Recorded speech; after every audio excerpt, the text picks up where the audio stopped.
beneath the dreamy pink cherry blossom trees. Espen's cheeks suddenly flushed red at the words from the person in front of her. "There's something I want to tell you." To me, a fresh, colorful bouquet of roses was held out before her. A boy, less than a head taller than her, stood there holding the bouquet and awkwardly took a deep breath. "Please marry me." The moment he finished speaking, the corners of the girl's mouth twitched twice. Espen's eyes flew wide open in undisguised shock. "Huh?" She stared at the boy in front of her, furiously denying it in her head. No way. That bouquet only made it harder for her to believe. There was no way something like this would happen in the future. The boy in front of her, cheeks red as tomatoes, stammered out his confession. "I really like you, Pin." But Espen coldly turned her face away. "I don't want to." The boy immediately stepped closer to her without hesitation. "What?" He pressed a hand to his chest, his eyes already brimming with tears. "I can't live without you." Looking at how fragile he seemed, Espen couldn't believe that this handsome and lovable boy in front of her, that would one day crush the entire empire and become the mightiest hero, as well as the greatest swordsman, known as a devil. The image of his future face, rising in her mind, immediately made her certain of it. He was also the person I hated most. Furious, Espen shoved him away and shouted, "I said no." The bouquet was thrown to the cold ground. "I'm leaving." Espen turned and ran in the opposite direction. Inwardly, she steeled herself. I can't help my future enemy. But she had no idea what this action of hers would do to that boy's tender heart. A large sphere formed by him instantly caused a small tremor, enough to make Espen scream in fear. The girl ran for her life. "I'm going crazy. I need to get out of this city fast." But after only running a short distance, he was already close behind her. Just as panic set in, another voice rang out and caught her attention. "Looks like you're in trouble." The newly appeared boy didn't seem much better than the previous one. "Need my help?" "It's him again, the one I need to watch out for second most." Espen turned around and feigned ignorance. I said I'll help you." The boy boldly rushed over and grabbed her hand. "Wouldn't it be better if you chose me instead of him?" Espen was hit by yet another shock. In short, this was what had happened. The black-haired boy who appeared first would, in the future, become the strongest of them all, the youngest commander under the Order of Knights. And the boy who had just appeared with a bright smile on his lips, he would become the future mage. Espen stood there with a dark expression and let out a sigh. "And I'm the one who accidentally fell into this place and threw everything into chaos. Just what the hell is this future mess?" Espen began recounting the story from the beginning. The strongest force in the Empire was the Sky Knights, a place only the most talented knights and mages could enter, where they were ranked according to a strict system based on their skills. Age, gender, status, and family background meant nothing there, because everything was judged solely by ability. It was the most prestigious and renowned place of all, one that made everyone stare in envy. Among them, the 10 best were chosen and granted the honored title of Royal Knight. And in that generation, there was one man known as the strongest man of all time who held all authority in his hands. Everyone called him the captain. Wherever he went, everyone bowed. A man so handsome he seemed to have stepped out of a painting. The black swordsman, Ivan, a Royal Knight and captain of the Sky Knights. Though he was the Empire's only duke, he was also the youngest knight ever to hold the position of commander. He was always driving everyone to work. "Aren't you going?" Another figure quietly appeared behind him. "By order of the knights, I've been appointed deputy commander." Everyone's attention shifted to Espen. "She's here." Praise rained down endlessly at the sight of her. She looked so cool. Espen silently walked straight ahead. The whispers kept sounding in her ears, but she seemed not to care much. She should be more careful. Being too competent isn't always a good thing. She was Espen, Royal Knight, rank 2, Deputy Commander of the Sky Knights, an orphan with an ugly scar, a person you could hate on sight even if she was your superior, just because of her hideous appearance. A woman rejected by society, welcomed by no one. Those words wrapped around the small girl's body like chains. A person who was never allowed to spread her wings and be herself because she always had to hide behind the captain's shadow. A loser I hated to the bone. A loud slam rang out as Espen brought her hand down hard on the table. Her dissatisfied voice rang out. "Why not? That's the role of the leader at the victory celebration." The man in front of her raised a hand to his forehead in frustration. "That's what I heard too, but unfortunately, the role has been changed." Espen angrily raised her voice. "Other than the captain, isn't everyone else competing for the front position? What do I have to do to make you see that I'm the one who deserves it? He shot her a cold, sideways glance. With that face of yours, how exactly do you think you'd stand there? Once again, insults about her appearance became a weapon that shattered Espen's will. The captain is more suitable. That scar of yours can't be hidden, not even with magic. Though Espen tried to persuade him, he quickly cut her off. But if I wear a mask, enough. He sternly gave his final word and dismissed her. Maintaining the dignity of the royal family is our duty. The position has already been decided. There's nothing we can do. You may go, Espen. She clenched her hand tightly, her voice unable to hide its displeasure. TCH, then I'll go ask the captain. I never wanted to hate him. The door slowly closed, like the door to her future, making her think, but everything around me always seems to scream in my face that I should despise him. Espen raked her fingers through her hair and strode down the hallway. On the way, she happened to run into a few people she didn't want to see. Shares, Royal Knight rank 6, wasted no time mocking her. Deputy Commander, I heard you got stripped of your place at the victory celebration. What can you do? You outdid all of us, but in the end your position was still taken away. He turned and left behind a scornful remark. Well then, let our proud captain take care of the Deputy Commander. Watching the two of them leave, Espen didn't know what to do. She stared at the scars on her body. The horrifying memory of that night came flooding back again. When I was little, a fire took everything from me, my family, the people I loved, my relatives. The sound of people screaming amid the flames still felt as if it had happened only yesterday. Espen woke up in a daze after everything had already burned away, a fire caused by a mysterious figure. Standing before Xenok's room, Espen's thoughts were still far away. After that, I discovered I was extremely gifted with the sword. If only I had been acknowledged back then, maybe things would be different now. She quietly stared at the back of the man before her. The reason I always have to stay behind someone else's shadow, no matter how talented I am, is this man. A young man with exceptional looks and extraordinary ability, Xenok. In her eyes, he was like an impregnable wall, the strongest swordsman in the Sky Knights. Xenok turned his back and softly called her name. Espen. In the past, the two of them had dueled many times. I really hate you. If only I had one chance to defeat you. But somehow, the one who collapsed first every single time was always Espen. The shadow before her was too vast to overcome. Espen constantly tormented herself. But why are you so perfect? Why do you make me feel this hopeless? She quietly steeled herself. But I don't want to live with this inferiority complex forever. Her life now was no different from a puppet with its strings being pulled. The story that the Sky Knight's ranks were determined by skill alone was a tale from long ago. Almost all power now lay in the hands of wealthy nobles. Espen lifted her face to the sky, trying to stop the bitter tears from falling. It would only be a matter of time before this place became rotten and decayed, and when that happened, their stupidity would only grow worse. I should leave. She raised a hand to cover the scar on her face. I don't have any family or relatives left. Her lips pressed tightly together, and lately I've been asking myself what life even means to me. But before I die, I want to defeat this man at least once. She looked straight at Xenok and declared, Captain, please duel me. This will be my final request. No, before I leave this place, whether I win or lose, I'm going to put an end to this ill-fated bond with this man. Her gaze did not waver in the slightest as she resolved herself. Once this is over, I'm getting out of here. Xenok slowly stepped toward her. Are you serious? Espen swallowed nervously and secretly took a step back. Yes, I'm very serious. What is this? Why is he standing so close? She bowed politely and said, Then I'll see you at the training ground, where we usually meet.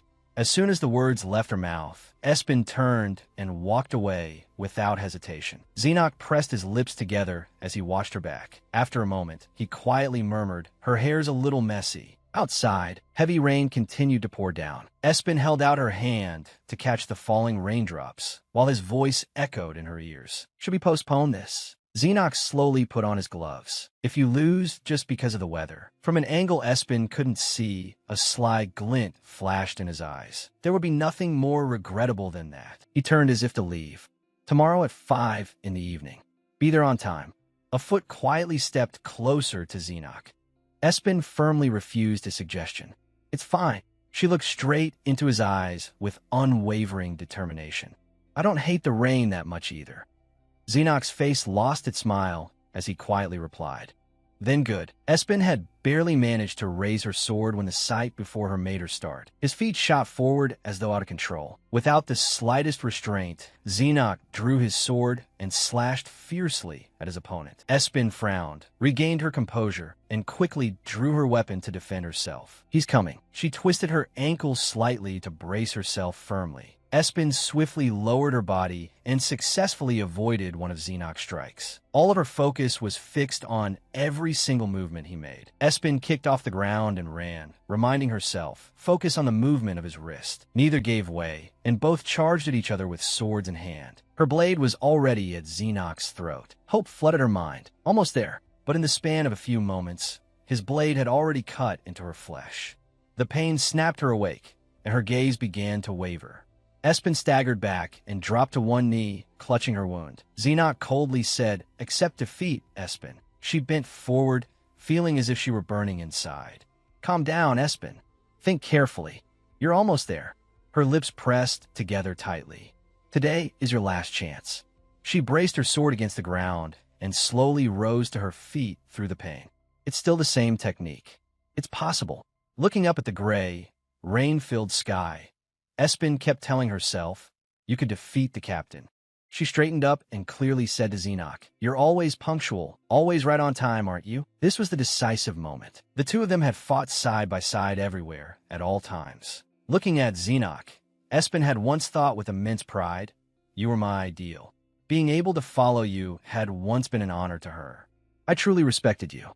But only now did something finally break open inside her. Now I understand. The inferiority I've carried all this time. She knew full well the cause of it. It was the people who despised and looked down on me. And she had once been truly happy by Xenoc's side. It wasn't because of him. Espen slowly advanced toward him. "You haven't changed at all." And he simply stood there watching her every step. That was his strength too. Espen had made up her mind. "I don't need to rely on my sword anymore. This will be my final match." The two of them continue their clash. The first move is always to slash to the side. As she fought, Espen reminded herself, "Put the force into your wrist." Her hand gripped her sword tightly. Then she decisively brought down a strike so powerful that the ground beneath them seemed to shatter apart. Even Xenoc froze for a moment at her attack. Taking advantage of the opening, Espen twisted her sword and rushed straight at him. Xenoc simply stood there in place. "You're always like this." The arm holding her sword did not tremble in the slightest. "Always so strict with me." Behind Espen, the sun slowly began to rise. The warm morning rays, harmless as they seemed, made Xenoc squint in discomfort. "What is this?" The moment she got close to him, Espen suddenly reversed her sword. She slammed her elbow hard into his neck. The impact instantly caused a small tremor that shook the entire training ground. Against all expectation, the noble captain's legs finally gave out. He bowed his head, breathing heavily. "You," remembering what he had said earlier, "tomorrow at 5 in the evening. Be there on time." "It's fine." He finally realized it. "I don't hate the rain that much either." So that meant she had been timing it all along. Espen stepped close to the man kneeling at her feet. She raised a hand and wiped the sweat streaming down her face. "You're not going to blame the weather, are you?" The result was different now. Espen SUA, 99 losses out of 100, and after today, 1 single victory. That night, the flickering oil lamps inside the small houses had gone out, leaving only the faint light of the moon above. Espen walked wearily through the streets, clutching the wound on her shoulder. Though she was in pain and losing blood, she felt strangely happy. "I don't know why, but I don't want to bandage it at all. In the end, even if I go back, I don't have a family to return to." Her attention suddenly fell on something small, white, and soft lying on the ground. "What's that? A rabbit?" "It's too blurry. I can't see clearly." Just then, a carriage suddenly came racing toward it. "Hey!" Espen ran straight toward the tiny thing without hesitation. "This is dangerous." Her blood-covered hands stretched out in front of her. "I won't make it in time. Even so, I can't let it die." The coachman, seeing a dark figure suddenly leap out, panicked and yanked on the reins. At last, the little creature ended up safely in Espen's arms. She had poured the last of her strength into that rescue, and as she clutched it tightly, she collapsed unconscious. The coachman trembled as he spoke. Is she dead? Terrified, he hurried back onto the carriage and fled. I don't know anything about this. I couldn't even draw my sword in time. I just didn't have the strength. Espen lay there silently, her breathing growing weaker. So this is how I'll die, alone. She gave a faint smile. It's fine. It was a glorious end. If my life as a knight ends like this, I can be satisfied. But still, my life really was far too short. Returning to the present, as she looked at the small boy in front of her with tears welling in his eyes, I had no idea back then that after dying like that, I would be reborn. And the person I never wanted to meet again, most of all, I never imagined I would meet him again as a little boy like this. A small, chubby hand lay quietly on the fresh green grass. The little girl with pink hair stirred weakly. What is this? My whole body hurts. A flood of pitch-black memories came rushing back, Espen's blood-covered hands and her collapsed body. All right, I was hit by a carriage. The little girl clenched her hand and struggled to sit up. Her young, bewildered eyes looked around at the unfamiliar surroundings. Where is this? Before her lay a cool green river, reflecting the bright full moon that illuminated the rustling rows of green trees. A forest? She gently touched her neck. Thank goodness. I thought I was done for. I'm so thirsty. Espen slowly moved toward the river. A breeze rose, and the treetops swayed softly in the stillness of the night. The instant she saw her reflection in the water, she couldn't stop herself from blurting out, "What is this?" Espen sprang to her feet and clawed at her hair. This wasn't her face at all. She stomped furiously. Wait a second, not just her face, her whole body too. How the hell had she turned into a child? No way. Had she really become a kid? Espen cried out in despair.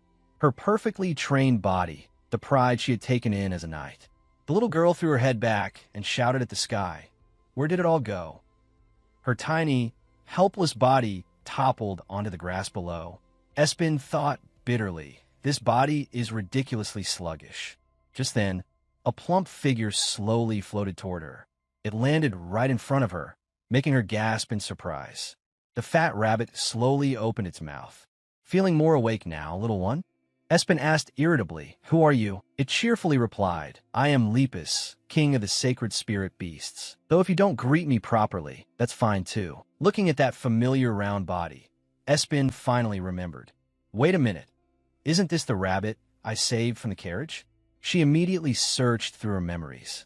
Back then, her vision had been blurry, so she'd assumed it was just an ordinary rabbit. But now that she got a better look at its strange appearance, she started to wonder, was it even really a rabbit? Espen hurriedly waved both hands. Forget it, you don't need to help me wait. Don't tell me, you're the one who turned me into this? Lepus nodded without hesitation. That's right. The moment he said it, she grabbed his cheeks and stretched them out. What did you do to my body? Lepus let out a pained cry. Well, hot-tempered child. Then he bluntly told her the truth. Little girl, you died that day. It hit Espen like a bolt from the blue. I saved you and gave you a new body. Without thinking, she wrapped her arms around herself. I died? Why? Even though I'd thought it wouldn't matter if I died. Her eyes grew watery. The jumble of joy and sorrow left Espen confused. But what exactly am I feeling right now? Is it because I saved you? No, you were destined to die that day anyway. Lepus happily dove into her arms. If not from that, then from something else. I like you, so I gave you a new body to use. He went on, but that body is only temporary. It'll disappear once I release my power. Lepus then asked directly, so, do you want to keep living? Yes. I don't want to die an unjust death like this. Something clogged Espen's throat. From now on, I want to throw everything away and live properly. Lepus excitedly flipped through the air. In that case, make a contract with me.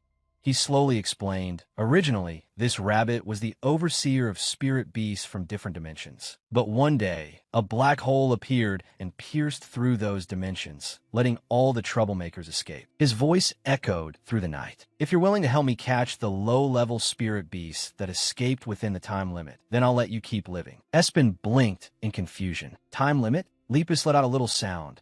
Let me explain. This is the Empire 18 years ago, before your death. Her hands fidgeted as she listened, only growing more confused. So, I've gone back to the past. He bounced around excitedly. You were reckless enough to throw yourself away to save my little life. I like that. Espen let out a long breath. Fine, I'll think while we move. But how are we supposed to live here? There's a village nearby. Okay, then we'll talk on the way there. Her mind was in utter chaos. She had gone 18 years into the past. How was she supposed to accept that so easily? And more importantly, how was she supposed to survive in a body like this? Pouting, Espen tried to persuade Lepus. Couldn't you at least have given me an adult body? My current authority doesn't allow that. Everything has limits. The rabbit sat on top of her head as the two walked beneath the moonlit sky. Then intermittent sobs drifted through the darkness and immediately caught Espen's attention. There was someone crying. Following the sound, she quickly found someone in the nearby bushes. I'm pretty sure it was around here. A child was crouching in the corner, and when he noticed someone approaching, he looked up blankly. Espen couldn't hide her surprise either. A child? At this hour? Tears streamed endlessly down his young face. Even so, the boy was very handsome. Honestly, very good-looking. His red eyes made her instinctively recoil a little, though. I don't really like that eye color, but still. Espen silently studied him. The longer she looked, the more he reminded her of someone. Of all things, his eyes were the same color as the captain's. But seeing how pitiful he looked, like an abandoned puppy, Espen immediately dismissed the thought. No way. That rotten man wouldn't sit there crying in fear like this, even as a child. Putting the two side by side in her mind, she was sure of it. The captain would definitely have had that same unshakable air no matter what. He was always indifferent to everyone around him. Coming back to the present, Espen stepped toward the boy. Still, why is he shaking so much? Why are you crying? The boy stammered. Why you're not with that gang, right? A gang? Trying to steady his breathing, the boy sniffled and said, You aren't. But he seemed unable to hold it in anymore, and his weak voice suddenly broke off. Then came a miserable, pitiful wail. Hey, don't cry. I'm really not good with kids. Growing flustered, Espen pinched Lepus's cheek, making him yelp in pain. Fake rabbit, do something. Ow, wow. He chuckled calmly. To that boy, I'm invisible, you know, but sitting on your head is really comfortable. What? The boy just sat there, staring at her in confusion as she argued with thin air. Let me go, idiot. Espen switched to a lecturing tone. Do you know what can happen to children wandering around outside in the middle of the night instead of going home? A place like this is dangerous. A dozen question marks seemed to pop over the boy's head as he shot back. Aren't you a kid too? What would kid know? He hugged his small body, trembling. In his childish voice, he slowly explained what happened. There's this boy. He hangs around with his friend in a group called Pantheon, and they always bully me. He's my uncle's favorite student. The skin on both his knees was scraped raw and beginning to bleed. He's a talented swordsman and an honor student. It sounded like he'd been bullied for so long, he'd simply gotten used to it. Even when he bothers me, they just ignore it. Huh, if your uncle's a teacher, then aren't you his student too? The boy sighed. I'm untalented and useless. I can't even hold a sword properly. Espen snapped her fingers. So they hit you? Looking at the injuries on his body, the boy could only nod faintly. Espen sank into thought. There had been people like that in the Night Order too. The memories came rushing back. Those who lacked skill with the sword, or commoners, often picked someone weaker than themselves and deliberately bullied them, beating them, ganging up on them, hurling rude and degrading insults. There seemed to be nothing they wouldn't do. Espen straightened and said firmly, But no matter what, they're the ones at fault, not you. The one who hit you is the one to blame. When the boy stared at her blankly, she smiled and answered simply, So what? You should hit back. His bewildered expression made both her and Lepus burst out laughing. I can't do that. The boy raised a hand to cover his blushing face. But thank you anyway. Espen cheerfully shook her head. I didn't really do anything. It's nothing. By the way, what's your name? The boy hurriedly got to his feet. I'm. Before he could finish, an angry shout suddenly rang out from behind them. Hey, loser. The frail little body dropped back down, both hands over his head, shaking like a leaf. Where'd you run off to, huh? Lepus bounced excitedly on Espen's head. Ooh, looks like a fight's about to start. Espen snapped angrily. What kind of thing is that to say? How am I supposed to fight in a body like this? You saw how I fell earlier. I practically withered on the spot. Ignoring the terrified boy clinging to the tree, the two kept bickering. That's only because you haven't adjusted yet. What? At last, the three kids from the Pantheon group showed up. Oh. So this is where you were, you wimp. The apparent leader swaggered forward with a large wooden sword over his shoulder. You'd better start running while you can. I came all the way out here today to cleanse that rotten soul of yours. The boy could only cower in the corner and listen in fear. My teacher even gave me permission. Espen stood there, dumbfounded. What is this? I've ended up in a pretty nasty situation. She bent down, picked up a small branch from the ground, and said lightly, looks like you're a night trainee too. Huh? 3 against 1? That's what you're doing? The boy immediately turned toward Espen. Tilting his head, he looked at her with contempt. And what are you supposed to be? Espen answered without hesitation. If you want to fight, then do it one-on-one. Do you think people who dream of becoming knights have the right to throw their weight around and bully those weaker than them? She pointed straight at his face and shouted, that isn't called sparring. It's called violence. When the boy said nothing, Espen's eyes narrowed thoughtfully. Her eyes curved into crescents. Or is it? Espen's voice turned cold. Because you're just a coward. She swung the little branch in her hand. A bunch of weak idiots who can't beat anyone unless there are 3 of you. Espen's insult successfully provoked the arrogant boy's anger. What kind of bullshit is that, you bratty little girl? Without hesitation, he rushed at her with his sword. Espen swiftly stepped aside, neatly dodging his attack. She clicked her tongue in amazement. Wow, are kids these days really this foul-mouthed? Espen spun around, her movements light as she leaped into the air. She raised her arm and struck hard at the empty space before her, causing a small tremor. The ground between them split apart. The boy dropped to the ground in terror and scrambled backward. Espen panted angrily. Her eyes narrowed, and she couldn't stop herself from cursing. You little punk. The boy gritted his teeth, hanging his head to hide his fear. He took a deep breath and shouted, what are you idiots standing there for? At his command, the other 2 immediately charged with their swords, swinging wildly at Espen. But these 2 boys were no match for her either. She kept smacking them across the face. The other boy could only sit weakly by the tree and watch with wide eyes. The lead boy cursed furiously, coward. Espen flashed a bright smile at the insult. What a bunch of childish brats in fancy clothes. She straightened up and adjusted the dress she was wearing. By then, the other 2 boys had already been beaten so badly that they didn't dare come closer. The leader shouted indignantly, just you wait. Espen folded her arms and shook her head. Is it the only thing people like you know how to say? She stared blankly at the hand she just fought with. But this body is strange. I don't think it's ever held a sword before. So how can it move so naturally like this? She stared off into space, eyes brimming with energy. Lepus took the chance to boast. I told you already. It's just because you hadn't adjusted properly yet. I gave you a top-tier body, you know. Hearing that, Espen was left speechless, frozen stiff on the spot. Only then did she remember the frail boy. Espen held out her hand. Are you okay? You're not hurt anywhere else, right? The boy nodded shyly. Thank you for saving me. His face turned red, his eyes full of admiration. You were really cool. That adorable reaction made Espen's heart melt. Oh no. She let out an awkward laugh, trying to dispel the embarrassed atmosphere. I'm a little hungry. Let me get you something to eat. Espen asked Lepus. You said there was a village nearby, right? You live in the village, don't you? You mean the residential district? The boy lowered his head and fidgeted with his fingers. But my house is somewhere else.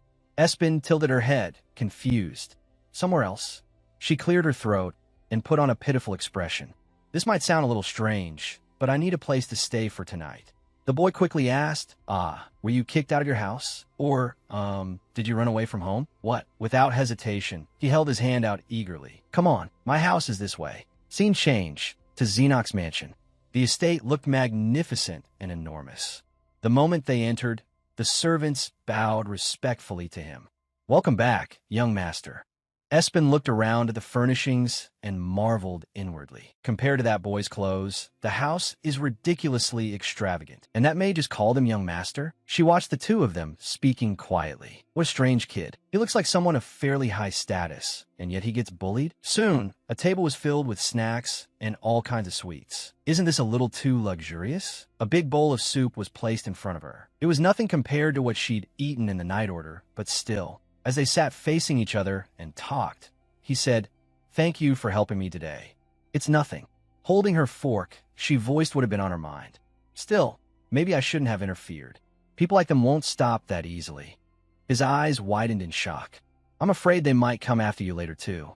Xenox twisted his hands together and stammered, but no one's ever stood up for me like that before. Until now, in his lonely life, she was the only one who had protected him. Espen asked in confusion, "What about the people I saw earlier? Aren't they your servants?" He spoke about the past. "When it comes to swordsmanship, no one is on my side. Even my father threw me out of the house." He sat there dejectedly, like a small abandoned puppy. "Your father?" Espen didn't know what to say. "Is something going on here? By the way, what's your name?" He lowered his head and quietly said it. "Nots." Espen didn't catch it and laughed lightly. "Huh, I didn't hear you." He smiled and said, "I'm Xenoc. Xenoc Black Knight." At first, hearing his name only made it sound vaguely familiar. Xenoc, that does sound familiar. After thinking carefully for a moment, she suddenly slammed the table and jumped to her feet in shock. What? What did you just say?" Her abrupt reaction left him confused as well. Is he really Xenoc? Xenoc Black Knight? Xenoc had no idea what was going on and could only answer, yes. She continued, "Do you have an older brother or a younger brother?" "I have a younger sister, but I'm the only son in the family." Espen was horrified by this earth-shattering revelation. Oh my God, looking at the pitiful puppy-like boy sitting in front of her, she could only think, this kid is really the captain? How is that possible? She recalled the man who had been both cold and admirable, the man at the center of everyone's awe and jealousy. Was that man really this little boy when he was young? Holding her forehead, she thought gloomily. He was talking earlier about his teacher and all that. "You're learning swordsmanship here on this estate right now, aren't you?" Not understanding why she was asking, he answered timidly, "That's right, but I really can't do it." What he said next shocked her just as much. "I'm scared of holding swords." That one sentence turned her into a statue. After that, our dinner ended with me sitting there in a daze, repeatedly asking myself if that really was Xenoc. That night, in a room lit by the warm glow of candles, she sat on the bed deep in thought. Holding herself, she muttered, "I can't believe I really traveled back in time to when the captain was little." Even her toes curled unconsciously in the lonely stillness. And on top of that, in a completely different body, looking out at the night sky, she thought in a frenzy, what the hell is going on? This is such a mess. She missed her old body. Was there really no way for her to ever return to her original form?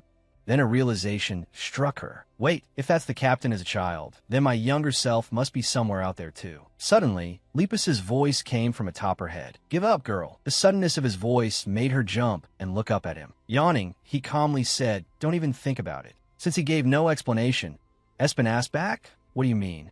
You're thinking about going to find your younger self, aren't you? Or trying to change the past?" He had hit the mark exactly, so she silently gripped the bedsheet. Then he said coldly, "You can't do that." The shock and panic hit her so hard it felt as if her heart had stopped. "You absolutely must never go looking for yourself at this point in time, because the two of you are sharing the same soul." Filled with questions, she asked, "Then what happens if the two of us meet?" "Then your existence will be erased." It fell silent, watching Espen curled up tightly like a little ball. It gently nudged her hair and tried to comfort her by offering a task. "If you bring back all the spirit beasts, I'll give you what you want." She set it down and asked, "Anything? Anything at all?" Holding Lepus in her arms, she thought, "Then from now on, I'll do everything I can. After all, I've already come here. But this isn't so bad. And more than anything, no one looks down on me anymore." Thinking of little Xenoc, she realized, no one here hates me.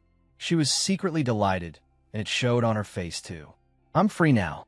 She resolved to make the most of this new life. Maybe I can become someone more capable this time, right? That's right. I can do it.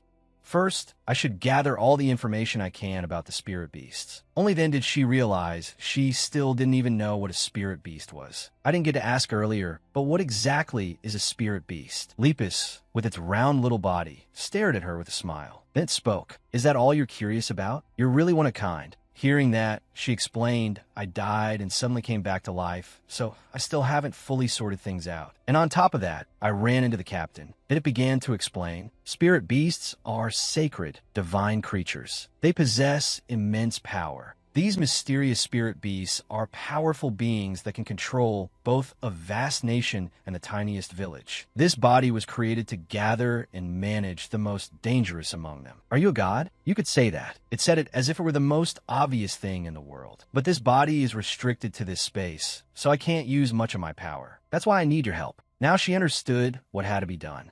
She had to capture the ones that had escaped before they caused trouble. "All right, I understand." She fell silent for a long moment. Then she grabbed its two ears and asked, "Hey, you said I can't meet my past self. But what about other people I know? It's fine if I meet them, right?" It laughed and replied, "That's fine. You look different now from how you looked before." Now she knew what she needed to do. I understand. On a beautiful morning, birds flew across the sky. Espen and Xenok were sitting together in the middle of a lush green garden. Her cheeks were puffed full of food, but she still tried to talk. So you're saying you're studying at the night training center in this region? Sitting properly on a tree stump, he answered, I heard Count Eset owns this place. I think he's a vassal of House Black Knight." Count Eset stood respectfully before someone of higher status here. He had a hard life, but he had no power. As for the small, abandoned boy before her, Xenok had been left behind on this territory, holding an apple as she wandered about. Espen thought over everything that had happened in this world. She remembered how cold he had seemed in the future. How did the captain end up like that? How did a strong, decisive man become such a timid, frightened child? Even his personality had changed. Just then, he hesitantly asked, "Would you like me to show you around the training center?" "Sure. If I want to gather information about this body, I should probably look around a little." The scene shifted to the training center. A human-shaped training dummy stood there, and there were also vicious eyes fixed on him.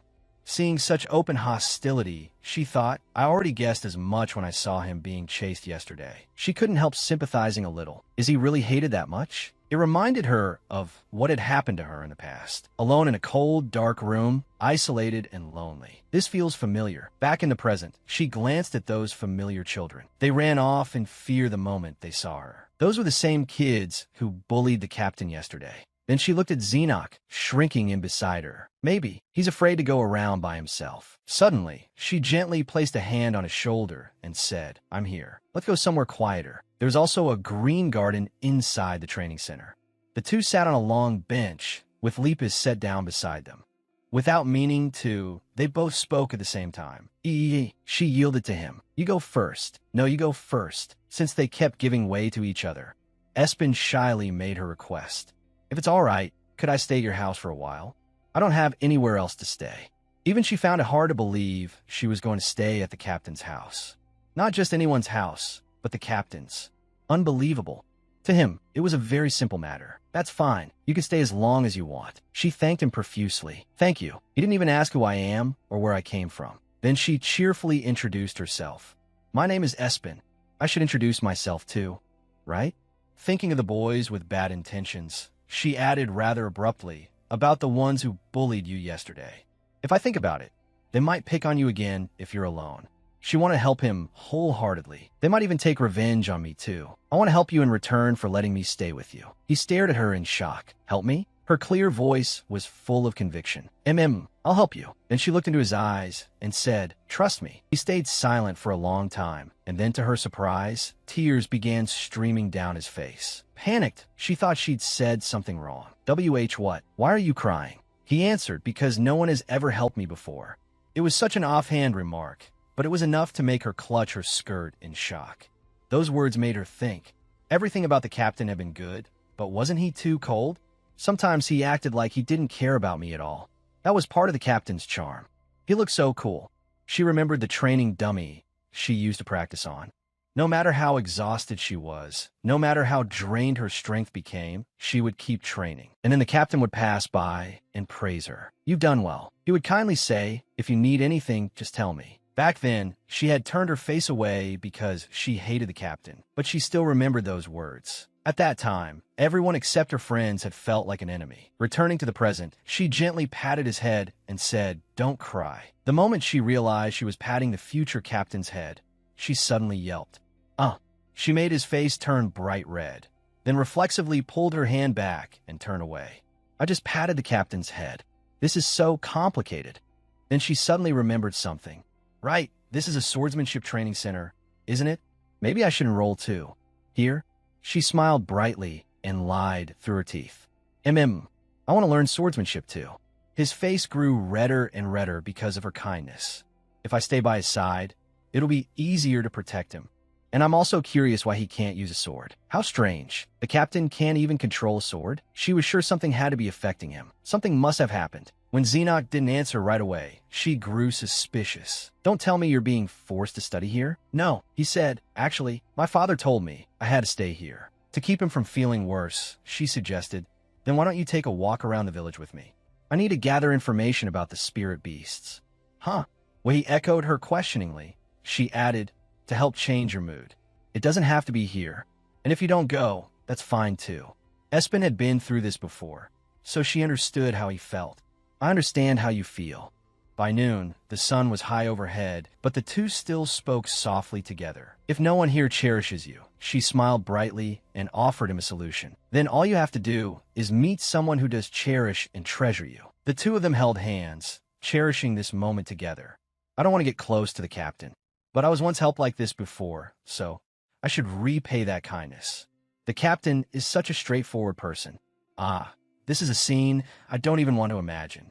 She suddenly got flustered on her own, and Xenoc asked with concern, what's wrong? Ah, it's nothing. Then let's go play in the village. Suddenly Lepus, off to one side, made an urgent noise. It flew toward Espen and called out, hey human. It sounded extremely urgent. Emergency, emergency. She scooped it up and asked to make sure. An emergency? Looking quite smug, it grinned and said, I can sense it. Sense what? Don't tell me. That's right. I can sense the energy of a spirit beast. As it spoke, its chubby ears pointed in one direction. Over there. So she immediately asked Xenoc what lay that way. Hey, what's over there? Huh, the village. Her eyes sharpened with resolve. She had to go there. The first spirit beast was in that village. She rose from the bench and asked, I'm going to that village. What about you? He didn't answer right away. He lowered his head, and only after a few seconds did he say, I have an appointment with my teacher today. Seeing that, she asked kindly, wanting to go with you? No. Outsiders can't meet him. There are a lot of people who come from far away to learn from him. His cheeks flushed red as he said firmly, but I'll ask him if I can stop coming here for a while. Not wanting to leave him alone, she lightly caught his sleeve. Then she murmured, I'll go with you. In his eyes, she was a very kind person. Hearing her encouragement, the little puppy finally stopped looking like he was about to cry. Can't you? After spending all that time comforting a pitiful child in the captain's form, she thought, is he really the captain? Seeing such a weak little boy who had barely grown up yet, she was deeply shaken. She was bewildered and horrified, unable to adapt at all. Still, she asked gently, or are you embarrassed? Am I making things difficult? When no answer came, she awkwardly tried to explain away herself. No, that's not it, right? I don't really know either. At last he spoke. I was just thinking about something else, so don't mind it. I don't hate you. Seeing that he seemed all right, she waved goodbye. Then I'll go for a bit and come back. See you at home tonight, okay? Even after she had gone far away, he still sat there waving to himself. In the bushes not far away, 3 boys were lurking and plotting something. The chubbier one suddenly smiled wickedly. You all heard that, right? The scene shifted to the village Espen and Lepus had arrived at. Where exactly did you sense the energy from? To the east, people bustled back and forth buying fruit. To the west, there was also a stream of people working hard. Suddenly, it pointed one paw in a direction. Over there. By the time they got there, the signal was gone. There's nothing here. This looks difficult. Where are you even getting your information from? Hey, is there no other way to find it? Try thinking of another method. It folded its ears in front of itself like an old man and said, in places where spirit beasts stay and appear, their power should leave an influence behind. Suddenly, something cold appeared under the blazing sun. Humans call this a miracle. Looking closer, she realized it was snow. What is this? Snow? When she touched a snowflake, it felt strangely unusual. How odd. Is this the spirit beast's power? Then she heard a villager exclaim, it's snowing again. The people in the village didn't seem all that surprised, did they? Since the timing was perfect, she asked him right away, sir. Pointing at the snow falling freely from the sky, she asked, what's going on? Snow at this time of year? He said, you're from another region, aren't you, miss? Yes, sir. Stroking his chin as if he had plenty of knowledge to share, he said, well, of course you'd be surprised. This has only been happening in this village recently. Snow suddenly falls in the middle of the day. Mages from the capital came to investigate, but they couldn't find anything unusual. Pretty miraculous, right? Since it's not dangerous, everyone actually likes it. His finger lightly touched a snowflake. Let me tell you something interesting, miss. Try tasting the snow. After hearing that, she cautiously tasted one of the flakes. It's salty. That's right, it's salty, isn't it? It's always like that. But there was one time it tasted sweet. There was one exception, when the season's first snow fell. Anyway, the kids in the village love it. Since it's harmless, it's not a bad thing for us. Just then someone called him away. Peria, come over here. Got it. From atop her head, Lepus revealed the spirit beast's identity. This is Snow Waver, the spirit beast that makes snow fall according to its emotions. Dealing with Snow Waver for the first time won't be easy. What kind of spirit beast is it? It's one that makes snow fall. When it's happy, the snow tastes sweet. When it's sad, it tastes salty. And when it's angry, it tastes spicy. And it really hates this body, so catching it will be difficult. Afraid people would notice, she only whispered anxiously, "Will this really be okay?" We have no choice. This body has to personally bring the spirit beast back anyway. Good. Now that we know which spirit beast it is, let's go gather information. Does it like or dislike anything? I wonder if spirit beasts eat regular food or something else. Spirit beasts really like human food. The problem is we don't know what kind it likes. And what makes you so confident? I can sense its faint energy over there. Looking into the dark alley, she suddenly felt a little afraid. An alley? When she closed her eyes, she heard it say, "Are you scared? It's just that I hate the dark, because it reminds me of being tied up in a dark place when I was little." At that point, she steeled herself to enter the dim little alley for the sake of the spirit beast. But once inside, she suddenly stared in surprise toward one side.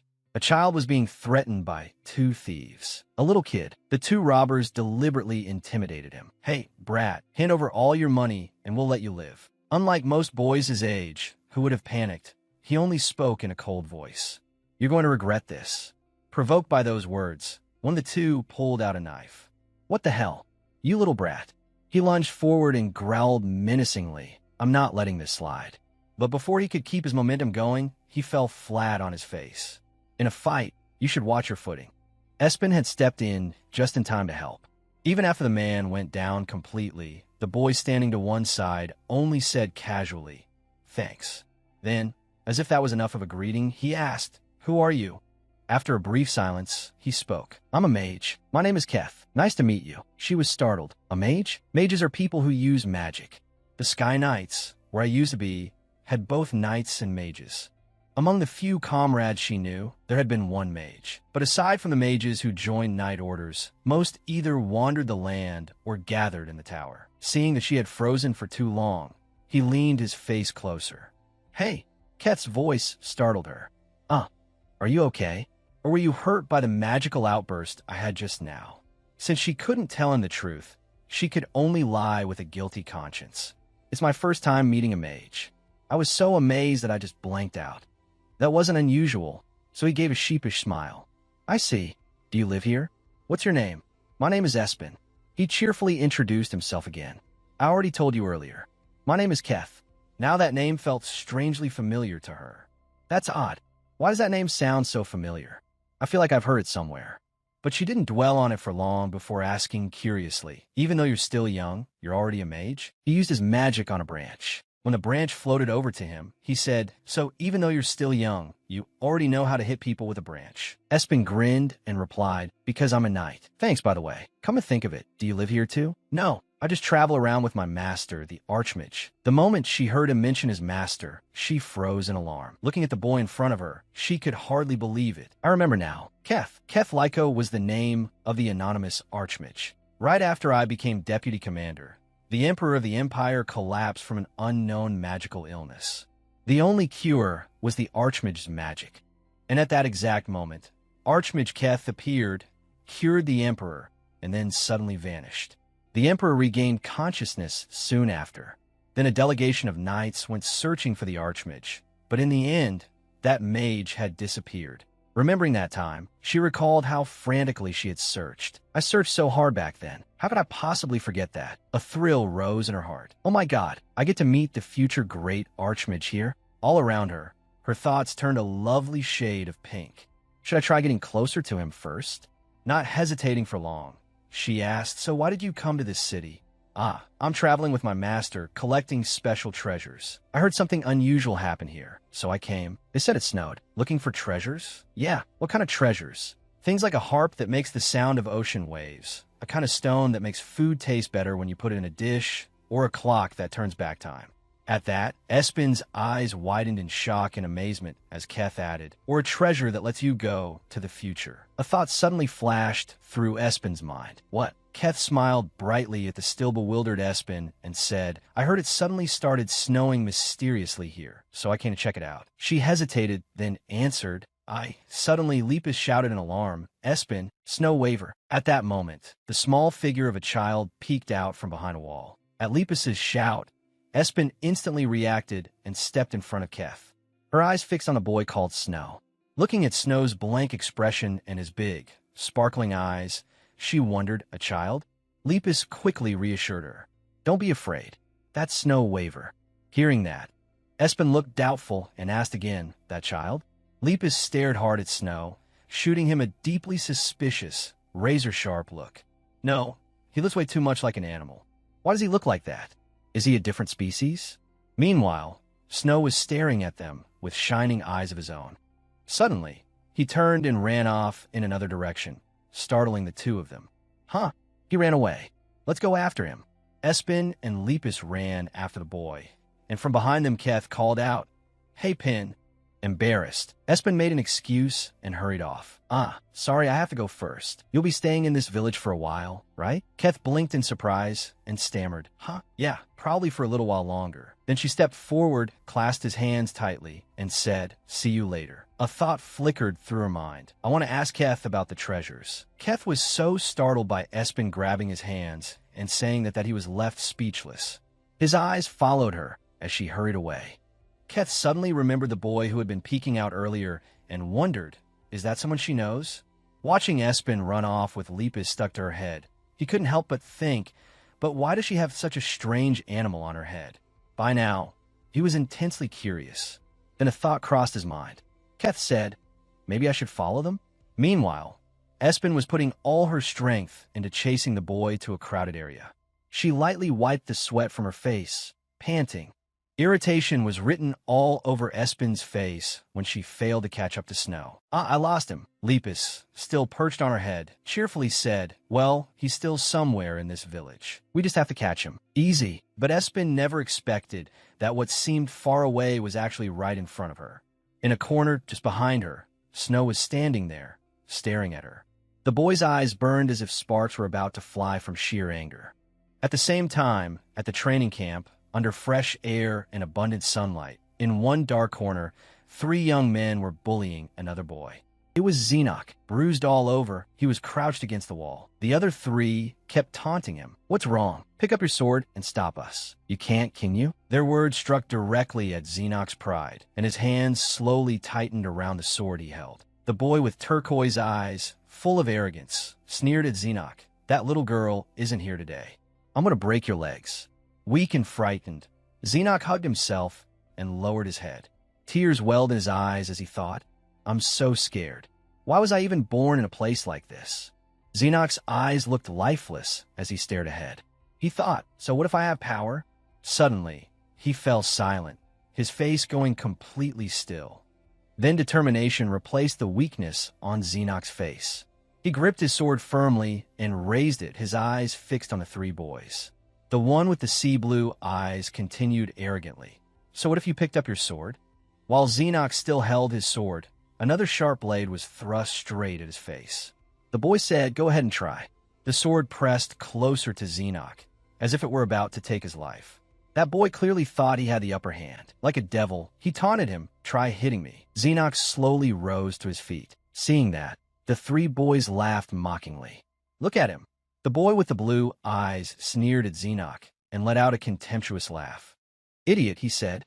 The word hit Xenoc head on. His face suddenly changed, and his red eyes blazed like fire. Their laughter echoed in the quiet air.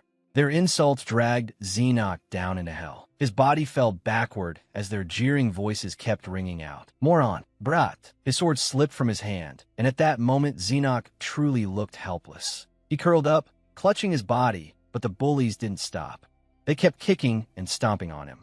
In pain, Xenoc could only cry silently as he shut his eyes tight, while the insults continued.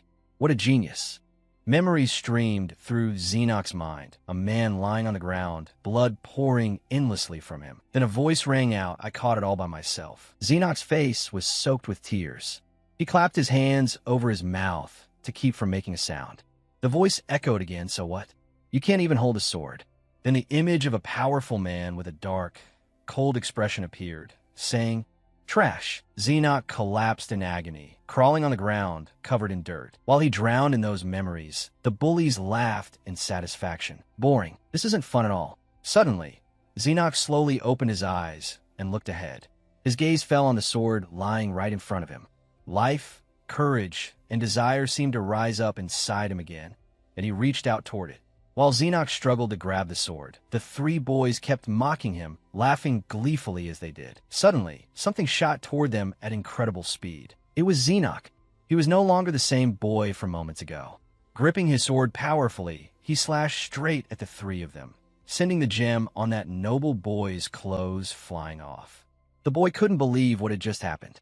Xenoc, meanwhile, wore a cold, expressionless face, his gaze fixed on the three of them. The blue-eyed boy thought in shock, what was that just now? Xenoc slowly raised his sword. His eyes had turned strangely cold and empty. The blade gradually tilted toward the blue-eyed boy, who thought in fear, what is wrong with this guy?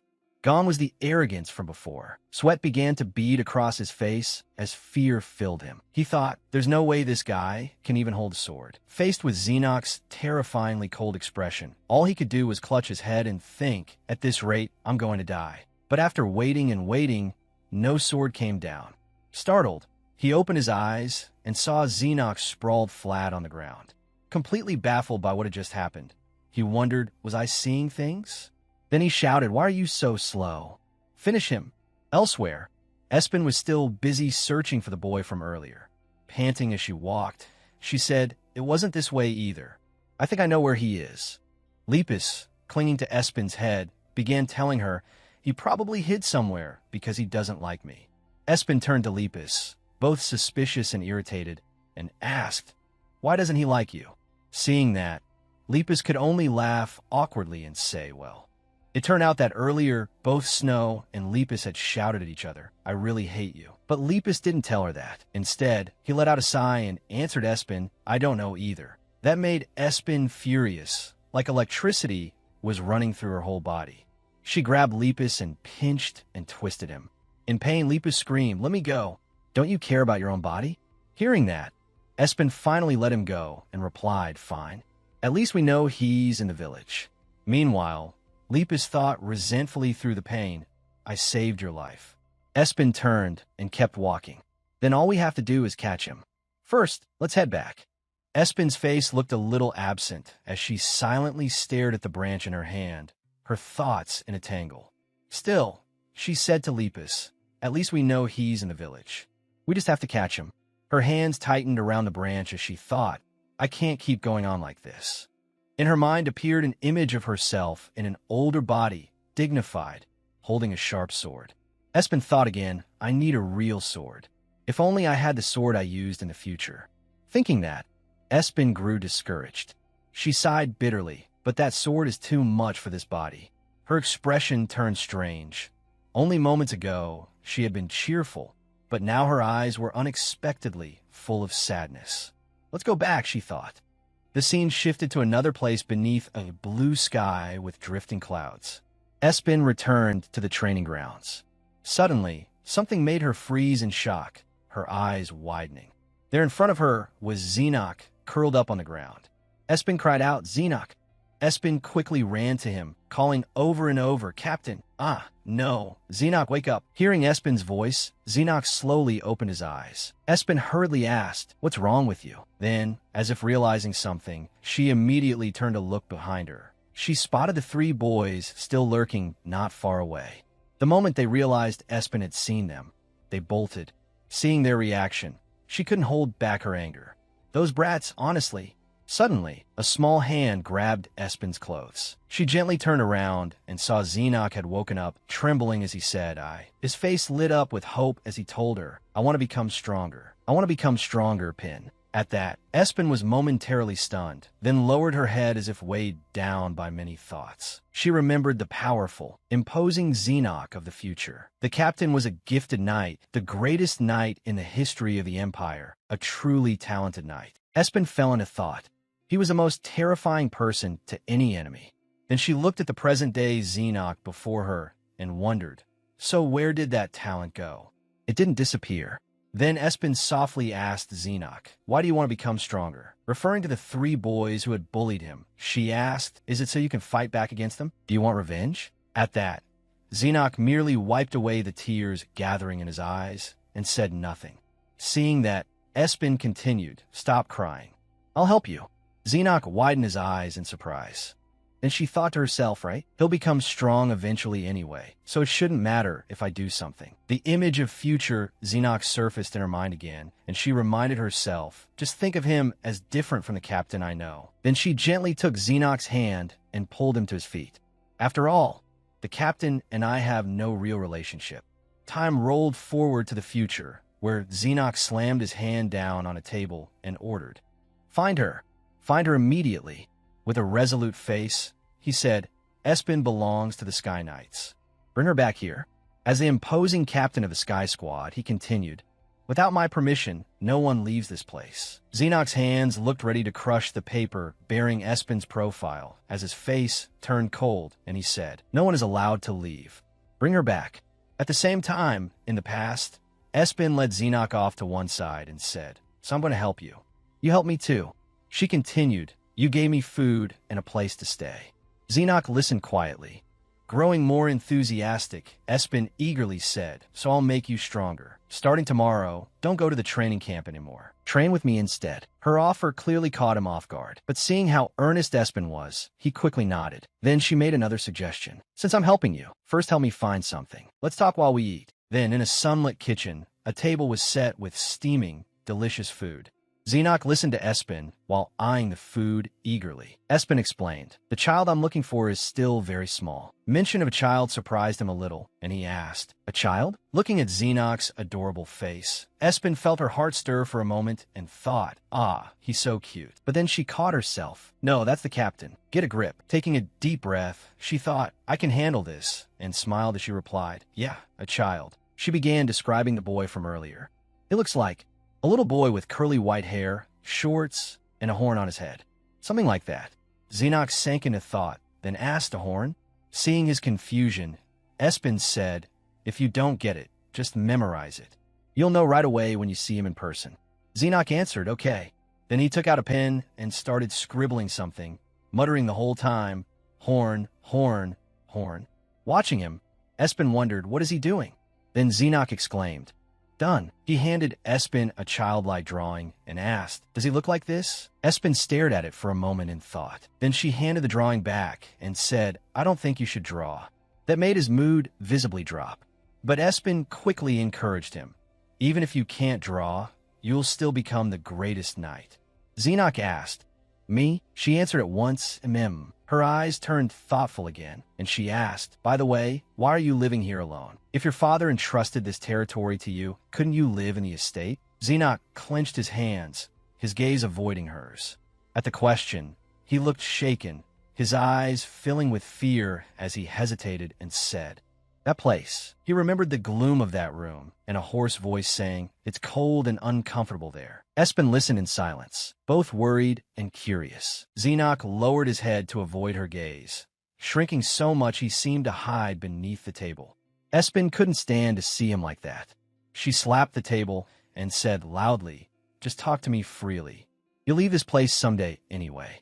Startled, Xenoc looked up at her blankly. Then he lowered his face again, eyes glistening, not knowing whether from anger or hurt. Bowing his head, clutching it with both hands, he trembled as he confessed, actually, everyone at the estate keeps bullying me. He remembered the people there, their eyes shining like demons. Choking up, Xenoc told Espen, I kept worrying how long I'd have to live as someone so weak. Staring at his own hands, he continued, I'm afraid I'll become useless.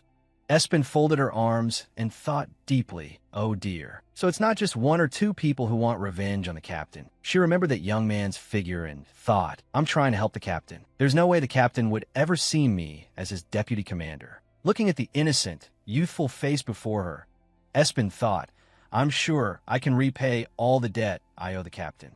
He's a once-in-a-century genius. Even now, that's still true. Suddenly, Espen sank into contemplation. Then she quickly brightened and cheerfully said to Xenos, anyway, let's stop talking about depressing things. Today, let's go eat something good and have some fun. Xenos blinked in confusion and asked, what about training? Espen cut him off at once. It's fine. Xenos still looked worried and clenched his hands as he protested. But Espen immediately countered, it's not like you can become strong in just one day. Then she suddenly pointed straight at him. Same goes for you. Xenos jumped, staring at her with his mouth hanging open. Then, with an utterly firm expression, Espen assured him, taking one day off won't change anything. Xenos was still very confused, his bright red eyes wide as he stared at her. Espen beamed and said happily, let's go have fun. Seeing her like that, Xenos' face turned bright red. At that moment, somewhere else, a manhole cover clattered as it fell. Startled, Snow looked over, both angry and anxious. A small body stood in the darkness, shouting, Lepus, you jerk! Memories surged through Snow's mind like waves, and he remembered seeing a small figure run past him earlier. It was the girl with Lepus on her head, smiling so brightly. Snow lowered his head, his pupils shrinking as he said angrily, why is he with someone he just met for the first time? After that, Snow pressed his lips together and said nothing more. His small body sank into the darkness as he said firmly, I won't let this go. Meanwhile, at a house, soft light shone through the window frame, glimmering on the leaves. Espen had just woken up and was still sleepily yawning. Then something seemed to ring out like shattering glass. Both she and Lepus turned around blankly to look, and she wondered to herself, what was that? Espen stepped outside and saw a maid crouched low on the ground. When a maid saw her, her eyes were wide with confusion. Then she pointed in one direction, and Espen followed her gaze. She lifted her head and looked up at the sky, silent and thoughtful. Espen's eyes widened in shock, as if she had seen something unbelievable. Before her, it looked as though a city had appeared out of nowhere, sunlight pouring down and making it seem like a land from a dream. Snow Waver thought blankly, what is going on? In front of the old houses, white snow had piled up into little mounds blocking the doors. Espen put on a fur coat and wondered, why is the snow falling this heavily? Xenos, walking behind her, was just as bewildered. The people there were also asking one another, what on earth is going on? Someone replied, exactly. The whole place is covered in snow, and in this season too. A man pressed a hand to his forehead and said anxiously, will the Lord come here? The three of them looked up, and under the light cast by the eagle's wings, they said, the royal court mages said they would come, so let's just wait and see. Espen sat in front of a snowdrift, deep in thought. Lepus suddenly cried out excitedly, that's a Snow Waver. Remembering Snow, he explained, it's a spirit beast that makes snow fall according to its emotions. Espen scooped up a bit of snow and tasted it, thinking, when it's happy, it tastes sweet. When it's sad, it tastes salty. Suddenly her whole face flushed red, her eyes widened, and she shouted, it's spicy. Espen still had her finger in her mouth as she wondered, why is it spicy and bitter? It's a little sour, too. Lepus kept smiling as he explained, oh, spicy? Then this isn't ordinary anger. Espen stared blankly as Lepus hopped on her head and heard him say, and sour means Snow is in deep sorrow right now. Espen's face fell, and she thought sadly, sorrow? Why? Standing there, she heard people whispering among themselves. There's definitely something strange. That one is far too unusual. He must really hate me, she thought. Why does he hate me that much? I still don't understand. After that, Espen turned back and called Xenos. Xenos, let's go. He quickly agreed. Their footsteps crunched on the snow, as though sensing something. Xenos was still some distance away from Espen. Someone asked, are you okay? She turned back and said to him, it's a little slippery, so be careful. Suddenly Espen slipped and fell, and even Lepus was flung away. Seeing that, Xenos quickly reached out, grabbed her hand, and pulled her back. He pulled Espen toward himself and caught her in his arms. For a moment, both of them froze. One of Xenos' hands supported her waist, and Espen thought, he looks pretty strong. The two of them stared straight into each other's eyes, as if realizing something. Xenoc let go of her, stunned, his face turning bright red. He quickly stepped back and kept waving his hands at Espen. She lightly brushed a lock of hair aside and gave a quiet little "oh." Seeing Xenoc shyly turn away, Espen thought, so after catching me, he's pushing me away like nothing happened? Xenoc kept his back turned, unable to look at Espen, and the heat in his face showed no sign of fading. She clenched her hand and looked at him curiously, thinking he really does seem strong. Looking at Xenoc's flushed face from behind, Espen wondered, then how does he not know how to use a sword? The two stood with their backs to each other, when Espen suddenly noticed something and looked up. A man had fallen flat onto the ground, engulfed by the snowstorm. Slamming into the ice made him cry out in pain. He held up a frozen apple in front of an older man in the village and lamented, "This harvest is ruined." The light sparkled on the icy surface left on the apple. Someone said, "How are we supposed to eat that?" Espen's face hardened as she thought. The city has suffered serious damage. Looking over the city buried in white snow, she concluded, "It may look romantic, but this isn't just simple snowfall." Espen fell silent, unable to bear seeing the townspeople in such a state. She thought, a spirit beast is behind this. I can't just leave it like this. Espen looked toward Lepus and called softly, "Fake rabbit." He climbed onto Xenoc's head and heard her continue, "Can you make other people see your true form?" Lepus's face was full of smug pride as he said, "Of course I can. There's nothing impossible for me. But why does he need to see me?" Espen looked utterly troubled and asked Lepus, "Let Xenoc see you." Dejectedly, she explained, "Because it looks like I'm talking to myself." He looked at her in confusion. Espen thought, from now on, I'll be going around with Xenoc. Lepus angrily shouted, "I refuse." Espen grabbed the fake rabbit and squashed him around. Even though Lepus's words came out garbled, he still stubbornly refused. "And no, let me go." After she released him, Lepus let out a sigh of relief. He floated up, and a glowing magic circle appeared as he began to cast a spell. Xenoc looked as though something had shocked him terribly, his eyes wide. His trembling finger pointed at Espen as he stammered, "Dubby, what is that?" Xenoc's face was full of curiosity as he reached out and poked Lepus in the cheek. Then Xenoc became more and more interested, continuing to touch Lepus's face until Lepus cried out. Wanting to stop him, Espen quickly changed the subject and asked, "Xenoc, I told you I was looking for something in this village, right? It's connected to the person I'm searching for." Seeing Xenoc staring at Lepus with some unease, Espen said gently, "His name is Lepus. You don't need to be afraid. He's very gentle." Suddenly sensing something, the rabbit in Espen's arms wriggled. Xenoc listened blankly as a voice said, "You're a boy with many regrets." He wondered himself, regrets? Seeing the curiosity on Xenoc's face, Lepus muttered, "So you still don't know. Better that way." Just then Espen spoke up and introduced Lepus. "Since you'll be coming with me from now on, I'm telling you this. He's a spirit beast, the same kind as the one I'm searching for." Xenoc blankly asked back, "A spirit beast? The same kind?" She struggled to explain. Well, a spirit beast is..." A little while later, Xenoc understood everything and believed what Espen had said. He exclaimed eagerly, "Really?" Espen was utterly stunned by his reaction and asked, "You actually believe me?" Espen looked at Xenoc thoughtfully, unable to believe it. Does he really believe such an absurd story that easily? Something this ridiculous? Espen pictured Xenoc as an innocent little boy with a babyish face who believed everything she said. It struck her like a bolt of lightning, and she couldn't help doubting his capabilities. Will he really be okay? Then she patted her own head and thought, forget it. At least the captain will forget everything anyway. The image of the child Xenoc overlapped with the image of him grown up, and someone thought, just now, it was like he became a completely different person.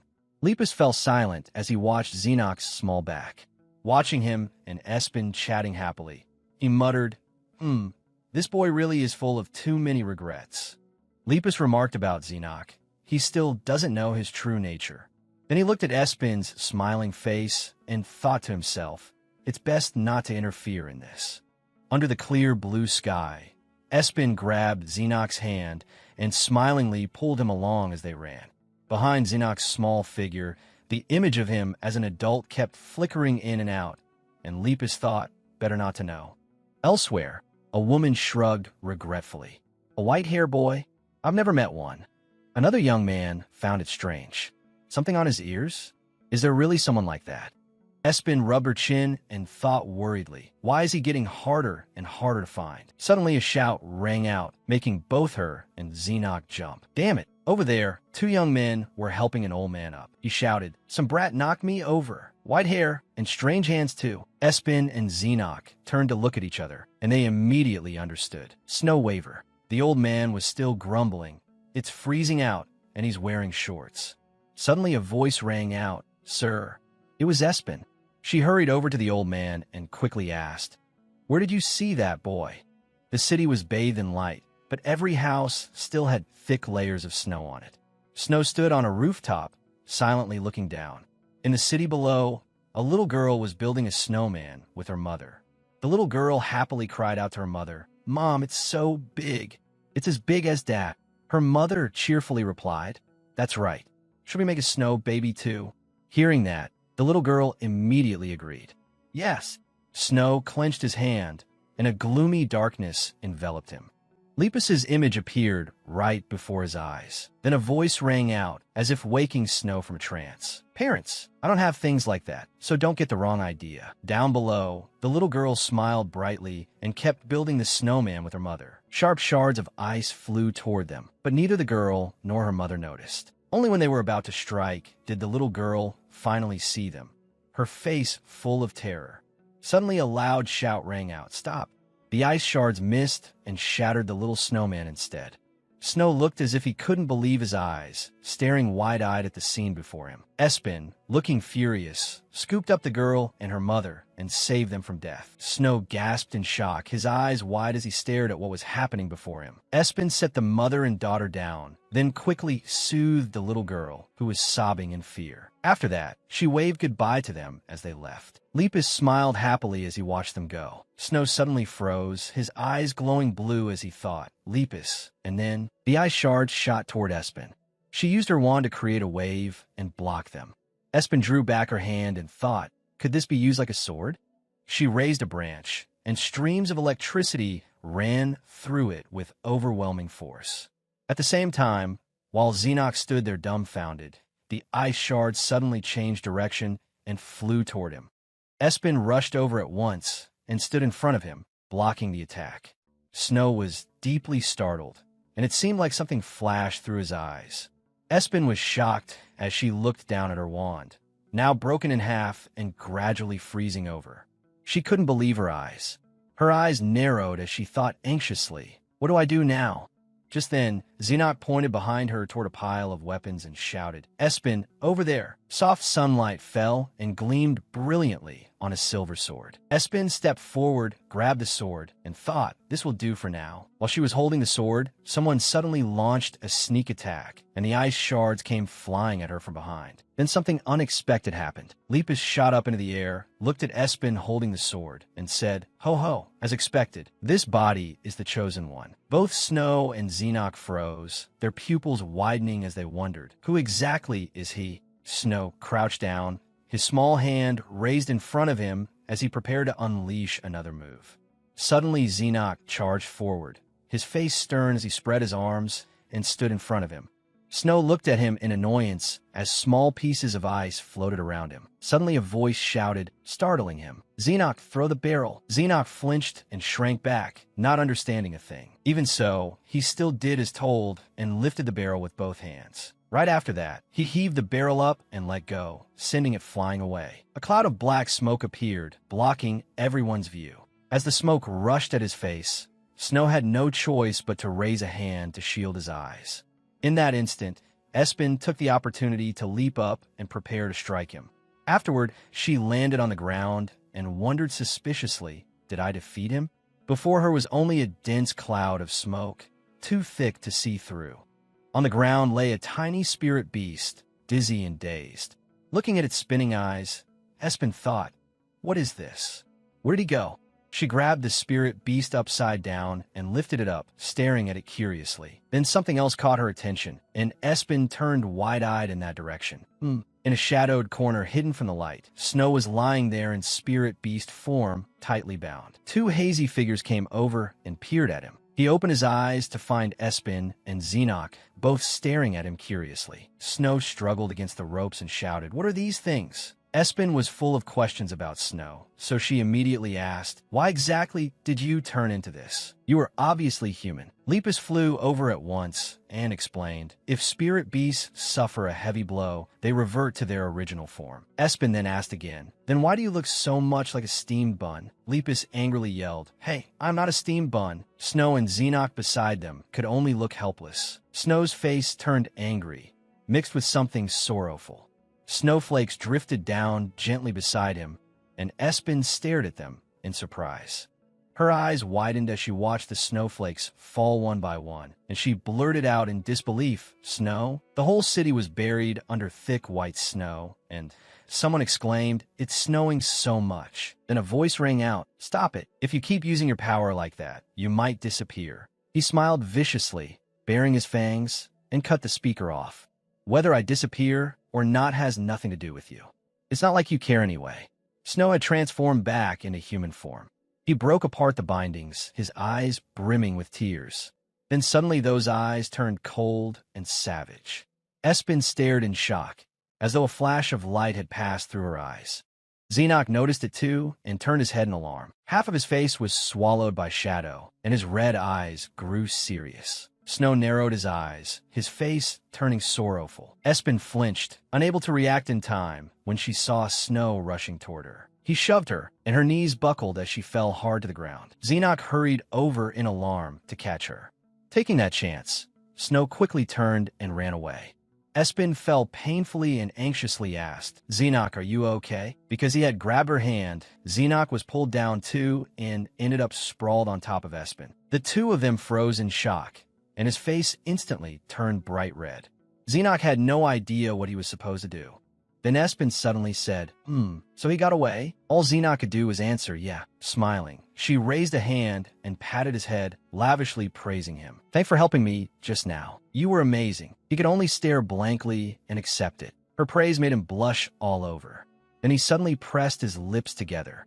He quickly stood up and at the same time reached out a hand to help her up as well. Watching her talk to Lepus, he suddenly called softly, "Hey, Bing." Then, out of nowhere, he dropped to one knee. The scene looked strangely romantic, though also rather odd, with a little boy sincerely kneeling before a little girl. Espen was so bewildered by Xenoc's action that she blurted out, "Huh." Suddenly, he grabbed the hem of her skirt. Then in a serious voice, he asked, "I'm not useless, right?" That question made her fall silent for a moment. Then she suddenly gave him a warm smile. With complete sincerity, she answered firmly, "Yeah, not at all. You did great." Her answer made him so happy that he broke into a bright smile. As Espen helped Xenoc to his feet, his smile made her think, "The more I look at this child." In her heart, she told herself, "The more I forget he's actually the captain." At that very moment, Xenoc suddenly burst into tears, startling her into asking, "Why are you crying?" He wiped away his tears, still smiling brightly, and answered, "Because I feel relieved." The moment was sweet and gentle, but then Lepus spoke up. "That's right. Right here." Clicking his tongue, he said, "You are my friend, Xenoc." His eyes stayed fixed on Xenoc as he thought, "Didn't I tell you before?" Watching the two of them laughing and playing together so closely, he had to mutter, "A person with many regrets. You'll regret it, just wait." A week passed, and snow had piled up everywhere. Espen and Xenoc worked together to clear the snow, and when she saw a house buried beneath a thick layer of it, she exclaimed worriedly, "The house is going to collapse." The reason the snow had fallen so heavily was because of snow, and it still hadn't stopped. Things had become very serious. After letting the culprit get away, we haven't seen him even once since. That made her think hard. If they kept hiding the truth, things would only get more difficult. But fortunately, there was some good in the bad. Even so, the people here were adapting very well. They took the initiative to clear the snow from the streets and from the roofs of their own homes. Although things had settled down a little, Espen knew the trouble would not end here. Still, that was not all. She remembered the arguments she had overheard. Once the mages from the royal family arrived, they would learn the exact reason. This time, it would not be low-ranking people like before, but a real mage. Hopefully nothing would happen when they revealed the cause to them. From their expressions, Espen realized that everyone was angry. Because of that, her worry only grew. At this rate, if the royal knights really came here, things would become even worse. The reason she thought so was simple. They would never forgive anyone who harmed others. After thinking that, she suddenly called out Lepus. In a stern voice, she asked, "Do you really not know why Snow Waver turned out like that?" It answered casually, "I don't know." Seeing how flippant it was, she looked at it pitifully and said, "I'm asking seriously." This time, it answered her with silence, then suddenly climbed onto her head and sat there. Lepus's action made Espen inwardly furious. "Are you really going to keep acting like this?" But then it explained to her, spirit beasts have no concepts like parents, siblings, or family. However, Snow is different. He always wanted to be like a human. What he always wanted most was a family. Besides that, he also had another wish. He wanted this body as well. Hearing that, Espen asked in confusion, "Why would he want you to play that kind of role?" Lepus casually replied, "Because I picked him up and brought him along, perhaps." That answer made her angry once again, and she roared, "That makes you his parent, doesn't it?" But it denied it. No, it said that this body did not understand such concepts. Those words suddenly made her mood sink. Then she softened her voice and said, "All right, I understand. But think about it. If a royal mage comes, they'll capture Snow Waver." Espen gently touched Lepus and spoke with heavy emotion, "I really don't know how spirit beasts can ever be accepted in this world." Her heart was in turmoil when she thought of what would happen if a spirit beast were captured. They might be taken away for experiments and die. She hugged Lepus in her arms and asked worriedly, "Are you really all right?" It answered her with an innocent, adorable, but expressionless face that made her let out a long sigh and think, "I really can't tell what you're thinking from that expression." Seeing that there was nothing more to ask, she prepared to head back. "Let's go." But before leaving, she did not forget to call the friend waiting for her at the fountain. Xenoc. Hearing Espen call him, he happily turned around, and she said, "You've been waiting a long time, haven't you? I went a little far." Hearing that, he quickly replied, "No, not at all." Then she curiously asked, "How about your side? Did you see him?" She asked because, to save time, they had split up to search, but the result disappointed her a little. He had not found him either. Xenoc shook his head repeatedly, confirming that he had not seen anyone, and simply answered, Because of that, he felt sorry toward her.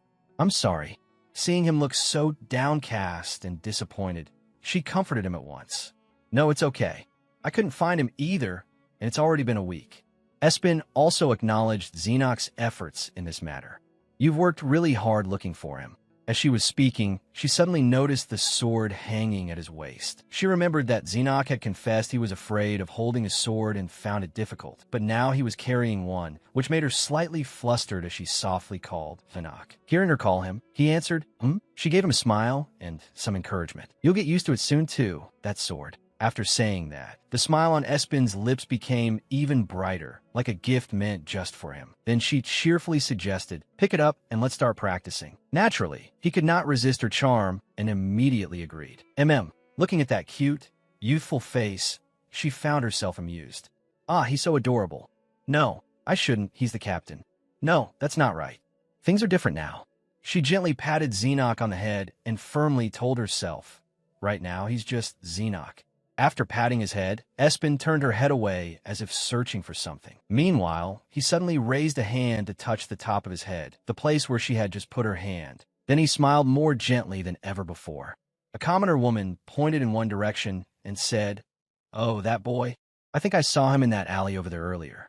After receiving her directions, Espen and Xenoc immediately ran off. The two of them hurried straight to the very alley she had pointed out.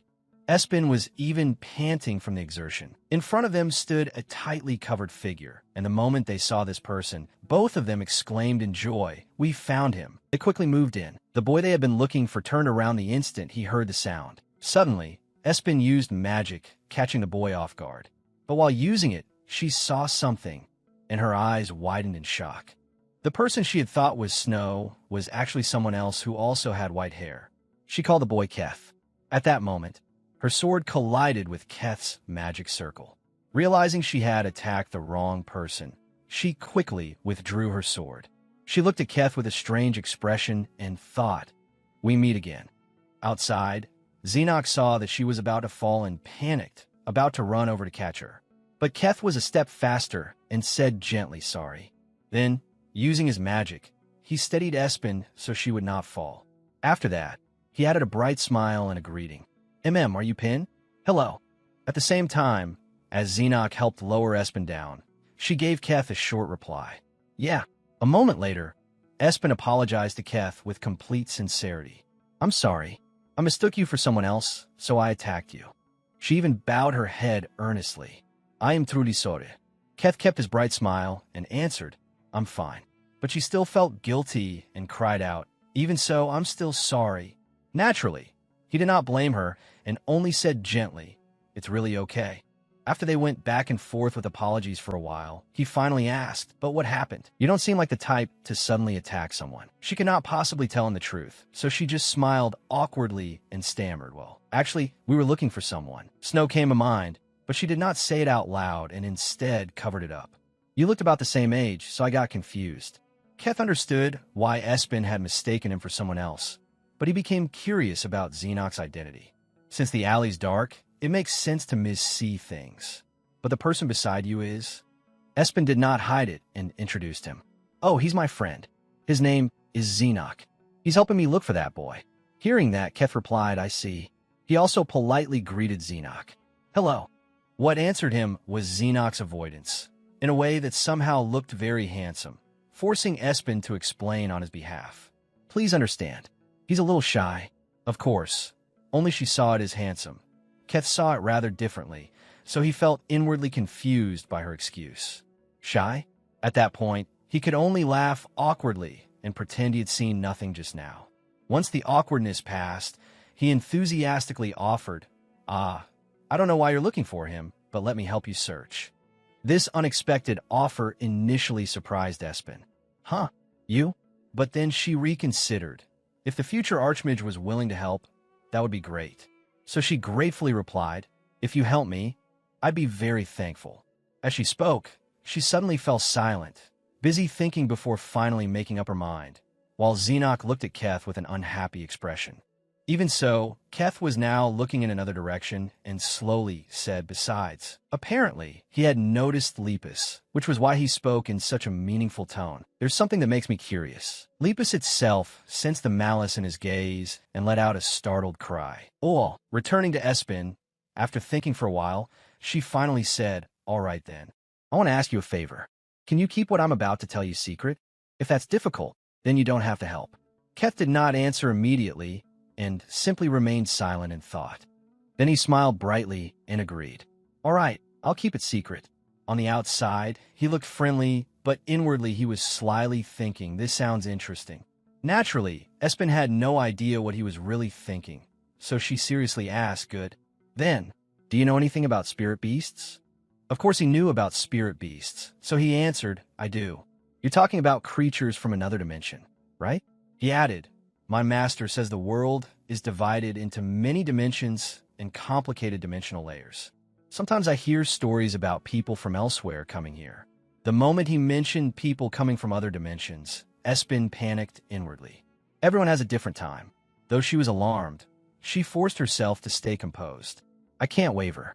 Then, with the calmest face she could manage, she replied, I see. Just then, Keth smiled kindly and murmured back to her, Even mages don't really understand the concept of spirit beasts, and yet you know about them. That's impressive. Of course, she did not explain how she knew. She was just about to tell the truth. Actually, the person we're chasing. But before she could finish, a shout suddenly rang out, Over there, catch him. All three of them were immediately drawn by the shout. There's a stranger. Espen realized something bad was happening. So without hesitation, she called to Xenoc, Let's go. The two of them immediately hid in a corner and peeked out to observe the situation. They saw a group of people chasing after something. Recognizing who they were, they wondered, Those are the Lord's knights. Where are they running off to? At that moment, seeing the fierce pursuit, Espen wondered inwardly, Could it be that they've discovered Snow Waver is the one behind the snowstorm? A flood of scenarios appeared in her head and frightened her. Because he attacked humans, he may be the one they're chasing. This is bad.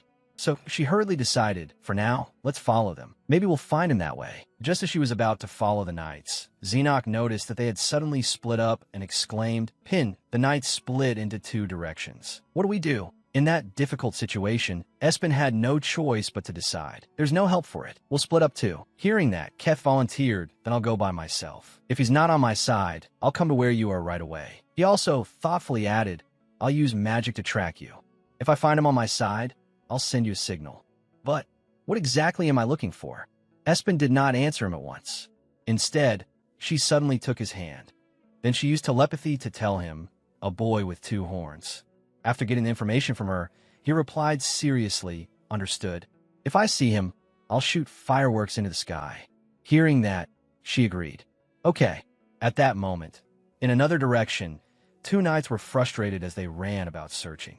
Damn it, we've lost him. The silver-haired knight asked his companion, Are you sure you saw him? The black-haired knight answered firmly, yes. He looked very strange, and the moment he saw us, he ran. The 2 of them were so busy talking that they failed to notice Espen hiding in a corner and eavesdropping.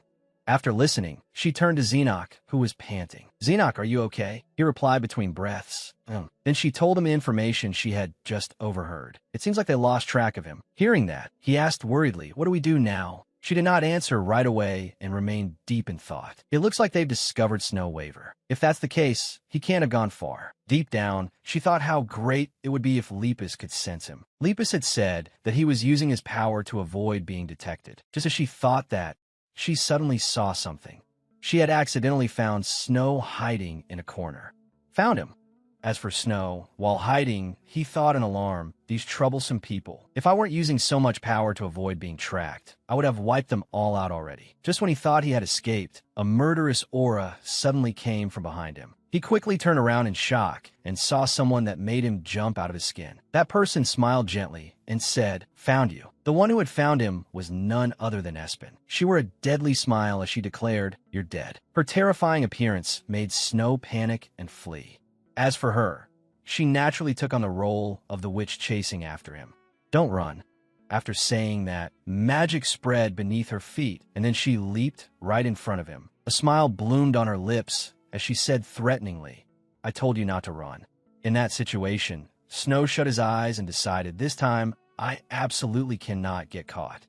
As soon as he made up his mind, he created a huge chunk of ice, which made Espen go pale in fear. Looking at that block of ice, she worried this is bad. If that thing falls, everyone will come running here. Even more dangerous than that, if that happened, the knights would come too. And if the knights came, Snow would be done for. Then he would be captured and dragged away. At the same time, Snow threatened, if you don't move, I'll kill you. In this urgent situation, Espen sighed and made a decision. There's no choice. I can't let it break or make any noise, but I still have to suppress him. I'll just have to risk it. Thinking that, she quickly drew her sword. She slashed straight at the ice block Snow had created. That strike made him gape in shock. Then she suddenly grabbed him by the collar and said, Don't look away. Espen ruthlessly slammed him down with a thud, and he fell to the ground with her sword pointed at his face. Only then did he reevaluate her abilities. What is this? She's seriously no joke. So he gritted his teeth and muttered, From now on, I can't let my guard down. Even if I have to use every last bit of my strength, I'll kill you. Espen heard what Snow was saying, so she immediately raised her voice and asked, Why do you hate me so much? Snow shot back just as fiercely. Do you really need to ask you? Before he could finish, Xenoc came running up and shouted, Pin. He urgently announced, The knights are coming. Those words made Espen panic. Damn it. At once, the pounding footsteps of a group of people rang across the ground. Then someone else appeared and remarked, Oh ho, so it really was this way. Keth appeared in the air and looked down at Espen's group. Smiling brightly, he offered, Let me help you. Seeing that an ally had arrived, Espen hurriedly shouted, help me. Quick. Just then, a group of people came running over. But the moment they reached the spot where Espen had been standing, there was no one there. There's no one here. The knights looked around in confusion. I clearly heard something. You probably misheard. Let's search somewhere else. In truth, Espen's group had not gone anywhere. Keth had simply erected a barrier to hide them all. Smiling brightly, he said proudly, I put up a barrier. No one can see us.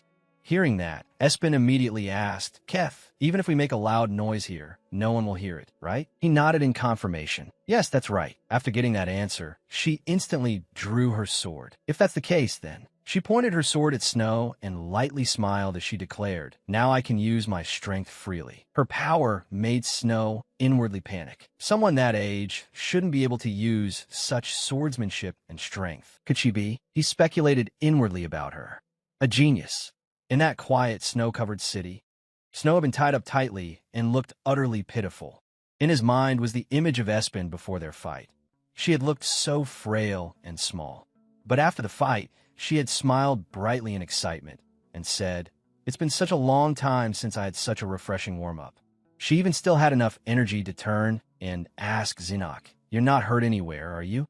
Zinok nodded and answered, Looking at the situation, Keth thought to himself, "Now that I think about it, being able to catch that guy so easily earlier was because of how active she was." Then he looked over at Zinok, who was bickering with Snow. Suddenly, Zinok cried out, "Hey, wait." He pointed at some sheet covering above and asked, "Wouldn't it be really useful if we broke that?" Keth agreed, "True." Then Zinok turned and asked, "Can you help me? I need to climb up there." Keth did not mind helping. "Sure." A moment later, Zinok had been lifted up high. He raised his sword and cut through something. A huge tarp fell over Snow, making the boy cry out in confusion, while Espen stared blankly. What is this?" After struggling for a while, Snow managed to free himself from the tarp. No sooner had he escaped one danger than he ran into another. Espen. It was over. A moment later, a hand opened before him. Zinok looked at his own hand and wondered, "Can I really use a sword?" Even though it was still sheathed. Back in reality, the trauma still haunted him. Even now, swords only remind me of terrifying people. He gripped the sword tightly, but I finally realized something. A sword isn't just something cruel and frightening. It can also show you something beautiful. Thinking of Espen, he silently wished, "I want to be like that too." Noticing how quiet Zinok had become, Espen asked in concern, "Zinok, are you okay? Are you hurt anywhere?" Suddenly, he grabbed her hand. Then he said gratefully, "Thanks to you, I can hold a sword now." He thanked her sincerely. "For the first time, I wasn't scared, and it didn't hurt either. You're the best, Pin." Seeing him like that, she remembered how, when he was older, he had once told her the same thing, that she was the best. That image and those words still remained in her heart. There was something to be proud of. Espen blankly recalled the moment Zinok had told her, "My vice captain can only be you." At that moment, Zinok looked mature again in her eyes, smiling gently. Something to be proud of. My vice captain can only be you. She stood frozen, staring at him without saying a word. Espen lowered her head and thought, why are the memories I forgot? The image of herself in her former body, walking behind Zinok, surfaced again. Meanwhile, Ket stood there deep in thought for a moment. Then he spoke up. "Everyone, we need to move somewhere else for now. The nights are coming." Just as he said, many nights were hurrying toward them. The snow had stopped falling, and sunlight was beginning to shine down. Snow Waver, tied up in a corner, shouted, "I have nothing to say to any of you." His cries echoed everywhere. "Kill me. Just kill me." It was so loud that Espen had to cover Zinok's ears. Frowning, she asked, "Zinok, are you ready?" He answered softly, "Yeah." He held up a leaf to signal that he was prepared. After that, he enthusiastically tickled Snow Waver's ear, making him shout, Hey, are you trying to die?" Espen glared at Zinok. Their eyes met, and they communicated silently. "Make sure he can't run away, right?" Sitting on top of Espen's head, Lepus chuckled to himself. "If the spirit beast I finally found runs off again, that'll be a real headache. And the one who told me to catch him hasn't even said anything." Espen and Lepus turned and left the spot, letting Zinok continue.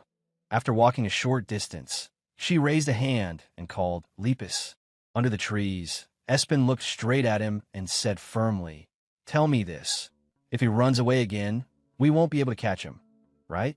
At this rate, the Lord will find out soon and capture him again. Especially now that they've asked the royal family for help. It'll be even more dangerous." Espen asked seriously, "You want to gather the spirit beasts, don't you?" "That's right." "Then promise me this. Whatever I ask from now on, you'll answer honestly. Do you really want to keep being hunted like this forever?" After hearing her words, he answered cheerfully, "All right." Espen hugged him in her arms. "Good. In that case." After speaking with Lepus, she walked over to Snow Waver and looked at him. Seeing that, he immediately shouted, "Who are you supposed to be? Kill me. Kill me right now." Espen asked in surprise, "So you really don't care if you die?" That question left him speechless. Then she said, "Hey, Snow Waver looked confused, so she added, I was asking Lepus, not you. Got it? Hearing that, he shut his eyes tightly and thought, of course he'd agree. Right then, Lepus flew over and stopped her. No, he flew in front of them and said, Snow Waver belongs to the dimension connected to this body. He can't die. Espen immediately asked, then what if he runs away again? Lepus replied casually, then we'll just catch him again. She couldn't hide her anger and threatened him. Do you want to die? Snow Waver's expression darkened. He pressed his lips together and said nothing. Then he finally asked, don't you hate me? That question drew both their attention. Espen glanced up and asked, you hate him? Snow Waver lowered his head and listened to Lepus's answer. No, I don't hate him. Espen pretended to threaten him. Then what if we let the royal side capture him? Either way, I need to catch him if we're going to keep running. If he gets taken, we'll be caught too. We might end up dying over and over. We can't have that. He has to stay alive and come with me. Snow Waver could only lower his head and listen. Espen crouched beside him and said, see, I hadn't seen this pig rabbit for a while. She pinched Lepus's cheek and smiled brightly at Snow Waver. But in his own way, he really does care about you. Snow Waver looked up at her, tears streaming down his face. Suddenly, he transformed into his spirit form and threw himself straight at Espen, startling her. What? Why is he hugging me? She soothed him gently. Hey, don't cry. Kef, who had been watching from behind, clapped his hands and smiled brightly. Congratulations. You made up, right? He suddenly paused. In that case, he looked toward Lepus. Can I ask about that strange rabbit? A week passed, and the snow no longer fell. The search for the cause was completely over, and everything had been settled. And I began sword training with Xenoc. Holding an apple with a serious expression, Espen said 10 more minutes. Just hearing that made him tremble. Since Xenoc was afraid of swords, I decided to start by helping him get used to them first. As she ate her apple, she recalled asking him earlier, how on earth did you manage to break that 10 a week ago in this condition? Xenoc answered awkwardly, back then I just thought I could do it. After a while, she said stop. The sword immediately fell to the ground, and Xenoc collapsed to his knees, panting hard. Snow Waver and Lepus had been watching from the side for the past week, and Snow Waver always looked impressed. Hey, you're an amazing teacher. The maid welcomed us in surprise. She was so happy she teared up. Oh my, young master has made another friend. Welcome, everyone. Snow Waver teased him. So you're actually weak. Xenoc cried out in protest. Hey, I'm not weak. Lepus and Snow Waver laughed merrily. Weakling, weakling. Espen, meanwhile, stood off to the side watching him thoughtfully. Going back a bit earlier, after hearing her explanation, Keth understood what was going on. Oh, so that huge rabbit was the spirit beast that asked for your help? He smiled brightly. And you're staying at Xenoc's house while you search for the spirit beasts? That's right. I don't have anywhere else to stay right now. Hearing that, Keth suggested, then how about moving to my place? If I'm nearby, I can help search for spirit beasts with magic. He continued, we could also get help from my master without anyone finding out. Espen's eyes lit up. Keth's master was the teacher of the future Archmage, after all. Keth asked again, so what do you think? Just then, Xenoc ran over and shouted no.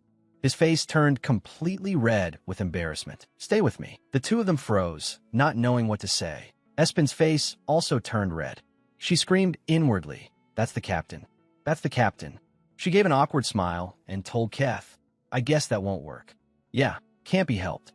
See you next time, then. She closed her eyes and told herself, good answer. I decided to teach Xenoc swordsmanship to repay him for letting me stay there. Watching the three of them bicker, then looking up at the sky, she wondered, but where is the next spirit beast? Somewhere else, something was approaching a door. It nodded a few times. A tiny spirit standing before that great door said, I can sense Snow Waver's scent here. Setting that mysterious spirit beast aside for now, we returned to Espen, whose eyes widened as she exclaimed in surprise and excitement. What? A mage is coming? Since I was the one who told them, Keth smiled brightly, his cheeks slightly flushed, and replied, yeah. The Lord requested it. Even though it isn't snowing anymore this time, it seems they're specifically coming to investigate. Espen had reacted the moment she heard part of it, and now she was thoroughly unnerved. Her face darkened with obvious fear as she said, a mage from the Sky Knights. She looked utterly frazzled, running her hands through her hair as if she wanted to scream, "What do I do?" under the bewildered gazes of Xenoc and Snow Waver. "But it'll be fine. I'm here, aren't I?" Seeing that his friend wasn't doing well, Keth stepped forward and gently placed a hand on the shoulder of the panicking Espen. Then he gave her a friendly smile and said, "Ha, don't worry so much. As long as he isn't discovered to be a spirit beast, everything will be fine." Meanwhile, Snow Waver kept glancing around at something. Sensing that things seemed a little off, he immediately summoned a crystal shard. Snow Waver, full of confidence, put his hands on his hips and loudly asked, "Hey, who upset you? I'll punish them with this block of ice." It was a nice effort, but not very helpful. Espen was still crying internally, while Keth lowered his head to observe her more closely, muttering blankly, I don't even know what to do." Then, probably because the shock was too much, she reeled dizzily and cried out, "Oh no, my neck." Xenoc panicked and hurriedly reached out to support her back. What followed looked like emergency first aid. Xenoc kept fanning her to cool her down, while Espen's face was so red it looked like she was about to burst into flames, and they even stuck a cooling patch on her. Snow Waver just stood there watching, looking rather blank, while in Espen's narration we hear, "Wibby," Snow Waver's nickname, Wibby. As soon as we started living together, I asked him whether he knew anything about the other spirit beasts. After hesitating for a while, he said he didn't know. Feeling that something was off, Espen looked disappointed. Her eyes filled with hope as she asked again, "You really haven't seen the other spirit beasts?" Not even a tiny clue, but all Wibby could do was stare in surprise, a hand raised to his lips, his wide eyes shimmering with tears. Then he tried hard to remember everything and said, "When I first woke up in this world, there were only 3 of us." That meant there were more of them than Espen had thought, and she asked in surprise, "3? "Yes. I woke up with 2 other shadowy figures. One went off looking for a great bolt of lightning, and the other ran off to look at roses. I was the only one who stayed here. After wandering around for a while, I ended up in this city, because I sensed traces of him, the round, chubby Lepus." As she received that information, Espen rested her chin on her hand and thought, "So they're scattered in different places. Does that mean I have to leave the city to find them?" The problem felt daunting. This is difficult." While she looked around at the enormous castle, suddenly, in a vast, dim room, an irritated voice spoke up.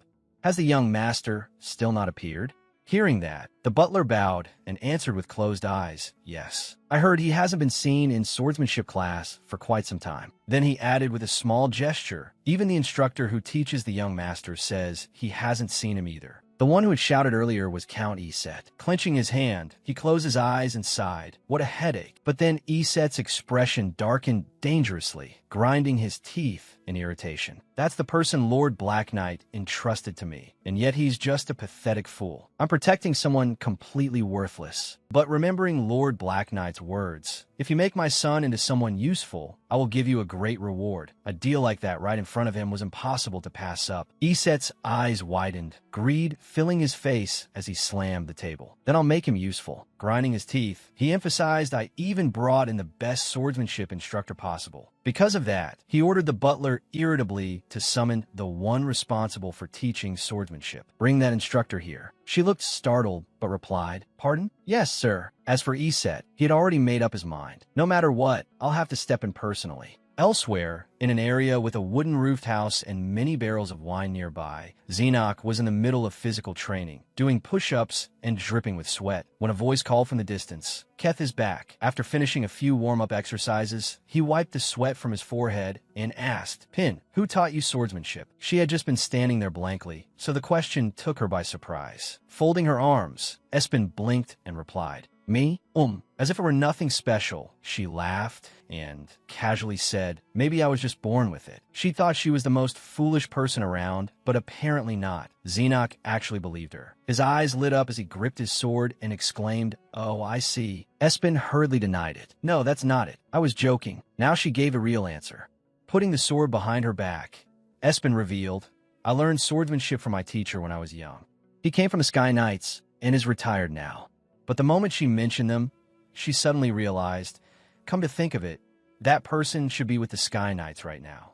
Not letting herself get distracted, Espen continued, "Actually, what I mean is I worked really hard. Where I used to be, no, the place I used to belong, there was a genius there, a precious, shining jewel. As if it had been her own wish, she had worked desperately hard just to keep up with that person. Every time that person appeared, they were brilliant, and every time they got in her way. Even though I really hated that person. But when I think about it now, I actually respected them a lot. Unlike her earlier bitterness, she seemed lighter now. Xenoc admired that part of Espen, her ability to let go of things she no longer needed, and her belief that envy mattered less than striving to improve herself. But then, somehow, his thoughts returned to feelings of the heart. He suddenly clenched his teeth. Then he stepped forward, placed a hand on his chest, and awkwardly asked, "Do you like that person?" Again, with the kind of question that left people at a loss.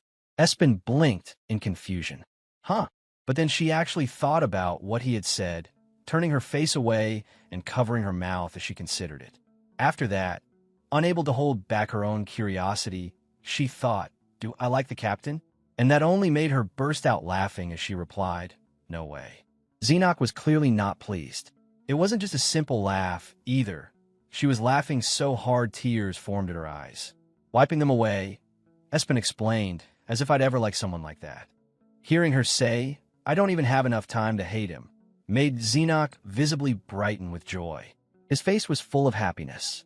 But who could have guessed that while she was emphasizing, "I really, really hate him," an image flashed through her mind. Lord Black Knight in a thin robe, his alluring chest exposed, saying, "You seem to have slept well." Just remembering that scene was enough to make Espen blush furiously, so embarrassed that she had to cover her mouth. Seeing her intense reaction, Xenoc tilted his head in confusion and called, "Pin?" That made her quickly deny it. "It's nothing," and she lightly urged him, "Hurry up and keep training." But unexpectedly, 3 dark figures appear behind them. Sensing something strange, both of them turned around in surprise. The moment Espen saw their faces, she was startled. Those guys are the ones who bullied Xenoc. At first they looked timid and nervous, but who would have thought they'd be so nasty? Because of that, Espen tensed up and spread her arms protectively as she asked coldly, "Did you come all the way to his house just to bully him again?" Without any hesitation, she pointed her sword straight at them, making one of them panic and raise his hand. Wait, we only came to deliver a message from Master. But she wasn't about to trust them so easily, and asked again, "Deliver a message?" The blonde one didn't hesitate any longer and shouted, "That's right, you useless brat. Master is looking for you." Xenoc visibly flinched, shuddering with anxiety. It seemed this didn't affect only one person, because Espen also stiffened slightly, thinking Master. A few images flashed through her mind. I heard Xenoc's current master is such a famous knight that people come from far away to seek him out. Xenoc's face appeared again. "I'll go with you."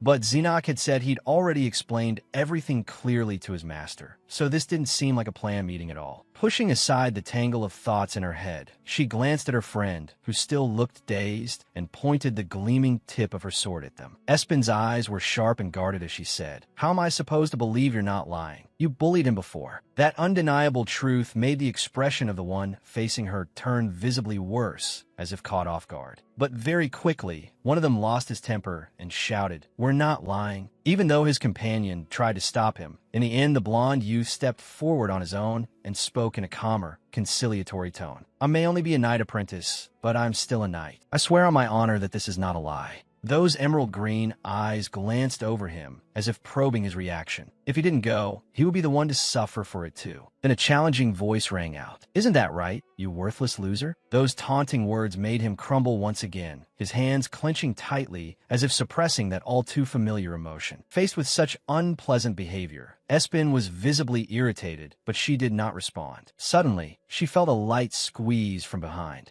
The boy hesitated until his face turned red, then said, "I'll go and come back. Okay?" His bright red eyes dropped to the ground before he added firmly, "I'll use this chance to tell my teacher that I won't be going there anymore. Because you're my master now." Those words made her heart race wildly. Her cheeks flushed red as well. She couldn't even understand her own reaction and wondered, what was that just now? The boy's figure gradually disappeared into the crowd, but that smile of his was impossible to miss. That wave beneath the sunlight planted a strange hope in her heart. "I'll be right back." Inside the garden house, beneath the harsh summer sun, her thoughts kept darting all over the place. Can I really let him go like that? Espen sank into contemplation as she sat on the grass. In her memory, his tearful and pitiful expression surfaced again. That only made her even more anxious, and after fretting for a while, she finally sprang to her feet. I have to follow him. The sunlight flooded everywhere, blazing down on the earth. In the distance, rows of students stood in a long, orderly line, with two instructors in front of them. Espen hid in the bushes and watched nervously. She focused on thinking of a solution. But can I really sneak in? It wouldn't be hard to hide, but... Suddenly, a cute voice rang out. You want to hide? Startled, Espen looked up at the adorable creature in front of her and hurriedly nodded. Lepus waved its ears kindly and said, "This body can help you." But the idea sounded rather unconvincing. She looked at it doubtfully and asked, "How can you help?" Its eyes lit up with excitement as it explained, "This body can make ordinary people unable to see you." Still puzzled, Espen asked, "Then why haven't you done that for me until now?" The cute creature had quite a sharp tongue as well. Without the slightest mercy, it replied, "Because it's such a hassle, idiot." The moment it finished speaking, Lepus got painfully pinched. Espen hurriedly begged, "Oh, come on, do it already." And so, noisy bickering broke out inside the bushes. In the end, she lay flat on the grass and sighed. As expected, following him really was the right decision. Nearby was the boy from earlier. It looked like he was being scolded mercilessly. Watching him squeeze his eyes shut, she thought bitterly, wow, this treatment really is. This scene reminds me of the past. Suddenly, Espen noticed the nobleman who remained calm through it all. Is that the Lord? Count Eset, even though he was a vassal of Duke Black Knight. Wasn't he known as the weak retainer? At that moment, the shrill voice continued, "Stop? What do you mean stop? I only said take a short break. I never told you to stop altogether. Do you really think you can train on your own after leaving here?" Eset touched his chin with a mocking smile. "Young master, if you keep this up, you'll be left behind forever, won't you?" That made her feel deeply uncomfortable. What is he saying?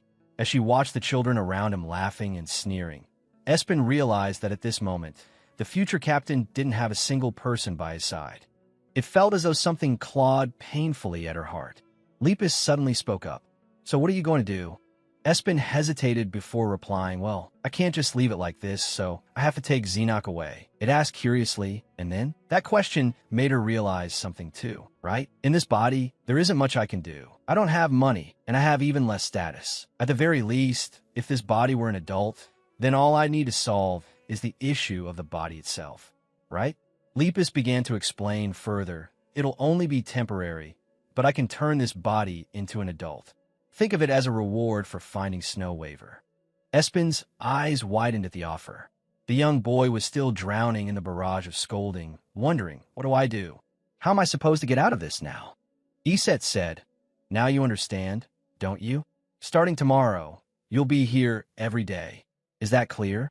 I will not accept any objections." Suddenly, a voice cut in. "I object to that." Espen appeared in her adult form, pushing the small boy behind her, making her protective intent perfectly clear. Seeing that familiar yet unfamiliar figure, his lips parted, and he softly called her by that intimate name.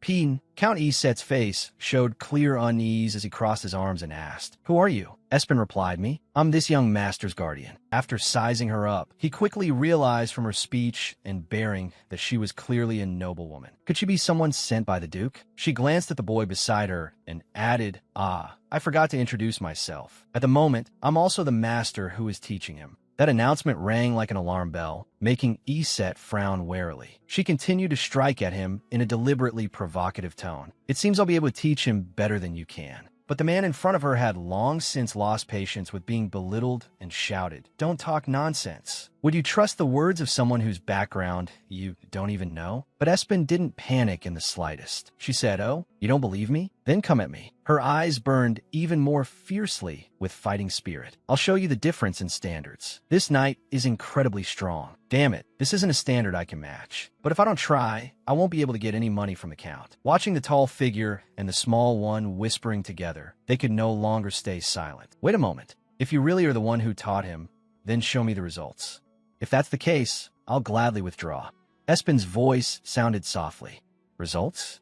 That's right. If he defeats my best student, then I'll give up. His finger pointed at the arrogant child from earlier. His challenging voice rang out. If he can defeat my top student, I won't hesitate to withdraw. Looking toward the one big figure and one small figure protecting each other, the man spoke again. Well, Espen stared at them with unwavering, powerful eyes and answered, fine. Just don't go back on your word. Xenoc looked up at her in surprise, his mouth falling open at such a reckless decision, while Iset still frowned, irritated that she had shown no fear of him. Then the voice spoke again. My lord, do you agree? His eyes flicked briefly over the doubtful expressions of the people beside him. Both of them looked grim now. Faced with a situation he could not retreat from, Iset replied, very well. In the name of the Lord, I agree. Espen smirked confidently without the slightest concern. A voice then reminded them of the condition. The loser must carry out the winner's demand. Xenoc looked pitifully miserable, his small figure sitting slumped in a corner in a daze. Espen looked at him, not knowing how to act. Lepus watched for a while before asking, hey, what's wrong with him? She whispered back, let's just leave him alone for now. In that little corner, he sat in thought with his arms around his knees and let out a quiet sigh. I thought I'd be fine even after leaving the training grounds, but every time I go home, I just feel empty. Espen turned to look at the pitiful boy, her eyes narrowing slightly. Is it really okay to leave him like that? A voice nearby pulled her out of her thoughts. Peen, seeing the boy in front of her, she immediately shouted, Keth, get over here. Is it really fine to go flying around like that? He answered as if it were only natural. Yeah, there's no one around here anyway. Glancing toward the lonely, miserable back not far away, he said, but what's going on? The atmosphere feels kind of gloomy.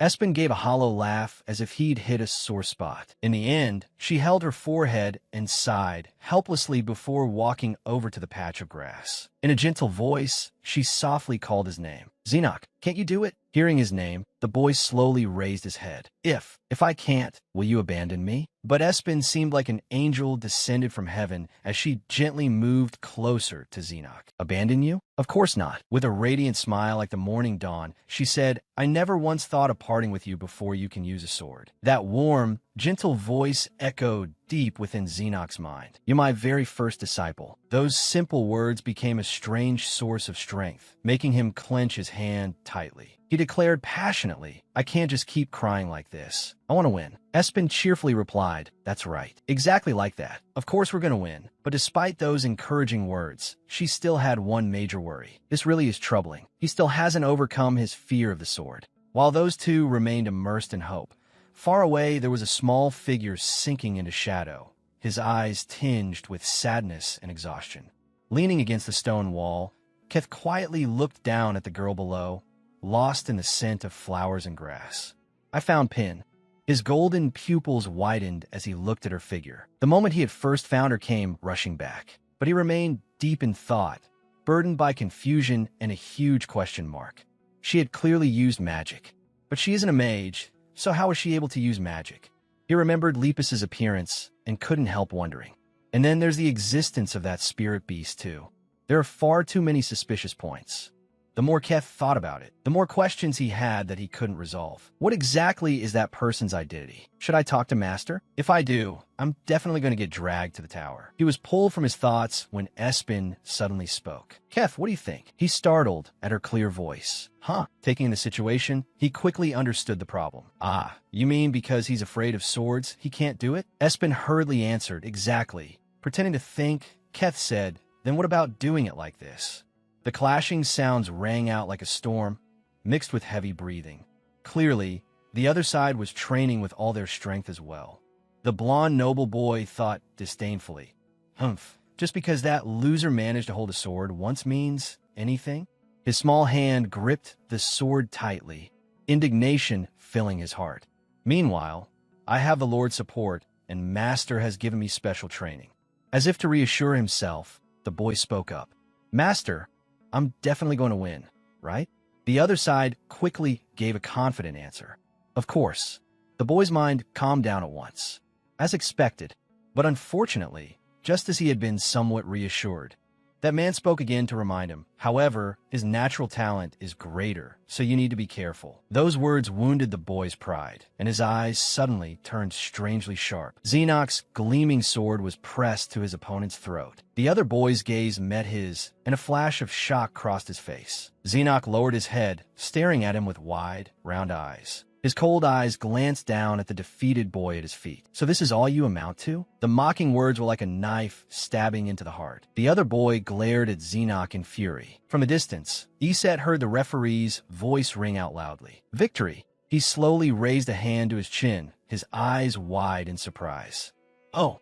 Then he quietly formed a mysterious smile. Iset's gaze shifted to Xenoc, and he thought to himself, "I suppose I should inform the Duke." The man standing beside him hesitantly spoke up. "Am I Count?" His face darkened, his gaze turning as cold as ice before he said in a low voice, "You're dismissed." From afar, the boy appeared, running toward Iset with a delighted expression. Xenoc smiled brightly like a blooming flower, his cheeks flushed like ripe peaches. 18 years later, in the present day, at the Sky Knights building, he dropped heavily into a chair, his voice annoyed and irritated. "Ha! I am exhausted. This is driving me insane. Just what kind of mess did we get dragged into because of that useless vice captain?" The young man standing behind him chimed in immediately. "Exactly." The one sitting nearby didn't forget to add, "The captain said when it's time to withdraw." Chloe stood quietly in one corner, listening. He turned his eyes toward the young man and said mockingly, "Right now, the captain is capturing that level, 100 criminal. But since when did the captain discover such a talent for swordsmanship?" The young man answered at once, "I heard it was from when he was little." The other asked back, "Not since the moment he was born?"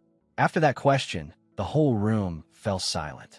Then suddenly a voice rang out. "What? So nobody knows?" He stammered in reply, "I've heard about it before. Just rumors, though." A young man holding a sword in the darkness, giving off terrifying killing intent, continued. "They say the Duke once threw the captain onto Mount Porake, a place infamous for being full of monsters, just to see the captain's innate talent. He survived and came back, and after that, rumors spread that the captain was a genius." He looked at him with some surprise. "That sounds like he was sending the captain to his death." His voice suddenly dropped as he said, "Honestly, I was hoping it would be the vice captain whose corpse was found." Hearing those words, Chloe went pale, her hand tightening around her staff until her knuckles turned white. After that, he abruptly stood and strode straight out the door. She lowered her head, her gaze falling to the floor. "Espen," she thought. Images flashed through her mind of Espen blushing and saying, "I spent the whole night with the captain." Then in a panic, but there was absolutely nothing to misunderstand. Or gently saying, "You're my only friend, Chloe." Chloe kept her head lowered, but her cheeks suddenly flushed red. "Just where are you now?" The captain I respected so much has been acting stranger and stranger. Amid a lush green field stood a small wooden house, with a vast forest stretching behind it. Xenoc had stopped attending the training grounds. Under the pitch-black night sky, a splendid mansion shone like a bright jewel sparkling in the quiet darkness, and Xenoc's former teacher had gone mad and been dismissed. Espen began recounting it, her voice full of energy. When that teacher's background was exposed, I was completely shocked. A man bent over, clutching his head in fear. Who would have thought he had lied about his experience? He dragged himself down the road, his face pale. Espen sat on the lush grass, tilting her body and shading her eyes from the sun with one hand. "This feels so nice." While enjoying the fresh air, she suddenly turned when she sensed someone behind the bushes. Xenoc, who had been practicing nearby, also turned to look at her. His anger instantly flared up, and Espen hurried over to soothe him gently. The blue sky stretched endlessly like a vast silk cloth. She walked over to the boy and demanded, "Why do you keep coming to our house? It's making both sides uncomfortable." The boy's face darkened as he said, through gritted teeth, "Where did that excellent night go?" "My sister." Hearing that, Espen was briefly surprised. "Sister? Your hair color really is the same as mine. By the way, why are you looking for her?" He suddenly turned his face aside and hesitantly said, "I also want to learn." She immediately broke into a bright smile and replied, "No, go home. standing beside her. Xenos merely stared at the boy with icy eyes. Espen narrowed her eyes and warned threateningly, "If you don't leave right now, I can make you go back myself." The moment he heard that, the boy turned and ran off at once. Elsewhere, a voice suddenly made Keth turn his head. "Tomorrow, the Archmage of the Sky Knights will be coming." Stroking his beard, his master cheerfully continued, "No, actually, perhaps they've already reached the gate." He whipped around in shock, eyes wide with surprise. "Here?" Espen cried out, her voice echoing everywhere. "What? The Archmage of the Sky Knights? And Royal Knights too? Those people are really coming here?" Keth smiled and nodded in confirmation. "Yeah, probably." She lightly touched her chin, sinking into thought. "Since what Wibby caused was quietly resolved, I thought they wouldn't come. But if it's the Archmage of the Sky Knights, could it be someone I know?" Espen's face darkened as she glanced at Lepus and Snow, who were playing behind her, and thought, around this time, there were hardly any people in the Sky Knights I knew. Iset stepped forward and clapped his hands with a friendly expression. "Ah, welcoming." Messet and Clory approached from a distance, and he continued, "Archmages." As soon as Messet arrived, he got straight to the point. "We have come to investigate the incident that occurred in this region by His Majesty's order. Has the phenomenon happened here again?" In contrast to him, the other man remained cold. Iset said, "What? That's right, but the phenomenon is no longer occurring." "Huh? No mate. Even if it has disappeared, investigating it is still our duty." Messet smiled and continued. "Besides, climate change requires incredibly powerful magic, so a full investigation is absolutely necessary." Iset replied, "Haha, yes, I'll give you all a proper welcome." He turned away, inwardly fuming. Damn it, 2 Archmages and Royal Knights on top of that. What a nuisance. Then he ordered the servant behind him, "Come here." The man answered, "Yes, sir." The servant dropped to his knees and bowed his head in apology. "I'm very sorry, sir. It seems I was too tense and made a mistake." But Iset immediately denied it. No, suddenly, an arm holding a torch appeared. A sound rang out, and the servant was already sprawled on the ground. Messet's face darkened, but he smiled slyly. When one must receive such great royal knights, a servant may make a small mistake. But when something this rare appears, what can one do? Clory turned his head coldly and observed Iset. Standing behind him, the Count's expression had clearly changed. Then Clory suddenly noticed something strange and turned to look at it. Clory saw a tiny lamb with a blue horn. It looked adorable. It was Flea. He thought to himself, "That's..." His eyes widened as he looked back. Clory was still a little suspicious. "What is that?" Suddenly, Flea darted in a flash to stand before Clory and Messet. It eagerly came over to Clory's feet and sniffed around. Flea cried happily. Humans really do have such a pleasant scent. Clory bent down and picked it up. He examined the strange creature closely. But just then, Messet snatched it away. He asked curiously, "What is this?" Flea shouted in annoyance. "Let go of me, you stinking human." Messet grabbed Flea by the head and laughed sinisterly. "Oh, what is this? So this backwater place has something worth studying, does it?" The scene shifted into the forest. Espen thought back to her old sword companion. Chloe's father had been a royal knight. In the past, when she and Chloe were in the Sky Knights, the 2 close friends had once sat together and talked. Chloe had said, "My father is a royal knight too. You have no idea how hard I studied, because I wanted to become someone just like him." Chloe had smiled so happily when she spoke of her father. "The 2 of us are exactly alike." Espen remained lost in thought, while Lepus and Snow Waver played leisurely together. As if sensing something, Lepus suddenly frowned. "Pin, I can sense a new spirit beast in this village." Hearing that, Espen, Xenos, and Keth immediately became alert. Lepus said thoughtfully, "It's a spirit beast extremely good at hiding its presence, so even I didn't notice it." Snow Waver added, "Hiding its presence? Could it be Flea?" Espen asked, "What is it like?" Lepus and Snow Waver exchanged awkward looks. Snow Waver said gravely, "It likes humans." Lepus calmly added, "But it likes flowers even more." Espen asked suspiciously, "Flowers?" Snow Waver explained, "I'm a spirit beast born from snow, so my personality is..." Then Snow Waver stopped. Espen continued, "So what?" Snow Waver hesitated, looking at her awkwardly. Then Snow Waver finally offered a warning. "It's best not to make it angry." Meanwhile, Flea was perfectly calm, not looking worried in the slightest, even though it had been locked in a cage. Clory was a principled man, so when he learned of Messet's intentions, he couldn't stay calm. Messet, do you even know what it is before bringing it into the city? You don't know its background, so you can't just bring it in carelessly. Isn't that a basic rule for a mage? As if it were nothing, Messet said, "Come now, Clory, calm down. I understand what you mean." He leisurely touched the bars of the cage. "First of all, you needn't worry about danger. Even after being captured, it hasn't resisted even once." But Messet smiled ominously. "I know what it is. It is definitely the spirit beast described in the records. No doubt about it." Clory looked doubtful. "A spirit beast? I've heard of them before, but how can you be so certain?" Messet replied casually, "My goodness, have you forgotten why we were sent here? The abnormal climate phenomenon. It snowed in this region, didn't it? According to the records, they're said to be beings capable of changing the climate and nature itself with immense power." Clory sharply picked up on something in his words. "But we didn't come here just for one spirit beast, did we?" Messet looked toward Flea. "That's right, but look at it. Do you have any better living evidence? What else would you call it?" Clory said nothing. Messet smiled faintly and placed a hand on Clory's shoulder. "Sir, perhaps we've stumbled upon an extraordinary discovery." His smile slowly twisted, revealing greedy eyes. "Just imagine how much magic power we'd get if we cut it open. We might even have our names written into history." Messet's words were both a threat and a warning. "And I hope you haven't forgotten that I am your superior, Clory. I don't like subordinates who rebel." Then he casually brushed past Clory.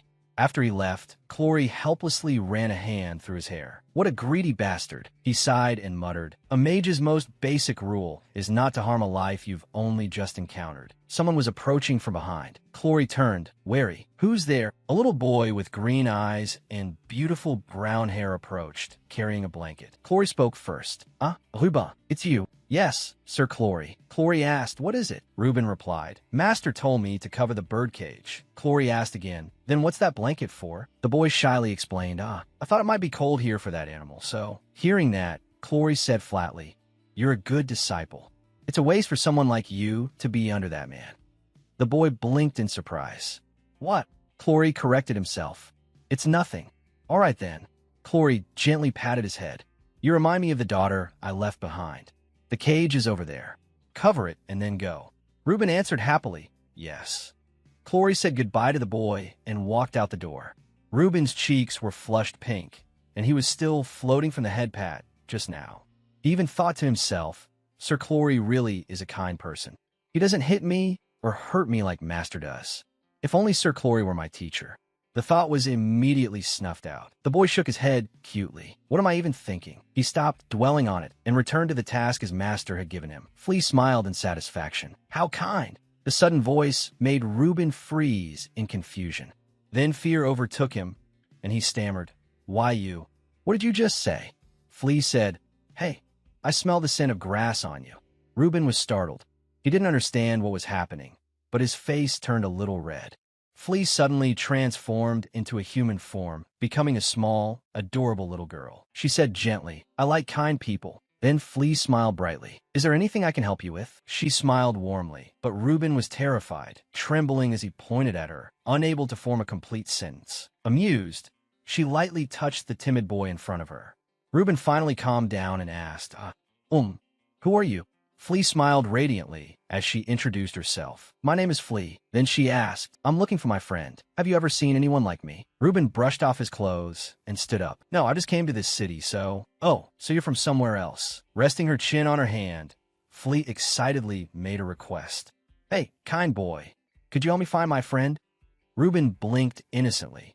"Your friend?" While the two were talking, a noise came from outside. Reuben turned toward the door in alarm, his pupils shrinking in fear. Could Master be coming? He hurriedly grabbed Flea's hand and agreed. "Okay, I understand. But for now, go back to the small form you had before." In an instant, Flea returned to her original form, the small lamb lying obediently on the blanket. Seeing Reuben's worried expression, she called out, "Hey." Flea had seen the kindness deep in the boy's heart and sincerely thanked him. "Thank you for helping me." Reuben just stared blankly after hearing those words, his youthful face full of confusion. The scene shifted to a lush green forest full of life, bathed in warm sunlight. Espen and Xenoc searched together for Flea. As the two approached a tree trunk, Espen said, "It's been a while since we came here, hasn't it?" She looked ahead with a smile. This is where we first met. Snow Waver softly offered. Flea likes flowers, plants, and trees. There's a good chance she's in the place nearby with the most vegetation. Hearing that, something suddenly came back to Espen. At that moment, Lepus unexpectedly said, "That girl blocked her signal again. I can only tell she's somewhere in this area." Xenoc raised his hand, wanting to say something. But wait, if we're talking about a place with lots of trees, wouldn't that be the forest? Do you think she's in the forest? Snow Waver agreed. That's possible too. Espen, however, wasn't sure. Her heart was full of questions. Where exactly is the spirit beast? Then suddenly she noticed Xenoc standing in front of her. Wait, when did Xenoc get so tall? Espen's thoughts started drifting in all directions. Realizing she was getting off track, she stopped thinking about it and clenched her hand. Xenoc, let's search around this area. Lepus and Snow Waver can cover the other direction. Xenoclopide? Okay. He secretly glanced at the lively girl in front of him. Come to think of it, I don't know where Pin is from or how she came to be searching for spirit beasts. I know nothing at all. After thinking it over, he finally asked, Pin, do you have a family name? She looked a little surprised. A family name? Her mood dimmed, and with a bitter smile she said, Only noble houses have family names. I'm just a commoner. Xenoc understood, and his mood sank too. I see. He stepped closer and gently said, Then, what do you think about a marriage between a commoner and a noble? Caught off guard, Espen looked at Xenoc's hopeful expression in confusion. Huh. She answered doubtfully. I suppose it's possible, if they like each other. But inwardly she was baffled. Why are you suddenly asking that? Hearing Espen's answer, Xenoc's eyes sparkled, and his face bloomed with a radiant smile he couldn't hide. Watching this, Lepus sighed and scolded fondly. Seriously, neither of them notices a thing. Beside him, Snow Waver looked utterly confused. What is this? Xenoc bravely voiced what was on his mind. I'm curious about your hometown. Espen asked, why so suddenly? His face reddened shyly like a girl in love. Because I don't know anything about you. Espen thought for a moment. That's true. At the mention of her hometown, her expression darkened and her eyes shifted away. My home, she hesitated, then said bitterly, it's very far from here. After saying that, she quickly changed the subject and started walking again. It doesn't seem like the spirit beast is here after all. Let's go back. Behind her, after hearing those words, Xenoc grew serious, as though he had silently made up his mind about something. Espen walked ahead, while Xenoc followed. Along the way, she thought to herself, what should I do? I guess I'll have to ask Keth. The two came out of the forest and entered the busy streets. Just then, Lepus and Snow Waver also came over. Espen asked expectantly, did you two find anything? Any clues? Snow Waver shook his head to show that he hadn't. Espen frowned as she walked. So it wasn't the forest? This place is too big. We can't search all of it. But at that moment, Snow Waver remained unconcerned with the matter at hand and asked instead, what are we eating tonight? Espen knitted her brows in irritation. Could you at least worry a little? Just then, a man came running hurriedly toward the four of them. The man kept looking back behind him and wasn't paying attention, so he bumped into Espen. She cried out in surprise. The man quickly helped her up. Oh dear, are you all right, child? It was Clory. He looked apologetic. I am sorry, truly sorry. Espen lifted her face, and her eyes widened in shock. The man before her looked exactly like her close friend Chloe. Clory kindly cast magic. If anything hurts, tell me. I'm a mage. I can heal you. He raised his staff straight ahead, and the pearl-like gem at the top shone brilliantly. Unbelievably, it worked. The wound on Espen's wrist gradually healed, leaving her stunned. It doesn't hurt anymore. But after that, she said nothing more. She fell silent, her face growing grave. Xenoc, who had been watching the whole situation, widened his eyes and quietly called out, Pin. Feeling deeply guilty, Clory hurried over with worried eyes and asked, It doesn't hurt anymore now, right? He received the answer, Yes, sir. That eased some of his guilt, and he looked gently at Espen. His eyes were moist as though he might cry. Thank goodness. I'm sorry once again. I was in such a hurry that I didn't see what was in front of me. Then he suddenly turned back and told her, If it still hurts, come find me at the Lord's castle. My name is Clory. As he slowly loosened his tightly clenched fist, he gently praised Espen. How cute. I also have a daughter about your age. But then, because he had urgent business to deal with, Clory couldn't stay there. He quickly waved goodbye to her group with cheerful energy. But Xenoc, who had been observant all along, sensed something unusual. This is the first time I've ever seen Pin so flustered. While Espen was deeply troubled, her expression dark, Snow Waver simply looked up with round eyes and whispered, "Hey, when do we get to eat?" Seeing Espen like that, Xenoc couldn't just stand there. He was about to reach out and gently pat her shoulder and ask, "Pin, what's wrong?" But she kept it all inside and gripped her wrist as she shook her head. "No, it's nothing. It just felt like I'd met someone I knew." Xenoc was shocked. Really? Still uncertain. Espen raised a hand and began calculating something in her mind. Then she pointed ahead and said, "Xenoc, let's follow him." Without hesitation, he agreed at once. Okay. And just like that, Snow Waver was completely ignored, crying out in despair. "Hey, dinner. Let's go eat first. Don't tell me I have to starve." Once the idea was decided, the two wasted not a second. Wherever Chloe went, Espen and Xenoc followed in step, never pausing for even a moment. Before long, they had nearly reached him. Hiding behind a large tree, Espen stared at his back in puzzlement. So it really is the Lord's castle? There, Chloe was speaking with someone else who was also wearing a white cloak, just like his. With just a glance at the cloak and the stone at the neck, Espen recognized it immediately. That's the uniform of the Royal Knights. By then, she had no doubt left at all. All the speculation in her head became certainty. As I thought, he really is Chloe's father. But then a troubling thought suddenly surfaced in Espen's mind. But from what I know, Chloe once said that her father died when she was very young, while he was away on duty. It felt as if thousands of knives were poised to stab straight into her heart, like purple roses. Espen was so shocked she couldn't believe it. She had to cover her mouth in stunned disbelief. This was exactly what a time traveler had to face. It was different from merely meeting someone she once knew. This was seeing the dead. Xenoc had already noticed how dark her expression had become, and he grew worried. Meanwhile, Snow Waver was fast asleep, but Xenoc was focused only on her. Espen, however, kept her eyes on Chloe and wondered, could his death happen here?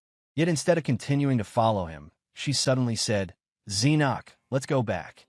Without saying anything more, the group turned and left. However, Lepus seemed reluctant about something and stayed behind to observe once more. Before the pitch-black palace gate, the spirit beast seemed to sense something and let out a low cry. Back home, after hearing the whole story, Keth asked in confusion, "So you ran into a royal knight?" "I see. But that wasn't all," and Espen added, "Yes," and Xenoc saw him too. They needed a proper plan.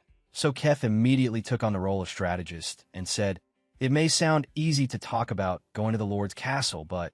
Not understanding, Espen asked back why. So he explained, "There is currently a powerful barrier around the Lord's castle. When I probed the area earlier, I took a quick look. Mages do usually set up barriers around their residences, but this one is exceptionally strong. And it's not just for protection." Keth emphasized his theory. There is definitely something being hidden inside the castle. Hearing that, Espen froze in shock. Her face darkened as she guessed, could it be? Knowing Espen would figure it out, Keth confirmed firmly, "Yes. I wonder if the spirit beast is in there." At that point, Lepus finally made his move. He leaped neatly onto her head and added, "That's possible. I can sense something inside the castle, too." With no way left to deny it, Espen stared wide-eyed in disbelief. What? Because Lepus had followed them around the entire time, without saying a word. Hearing that now made her furious. She grabbed him with both hands and shouted, "Why didn't you say so sooner?" Lepus immediately explained, "Because I wasn't sure." So Espen couldn't argue back and fell silent. Then she slammed both hands on the table and declared, "That settles it. Tomorrow, we're going to the Lord's castle. We'll go there directly, see for ourselves, and ask for help. Keth, can you help us?" So when he heard that, he smiled, ready to answer. "Go investigate? Sure. It sounds interesting.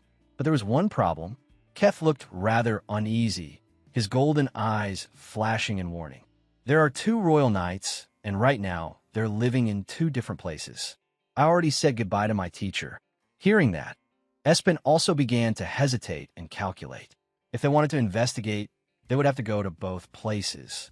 It wouldn't make sense to try to see everything in one day. The 2 places were very far apart, and the side with the laboratory had an extremely powerful barrier. So she started planning and asked for opinions. What about the places where the other mages are staying? Are those less important? Could we split into two teams? One team investigates, and the other watches the mages? Hearing that suggestion, Keth found it fairly reasonable and replied, "That could work, but how would we contact each other?" Since there seemed to be a way, Espen immediately suggested, "Didn't Lepus say you could tell what I'm doing even from far away?" Lepus, Wibby, and Xenoc in one team left him rather bewildered, while the others were delighted.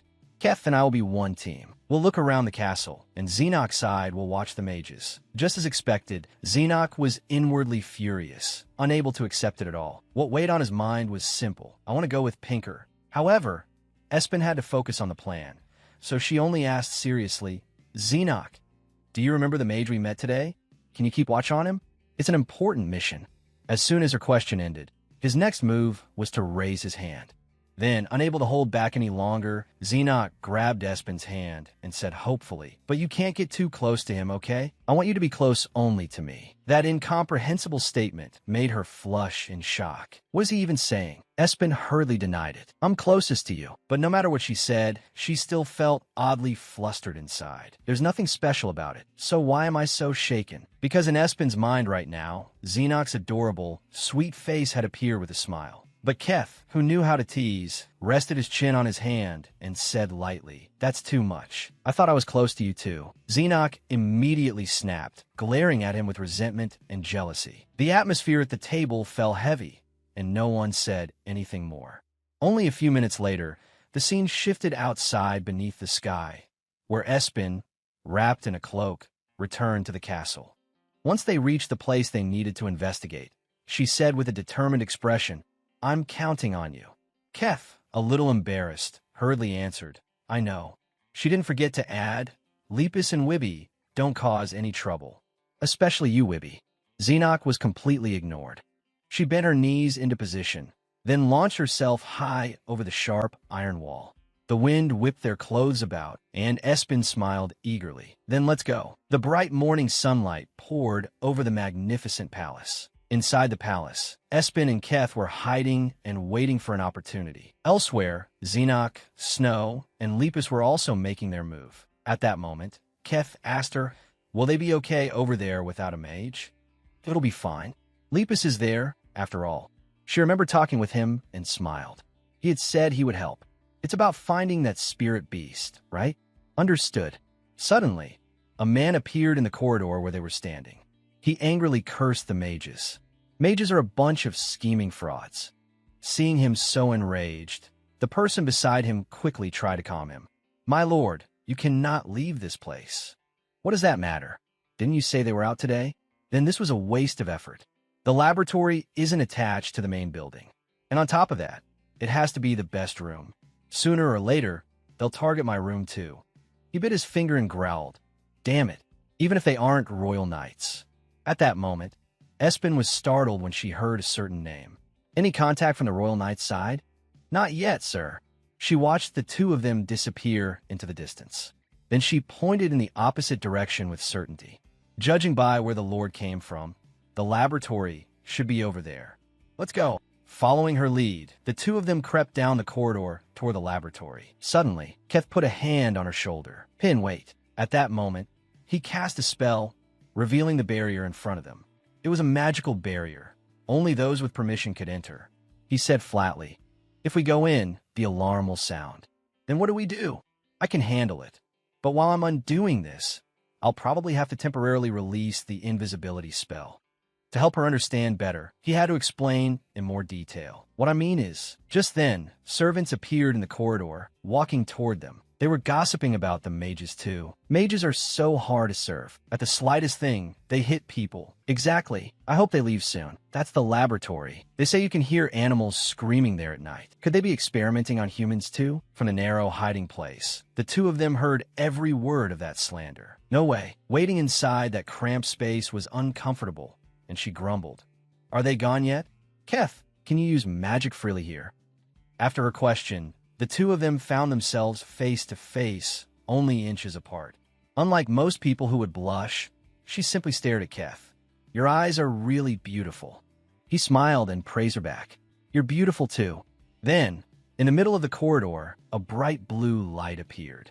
Keth said to her, Pin, the farther we go in, the stronger the barrier will get. The invisibility spell might break. Then she smiled smugly and offered an idea. How about we do this instead? At that moment, Espen transformed into an adult maid.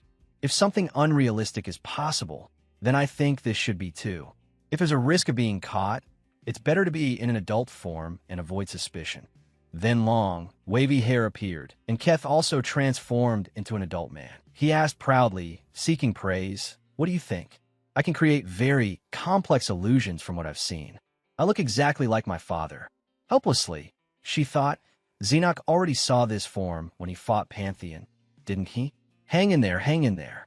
Pin, actually, I've seen this form of yours ever since the first time the spirit beast used magic on you. I was watching you from the sky. Pin, I'm very curious about you. You're someone who uses the power of spirit beasts. Where did you come from? Why are you searching for spirit beasts? Who are you really? She stared at him in shock, as if unable to believe what she was hearing. I want to know more about you.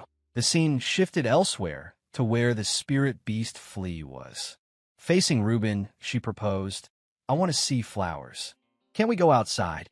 Reuben seemed bad at socializing, so he was a little flustered. What should I do? Master is away today and will be gone for a while. There's a barrier near his quarters, so it should be okay, right? So he said, the garden should be fine. Do you want to go there? I can't let you leave completely, but I want to grant your request. Hearing that, Flea beamed happily. The cage no longer held any spirit beast. Now she had transformed into a little girl, so she could go out and play with Reuben. Let's go play together. They went to the garden, where the two of them sat in a truly picturesque setting filled with flowers and butterflies. She was delighted to have someone to play with. Seeing such a lively flower garden, Reuben asked excitedly, Is this magic? Something like that. Looking at the sparkling lights in his palm, he thought, was this really created by magic? She smiled as brightly as a spring flower in bloom. The scene shifted back to where Xenoc's group was standing. Perched on Snow's head, Lepus said, she deliberately cut the connection. She's probably having fun. As long as she doesn't get angry or lose control, it's fine. For a brief moment, Xenoc fell silent in thought. He clenched his hand with resolve. I want to get closer to Pin by carrying out the task she entrusted to me. He remembered those happy times when it had been only the two of them. You're the only one who understands me. I want to stay by your side for a very, very long time. And then he remembered her sorrowful words. My homeland is very far from here. If Pin leaves, I want to go with her too. Is that not allowed? He stood in the cold wind, thinking. At that moment he thought, why not? Suddenly, the sound of footsteps rang out, startling Lepus and Xenoc. A tall man approached and said sternly, Nope. It was Clory. He recalled the image of the two children he had met before. And if he wasn't mistaken, the person before him was the black-haired, red-eyed boy. He looked down and asked, You're the child who ran into me on the road before, aren't you? At that moment, Espen's words came back to Xenoc. The great Archmage has a good memory, so if we get caught and end up facing him, I'm sure he'll recognize you. Xenoc had spoken like this then. The scene shifted again to Flea and Reuben, who were still playing together happily. Suddenly, he asked her, You said you had to find your friends. Is it really okay for you to stay here like this? It's fine. She placed a flower crown she had made herself on his head. I think I found one. Really? After thinking for a moment, she voiced her concern. If they're not in the city, then maybe they're in that castle. Elsewhere, it seemed Lepus and Xenoc heard her speaking, and they said, Don't you remember us? She looked startled for a moment, as if she had heard their voices too. But she did not dwell on it for long. She smiled at Reuben and said, Right now, I like playing with you. Reuben held the flower crown he had made and sat there grinning foolishly when he heard that. Then he said, But, about me bringing you outside. Just then, a large figure appeared and ruined the moment for both of them. Reuben hurriedly stood up in fright. And Master. The man he called Master stood there smiling, but there was menace in it. Why are you here instead of doing what I told you? That threatening tone made Reuben's limbs go weak, and he could barely speak. About that. Then the man turned his attention to Flea. And who is this little girl? Are you even listening to me? Suddenly, Messit seemed to realize something. Wait, looking at her unusual appearance, he immediately connected the dots. Could this be that spirit beast? Reuben panicked as soon as he heard his master question her. Messit grinned maliciously at her. You can turn into a human. A chilling laugh echoed from him. You're well worth researching. Hearing that, Reuben grabbed his clothes in terror and cried out, "Master, no." Messit said sternly, "I feed you and raise you so you can meddle in my affairs. But, Master, you said you wouldn't experiment on humans anymore." He shoved Reuben to the ground and sneered, "Silence. Does it look human to you?" Those heartless words struck Fleece's anger directly. Messit continued in a threatening tone, "Listen well. It's a monster in human form. No matter how much I use it, it'll be fine. What would trash like you know, daring to lecture me?" He kicked Reuben away with force. "Useless brat. Do you want to become an experimental subject in my laboratory too?" After making that threat, he raised his fist, ready to bring it down on Reuben. But before the punch could land, Messit was the one who fell first. When he came back to himself through the pain, Flea had exploded in fury, unleashing immense power. "Hey, I hate you."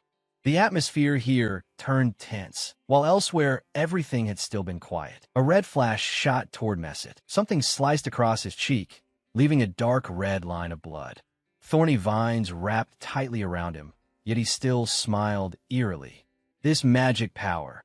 At that exact moment, a foot suddenly appeared. Espen had arrived where the spirit beast was being kept. Seeing the terrible scene before her, she couldn't help shouting inwardly, "What the hell is this?" Then her eyes fell on a child. He had already fallen to the ground by the time she looked.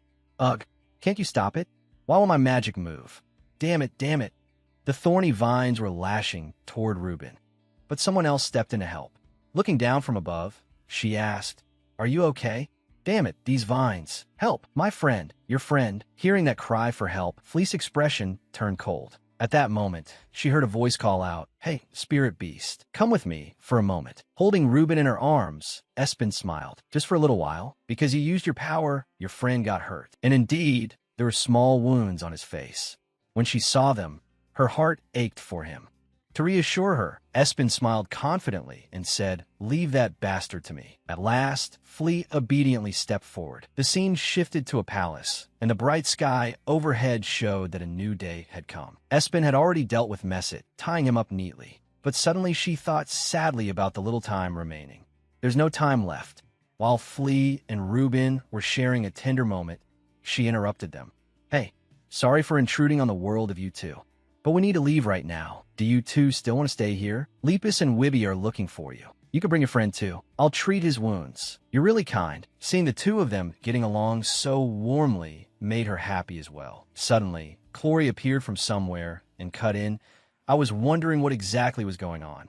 He looked at the large man lying unconscious on the ground, then shifted his gaze to evaluate her. It left her alarmed, unsure what to say. "And who are you?" She stood there tensely, sweat starting to run down her face. And behind him, Xenoc appeared. Standing behind him, he smiled, giving her confidence. Because he was there, she seemed able to relax a little in relief. Then Clory turned his attention to the adult Keth over there.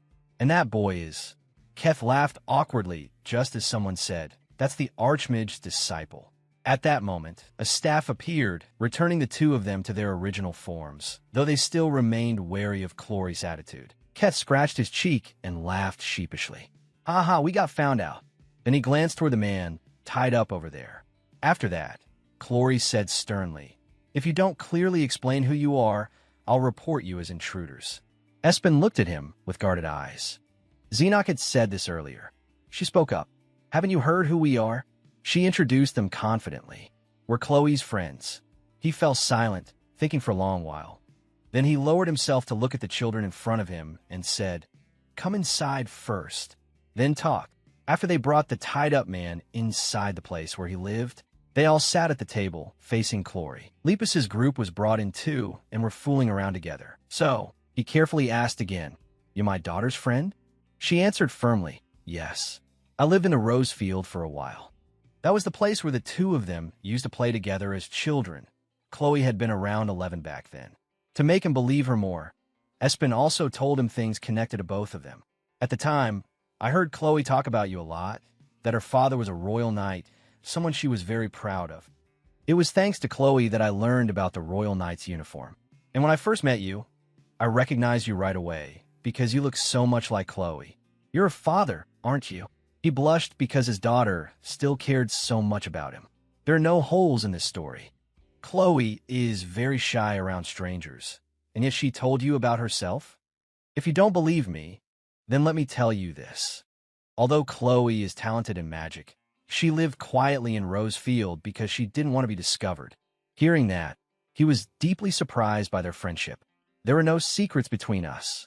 They really were friends. The lie detection magic found nothing. Although everything she said was true, she was still nervous in front of Chloe. Chloe's father was a pioneer of spiritual magic. My father can tell when someone is lying. I really admire my father's magic. Espen was quickly relieved that he was listening to her. If she hadn't listened to Chloe's words before, this could have become a huge problem. So the reason you infiltrated this place was to rescue the spirit beast that Messick kidnapped? Yes, that's right. My friend sent me to ask for your help. That's true. Besides, you had to see the spirit beast with your own eyes before you'd believe that I'm a friend of the spirit beasts. She glanced at him warily. He couldn't help pondering. The story was consistent from beginning to end, but something still felt strange. The more he spoke with the child called Pin, the more it felt as if he were talking to a knight accustomed to interrogations. So what do you all plan to do next? Even though Messick has been captured, he is an extremely greedy man. Once he discovers an experimental subject that interests him, he will never let it go. He'll chase it to the death. I know, but there has to be a reason that person covets the spirit beasts, right? It's because of their marvelous magic powerful enough to even change the weather. Could Chloe be after the spirit beast power? Someone asked. He answered calmly, I have no ambition, so I have no interest in that. Then he glared at her and suggested, just call me uncle. Doesn't that make me sound younger? She remembered Chloe tearfully saying before that her father had no ambition, and that perhaps he might already be dead because of it. Thinking of that, she suddenly felt sorrowful. Chloe, it really is just as you said. She nervously asked him, would you mind keeping what happened today a secret? Without beating around the bush or setting any conditions, he readily agreed. Sure. His straightforward answer surprised everyone. I'll cover for all of you.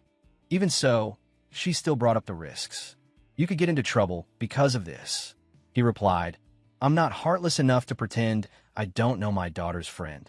If you're a close enough friend that my daughter entrusted you with her most important secret, then all the more reason. Hearing that, her heart ached sharply, as if stabbed. I'm sorry I never even learned the name of her closest friend. He smiled, showing them his trust. If I help you, then I'll have plenty to tell Chloe. Espen could not help thinking that perhaps it was finally time for her to see Chloe again. I shouldn't stay here any longer. As for Messick, I'll make him remember something else. The scene shifted to a spacious garden. A voice stopped Keth in his tracks. You're Keth, right? The Archmage's disciple. Gary stood there and called out to him. I have something I want to ask you. Looking at his friends enjoying themselves in the distance, he heard Gary ask, are you going to tell the Archmage about what happened today? The scene returned to another lavish palace. Keth was leisurely making his way into a room when he suddenly heard a voice. You've been going out a lot lately. An old man stood there holding a potted plant and looking at him. Yes, master, Keth cheerfully told him. This city is full of interesting things. I've been a little captivated. At my age, that's only natural. Then, as if he already knew everything, the old man asked, are you looking for something? Something related to time? Keth did not hide it. Yes, I'm still searching. Master and disciple continued chatting and smiling together, looking quite harmonious. That's why we came here, after all. But master, the thing related to time, it might be a person, not an object, the old man replied. I told you to inform me if you saw anyone with unusual magical power. That's right. It could very well be a person. The power of time is strange and mysterious by nature. You must find it. And if you do, let me know. Keth smiled, but the smile was hard to read, as if he were plotting something. Yes, of course. He remembered speaking with Chloe yesterday afternoon. Are you going to tell the Archmage about what happened today? When asked that, he had only smiled. I don't know. What should I do? Just then, he heard a reproachful voice. Aren't you friends? The man had rubbed Keth's head and said, try to get along with your friends. The memory ended, but Keth did not look happy. Back where Espen was staying, she slapped the table in shock. What? You said you know where the remaining spirit beast is. Flea smiled brightly and said, Flea knows. We were really close. We were like twins. Espen was holding a flower while Xenoc, beside her, kept sneezing. Then why did you separate? They said they wanted to find fire and lightning. Flea doesn't like those things. I see. But you know what direction it's in, right? Where is it now? Flea enthusiastically replied, I know. But I don't know its name. After finishing his sneezing fit, Xenox suggested a solution. Then what if you look at a map? Might that help? Let's try it. Looking at the small but detailed map of the area, Flea began thinking about where the other spirit beast might be. After staring at it for quite a while, Flea pointed to one place. I think it's this way. It was a vast region. The moment Espen looked at that place, she was horrified. Ah, this was the place where she had once lived and died, her homeland.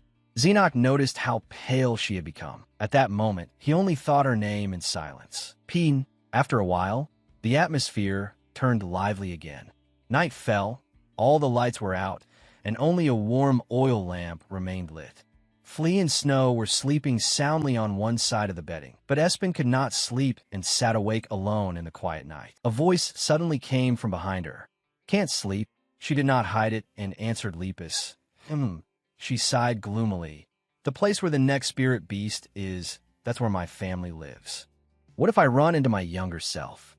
I have to avoid that no matter what. Lepus said. You should avoid meeting yourself. You don't want to disappear, do you? She stayed silent in sadness for a very long time. Then she rose and walked toward the window. I'll have to lure the spirit beast out, just like Wibby said, because I can't go there myself. Then she spotted a familiar figure outside. She wondered, That's Xenox. Why isn't he asleep? What is he doing out there? On a cold, windy night, Espen put on an extra coat and headed toward him. But then she saw something striking. His figure seemed to blend into the star-filled night. He looked so captivating it made her heart flutter, and even she blushed shyly. Before she realized it, she called out Captain Pin. Realizing she had misspoken, she gave an awkward smile. Saw thee. I got mixed up. But Xenox was still thinking about the name she had called him. Captain? Espen asked. Why aren't you sleeping? Why are you out here? I just have a lot on my mind. What about you? Me too. I have a lot to think about. Then she added, but when I saw you, all those thoughts disappeared. Isn't that strange? Xenox fell silent after hearing her say that. Then he asked, are you going to leave this place? Probably. There aren't any spirit beasts left here. Then can I go with you? He slowly took her hand. Of course not. Why would that be possible? In response, he lifted her small, warm hand to his face and murmured, I want to go with you. Blushing shyly, he confessed, I think I like you. With her hand still against his cheek, he repeated sincerely, I want to go with you. Espen was completely shaken inside. What on earth is he saying? Then she clapped her hands as if she had figured it out. As a friend. You mean as a friend, right? To quickly dispel the awkwardness, she patted Xenox on the shoulder and laughed loudly. Ha ha ha. Seeing her react that way, Xenox looked startled and wanted to explain. But then he turned red, grew shy again, and fell silent. At the same time, Espen sank into thought. Come to think of it, if I leave Xenox behind, the only person who treats him kindly is the maid. Thinking of that, the image of the smiling maid with Xenox appeared in her mind. Then the vicious faces of those malicious people surfaced as well. And Espen remembered he might get bullied by those kids again. Following that train of thought, the image of the three people who used to torment Xenox appeared in her heart. Time passed, and the full moon and stars slowly emerged overhead. Espen's clear voice suddenly rang out, startling Xenox. Xenox, let's go together. He answered in a flash. Okay. As they walked, they chatted. Have you ever gone camping before? No. Then let's take this chance and call it trip.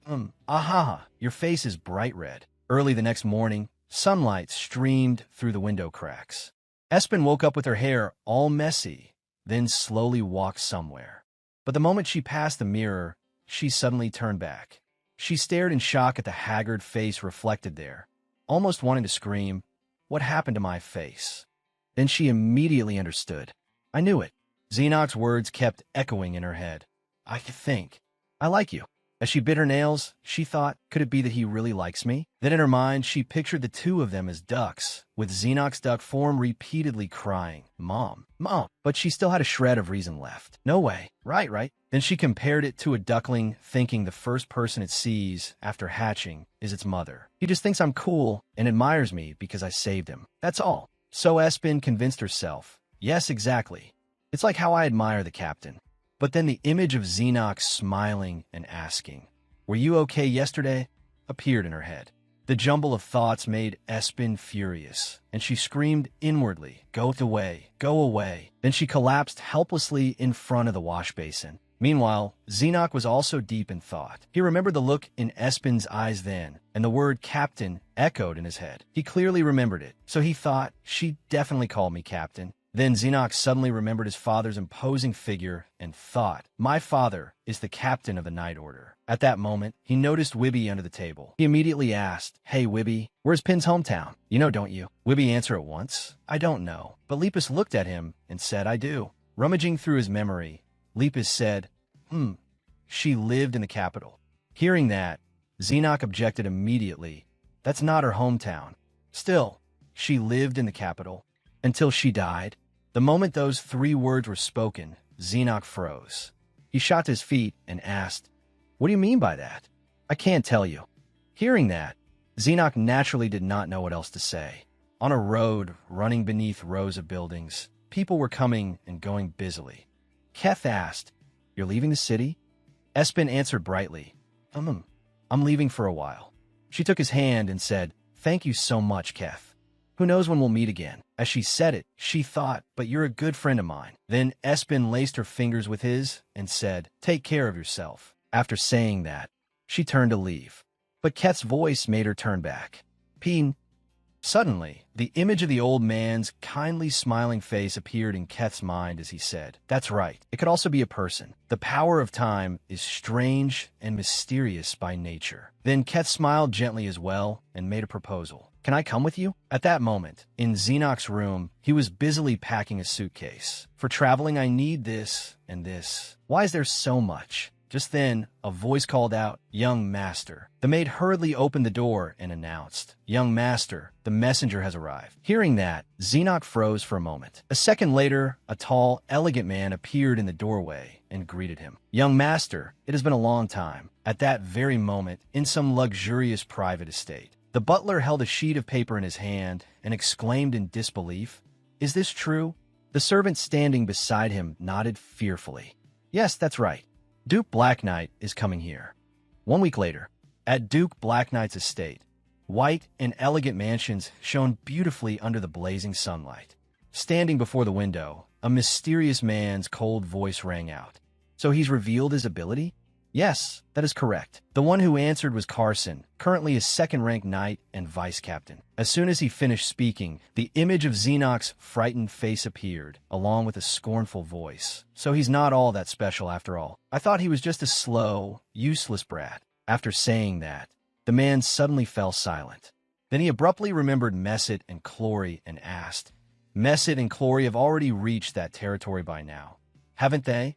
Carson immediately replied respectfully, "Yes, that is correct." When the handsome man turned around, Carson finished with "Captain." So it turned out he was Duke Blacknight, the current captain of the Sky Knights. He placed a hand on his chin as if in thought. Then he made a decision that left Carson only able to answer, "Sir, maybe I should go see it myself for the sake of my son." His voice was firm, as though no one could possibly stop him. "I'll go to that territory myself. It should only take about a week, right?" Duke Blacknight is heading to the territory. Reading the report containing that news, Xenoc looked deeply displeased. He was so irritated that he crumpled the paper tightly in his hand, then threw it away without hesitation. Seeing that, the maid asked worriedly, "Why, young master?" But he only replied coldly, "Throw it all away." Xenoc turned around and said, "I can't accept any of it." Elsewhere, in a quiet street, Espen suddenly shouted, "What?" Then came Keth's patient voice, "I was asking if I really can't come along." Espen's face reddened as she snapped back, "Why would you?" But Keth stubbornly insisted, "I want to go with you." "So what?" As soon as he said that, Keth grabbed her wrist, and she asked, bewildered, "Why exactly?" Then he smiled gently with soft eyes, suddenly moved his face closer to Espen's, and confessed directly, "Because I like you." Hearing that answer, Espen was so shocked she could hardly believe it. What kind of nonsense are you saying?" Looking at Keth's innocent face, she could not help imagining what he would become in the future. The future Archmage is confessing to me? Espen quickly tried to calm herself down. "No, that can't be it. He's just a kid. Word from a child don't mean anything." Even then, Espen stubbornly asked, "You mean you like me as a friend, right?" But Keth bluntly denied it. "No." Then he took Espen's hand and said seriously, "I could kiss you right now. Actually, maybe I should say that I want to kiss you. And besides, I also want to. Before he could finish, Espen quickly covered his mouth. In the end, she could not take it anymore and shouted, "And my childhood is ruined. I can't accept this from a 12-year-old. Seeing her react that way, Keth covered his face with both hands in surprise. Then he took her hand and asked, "Do you hate that kind of thing? Then I'll change the approach." He placed her hand on his cheek and gently asked, "What kind of person do you like?" Hearing Keth say that, Espen could not help but be stunned. I had no idea the future Archmage could be this soft. Then, without hesitation, she flatly rejected him. "First of all, definitely not you." Keth could only say that was decisive. Then he used magic to conjure a staff and said, "Even so, let me come with you." Holding the staff, Keth said confidently, "I'll be useful." Seeing that, Espen was a little taken aback. A little later, Xenox stared at the scene before him in astonishment and blurted out, "Huh." Standing across from him were Espen, Keth, and Flea. Espen enthusiastically introduced him. "Look, we've got another traveling companion, Keth." The moment he heard that, Xenox was so stunned he nearly burst into tears. He raised his voice. "What?" Espen awkwardly explained. Well, if we have magic, it'll be a lot more convenient." She thought of having to stand in lines and quickly found another excuse. "Also, we're traveling without a guard, right?" Keth said he can take that role. She remembered how she had once sweetly said, "But you can transform into an adult, can't you?" Back then, however, Xenox had answered, "But I'd still need identification papers." Seizing the chance, Keth immediately introduced himself. "I can handle that because I'm the Archmage's disciple." At that, Xenox thought with distaste, "So, identity verification is fine." Then he could not hold back anymore and spoke up. "I can do that too." Xenox placed a hand on his chest and asserted, "I'm a duke." Espen was so stunned she did not know what to say. "A what?" When Keth and Xenox stood facing each other, their eyes were exactly like those of two rivals. Off to one side, Flea and Lepus watched the drama with great interest and remarked, "Humans really are fascinating. What is this, I wonder?" Espen let out a helpless sigh and said worriedly, "But will you really be okay? If you go using your Real identity, won't that basically announce to everyone that you've left your territory?" Hearing that, Xenox immediately said sadly, "That's true." A little while later, the two Lepuses gathered around Flea, chatting merrily beside Keth. "Are you a divine beast too?" "Nope, haha, I'm a mage." While Espen was lost in thought, someone suddenly called out, "Espen!" Xenox asked her with concern, "What's wrong?" "You look down." Espen was a little surprised that he had noticed. "You could tell." She then clenched her hand and said, "Actually, the place we're about to go is close to my hometown." Xenox didn't understand, so after a moment of silence he asked, "You don't want to go there?" As Espen spoke, the image of a beautiful, luxurious white castle nestled among majestic mountains appeared. "It's the opposite," she said. "I want to go there, but I can't." Then she looked at Xenox shyly. Espen leaned close to his ear and whispered, "This is a secret only you know, okay?" Her sudden closeness made Xenox blush instantly, and he obediently answered like a puppy, Espen was gazing at him just as intently. She quickly snapped back to her senses and pulled away. Let's go. It'll still take us about 2 days." After saying that, she was too embarrassed to keep looking around. Even Espen herself couldn't understand what was happening to her. "What's wrong with me?" Elsewhere, deep beneath the forest canopy, a group of riders was moving at great speed. A lavish carriage accompanied them, and the one sitting by the window was none other than Brake. He asked patiently, "How much longer?" The man above immediately replied, "Yes, sir. 2 more days until we reach the territory." 2 days later, at Espen's wooden house, she and Xenox had finished packing and were about to set out. But then the maid suddenly entered and announced, "Miss, you have a visitor. They've come to see you." And sure enough, a cloaked figure was waiting outside. The visitor turned out to be Clory. As soon as he stepped inside, Espen called out, "Uncle Clory." Hearing her call him that, his face plainly said, "After all that, she's still calling me uncle." He quickly noticed that they were dressed to leave and asked, "Are you two going somewhere?" Espen smiled brightly and politely told him, "Yes, we'll be leaving here for a while." But with his sharp eyes, Clory quickly realized, "Doesn't look like just for a while, does it?" The bustling city now seemed to fall silent, as though only Chloe's voice remained. You two are leaving the city? Hearing that, Espen replied anxiously, yes.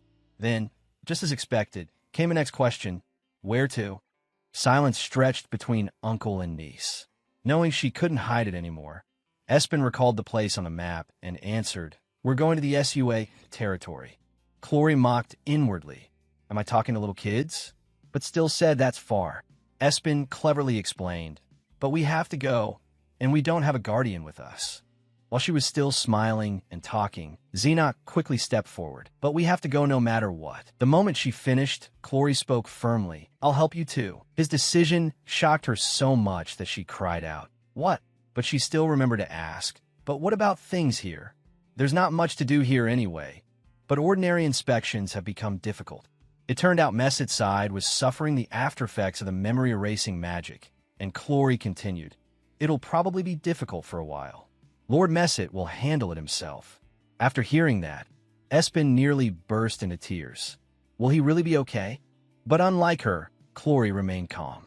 Of course. Messet's the one responsible, after all. I'll tell Messet and the Lord that I'm going to inspect the surrounding area, and then return. Suddenly, he stroked his chin and remembered something. All right, I heard Duke Black Knight is coming here. The moment he said that, both of them froze in shock. When will he arrive? Very soon. What? Hearing that answer, Xenos's expression turned much worse. Espen immediately realized something was wrong and looked at him worriedly. A second later, Xenos grabbed Espen and said urgently, Pin, we have to leave right now. Chloe, confused, asked, is something wrong? To avoid wasting time, Espen hurriedly said, well, we really have to leave immediately. The more evasive they were, the more Chloe wanted an answer. Why? Because he doesn't want to run into his father. As soon as Espen said that, Chloe stammered in shock. Wait, his father? Looking at Xenos, he continued, don't tell me this is the captain's son, young Master Black Knight? Yes, exactly. Chloe observed him for a long moment. Looking closely, he really did resemble him. And of course, Chloe still hadn't forgotten the main issue. But why doesn't the kid want to meet the captain? Espen patiently explained, he just doesn't want to see his father. I respect that. Hearing Espen say that, Xenos's eyes showed deep emotion. At the same time, the spirit beasts were still happily chattering away. In the end, they still won't leave. It's too crowded. Have you packed it yet? Fine. Then I'll help you too. In the end, Chloe still couldn't help asking, how much time do you need? At that moment, beneath a clear blue sky, a carriage came to a stop. Soldiers stood neatly lined up on both sides of the gate to welcome an honored guest. And that guest was none other than Duke Black Knight. Chloe was there as well to receive him. Captain, you've arrived. It's been a long time. But Black Knight cared about only one thing. Chloe, where's Messet? Lord Messet isn't feeling well, so I came out to greet you in his place.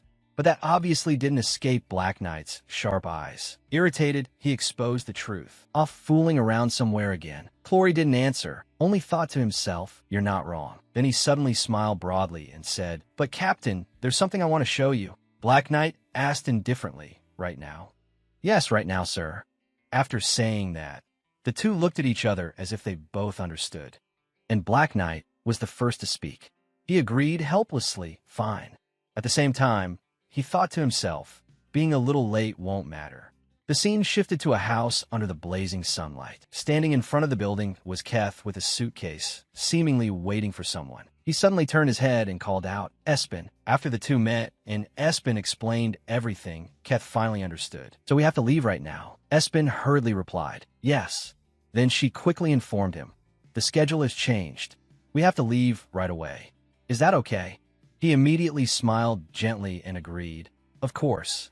At that very moment, Espen's wooden house seemed about to receive an uninvited guest. As expected, when the door opened, Black Knight appeared. But unexpectedly, the room was empty. Seeing that, Carson looked at him anxiously, sweat pouring down his face. Black Knight's gaze was now filled with killing intent. A deadly voice rang out. Bring him back immediately. Espen urged impatiently. The schedule changed. We have to leave now, okay. Keth answered brightly, "Of course." Even so, he couldn't help but wonder, "But why do we have to leave so urgently?" Espen folded her arms and thought. She suddenly caught sight of two figures approaching. They didn't seem to have noticed Espen's group. She panicked. "Oh no, it's the Sky Knights." Xenoc had seen them too. In the next second, Espen rushed over and smacked him before he could react. Keth suffered the same fate. She put a finger to her lips in a hushed gesture and warned them in a low voice. "Get out through the city gate now. There's no time." The two of them still looked completely blank. Keth wasn't nearly as flustered as Espen. He even tilted his head and asked, "So all we have to do is get past the city gate, right?"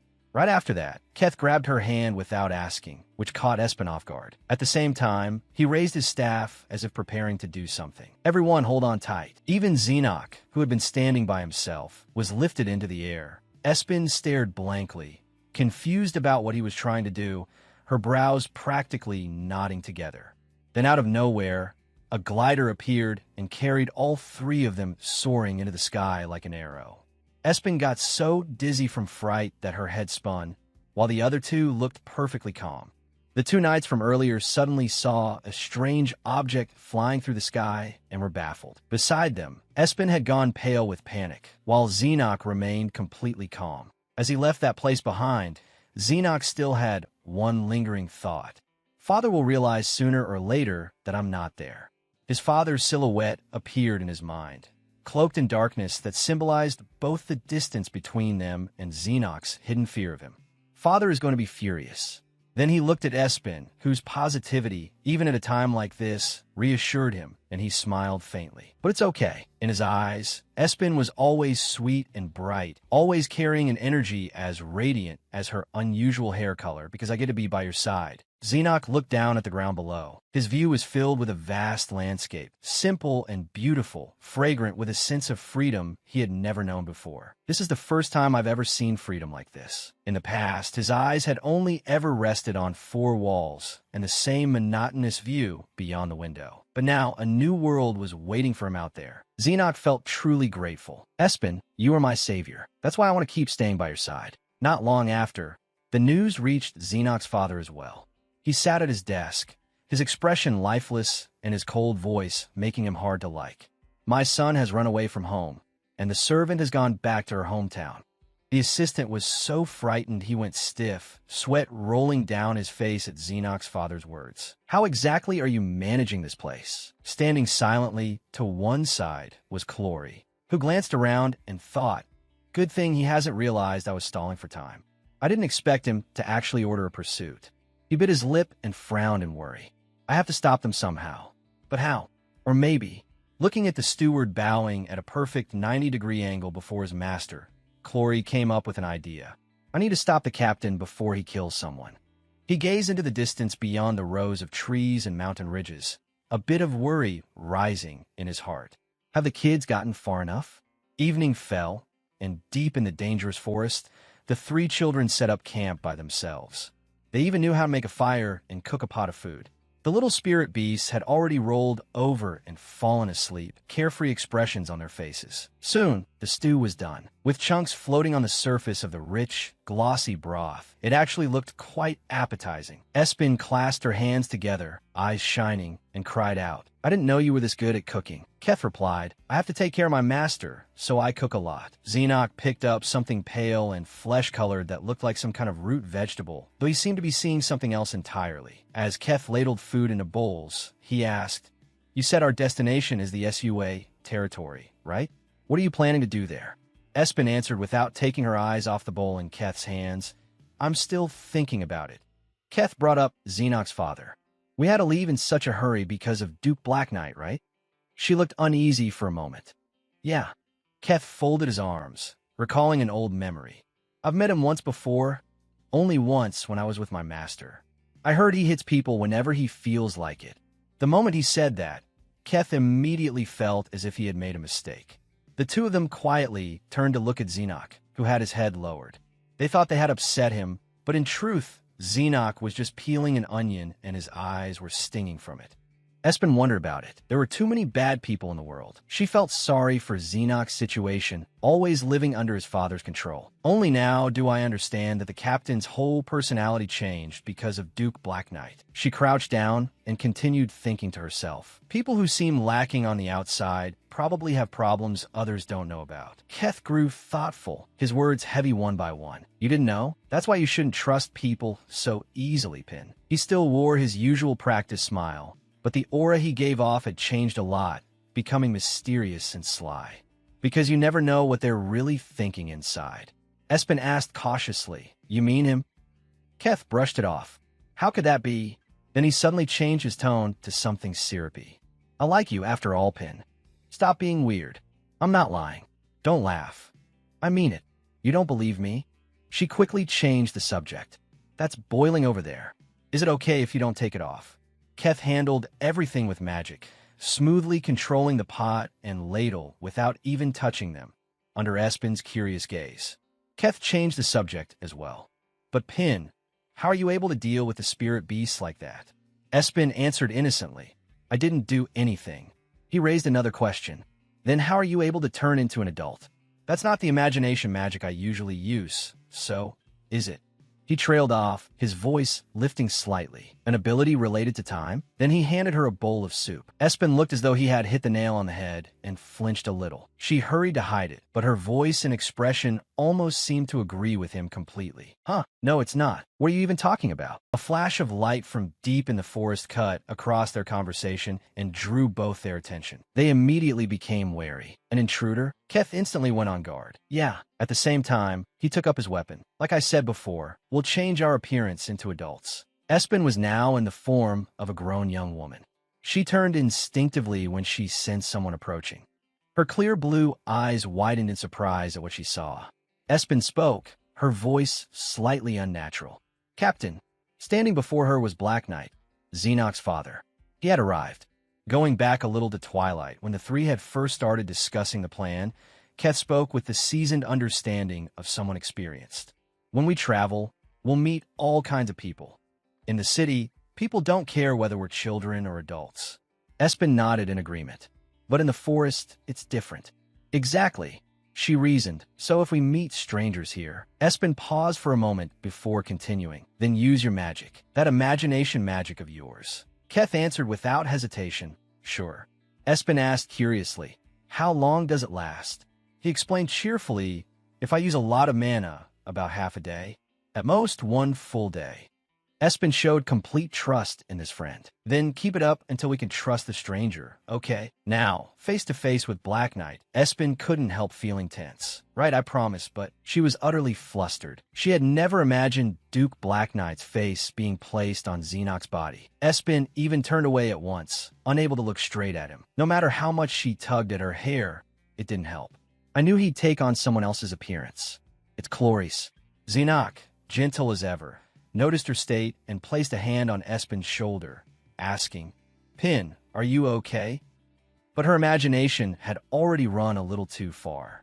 Xenoc's concerned voice echoed in her ears, yet along with it came the image of a grown, handsome man with a slightly open shirt, enough to make anyone blush. Espen couldn't escape that either. Just thinking about it made her face burn hot, red as a tomato. Shy, she shrank back and hurriedly protested. I'm fine, so could you stay a little farther away from me? Xenoc silently clenched the wrist she had just pushed aside, his eyes dimming with emotion. Espen probably had no idea that her careless words had made him think.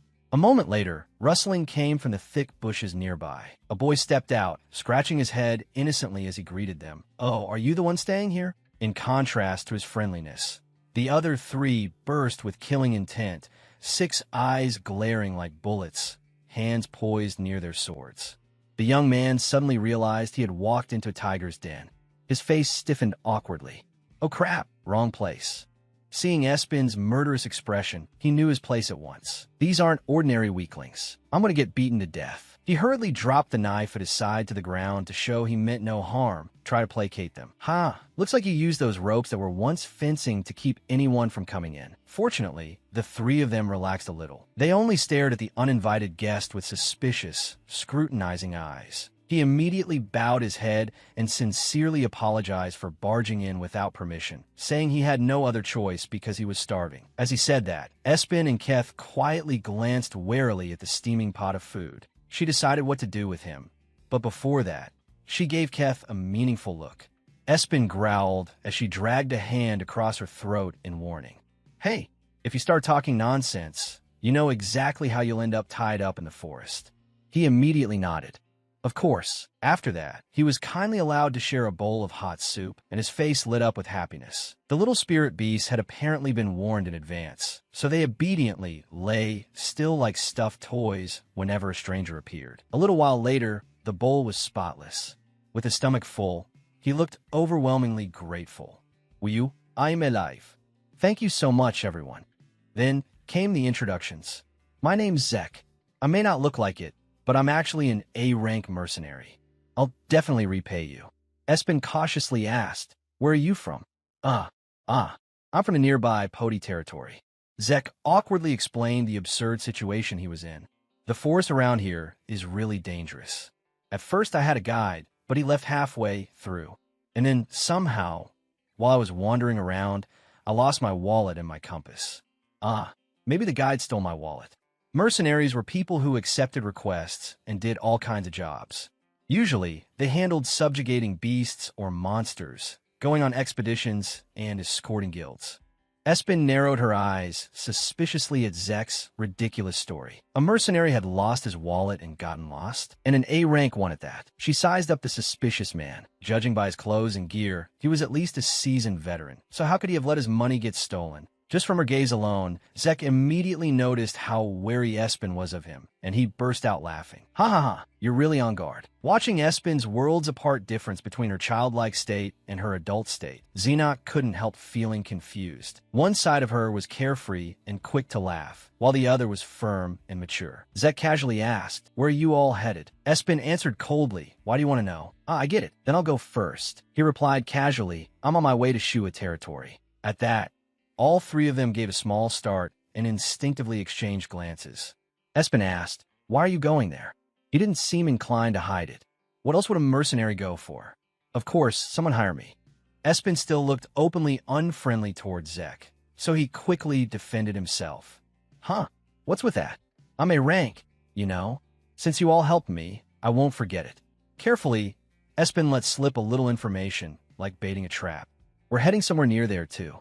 But we've come from far away, so we don't know what the area around Shua territory has been like lately." Zek caught on right away. Information? I could tell you what I know." He shared, recently, Shua territory's been in complete chaos, inside and out, because an arsonist appeared in the district. He's a man in his 30s. First, it was in the forest, and it didn't stop there. Not just the forest, but houses in the territory too. And that's not all. Zek continued. "I also heard that some noble family's estate was burned to the ground." Espen froze in shock as if struck by lightning. Not only Espen, but Keth and Xenos were also drawn in. It was someone who appeared and disappeared unpredictably, setting fires over and over. The neighboring lords had become wary and had even gathered mercenaries.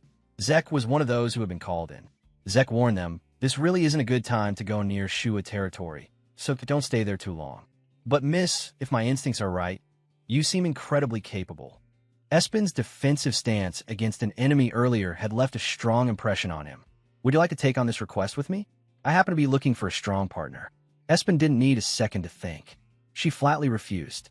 "No, I don't make friends with absurd people like an A-rank mercenary who says he lost his compass." Zek could only laugh awkwardly. Espen didn't bother holding back as she tore into him. "If it's true, then you're an idiot. If it's false, then you're a liar. I don't want to get close to either kind." Zek could only laugh and admit it. "Ha ha ha, you've got me. Sorry for deceiving you all, but it is true that I got lost and was starving." He said, "That information was way too trivial to trade for such a good meal. Next time we meet, I'll definitely repay you properly." With that, Zek decided to leave. Slinging his bag over his shoulder, he waved goodbye. "See you later." Once the troublesome man was gone, Espen felt somewhat relieved. She frowned and sighed. "Honestly, what do you mean, next time? Still, it feels like something's off." "No, I'm sure of it." And before long, perhaps only a few days later, the two sides crossed paths again, though this time the situation did not seem to be going very smoothly. At that moment, the three of them were surrounded by a group of soldiers, and Zek was among them. The moment he saw her, he greeted her cheerfully. "Oh, we meet again, don't we?" He gave her a teasing wink. "So, need some help this time?" The scene shifted to the next morning. The three of them had arrived at a magnificent, luxurious city. Taking in the scenery around her, Espen thought, "We came out of the forest and got closer to Shua territory." She looked at the people here, all dressed elegantly, heading toward the open gate ahead. Espen kept glancing left and right, calculating nonstop in her head. "If we travel another 3 days from here, we'll reach Shua territory. I thought it would be best if we looked like adults when entering through the checkpoint, so we used magic." She looked down at the bag Xenoc was carrying. Inside, the three spirit beasts were probably crammed together, fighting for space. She was certain that, in any case, Keth had identification proving he was the Archmage's disciple, so entering and exiting should not have been a problem at all. But the moment Espen thought that, the three of them were stopped by a tall guard. He looked at them with grave seriousness and said in a low voice, "No." Keth calmly explained, "I know that with my identification, I can vouch for up to 2 people in my group." The guard's eyes wavered with uncertainty as he said apologetically, "That would normally be true under ordinary circumstances. I'm sorry, but because of the arsonist's actions, we're under strict guard right now. I ask for your understanding. There are rumors that the arsonist is a mage, so identification is being checked especially thoroughly. Each person needs proof of identity. Other than disciples of the Archmage, everyone else must present identification." Hearing that, Espen couldn't help feeling anxious and impatient. "What do I do? I don't have anything like that." She glanced at Xenoc, who had started sweating too, and thought, "Xenoc does have one, but if he shows it, word will reach the young master of House Black Knight. We can't allow that. We should have said we were Keth's bodyguards instead." The three of them stood there stiffly under the scrutinizing gazes of the townspeople, all desperately thinking for a way to get into this territory. Whispering and murmurs began to rise around them, growing louder and louder. Even the other guards became more alert and prepared themselves to arrest them the moment an order was given. Then one soldier approached the man blocking the three of them and whispered, "Captain." No one knew what that soldier said, but the very next second the guard captain pointed straight at the three of them and shouted, "Those are the suspicious ones. Surround them." Espen's eyes widened in surprise. She thought, "Oh no, too late." In an instant, a whole group of soldiers closed in around them. Fear showed on all three of their faces. Espen quietly assessed what had just happened and thought to herself, "It's been so long since I've seen something like this that my reaction was a little slow. Back when I was the vice captain of the Sky Knights, this was something I never could have imagined. These were well-trained soldiers. Breaking out of the encirclement would not be difficult. But if they got accused of being the arsonist, then what?" The captain glared at the three of them and ordered, "Please present your identification. Otherwise, we will arrest you immediately." Espen forced a stiff smile and waved her hand as she made an excuse. "We're just mercenaries." The captain replied indifferently, "Then you should have papers." Feeling that the whole group had been cornered, Espen became flustered. Anxiously, she wondered, "What do we do now?" Suddenly, a familiar voice rang out from behind her. "Isa, miss, we meet again." It was Zek. He gave her a friendly wink and asked brightly, "So, do you need some help this time?" She laughed and said, "Meeting like this really must be fate, huh?" As Zek walked over to the three of them, he shook his head. "No, not fate. Destiny, maybe. I told you I'd repay you soon, didn't I?" Along with those sweet words came an equally sugary, flirtatious wink. Before Espen could answer, Zek stepped forward and warmly greeted the captain. "Oh, Captain Jacob, it's been a while. You've been well, I hope?" He pointed at the three people still surrounded and said, "They're traveling with me. New friends of mine." The moment Zek said that, the people around them gradually withdrew, which left Espen genuinely surprised. But her eyes darkened as she reminded herself inwardly, "He helped us, but this is still suspicious. There's a reason I can't trust mercenaries. When the Emperor fell ill, I once ran around looking for mages and even hired mercenaries to work with me. Most of them were greedy, and they often betrayed me. Luckily, the one paying them was also one of my people." Espen quietly stared at Zek and thought, "I wonder if he was hired too. I really can't trust this." Unexpectedly, Zek blushed and raised his voice. "You're making me embarrassed. I already repaid you. So why are you staring at me like that?" Looking like an irritated rabbit, Espen answered sourly, "Sorry. I have bad memories of mercenaries, so... Before she could finish, Zek replied, I understand. I may be a mercenary, but I don't really like this job. His words left her stunned for a few seconds. Zek smiled and continued. Would it sound more reasonable if I said I was looking for a traitor? A traitor? Yeah, I'm looking for the traitor who nearly got my comrade killed. His face suddenly turned grave, his eyes dangerous. In a low voice, he added for revenge. Keth leaned over and whispered in Espen's ear, I already tested him with magic. Everything he said is true. At that moment, Zek returned to his cheerful demeanor and said, Miss, do you have a place to stay? I know this city really well. Your destination is Shua territory, right? Inspections, there will be even stricter. To Espen, his figure suddenly seemed strangely shadowed and ominous. Unexpectedly, he continued offering to help. If you tell me just a little more, we soldiers can confirm your identities. What should I do? No matter how friendly Zek acted, a trace of suspicion still flashed in her eyes. When night fell, the four of them went together to a well-known tavern in the city. While gnawing on a chicken drumstick, Zek puffed out his cheeks and asked, So then, since we're headed toward Shua territory anyway, could you help me out a little? Espen answered coldly, We're busy. Thanks for helping us, but we have urgent business. He kept trying to persuade her. It's okay, it's okay. It won't interfere with getting to Shua territory. But she wanted things made clear. Fine, show me your mercenary card first, then talk. Meanwhile, Xenox sat quietly to one side, enjoying his meal while listening to the other two talk. The dishes had been beautifully laid out on the table. At that moment, Zek refused her demand for a mercenary card. Huh, I can't. Because of the current situation, they haven't been issuing new cards for a while. That left Espen momentarily speechless. Once again, Zek smiled, but this time it looked suspiciously sly. So, you can help me while we're on the road. Once you reach Shua territory without incident, you'll be free to go. How about it? No longer bothering to hide her caution, Espen decided to ask him directly, What exactly is your purpose? In response, he simply shook his head.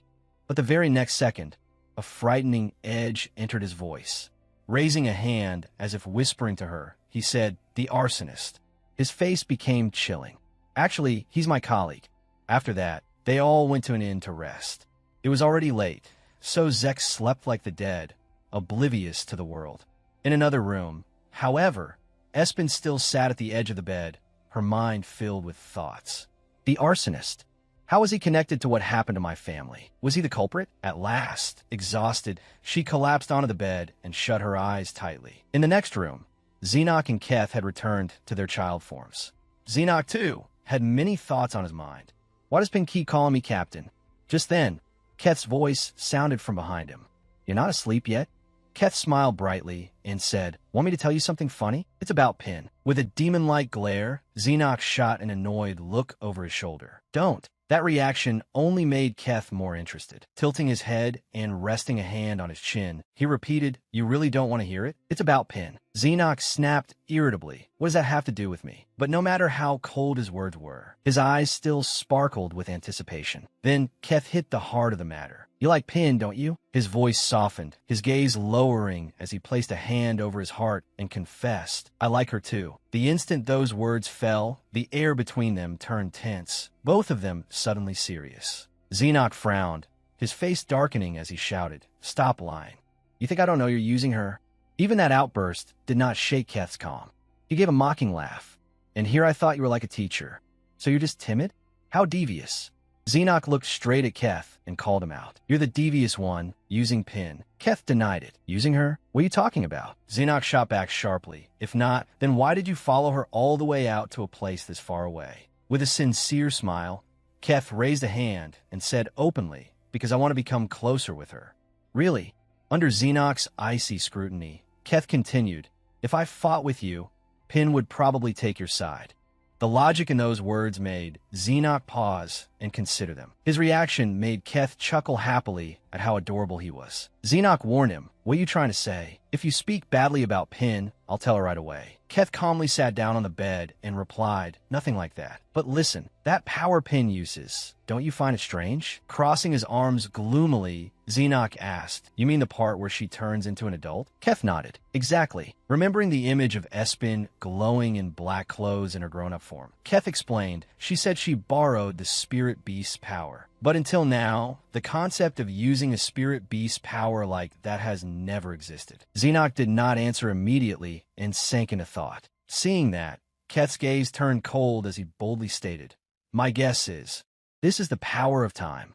In Keth's memory appeared Espen's lonely, pained figure from the past. He explained, "I mean from before she died." Xenoc's face went cold as he asked sternly and directly, "Why are you talking about that?" Keth answered gravely, "That power is very dangerous. I don't know whether Pin knows it or not, but the power of time is extremely dangerous for humans. So Pin could get hurt." After laying out his reasoning, Keth stood up straight and faced Xenoc, emphasizing, "When that happens, you and I have to stop her." Startled, Xenoc repeated, "You and me?" Keth answered firmly, "Yes." Xenoc remained a little wary, his expression dark, but in the end he accepted the proposal. Fine. With the conversation over, each of them went back to bed. Xenoc fell fast asleep, but Keth remained sitting there, unable to rest.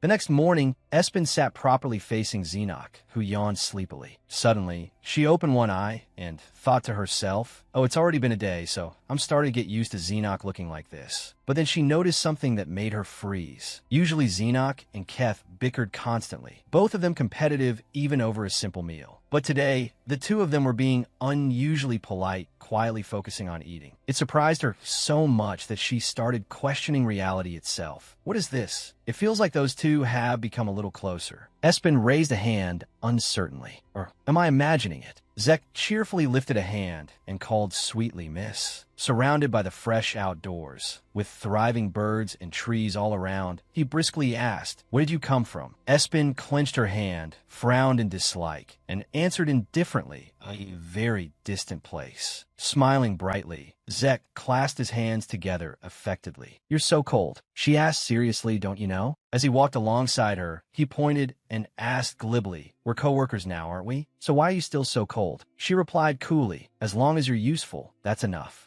Espen said evenly, "You asked me to help catch the arsonist, right? Then tell me about him." Keth and Xenoc walked behind them together, expressionless despite the lively conversation ahead. Sensing the tension in the air, Zek awkwardly scratched his cheek and laughed sheepishly. Well, all right then, since it's told out anyway." Then he shared information about the mysterious person lurking in the shadows.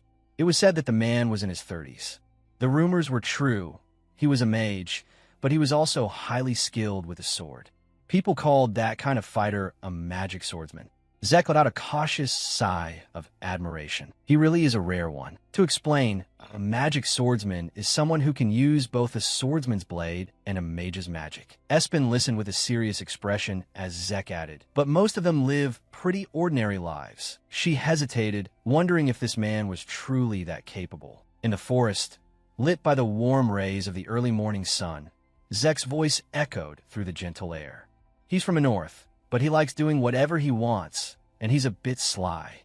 Remembering the jobs that man had carried out, he warned them, no matter how desperate mercenaries may get, he never hesitates to hurt people. "A colleague told me he's in Shua territory right now." At that point, the cheerful, lively look on Zek's face suddenly changed. Turning serious, he said, "I think we need to hurry, all right? It'll take about 3 days to get there." Zek stated solemnly, "That's what I wanted to tell you." By the time night fell, the forest was steeped in silence, and in that wilderness, a lone hut and a warm fire cast a cozy glow over the surroundings. From there, Espen and the others began their difficult journey. Suddenly, the spirit beast Lubis poked its head out from Xenoc's bag. Time passed, and 3 days later, a vast castle came into view. Zek pointed ahead. "See that? That's Shua territory." Espen's face darkened with worry. It wasn't far from her home anymore. Trembling, she clenched her hand and told herself, "But I can't see father or mother anymore." In a wide open sky, strange bolts of lightning struck down over Shua territory. Espen looked up in shock. "Thunder?" Zek scratched his head carelessly. I forgot to mention it. There's been a lot of thunder in Shua lately. He said it casually. Seeing lightning in a clear blue sky is normal here. Lubis poked its head out and explained, it's the power of Spirit Beast. It spoke excitedly. A Spirit Beast is creating that thunder. Fly also peeked out, eyes sparkling. Leica, it's Leica. Lubis added, it likes lightning and fire. Be careful. It's far stronger than the Spirit Beasts we know now. The warning made Espen wary and afraid. A tiny spirit beast appeared in her mind, along with one important warning. It did not like humans. Inside the great castle, a servant cried out in alarm. Young lady, young lady. The maid hurried around in panic. Oh my, where did the young lady go? Then a faint little giggle came from under the table, and Espen happily thought, she won't find me. Suddenly, a warm, deep voice spoke up. Hey, little one, so this is where you were. A red-haired man bent down and gently scolded her. You shouldn't tease the maids like that. Then he lifted her up. Count Shua looked gently at Espen in his arms. Where did your mother go? She answered quickly. Mother is in the greenhouse. Count Shua smiled brightly and softly patted Espen's back.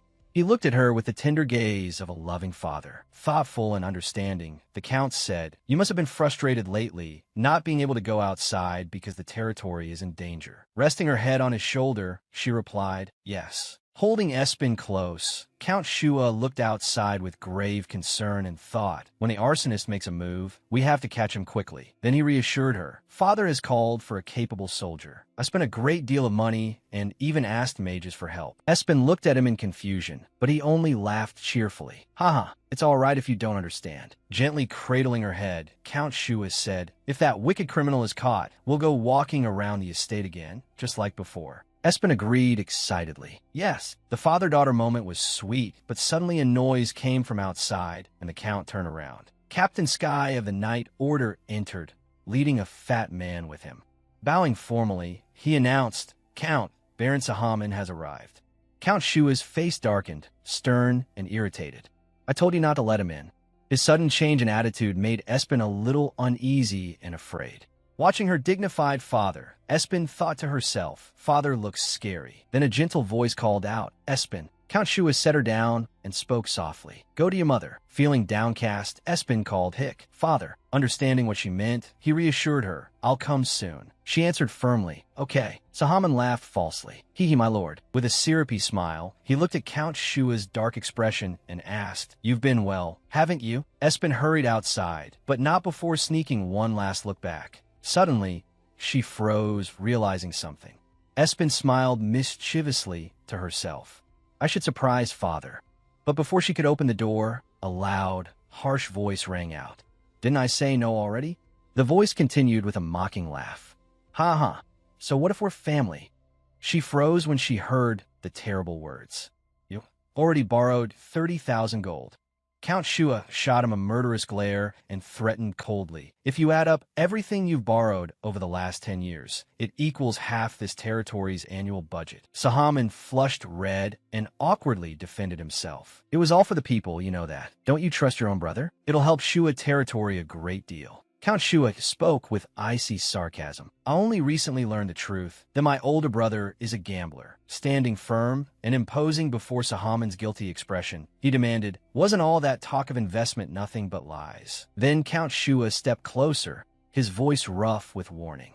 Consider your duty fulfilled. So stop gambling. If you ask for more, I'll order that you never be allowed in here again. A moment later, the door shut, leaving Sahaman stunned. Espen stood there watching, scared and shaken. Father. She cracked the door, opened slightly, and peeked inside. Sahaman trembled with rage, but did not dare argue back. Hatred filled his eyes as he seethed. Count Shua, just a country count, and yet you dare. Sahaman's expression and attitude were reflected clearly in Espen's eyes, and she watched in fear and panic. Outside the grand gate, blazing sunlight poured down, highlighting the ancient dignity of the place. Espen stepped inside and looked up along the quiet street. Then she remembered the happy, harmonious days her family once shared. After that, her mood began to sink. Keth and Xenoc exchanged puzzled looks. Xenoc looked at Espen gently, understanding her feelings. Then Zek suddenly spoke up, breaking the melancholy. By the way, we've been together for a few days now, but I feel like I still haven't heard anything about you two. Looking at them, he asked, one of you is a mage, and one is a swordsman, right? Can you use a sword? I mean, you've got a strong build. The unexpected question made Xenoc freeze. Aye, he stammered. In contrast, Keth just smiled brightly. Then Espen cheerfully cut in, he's really good. She moved closer to Xenoc and introduced him eagerly. Her sudden approach made his emotions surge, and he gazed at her like a love-struck fool. He's going to become an amazing knight in the future. Her firm praise made Zek stare in surprise. Oh, really? Espen placed a hand on Xenoc's shoulder, affirming it while reassuring him. Zek immediately began trying to recruit him. Without the slightest hesitation, he said, if a talented lady like you acknowledges him, then how about joining my troupe? The invitation only made Xenoc more embarrassed. His face turned as red as a tomato, and he couldn't say a word. Espen frowned in disapproval. What are you saying? No way. Annoyed, she shoved Zek's head away and warned him, stop trying to lure him away. He's cunning, you know. Zek asked, why not? My troupe needs talented people. The conversation happening right in front of him left Xenoc, standing there stiffly, blushing and trembling with shyness. Espen then asked seriously, by the way, you've never even seen me cut anything with a sword, so how can you be sure we're capable? Zek sighed. Oh, what's the big deal? You can tell just by the way someone holds a sword. The killing intent gives it away. Zek changed the subject. Anyway, he spoke eagerly. Now that we're inside the territory, I'm planning to gather information on the arsonist. What about you? Espen replied coldly and cautiously. We'll investigate on our own too. In the bright sunlight, Zek praised the idea and set a time to meet again. Good. Then let's meet back here at sunset. As soon as he finished speaking, he turned and strode off. Espen called out, Xenoc Keth. Espen said, let's gather information about the spirit beast. Under the clear blue sky, she suddenly froze and looked up in alarm. Lightning in the sky. She remembered Lubis's warning. It likes lightning and fire. Raising a hand, Espen sank into thought. The things the spirit beast was doing were similar to the arsonist's actions, attacking cities with lightning. In the busy street, she analyzed the situation. That must be why the arsonist was acting like that. The image of that vicious man together with the mysterious spirit beast made a thought click into place in Espen's mind. Otherwise, he would have acted according to his original plan. Then the spirit beast appeared and made everything more complicated. Or maybe not. I'm not sure. She shook herself out of those thoughts and looked around. Keth and Fly were searching in another direction. Espen sat down on a bench by the road and sighed. Sigh. Thinking too much is exhausting. Xenoc came over with concern. Pin, you look tired. Standing close, he asked with affectionate eyes, are you okay? Xenoc reached out and placed a hand on her cheek, worried. Your face is really red. Espen froze. When he pulled his hand back and stepped away, she covered her face in flustered frustration. I'm blushing because of you, obviously. No, that's not it. Xenoc awkwardly held a water bottle and thought to himself, I need to finish all this quickly and get out of this grown-up body. Just then, Espen noticed something. She stared in shock at a familiar figure on the street. Sahaman's angry figure emerged, and she was startled. That man looks so familiar. It's my uncle. Espen fixed her gaze on the furious, heavy-set man. He looks so familiar. It's my uncle. Seeing her sitting there in a daze, Xenoc came over and asked, Pin, what's wrong? Wait for me a moment. She suddenly recalled her recent encounter with that man. It really was her uncle, but when she had seen him then, there had been someone standing beside him, a mysterious figure in a cloak, who was standing next to him. Thinking of that cloaked person made her uneasy. What is this? Why do I have such a bad feeling? Espen began to reason it through. Her father and uncle had always been very close, and she also knew that her father trusted him deeply as his own brother. I remember uncle helping me a lot too, but something felt wrong. Then why is he hurrying off in such a panic? And that man beside him. There's something ominous about him. Should I follow them? The look in her eyes made Xenoc uneasy as well, but the spirit beast was just ahead. Even so, she finally made her decision and cleared her throat firmly. No, Espen grabbed Xenoc's hand. Come with me for a moment. And just like that, she forcefully pulled him along, ignoring his bewildered face as he had no idea what was happening. Come on. Having her pull him by the hand made him shy. Her hair carried a soft, pleasant scent that enchanted Xenoc. Peen, you smell so nice. Meanwhile, Keth was walking around town with Fly. Do you sense anything? No, I don't sense anything at all. The two of them were strolling through the street when Keth suddenly noticed something strange. Fly asked him, "Hey, mage, I have a question. Why are you helping Pin?" Keth laughed. Friends help each other. Besides, I like her. Humans don't help others without expecting something in return. There are also people who help others unconditionally. That's true, but you're not that kind of person. Then Keth lifted Fly into his hands. What would a spirit beast that knows nothing about humans know about judging people? That's Fly's special ability. Its gaze was firm, because Fly has to distinguish between people who harm plants and people who don't. While talking with Keth, it suddenly spotted another spirit beast, Leica. It cried out, "That's Leica!" But from the look of it, something was strange. Leica looks a little odd. Its invisibility had broken, so ordinary people could see it now. That's right. The passers-by were startled when they saw Leica. "Hey, what's that?" A doll. Frightened, Leica shrank back against the side of the street. Then it suddenly lashed out at the two of them. The strike sent both men tumbling to the ground in fear. Keth stepped forward to calm them. "Is it always that violent? I've got goosebumps. If this keeps up, the Knights will catch it sooner or later." Fly felt that something was off. "This is weird. It really does hate humans, but it's not normally like this." Keth replied, "Nothing in this world is absolute. Maybe you just don't understand." Judging from what he observed, it seemed he had come to some conclusion. Maybe it really did do something bad. In the end, Fly stepped in. It went over to speak to Leica. "Fly, it's been a long time, hasn't it?"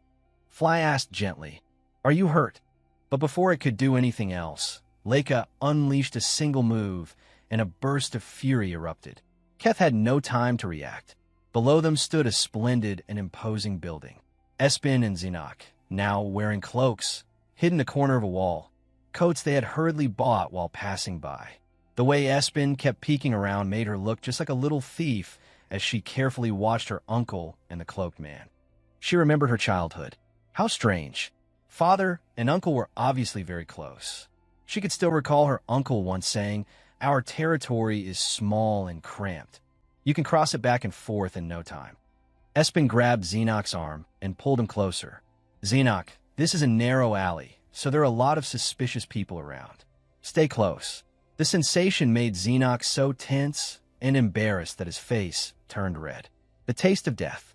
The feeling was so terrifying that Xenoc nearly burst into tears, and she had to soothe him. Meanwhile, the two men kept talking heatedly. Suddenly, Espen grabbed the front of Xenoc's cloak, making him panic. She instructed him, "Put your hand on the wall. Hurry."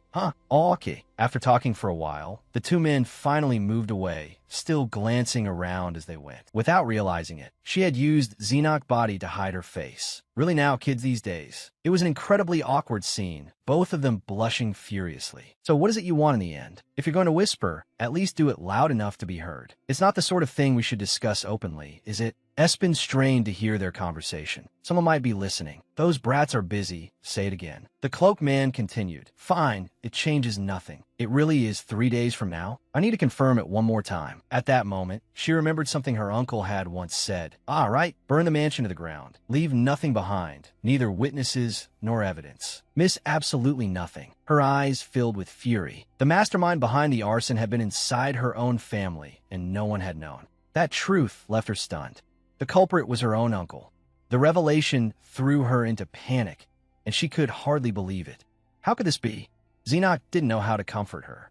She remembered how warm those days in the past had seemed. Uncle had been so close to father. When she was little, she had once heard them talking. "Thank you truly. You saved me. Hey, don't cry. Brothers are supposed to help each other."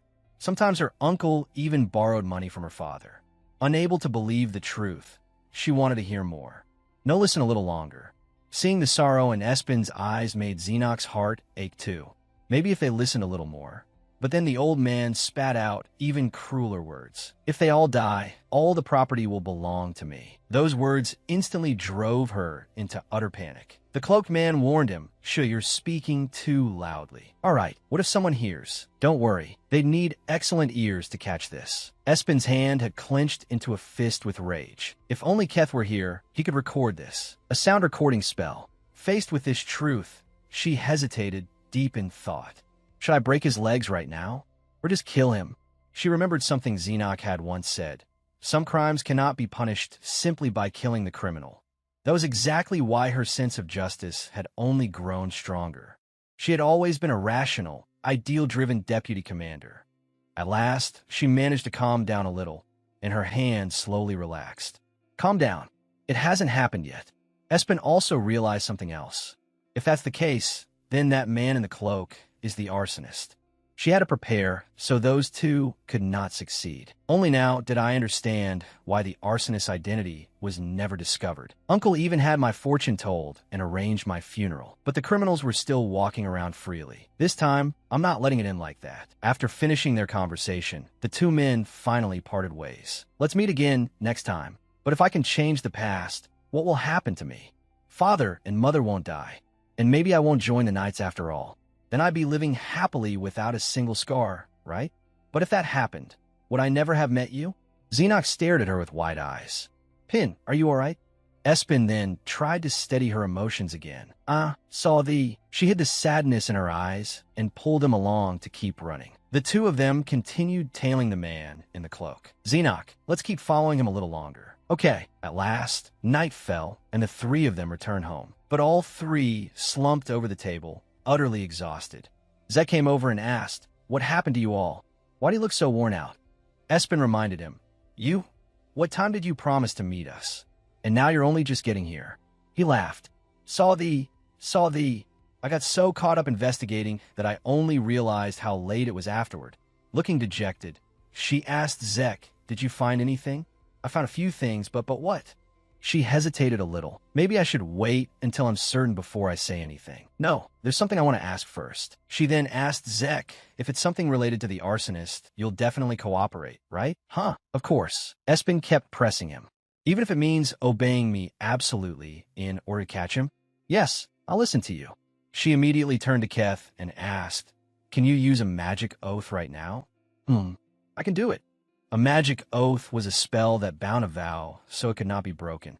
If someone dared break it, their heart would stop. She asked Zek, "Will you do it?" "Yeah." "All right, I understand." Keth began casting the spell. "What is this all of a sudden? This is the first time since taking a commission that I've had to do something like this." Done with the oath. Only then did she speak. "I found the arsonist. I even know where he is." At that moment, inside the tavern, "Haha, really? Seriously? That's great. Where's he?" Just as she expected, she could feel the killing intent. This clearly wasn't just the reaction of an ordinary A-rank mercenary. Zek's eyes gradually filled with anger. "Tell me right now. Hurry." Suddenly, Espen replied, "Calm down. I've already figured out his next target. I want us to catch him fair and square. We can only arrest him if we catch him in the act, right before he commits the crime." Her eyes were full of resolve.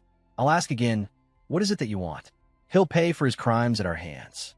When night came, Espen finally went to bed, but she still seemed haunted by what had been said earlier. Zek had slammed his hand onto the table and declared firmly, "I'll remember it with magic until just before the arsonist commits the crime. At the decisive moment, you catch him and take him away. After punishing him, hand him over to the Knights and collect the bounty." "Oh, if it were just us, that would be fine, but what is it that you want, Espen?" That question kept weighing on her mind. After meeting Xenox, the future would surely change. After all, there had never been any child named Pin in Xenox's childhood. We've already come this far. I can't just leave things as they are. No matter the cost, I have to change the future. As she was thinking, she suddenly heard someone calling from outside. "Spin." She turned toward the door. Keth. He came toward her and said, "There's something I absolutely have to tell you. This morning, I saw the new spirit beast." Hearing that, Spin was startled and jumped out of bed. "What, really?" She immediately got down and asked him, "Where?" "Well," he seemed hesitant about that. At that moment, a bolt of lightning suddenly appeared out of nowhere, and an explosion plunged everything into darkness. Keth was startled. "That's impressive." Fly panicked and asked, "Leica, are you all right?" He helped Fly up. "Hey, we're the ones who got struck by lightning." "That's not it." It turned out Leica's tail functioned like a lightning rod, so even if lightning struck it, Leica wouldn't be hurt. But the important thing was that Leica's tail was wounded. Leica couldn't injure themselves. Keth guessed someone hurt Leica. Unexpectedly, Leica snapped at Fly. "You traitor. You're even siding with humans." Fly quickly shot back. "This person isn't bad." Then Leica turned toward Keth and hesitated. "Maybe," but Leica still seemed furious. "Keeping company with humans, it's wrong." It seemed Leica was remembering the painful past of being captured and imprisoned by humans. How could you do that? All humans are vile and deserve to die. Furious, Leica attacked them and shouted, "Then why are you associating with humans?" Fly tried to soothe Leica. "Leica, you seem to hate humans even more than I do." "That's right. The one beside you is a mage, isn't he?" Unexpectedly, this spirit beast was accusing mages in particular. The one who tried to capture and kill me was a mage too. Of all humans, I hate mages the most. Leica's eyes burned with fury. I barely escaped. And yet how can you travel with humans? Then Leica's rage once again turned into lightning and lashed out at the two of them. After saying that, the sky turned dark again. They ran off. Fly sadly turned to Keth and asked, "Hey, are you the kind of person Leica was talking about?" That question made him fall silent for a moment in thought. Then Keth answered, "Well, I don't know." Keth's eyes were bright with excitement as he recounted to Spin everything that had happened that day. So that's what happened. But Keth's story left her uncertain, suspicious, and full of questions. Thinking back on it, Wibby had attacked her the moment they first met too. It had always seemed jealous whenever someone got close to Lubis, not that it hated humans. Fly had also done something terrible before, but that didn't mean it disliked humans. Spirit beasts really were giving her a headache. This is going to be hard. Still, we have to bring Leica along somehow. I let my guard down, but thankfully Keth succeeded. She thanked him for helping her. "Thanks for telling me. It's a relief that you found Leica on your side." But then he asked her, "But why do you look so tired today?" "Huh?" Keth asked out of concern. "Even though I've been using magic nonstop, transformation magic, barrier magic." The question left her too embarrassed to know how to answer. Well." Keth's eyes softened sweetly as he tried to comfort her. He was firmer than anyone else when facing enemies and strangers, yet he couldn't lie to someone close to him. Then suddenly he moved closer to her. "What is this?" The sensation made both of them a little flustered. "Are you hiding something from me?" "That makes me sad." It seemed Keth had sensed part of what she was feeling. "What did you and Xenoc do today?" She forced a smile. But Keth kept moving closer and closer to her. Feeling shy before his tall frame, she reminded him softly, "Keth." Suddenly, he seemed to shrink a little from exhaustion. "Are you all right?" Yeah, I'm just a little drained." She reached out and touched his forehead. "Do you have a fever? You're burning up." "A little." Then he took her hand and spoke in a sweet, intimate voice. "If you touch me, I feel better. And don't keep avoiding me. It makes me sad." Those words stirred Spin's heart a little, seeing weakness in the boy who was always so strong in front of her. But then she suddenly came to her senses and smacked both of Keth's cheeks. "Oh dear, I think you're really sick. You're even talking nonsense." Spin touched Keth's cheeks and comforted him. "You said the same thing when I used that spell. Remember? That I shouldn't overuse it." Her eyes were full of determination. "If you're hurting, you have to say it. Okay? I worry about you." Feeling the girl he liked touch his cheek made Keth feel as if he were drowning in a sweet dream he could no longer escape from.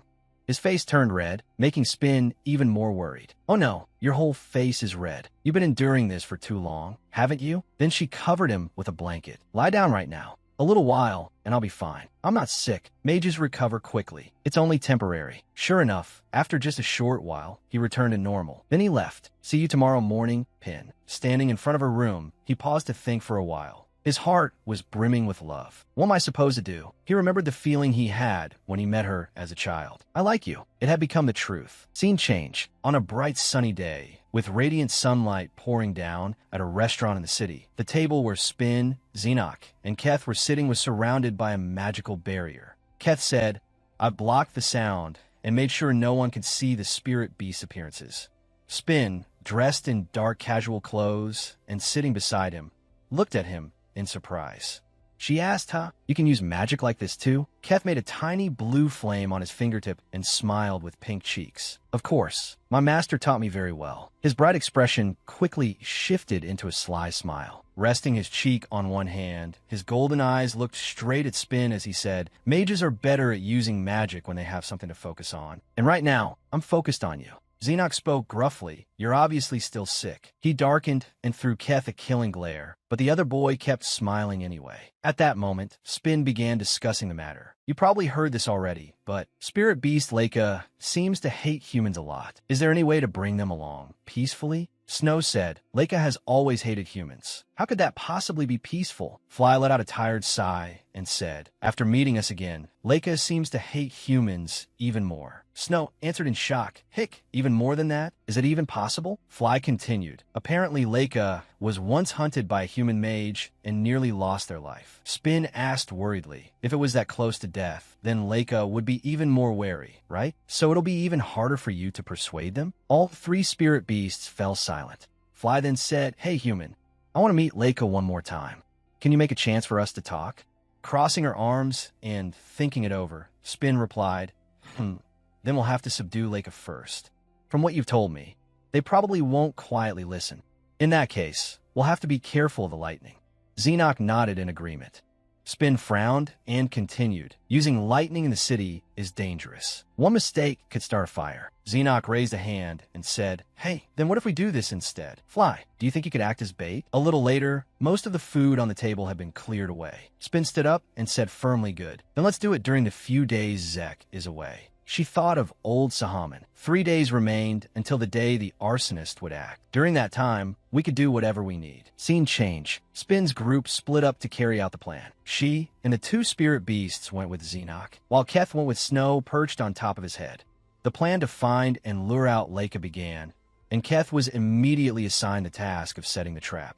Spin frowned to herself. This city is much bigger than I imagined. If we search place by place, it'll definitely waste too much time. So she spoke to Lubis, whom she was holding in her arms. Lubis, what is Leica like? It answered flatly, don't know. Spin could only give up. Is your title as captain of the spirit beasts really no help at all? While she angrily pinched Lubis's cheeks, Fly spoke up. Leica doesn't just like lightning. Leica likes fire a lot too. Isn't there somewhere in the city where fire gathers? So Spin's group moved to the blazing, red-hot smithy. They all stood outside watching. Spin said, this is the biggest smithy in the city. Her blue eyes suddenly widened with joy at what she saw before her. Leica was there, curled up beside the fire in the forge. Scene change. In a dark room, red blood suddenly splattered across the wall. Baron Sahaman stood there with a cane in hand before 3 badly injured men gasping on the ground. The hooded subordinate behind him thought to himself. He couldn't solve things the way he wanted, and instead he paid to buy commoners just to beat them.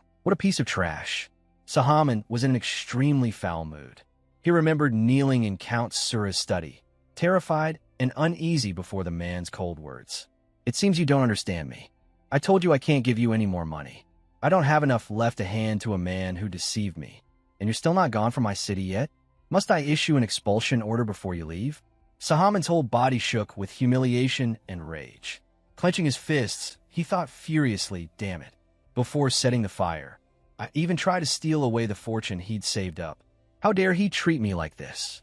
And on top of that, it made me lose face in front of the Countess. Did he think I would just let this go? Then he spoke to the hooded subordinate. Listen, can that important day be delayed? The man gave a sly grin and replied, of course. That's easy enough. How much longer can it be delayed? Sahaman's fire of revenge had fully ignited now. He smiled cunningly and swore to himself, I'll make you regret this for sure. Scene change. Meanwhile, on Keth's side, Snow, perched on top of his head, was angrily chirping, What's wrong with you, human? I nearly died. Keth only muttered and raised a hand to touch his hair. The blue magic diamond on his earring was sparkling with light. Keth said, got it, Pin. I'm getting ready. Then he said to Snow, looks like Pin's side has found Lake already. Her friend is probably luring them toward the operation site now. And indeed that was the case. At that moment, on Spin's side, Fly and Leica were dashing toward somewhere. Keth untied the ribbon holding back his hair, and his long curly hair fluttered lightly in the wind. He said, well then, let's get going too. To the operations site. No, to the trap site, rather. At the same time, in a forest outside the city, brilliant golden sunlight shone through the lush green trees. Spin and Xenoc stood waiting behind a large tree, while Xenoc's gaze remained fixed on the girl beside him. Spin turned to him and said, feels like lately we're always ending up hiding somewhere, doesn't it? Xenoc flinched a little and hurriedly answered, Huh? Igriega. Spin said wistfully, I want to go home. Funny, isn't it? I don't know when it happened, but I started thinking of the house we lived in together as my real home. Our home. Emotions surged like waves in Xenoc's wildly beating heart. He parted his lips slightly. If we marry, we'll live like that, won't we? But his reason immediately stopped him. I can't say that. His face was soon clouded with sadness. Elsewhere, on a patch of grass, Leica confronted Fly. So all of this was a misunderstanding? You're not a spirit beast serving human? Fly immediately replied with a bright smile. That's right. Fly didn't become anyone's spirit beast. I'm just friends with him sometimes. Leica is my friend too. Leica refused to look directly at Fly and asked irritably, then what exactly are you trying to say? Fly said gently, couldn't you try thinking about it a little differently? I was captured too once, but kind humans saved me. Spirit beasts are the same. There are good ones and bad ones. Fly hoped Leica might come to see the humans Fly traveled with in a more favorable light. Hearing that, Leica curled their lip disdainfully. So after all that talking, you've just been brainwashed by humans. And you even brought your tail along, too. Leica had noticed Spin and Xenoc lurking in the distance. Leica accelerated and started running, saying quietly, I was such an idiot to trust you even a little. Spin shouted loudly, Kef now. A blue magic circle suddenly appeared beneath Leica's feet, startling them. From the circle, blue beams of light shot straight up into the sky, and Leica gasped in shock. At that moment, Keth descended from the sky with his staff in hand. Smiling faintly, he said, honestly, I end up fighting spirit beasts all the time, don't I? In a dazzling blue light. Spin also rushed out at once from where she had been hiding, her blue eyes full of determination. Keth landed beside her, and Spin immediately asked, did you do it properly? Keth smiled and replied, I did. Leica had fallen into the trap and was now trying desperately to free themselves by unleashing violent bolts of lightning. But the lightning was quickly absorbed by Keth's barrier. He continued, lightning is useless too because I set up a lightning rod. I made it very sturdy. Keth turned to Spin with a cheerful grin and said expectantly, aren't you going to praise me? She looked a little flustered, but still reached out and patted his head. Thank you. An arm quickly stretched out between them, even while Keth was still grinning. Xenoc, radiating killing intent, said, Pin, I think we need to have a talk with him. Spin immediately replied, all right. Yes. The two boys exchanged murderous looks, while Spin paid them no mind and stepped forward. She approached the barrier and said, you're Leica, right? Actually, I don't want to lock you up either. It'll be fine in a little while. Let's talk for a moment. Leica glared angrily. I have nothing to say to humans. It turned and hissed at Fly. You traitor. Xenoc immediately waved his hand and said bluntly, Fly isn't the traitor. I'm the one who came up with this plan. The lightning rod inside the barrier drew in even more violent bolts of lightning. Espin said calmly, no matter how many times you try, it's useless. Lightning won't work. Can we talk for a bit? There's something I want to tell you. Then Espin knelt down and lowered her voice as she spoke to Leica. You were kidnapped by a mage, weren't you? I'll definitely take revenge for you on the person who hurt you. Leica flew into a rage and cried, liar. But before it could finish, Espin said, I'm not lying. She smiled gently. I'm the one who made a contract with Lupus. Don't believe me? Leica let out a breath. Its round face still looked irritated as it said, stop lying. In the end, all humans are the same. Espin didn't give up and continued with a mischievous smile. Snow likes me a lot too. Behind her, Snow immediately jumped up and shouted, who likes you? Under the brilliant sunlight, the wind swept through Espin's long hair as she smiled softly and asked, what would it take for you to believe me? Leica fell silent for a moment, then said, take off this cage. Espin immediately replied, sure. Even Leica was startled. Ket spoke up to stop her. Pin, it's dangerous. Xenoc also panicked. Bean, no. Espin turned back and gave them both a small, reassuring nod.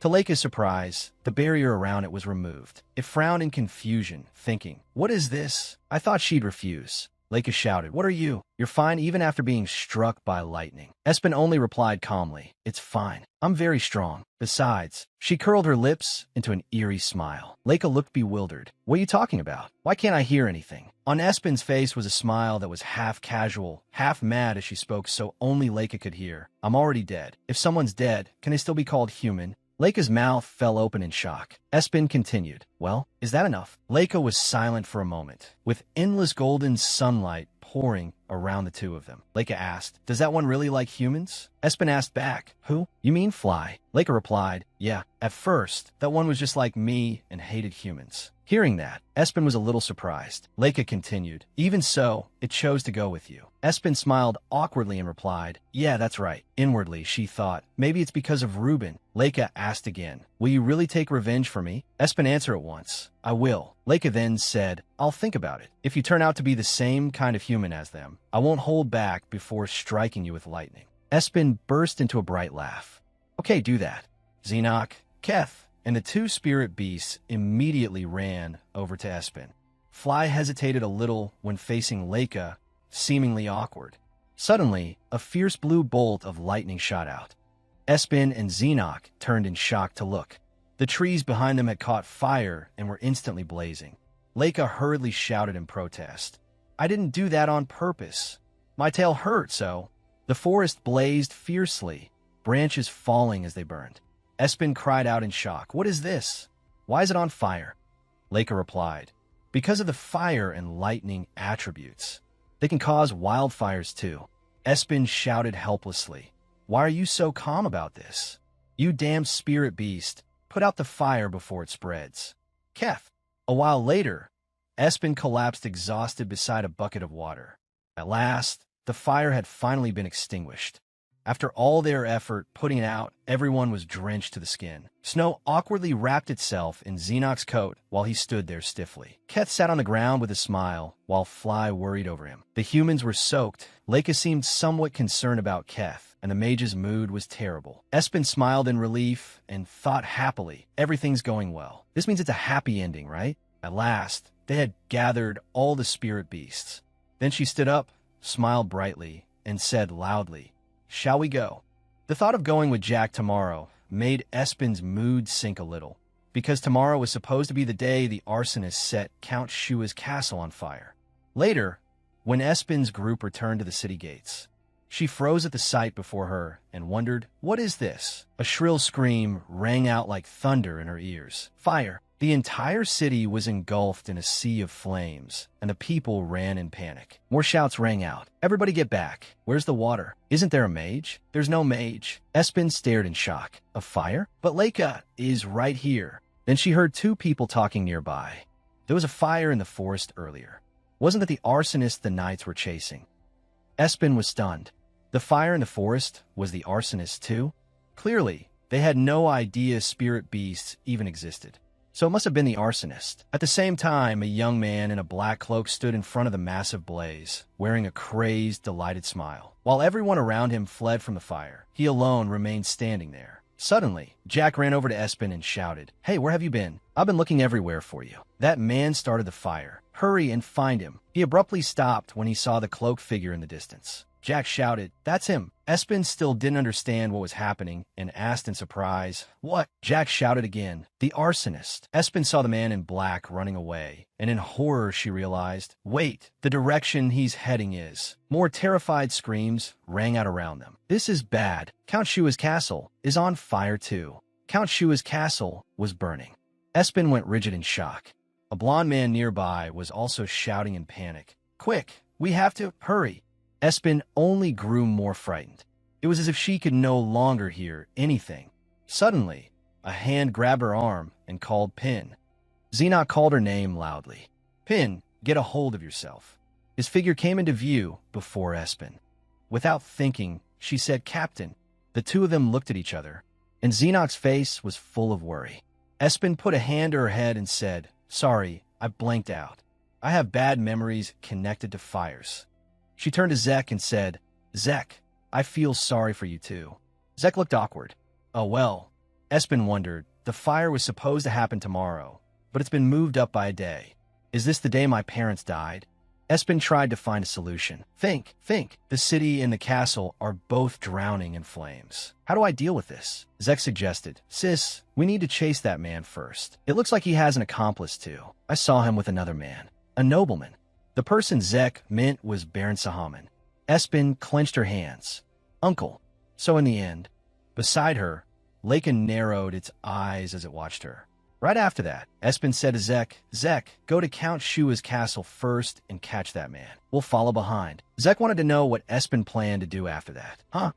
You're coming there too, right? Espen answered seriously, yes. Catching him is very important to me. Trust me. Okay, got it. See you later, sis. Zek replied. Then he turned and left, while Espen looked back. That fire was being reenacted before her eyes once again. The castle was burning. The servants screamed in fear and ran. Espen thought, the city and the castle are on fire at the same time, so the troops are split up. This must be the same as when I was a child.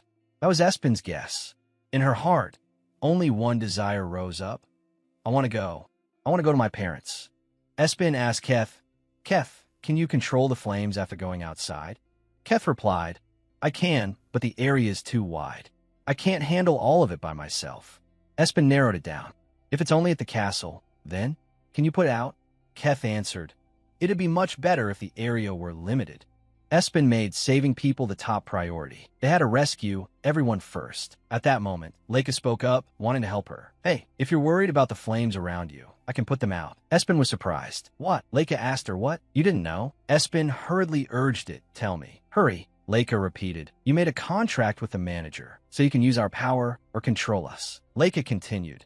As you can see, I have a tail like this, but I can't control my own ability. That's why I need you to use my power. Looking at the castle drowning in flames, Espen realized, I can help everyone, and Count Shua's castle too. But wait, if I use invisibility magic, then no one will be able to see me.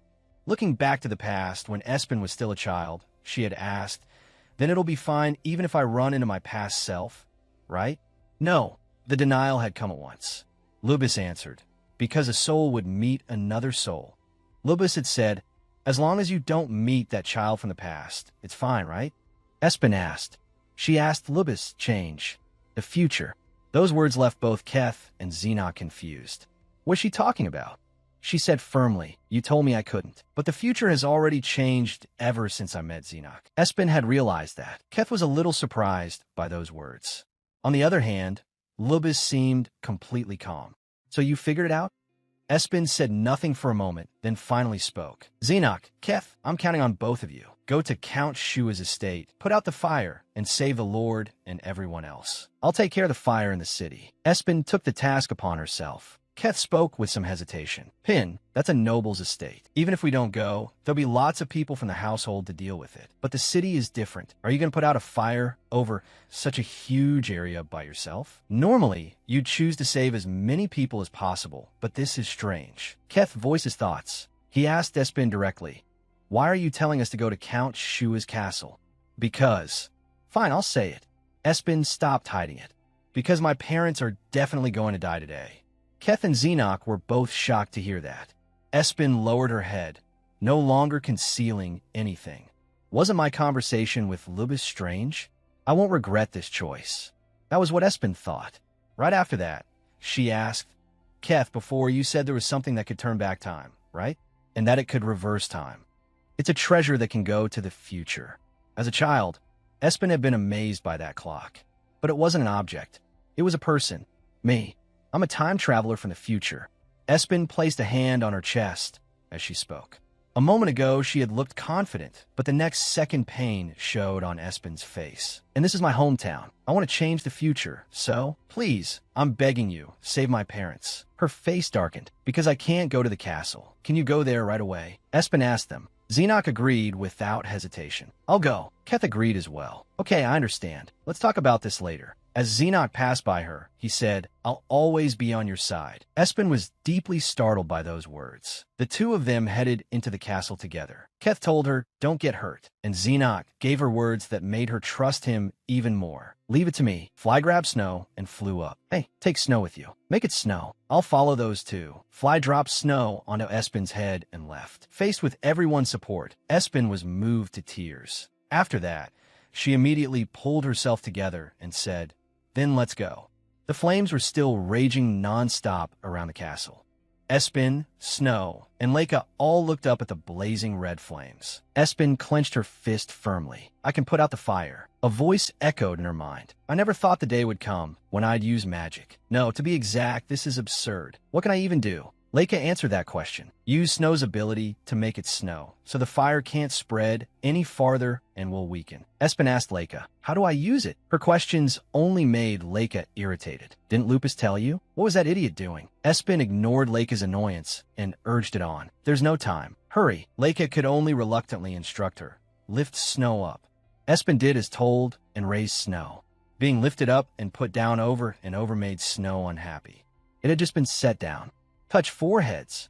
Following Leica's instructions, Snow and Espen pressed their foreheads together. Snow will entrust its power to you. The moment Leica finished speaking, a magical circle appeared. It was a spiritual connection. When it happened, Espen thought to herself, feel it. Is this Snow's heartbeat? A stream of light appeared and wrapped around Espen. I know this instinctively, she thought. After the spiritual link was formed, Snow transformed into a human form, brimming with energy. Leica looked at Snow and thought, it worked on the first try. I thought it would fail a few times first. Borrowing or controlling the power of a spirit beast depended on two conditions. One was how much the spirit beast trusted that person. Snow seemed to trust her a great deal. Espen's voice rang out. The fire is spreading. Make it snow. Snow answered at once. Okay. Snow used the weapon in its hand, making it glow. It seemed to understand how to use its power. Inwardly, Espen blamed Lubis. Lubis, that jerk, not telling me about something this useful. Snow pointed the weapon forward. Controlling the power wasn't easy with a massive fire surrounding the city, and even the weapon in Snow's hand seemed overwhelmed by the sight. But then Snow lit up with joy as snowflakes began to fall. I did it. The people in the city were also stunned by the falling snow. Everyone cheered. Snow, it's snowing. The fire's not spreading anymore. They cried out happily. God is protecting our Shua territory. Espen looked up at the sky and thought, doing this. I really don't look human at all. Me, what can a dead person even do? And just as expected, even Count Shua's castle still couldn't. Snow looked toward the burning castle. Then a voice rang out. What are you doing? Leica hurriedly urged. It's not over yet. Now use my power. After finishing its part, Snow returned to its spirit beast form and flew away. Oh no, I'm going to die. Only then did Espen realize and turn back. The remaining flames hadn't been extinguished by the snow because they were flames born from magic power. They had to be put out with my power. But by then, something was wrong with Espen's vision. Her sight gradually darkened, and she could no longer see Leica clearly. What is this? I'm out of strength. It felt like she had just fought an all-out war. Espen tried to steady her legs before they gave out. But I can't stop. She lifted Leica up. I'm counting on you. Leica only said, touch me. Hurry. Then, just like before, they pressed their foreheads together. Red hair appeared. Leica had now transformed into a human as well. Espen gave Leica an order. Absorb the flames with your own power. Leica obeyed at once. Got it. It stretched out a hand, and black strands appeared, sucking in the crimson firelight. Keth, the flames are still swallowing up the houses. I'm trusting the two of you with everything. Espen placed all her trust in those two, while she herself struggled to draw in the blazing fire.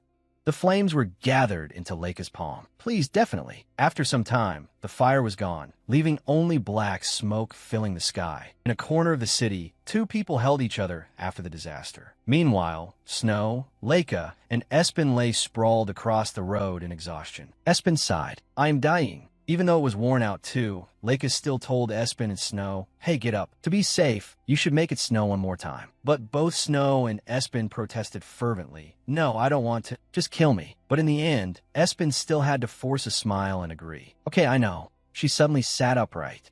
Is father okay? Is mother okay? Then Espen saw something. The back of a man hurrying away somewhere. Espen could only see one side of his face. The moment she saw him, Espen immediately wanted to leave. Give me a little time. I'll be right back. Leica asked her, Human, where are you going? Its gaze was softer than before. Leica saw its own reflection in Espen. She answered, to catch my enemy. With that, Espen ran off after the man.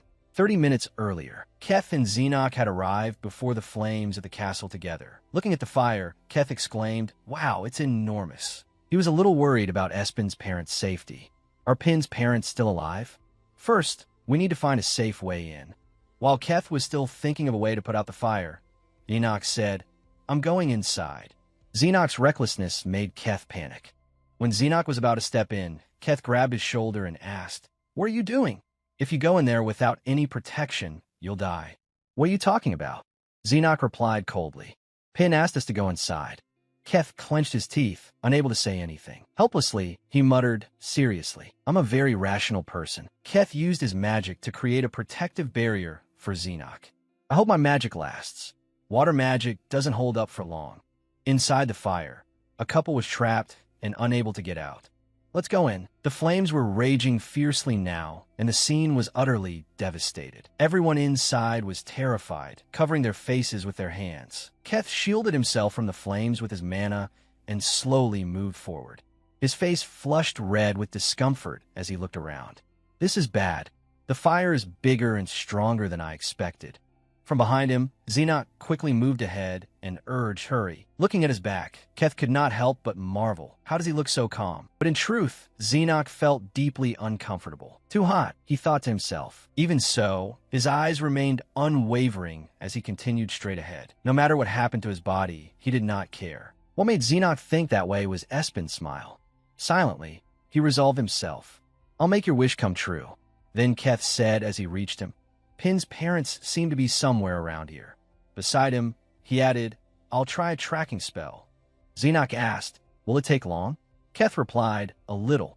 But before he could even cast it, Xenoc had already turned and headed in another direction. Keth called after him in confusion. "Hey, where are you going?" Xenoc said coldly, "If you had Pin's personality, wouldn't you help people first too?" His eyes shone sharply as he stared ahead. There was a group of servants struggling against the flames. "There are people here." He quickly rushed to help them and pointed out the way. "The exit is over there." "Have you seen the Lord?" A maid beside them immediately answered, "The Count is evacuating people at the end of the corridor with the Countess." Hearing that, the two exchanged a glance, silently understanding each other. On the other side, Count Shua held his wife and shouted to the others, "That side has collapsed already. Evacuate everyone through the west passage." They said anxiously, But Count," he answered loudly, "I'll follow behind." Then he looked down at his wife and thought, "There's no one left here now." Seeing her cough, Count Shua patted her back to reassure her. "My lady, are you all right? I'll support you." Quickly. At the same time, Xenoc and Keth arrived as well. "Count," he began, hesitating. "You too," Xenoc quickly said. "We came to rescue you." Keth held protective magic in his hands to shield the two of them. Slowly, they made their way outside under the protection of the magic. The maids outside cried out through their tears, "Count, the Count is out." At last, they succeeded in getting out of the sea of flames. Everyone was exhausted. Suddenly, the Countess looked around as if searching for something. Anxiously, she stammered, No, she's not here." Then she turned to Count Shua and said fearfully, "My dear, Espen is nowhere to be seen. Our little girl must still be inside the inferno." Espen really was still trapped within, holding her head in terror. Xenoc and Keth looked at each other worriedly.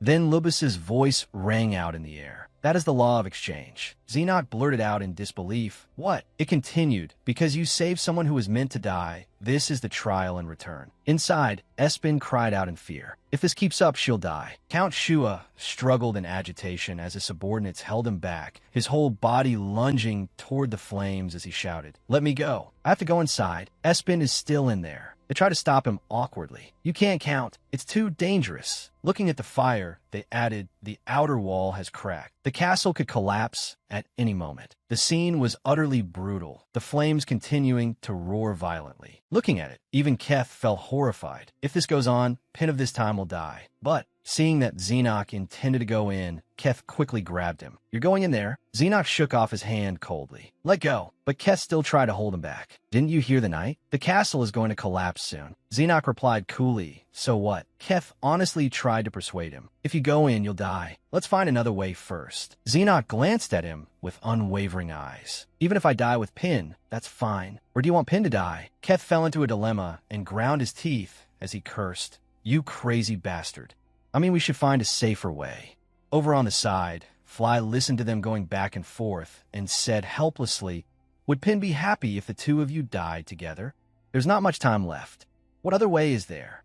At that moment, Fly pinched Lubis and turned aside. Soon after, she enlarged her form and shouted, "Human, I'll stop it from falling, so hurry in and save her. There's not much time left." Beside them, Keth clicked his tongue in exasperation. Today must be the day. I sympathize with this stupidity. I'll blast a hole through it with magic, so run. I won't be able to hold out for long. Hearing that, a strange glint of suspicion appeared in Xenoc's eyes. Lubis spoke again, saying more ominous nonsense. Are you really going to save her? You may lose something precious. But Xenoc could not be bothered with it, and simply ran inside in one swift motion, making Lubis jump up furiously. Are you ignoring me? At that moment, Keth asked anxiously, why do you keep saying such unlucky things?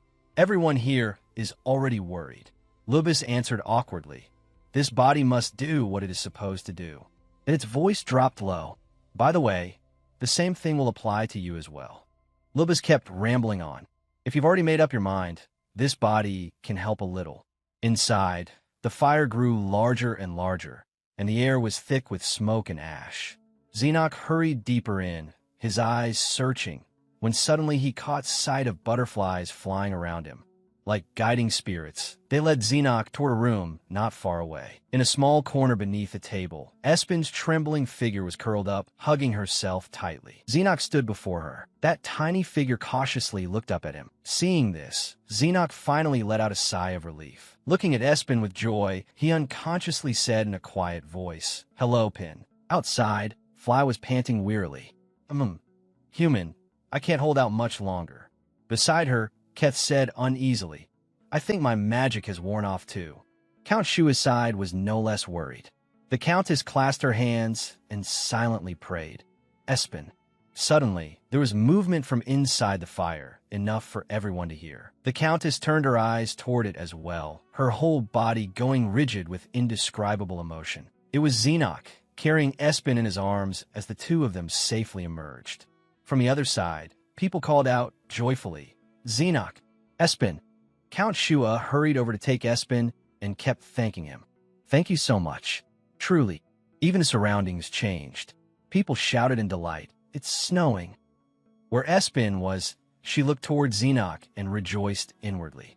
Everything worked out, and the innocent people who had been tied up in the dark room were freed as well. The children ran to their families in excited tears. Unrestrained smiles appeared on everyone's lips, and the atmosphere became peaceful once more. After casting spell after spell, Espen was exhausted and leaned against the tree behind her. Closing her eyes tiredly, she murmured, how will the future change now, I wonder? Snow fell over the city all day until the flames were finally extinguished. Not long after, things gradually returned to normal, and the castle began to be repaired and restored. Everyone worked together to rebuild the city, young and old, men and women alike. The future had changed. On Count Shua's wife's side, she said warmly, thank you so very much. Thanks to you too. Our daughter is still alive. Xenoc and Keth had been forcibly kept at the estate, and at this point they could only smile awkwardly in response. Standing opposite them, she praised them with sparkling eyes. How about staying one day? I'm sorry we have nothing but the annex, but I've prepared a meal. Please eat with us. Keth awkwardly tried to refuse. Does. We. But before he could finish, she cut him off. Please eat with us. I worked very hard to prepare it. Keth helplessly gave up. She's Pin's mother, so there's no way I can refuse. Xenoc surrendered too, placing a hand on his chest as he agreed. Then we gratefully accept. They could not resist the Countess's kindness. They slept in the annex that had not burned down, and Espen seemed even more delighted. Cheerfully, she said, you two can stay there comfortably. I'll stay at the inn. With an excited wink, Espen added, if my mother asks you for anything, just go along with it. She wants to repay the people who saved my life. Please. The next day, at the annex, sunlight filtered through the leaves. Breakfast had already been prepared, and the dishes were neatly set on the table. Keth leaned toward Xenoc and whispered awkwardly, let's eat and then leave. Xenoc replied at once, all right. Then Keth looked over at Lubis and Fly, who were happily playing, and asked, but really, what were you thinking yesterday, jumping into the fire by yourself like that? Even without my magic, what would you have done if you died in there? At that, Xenoc only lowered his head and remained silent. Then he calmly said, but I didn't die. Keth laughed mockingly. You didn't die because of me. Beside him, Xenoc added. From now on, I'm going to live like that child. In his mind was the image of Espen, someone who saved others, even while hurt herself. I'm going to become a person like that. Keth let out a disdainful sigh and asked, what for?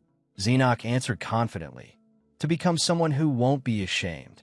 Then he looked embarrassed and avoided Keth's gaze as he added, I'm going to propose. Hearing that, Keth burst out laughing. With a sly look in his eyes, Keth replied, seriously, Pin would probably love that. Stimulated by those words, Xenoc innocently asked back, really? She'd like it. Then Keth delivered a fatal blow. Yeah, so much she'd run away. Xenoc looked as though he had been struck by 1,000 bolts of lightning and collapsed on the spot. Looking pitiful, he turned toward Keth, clearly dissatisfied. Keth smiled faintly. Should I have done that too? Maybe I should have jumped into the flames. Pin should have known what I looked like too.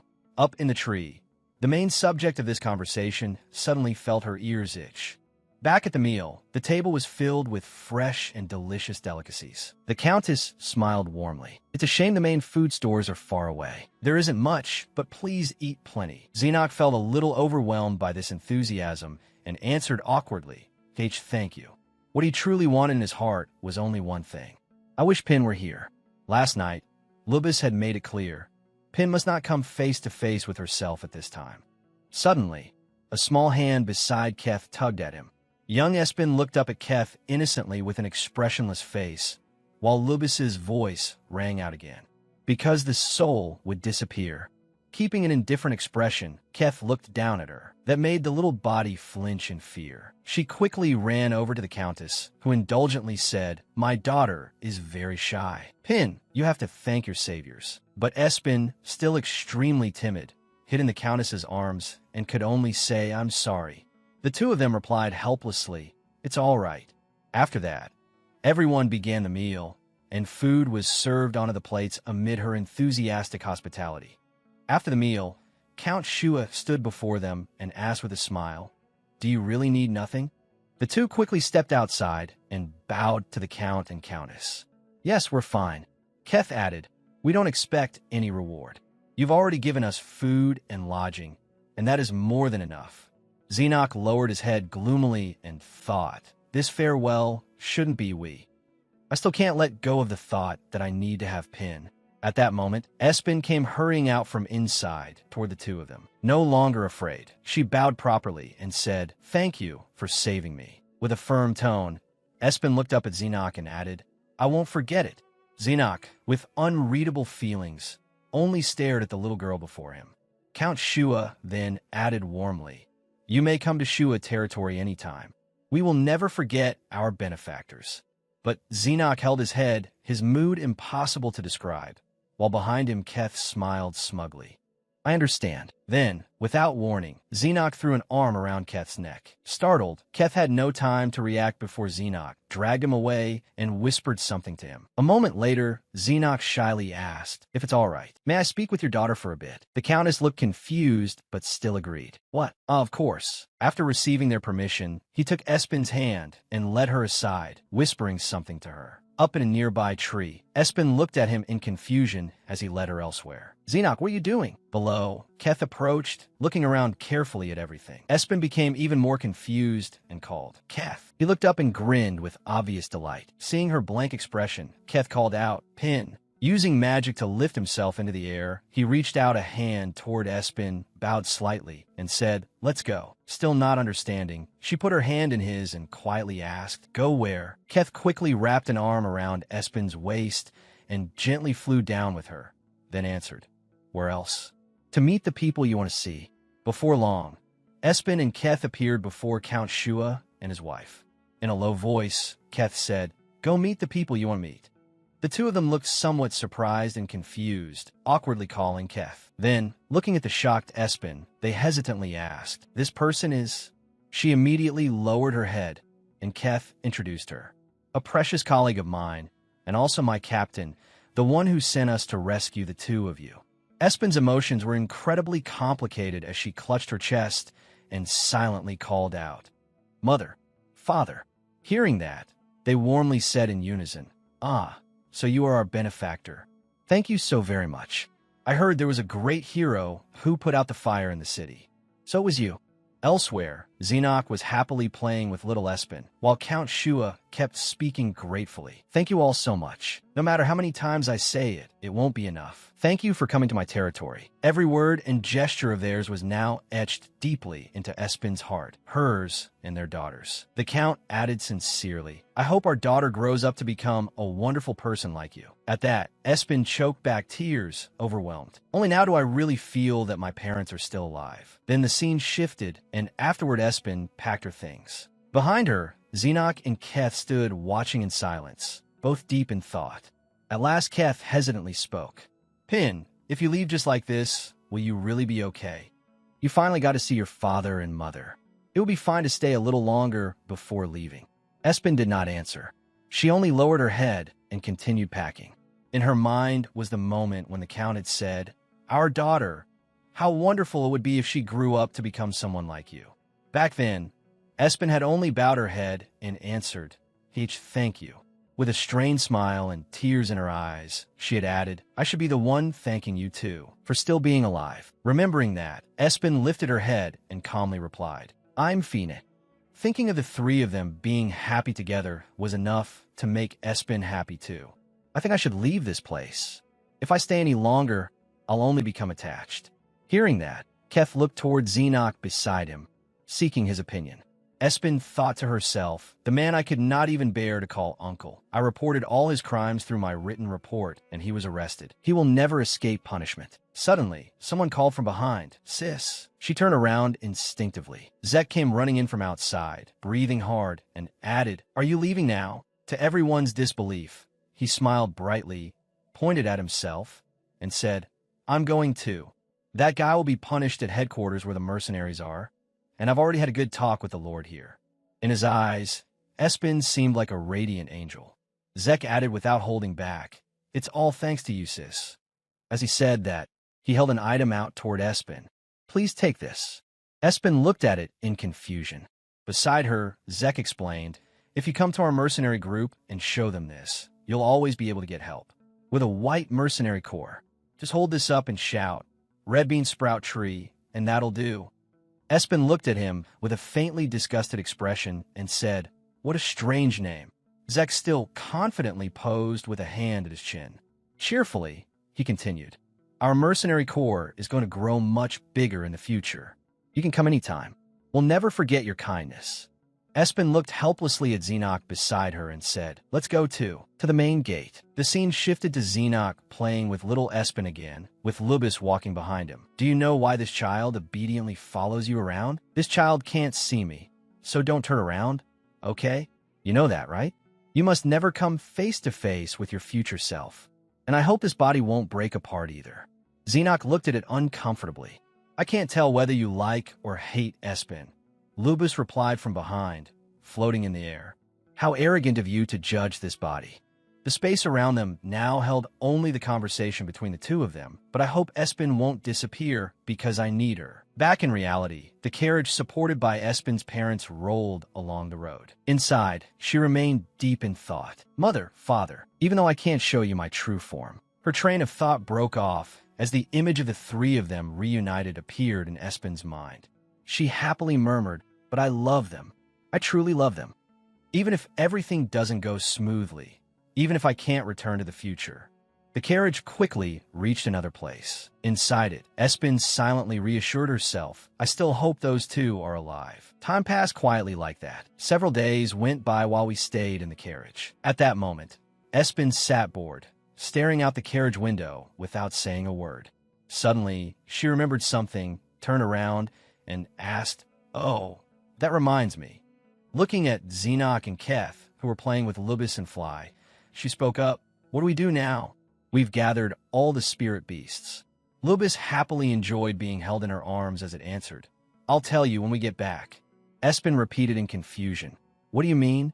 That's making me uneasy.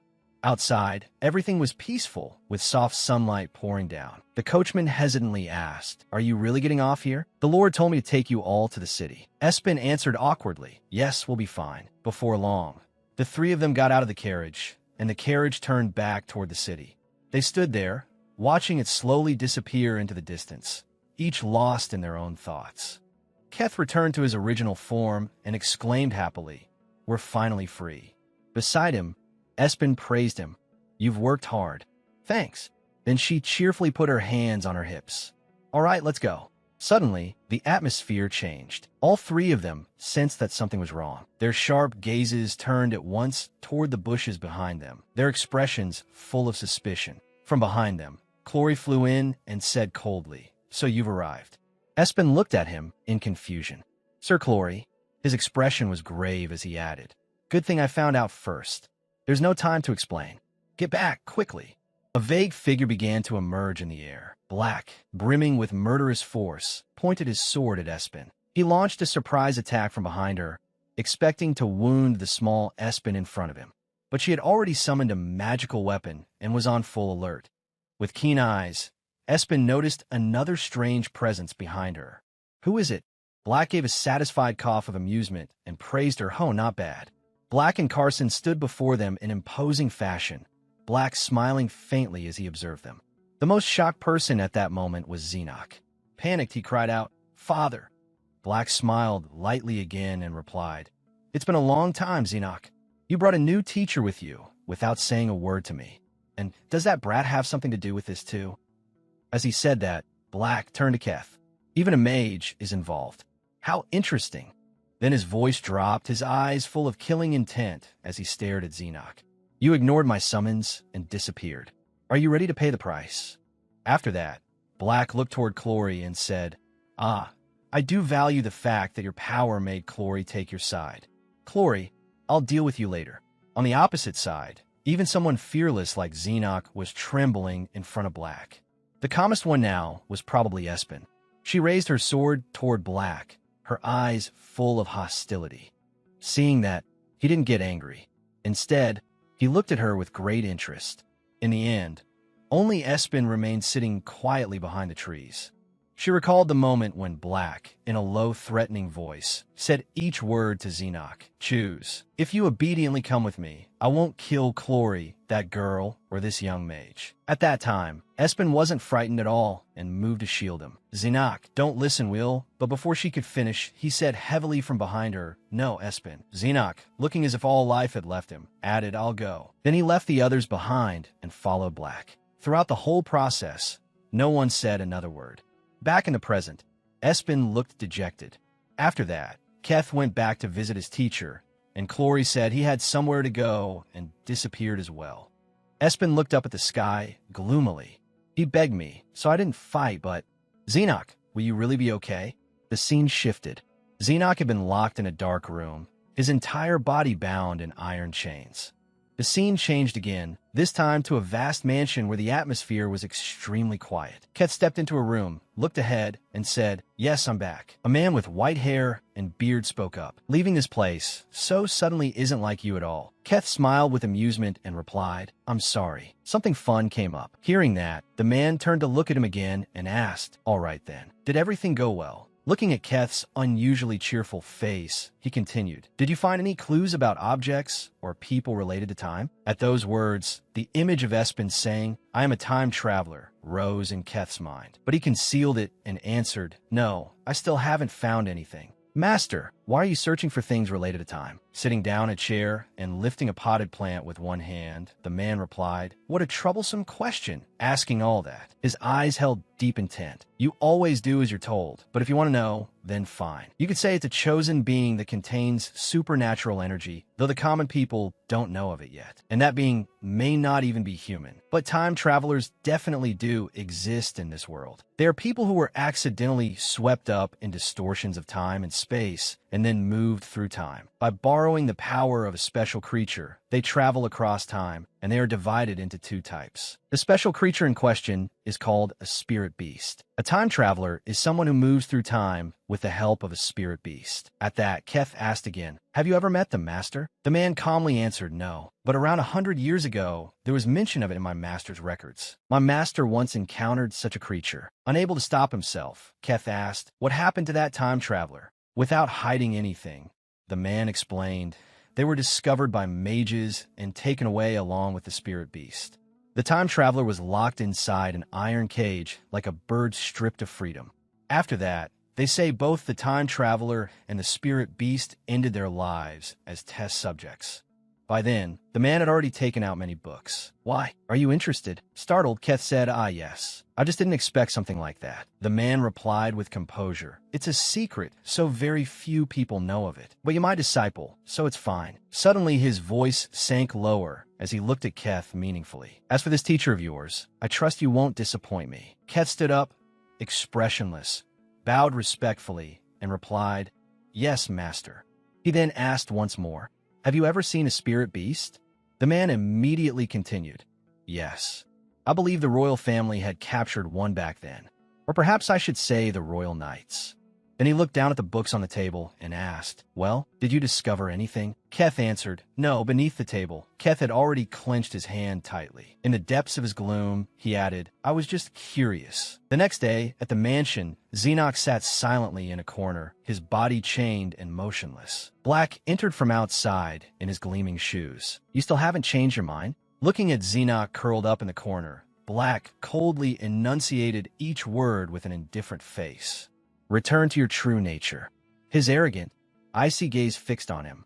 If you come back, I will revoke the order to turn this city into utter chaos. Only then did Xenox sit up straight and timidly say, There's something I want to ask. Black immediately said, What is it? Xenox hesitantly continued, Why do you suddenly care about me now? During those dark days in the past, you were the one who abandoned me here, Father. Black answered indifferently, without hiding anything, Because you're useful. Isn't that obvious? You're my son. Hearing the answer at last, Xenox pressed his lips together and curled in on himself without replying. I want to become stronger, but this heart only still exists because of Espen. If I don't go, his thoughts suddenly cut off. In Xenox's mind appeared the image of Espen smiling brightly under the rosy sunlight, and he couldn't help continuing the thought. Then both Espen and that house will be burned to ashes. I hate that. I wish things could stay the way they were, the home where I lived with you. Black smiled faintly, looking satisfied, and said, It seems you've made your decision. The restraints around Xenox's hands were removed by magic. Prepare yourself as quickly as possible. With that, Black turned and coldly walked away, leaving him alone in the dark room, as he said in a hard voice, I will grant you mercy for only 2 more days. The scene changed again to the place where Espen was staying, the air there bright and fresh. A shocked voice rang out, What? Keth looked utterly surprised and asked again, You're leaving? Espen nodded in reply.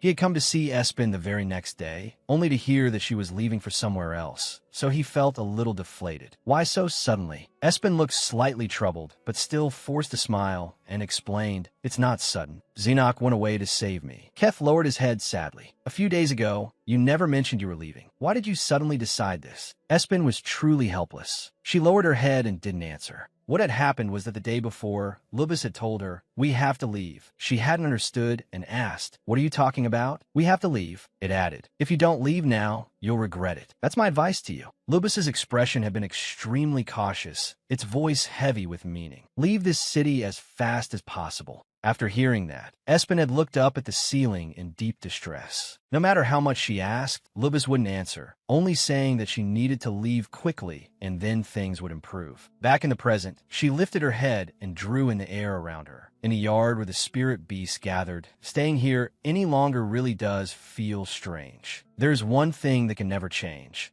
I am someone who has already died. I only exist by borrowing Lubis's power. Even though I am here now, whether it's Xenox as a child or Xenox as an adult, even if I witness him growing up and becoming a leader, I no longer have any way to see that through. At first, I came here because there was something I had to do. Now everything is over. I have no reason left to stay. As she said that, Espen spoke slowly, word by word. I'm leaving. Keth could only stare at her stiffly, unable to react in time. Suddenly, someone called her name from behind. Both she and Keth turned toward the voice. It was Xenox, slowly walking toward them. Espen couldn't help being shocked when she saw him. Then she excitedly called out, Xenox. She ran over to him. What happened? Weren't you taken away? Where's your father? You're not hurt anywhere, are you? Slightly flustered, Xenox replied, I talked things out with my father. I'm not hurt. Espen clearly didn't believe him and immediately asked, What? Talk things out. He helplessly continued. Also, Espen, your clothes. Being questioned in return, Espen grew a little embarrassed and answered timidly as she looked at him. Ah, this? She began explaining what had happened. I said I was planning to go meet your father. So the maid, in great excitement, the maid had said, "You're going to the Lord's castle to meet the Duke? Then you have to change clothes first." Hearing that, Xenoc could only say ah, embarrassed. Espen thought, I wonder if he heard what I was saying to Keth. Then she looked at him and asked, "What do you mean by saying you talk things out with your father?" Xenoc tilted his head away, his eyes avoiding hers, his expression carefully concealed as he hesitantly answered, "I've decided to return to the capital, to the main estate in the capital, a place filled only with calculations and a deeply oppressive atmosphere." Hearing that, both Keth and Espen looked at him. Neither showed their emotions clearly, and silence hung between them. A probing glint appeared in Espen's eyes as something stirred in her thoughts. A little later, Espen steadied her emotions, smiled brightly, and said, "Do you have time?" Xenoc answered in confusion. She added, "Let's go on a picnic." And as soon as she said it, she did it. Not long after, the two of them were seated in a peaceful place. Espen lifted a delicious pastry to her mouth and took a bite. Of course, it had been made by the maid. Beside her, Xenoc silently and shyly stole glances at her. Suddenly, she said, "It's peaceful, isn't it?" Startled, he reflexively answered, "Huh? Igriega." But in truth, Espen had noticed it long ago. He must have been so surprised when I suddenly invited him on a picnic. He keeps sneaking glances at me, so I can't bring up the main point. Thinking that, Espen said, "On a day like this, there's someone I think of." Espen turned to look at him, her gaze probing as she asked, "Someone you think of?" She answered, Placing both hands behind her and tilting her head up, she closed her eyes and continued, "It may be someone I can never meet again. Sometimes I wonder how that person is doing." Remembering each moment from her previous life, she continued, "That person was rough around the edges, but very kind. It was the scene of an interrogation. In her previous life, Xenoc had used violence to question someone, but to her, he had been a compassionate person. At that time, he had been filled with deep killing intent, his voice full of authority as he said, 'Speak.' His eyes held no warmth as he looked arrogantly down at the person below and asked, 'Did you really see that Espen Shua was still alive?' At that memory, Espen lowered her head sadly. In any case, he's someone I can never meet again." At that moment, Lubis's words echoed in her mind. "If you help capture the subordinates and spirit beasts that escaped at this point in time, you will be able to keep living. If all the spirit beasts are found, this body will fulfill your wish." Thinking that, Espen questioned inwardly, "I don't know whether I can return as I wish, but even if I do go back, I don't think I'll ever meet that person again." Then Espen turned to him and called, "Xenoc, are you really going to leave this place?"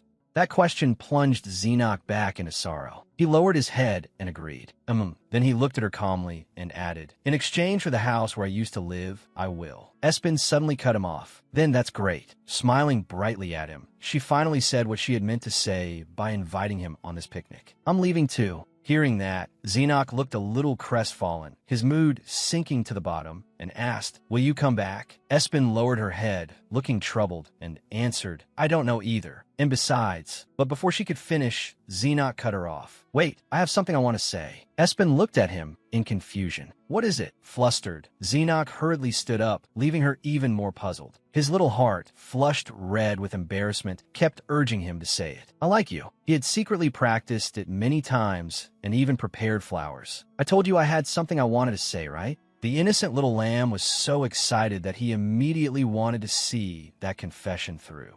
Amid the romantic scenery of blooming flowers, the bouquet Xenoc held behind his back fit the moment perfectly.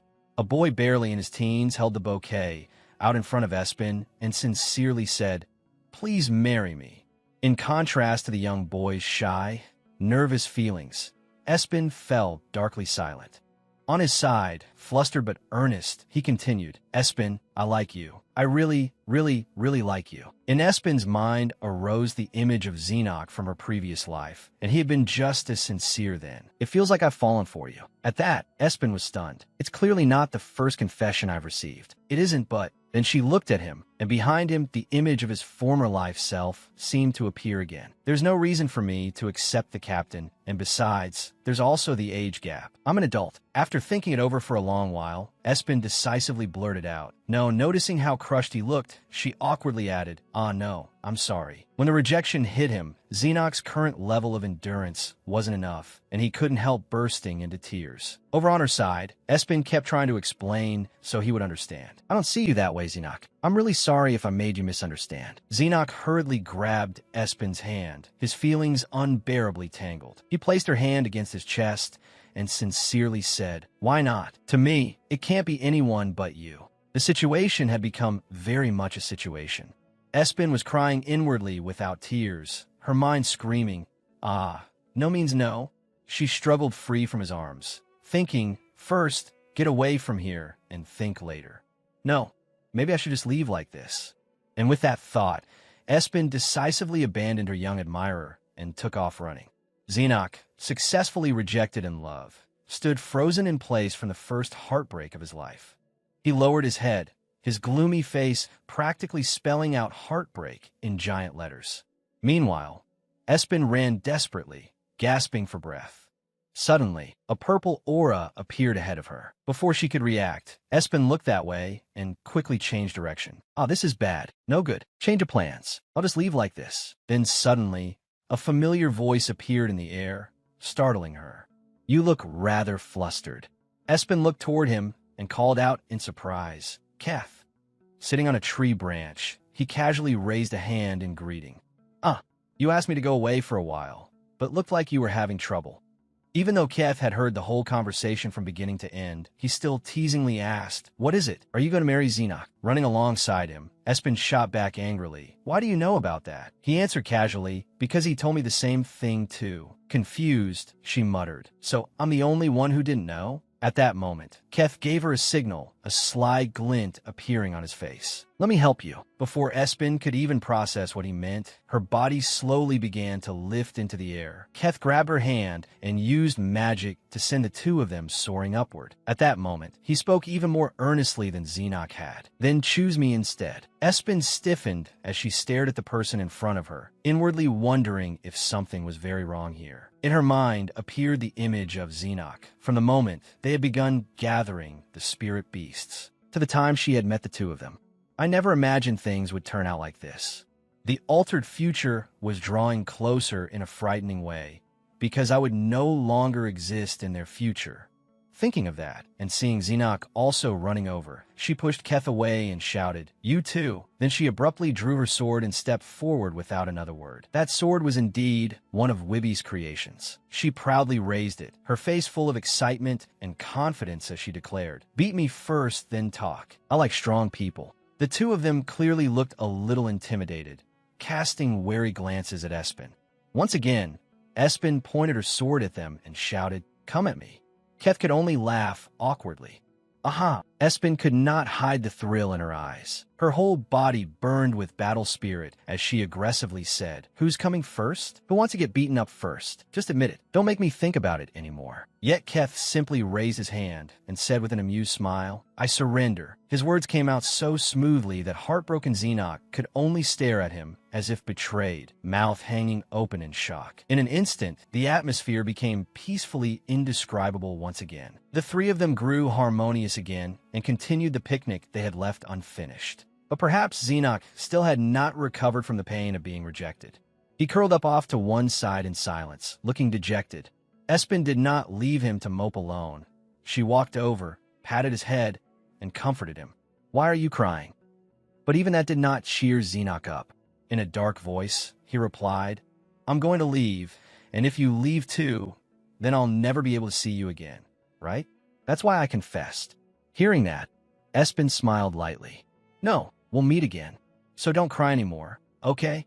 After all, I'll be staying here forever, so I won't mind meeting you again one more time. Hearing that, Xenok brightened again at once, looking at her with innocent delight in his eyes. Espen looked at him and thought, Before you grow up, I like you better this way. Suddenly, she cast a fond glance at Xenoc, making him flustered. But I'm not accepting that failed proposal. A while later, the three sat together and enjoyed the rest of the picnic before parting ways. Not long after, Xenoc left the territory.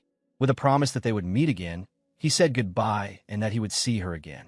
After that, without hesitation, he coldly boarded the carriage and left the city. Somehow, he looked truly grown up. Espen also headed elsewhere with Lubis. She sat sadly on the embankment. It seemed Keth would be leaving soon too. Everyone was going to leave this city. Beside her, Lubis said, "Can we talk now?" She immediately turned to him. It spoke at once. That is the price the two of them have to pay. The price for changing fate. Espen clearly did not understand the implication and looked at it in disbelief. The price they have to pay. Neither hurried nor slow. She looked at Lubis again and asked, "What do you mean?" Time passed like that, and a few days later, Espen sat on the grass in boredom, absent-mindedly staring up at the sky. From afar, someone called out, "What are you doing?" When she saw Keth approaching with a bright smile, she reflexively called, "Keth." She sat up at once and asked curiously, "There are only 3 days left. What is it?" He immediately replied, "Of course there is. I have to leave too." No emotion surfaced in Espen's eyes, because she had already known this day would come. Espen turned away and said with complicated feelings, "I see. If you leave too, then I'll be all alone." "Oh no, I'm leaving too." Sensing that strange emotion from her, Keth bent down and asked with a smile, "Pin, is something wrong? You don't look very well."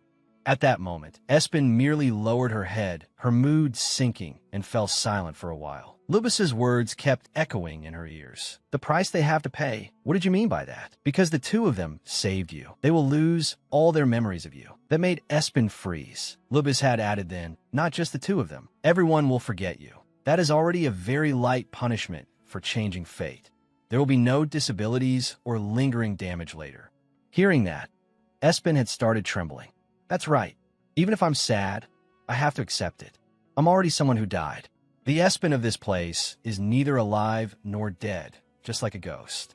At that time, Espen clenched her hands tightly and said in a low voice, "I understand, but this is too cruel." Even so, that period had given them unforgettable memories. All of our memories, and I'm the only one who will remember them. Seeing her expression, Keth did not know what he should do next either. He hesitated as he looked at her and said, "Pin, actually, I came here today to tell you something. You said you were leaving, right? It would be better if you left immediately. Do you remember what I said I was looking for when we first met?" Back then, Keth had clearly said it was a treasure that could reverse time and lead someone into the future. He seriously took her hand.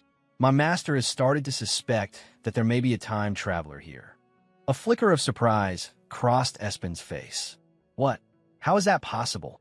Keth explained, "Because of the spirit beasts. Since spirit beasts have appeared, there are time travelers too.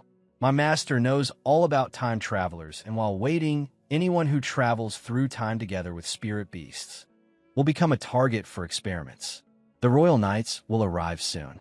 You're in danger right now. I'll buy you some time, so you need to leave as quickly as possible." Suspicion flashed across Espen's face as she looked blankly at him. Her mood darkened again in a way she could hardly describe. She pressed her lips together awkwardly. In the end, it still came to this. Then Espen softly replied, "I'm fine. You don't need to worry, Keth." Keth urgently shook her shoulders lightly and asked, "Why? Do you have some other way to escape?" "Espinan cercamli." "No, I don't need to run away." Keth grew even more agitated as he continued. "Then tell me." Beside them, the two spirit beasts could not help sighing sadly as well. Keth was anxious, cold sweat already pouring down as he blurted loudly, "I'm really worried about you." Espen was caught off guard and could not react in time. Her mind seemed to spin. But then she only lowered her head and answered, "Thank you, but you really don't need to worry." At that, her voice turned cold. "Because everyone will forget me anyway." Keth clearly did not believe her and stared at her in shock. What are you saying?" Lines of memory from the day of the fire came flooding back. Lubus had said, "Are you really going to save him? He may lose something precious if he takes part in this." At the time, it had carefully emphasized each word and warning. The same goes for you. Remembering that, Keth was also able to guess a few things. "Understand. It's because we saved you when you were little, right?" The atmosphere froze. Neither of them said another word. Suddenly, Keth placed a hand on his chest and said without hesitation, "Pin, I'm going to become an archmage." so I won't forget you. I'll definitely be able to do it. Time and again, Espen found herself astonished by him. Looking at the boy standing before her, hesitant yet earnest, she unconsciously said, "Thank you."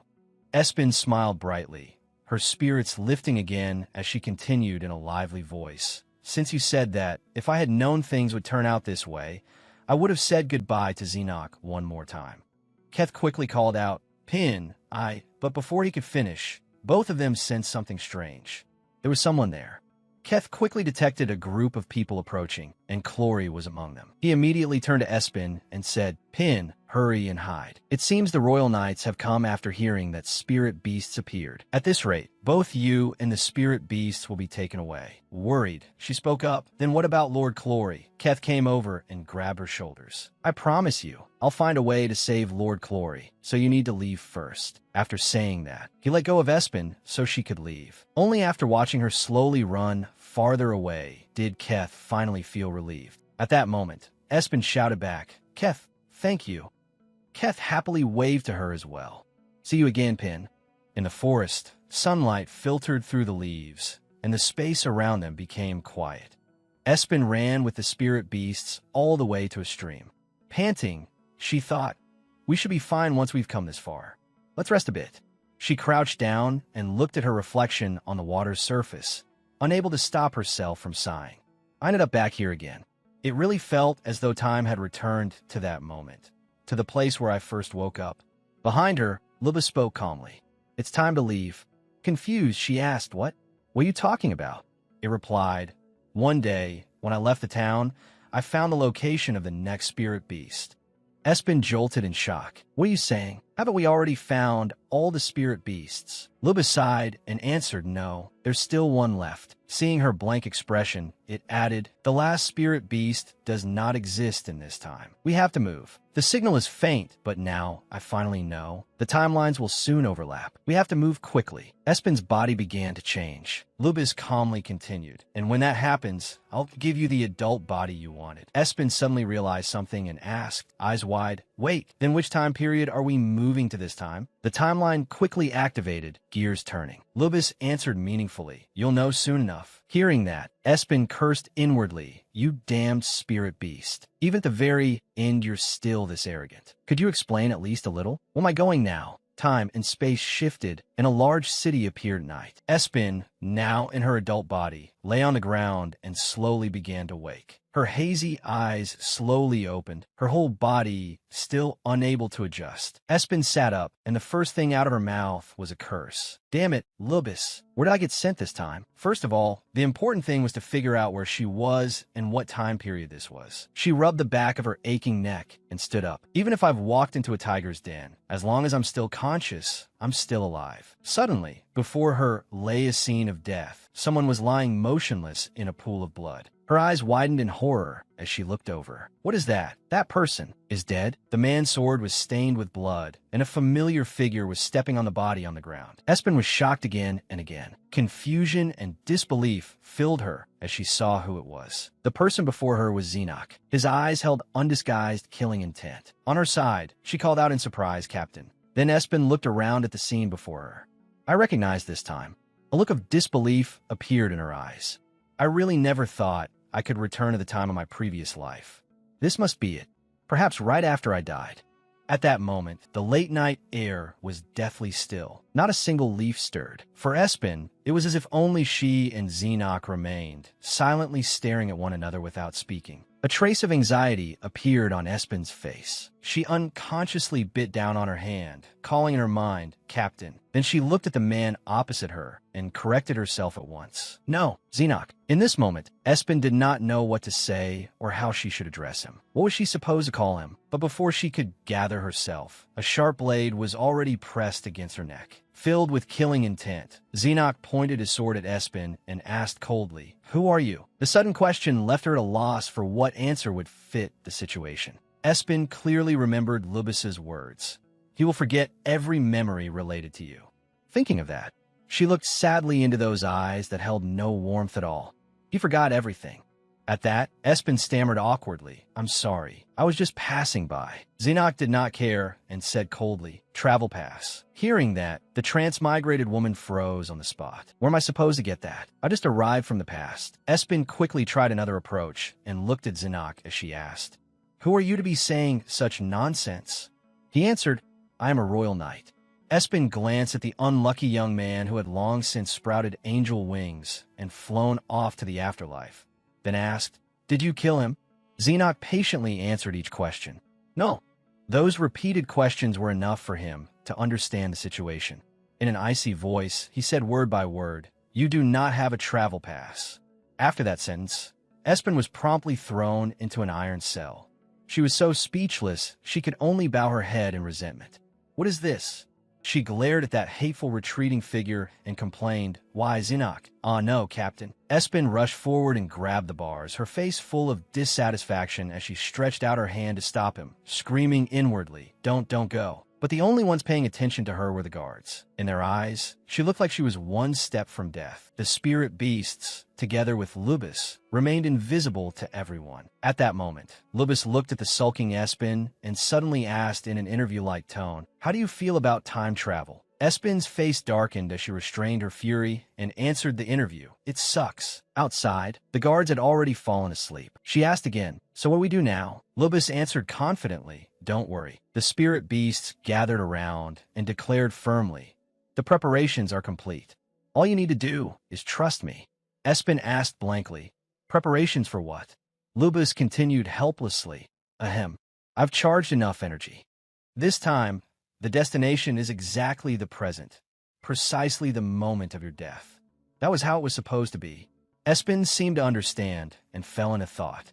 If that's the case, then, according to the diagram of arrows crisscrossing before her eyes, the timelines originally should not have connected, but they had become linked through their movement. They had even become tangled together. No one could possibly know what had happened anymore. Hearing that, Espen was once again stunned, her body frozen as her thoughts became unreadable. Espen grabbed Lubis by the neck and shouted angrily, "Why are you here?" It replied teasingly, "Of course I have to be here because the last spirit beast is here." Then it smiled brightly and added, "If you're worried about being trapped here, don't be." That struck directly at the doubt troubling Espen. She silently stared at it as it continued. Everything has a solution. The next day, sunlight filtered through the leaves at the place where Espen was being held. Early in the morning, Zinok came there to inspect the area.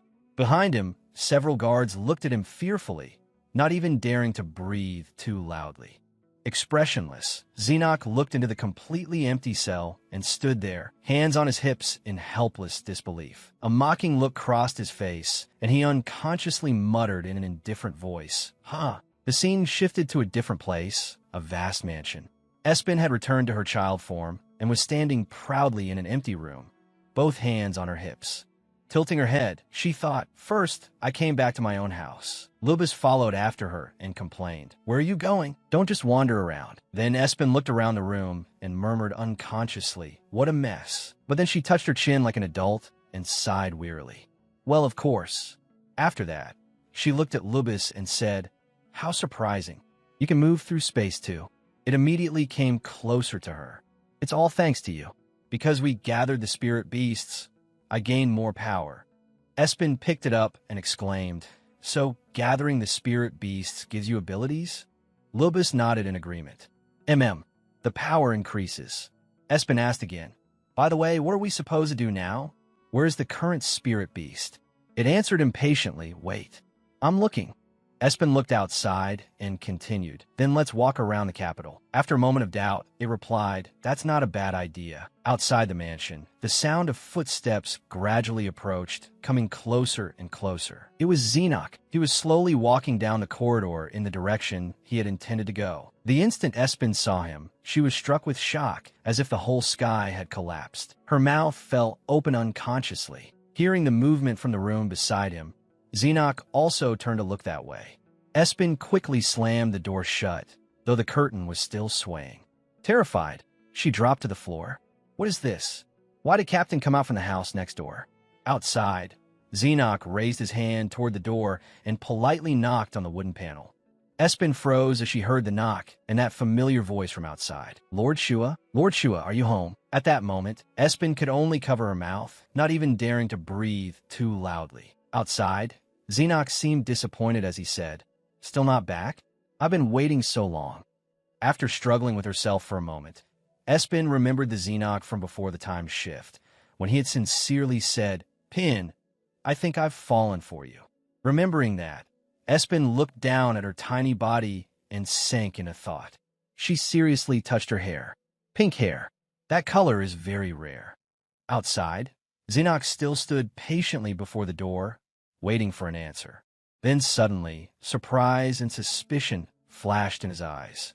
Using Leica's power, Espen's hair turned red. Playing dumb, she looked up at him and asked, Who are you? As if under a spell, Xenox gazed at her gently and then said, Who are you? At that moment, the night was utterly still. Not even the leaves stirred. On Espen's side, it felt as if only she and Xenox remained, the two of them silently staring at each other without a word. A faint trace of anxiety appeared on Espen's face. Unconsciously, she bit down on her hand and called out inwardly, Captain. Then she looked at the man opposite her again, her face turning cold as she said, No, Sinuk. In that moment, Espen did not know what to say or how to address him. What was she supposed to call him? But before she could collect herself, a dull yet sharp blade was already pressed against her neck. Filled with killing intent, Xenox pointed his sword at Espen and asked coldly, Who are you? The sudden question left her unsure how to answer in a way that fit the situation. Espen clearly remembered what Lubis had told her. He'll forget every memory related to you. Thinking of that, she looked sadly into those eyes devoid of warmth. He had forgotten everything. At that, Espen stammered, I am sorry, I was just passing by. Xenox ignored that and said coldly, Your pass. Hearing that, the transmigrated girl froze on the spot. Where is she supposed to get that? She had just come from the past. Espen's mind quickly started racing. She looked at Xenox and asked, Who are you to be talking nonsense like that? He replied, I am a royal knight. Espen glanced at the unlucky young man who had long since spread his angel wings and flown off to the afterlife, then asked, Did you kill him? Xenox patiently answered each of her questions. No, those repeated questions were enough to tell him what was going on. His gaze turned icy as he said each word clearly. You don't have a pass. After those words, Espen was thrown into a 4-barred holding cell. She was left speechless, lowering her head in resentment. What is this? She glared at that hateful retreating figure and protested. Why? Hey, Xenox, no, Captain. Espen lunged forward and grabbed the bars, her face full of dissatisfaction as she reached out to stop him, her heart screaming. Don't go. But the only ones paying attention to her were the guards, and in their eyes, she looked like she was at death's door. The spirit beasts and Lubis remained invisible to everyone. At that moment, Lubis looked at Espen and, in a very formal tone, began interviewing her. How do you feel about time travel? Espen's face darkened as she suppressed her fury and answered the interview. It sucks. Outside, the guards had already fallen asleep. She asked again, So what do we do now? Lubis replied confidently, Don't worry. The spirit beasts all gathered together and said firmly, The preparations are complete. All you have to do is trust me. Espen blinked and asked, Preparations for what? Lubis helplessly continued, Ahem, I've charged enough energy. In this time travel scene, the exact point in the present is the moment of your death. That's how it originally was. Espen seemed to grasp the issue and sank into thought. If that's the case, then, according to that diagram with arrows pointing back and forth, those times were never supposed to connect. But time has been connected by our movement. It's even become tangled. No one can know what exactly has happened. Hearing that, Espen was once again shocked, her body going still, unable to process what to think. Espen transformed and grabbed Lubis by the neck, shouting angrily, Why are you here? It teased her in reply, Of course I have to be here because the last spirit beast is here. Then it smiled brightly and added, If you're worried about being trapped here, don't be. That answer struck directly at the doubt Espen had been carrying. She simply stared at it as it continued. There's a solution to everything. The next day, sunlight streamed through the leaves into the place where Espen was being held. Early in the morning, Xenox came to inspect the area. Behind him, several guards looked at him fearfully, not daring to breathe too loudly. Expressionless, Xenox looked into the completely empty holding cell and placed his hands on his hips helplessly. A mocking look crossed his indifferent face as he unconsciously muttered, "Huh." The scene shifted to a large estate. Espen had transformed back into her childhood form and was standing in an empty room with both hands on her hips, full of pride. Tilting her head, she thought, "First, I came back to my own house." Lubis followed after her and complained, "Where are you going? Don't wander around." Then Espen looked around the room and muttered unconsciously, "What a mess." But then she touched her chin with the air of an adult and sighed in exasperation. Of course. After that, she looked at Lubis and said, "How surprising. You can move through space." It immediately went up to her and replied, "Thanks to you. Because you gathered the spirit beasts, I gained more power." Espen picked it up and exclaimed, "So gathering the spirit beasts gives you abilities?" Lubis nodded. My power increases." Espen asked again, "By the way, what are we supposed to do now? Where's the current spirit beast?" It answered impatiently, "Wait. I'm looking." Espen looked outside and continued, "Then let's go around the capital." After a moment of doubt, it answered, "That's a good idea." Suddenly, footsteps began approaching from outside the estate, growing closer and closer. It was Xenoc. He was walking slowly down the corridor in the direction he had intended to go. The moment Espen saw him, she was utterly shocked, as if the sky had fallen in. She unconsciously opened her mouth. Hearing the noise from the neighboring door, Xenoc also turned his attention that way. Espen quickly slammed the door shut, though the curtain was still swaying. Terrified, she dropped to the floor. "What is this? Why is the captain coming out of the house next door?" Outside, Xenoc raised his hand toward the door and knocked politely. Espen stiffened when she heard the knock and that familiar voice from outside. Lord Shua, are you home?" At that moment, all Espen could do was cover her mouth, not even daring to breathe loudly. Outside, Xenoc sounded disappointed as he said, "Still not back?" I waited and waited. After struggling for a moment, Espen remembered Xenoc just before the time travel, when he had sincerely said, "Espen, I think I've fallen for you." Remembering that, Espen looked down at her small body and fell into thought. Touching her hair seriously, she thought, "Pink hair, that color is pretty rare." Outside, Xenoc still stood patiently at the door, waiting for a response. Suddenly, surprise and suspicion flashed in his eyes. Using Leica's power, Espen's hair turned red. Playing dumb, she looked up at him and asked, "Who is it?" As if under a spell, Xenoc looked at her gently and said, "Who are you?" The little girl before him felt both strange and familiar, leaving him stunned for a moment. Then his voice rang out again, "Who are you?" Hearing that question, Espen felt a little horrified and didn't know how to answer. But in her fluster, she blurted out, "Do you know Sister Espen?" After saying that, she looked at him with sparkling eyes, while inwardly screaming nonstop, "What am I saying?" Xenoc looked suspicious and said, "Sister Espen?" To keep him from doubting her, Espen quickly explained, "Yes, she's someone I know." Then she turned around and continued, "She asked me to." At the same time, she thought to herself, "Since it's already come to this, I'll just make something up." Inside the neat and tidy house, the two of them continued talking. Look after the house for her until Xenoc did not seem willing to let her off so easily and continued questioning her. Since when? By now, Espen had regained her composure and answered smartly, "Why should I tell you?" At that, he simply stared at her in silence with a murderous look in his eyes, frightening her terribly. But what Espen did not expect was that he would suddenly open his mouth and plead with her. "Please." Standing before her, he continued sincerely, "Shua is a precious subordinate of mine. She's gone missing, and there hasn't been a single day that I haven't worried." Hearing those words from him, she fell silent. Then she recalled the night when she had been badly injured and began to speak. One day, she appeared covered in wounds. At that, the image of a happily smiling woman holding a bouquet of flowers surfaced in her mind. She continued, "At that time, I promised I would look after this house for her." She said that now. She wanted to live freely.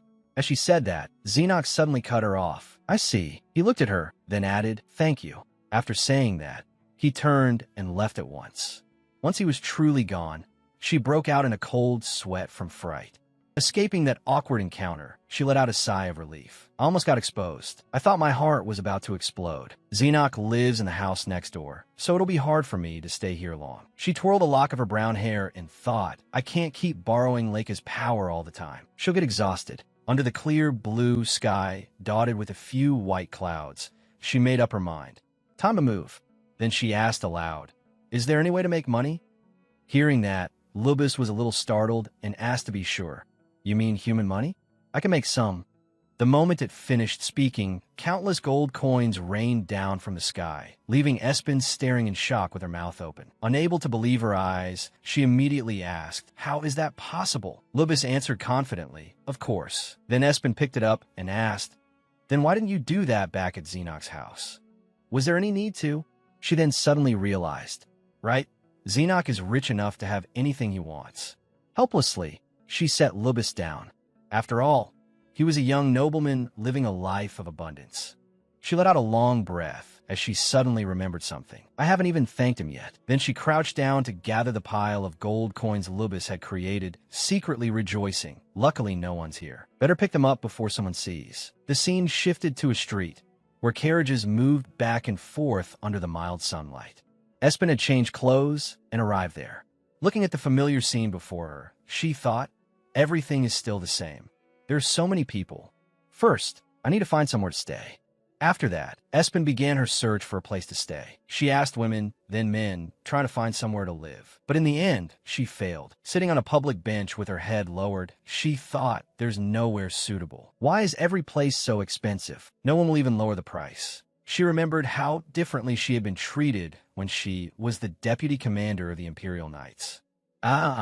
Since you're the deputy commander of the Imperial Knights, I'll give you a discount. Then she realized, maybe it's because I don't know anything about how things are at this point in time. After that, she thought again about the gold coins from earlier. The amount of gold Lubis can make is limited. Thinking of that, she suddenly asked Lubis, when can you make more money? Tomorrow. In the end, Espen let out a helpless sigh and resolved herself. There's no other way. I'll just have to sleep at an inn tonight. Suddenly, in the crowd before her, she noticed a familiar figure that looked just like the captain. But she did not have the courage to face him and instead chose to run away. See, Captain. Then she decisively ordered Lubis. Lubis, transform me. Hurry. After returning to her small child's body, she finally dared to peek out and look. Has he gone? But to her surprise, although the build was very similar, it was a completely unfamiliar face. What? It's someone else. She immediately let out a sigh of relief and thought, You scare me half to death.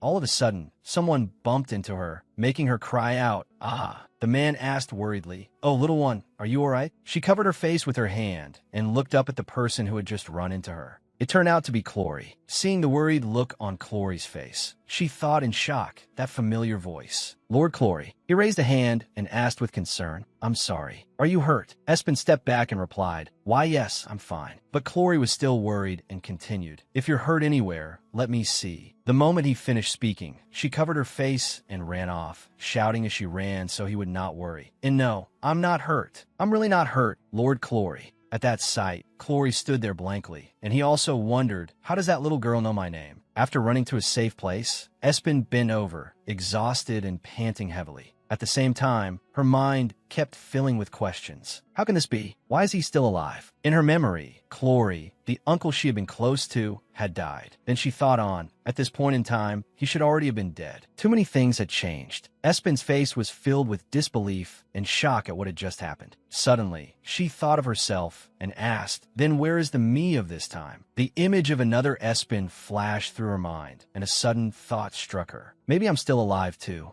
But she quickly shook her head and dismissed the possibility. No way. Then Espen thought of her parents and continued, But if my parents are still alive at this point, then why did I end up living as if I had abandoned everything now? The more she thought, the more stifled and frustrated she felt. This is such a mess. Espen looked at Lubis, knowing very well that if she asked, Lubis would answer everything. But right now, she did not want to know, because if the answer was despair, then, in the end, she made a request.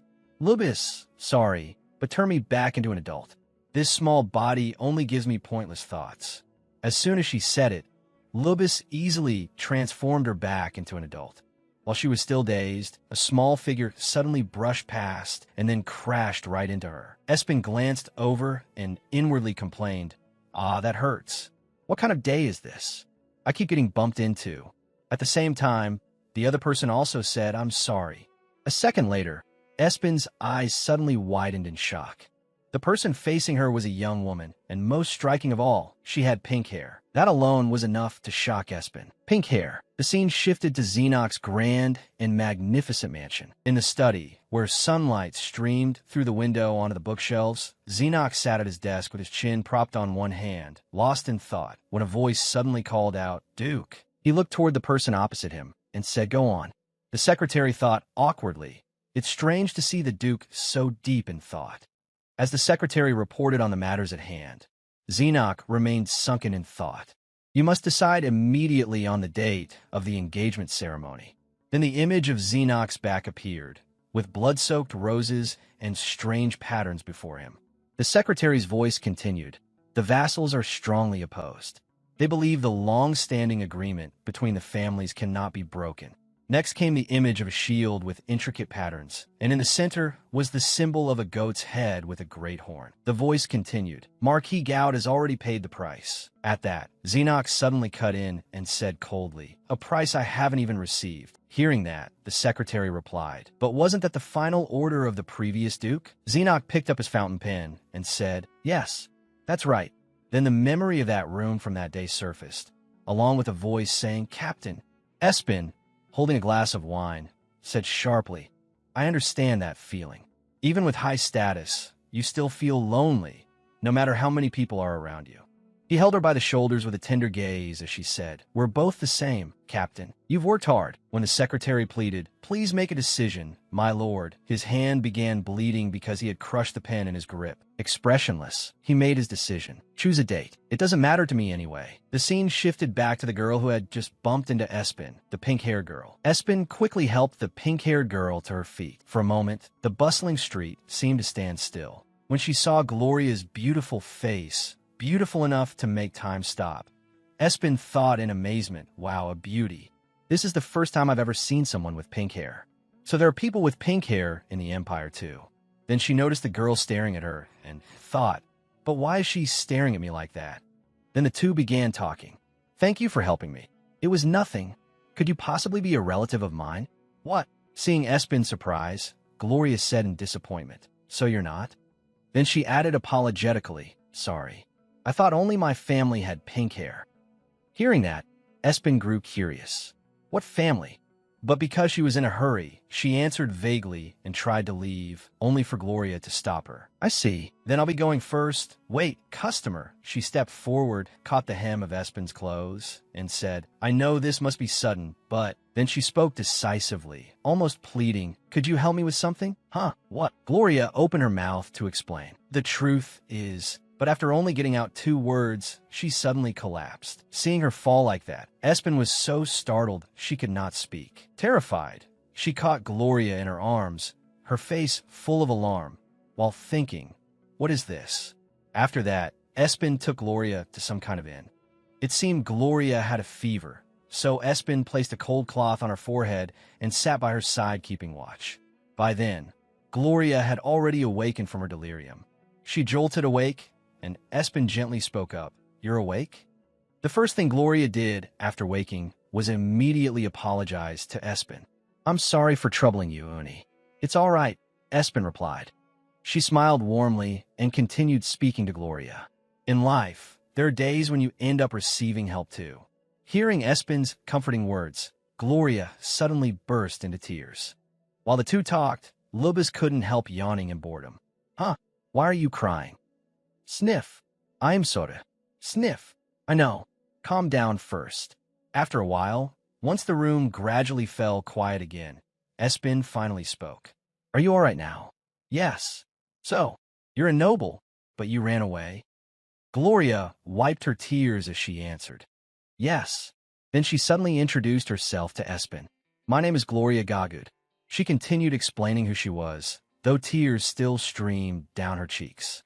"And I was locked up in a tower." It turned out Gloria Gagud was the daughter of Marquis Gagud. The last three words came out in a tightly restrained voice. For 24 years, hearing Gloria's story, Espen looked slightly horrified as she said, "What did you say? Who did that to you? That's a crime." But Gloria's eyes only fell helplessly. It wouldn't be considered a crime. Then came the image of Gloria's father and the chains inside the tower, she said, "Because it was my father who locked me up." Espen could hardly believe what she had just heard and blurted out, "What?" Gloria lowered her head and continued, "When my mother gave birth to me, she ran away.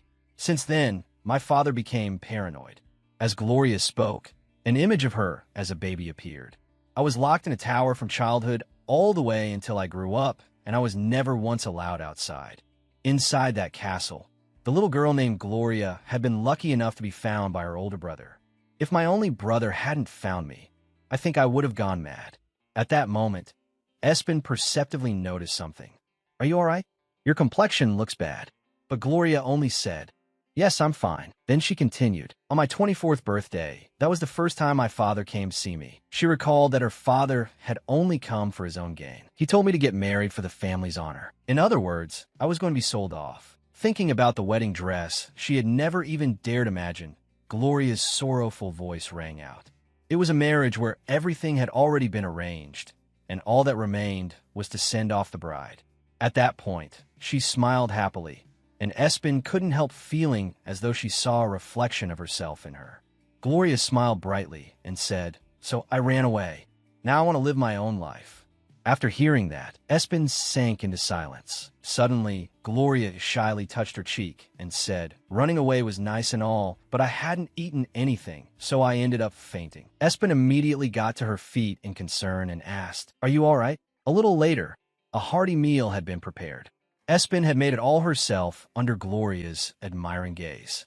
"Eat." Watching Gloria eat so innocently, Espen suddenly asked, "What are you planning to do now?" Caught off guard by the question, Gloria still told her honestly, "I'm not sure. For now, I think I'll leave the capital first. To be honest, I did wonder whether I should tell my fiancé about the situation." Hearing that, Espen was startled. "Why would you tell him? Your father will find out." Then she suddenly remembered something. Come to think of it, who was my marriage partner again? And then the one thing Espen never could have expected happened. The moment Gloria's voice rang out, Espen froze. "It's Duke Black Knight, Duke Xenoc Black Knight." Gloria stunned her again and again, but upon hearing that name, Espen could only silently repeat, "Xenoc." She remembered the innocent Xenoc of the past and couldn't help feeling down. So he was engaged already? Then she helplessly tried to calm herself. "Get a hold of yourself. Even when I was deputy commander, I'd heard about this plenty of times." She vaguely remembered overhearing a group of guards gossiping back then. It's true, the captain's engaged to some incredibly powerful family. At the time, she had let out a long sigh, thinking, he really has everything, doesn't he? Then Espen folded her arms, remembering how she had been back then, and quietly reproaching herself. "I wasn't in a good state. My thoughts were a little twisted then. A child shouldn't feel inferior or ashamed." Then she suddenly asked, "Have you ever met your fiancé, even once?" Gloria answered seriously, "No, never." Then she imagined herself in a wedding dress, running away with her fiancé's back behind her, and Gloria's resolute voice rang out, "Even if I met him, I'd still run away. Thanks to that, he doesn't know me either. Since I was locked up, there isn't even a portrait of me in the estate." Espen looked at Gloria's pink hair and suddenly realized, the symbol of the Gagud family is pink hair. Now I understand. At those words, Gloria's eyes lit up at once. "That's why I was curious, since we have the same hair color." Espen could only laugh awkwardly. But a second later, Gloria suddenly said something that made Espen stiffen. "The Duke is famously well known, after all." Espen let out a quiet sound, then fell silent as Gloria continued. "Even someone in prison like me has heard of him. They say he's cruel and cold. I heard he practically beat an innocent subordinate to death." Hearing that, disbelief clearly showed in Espen's eyes. Xenoc's gentle face rose in her mind, and she thought, no way. The captain was famous for being fair and upright. What on earth happened? At that moment, Gloria suddenly grabbed Espen's hand and confessed, "It's really embarrassing, but I have to get out of this city. Can you help me?" At first, Espen was a little stunned and surprised, but then she smiled brightly and agreed. "All right, I'll help you." As night fell over the city, a figure in a carriage appeared at the city gate.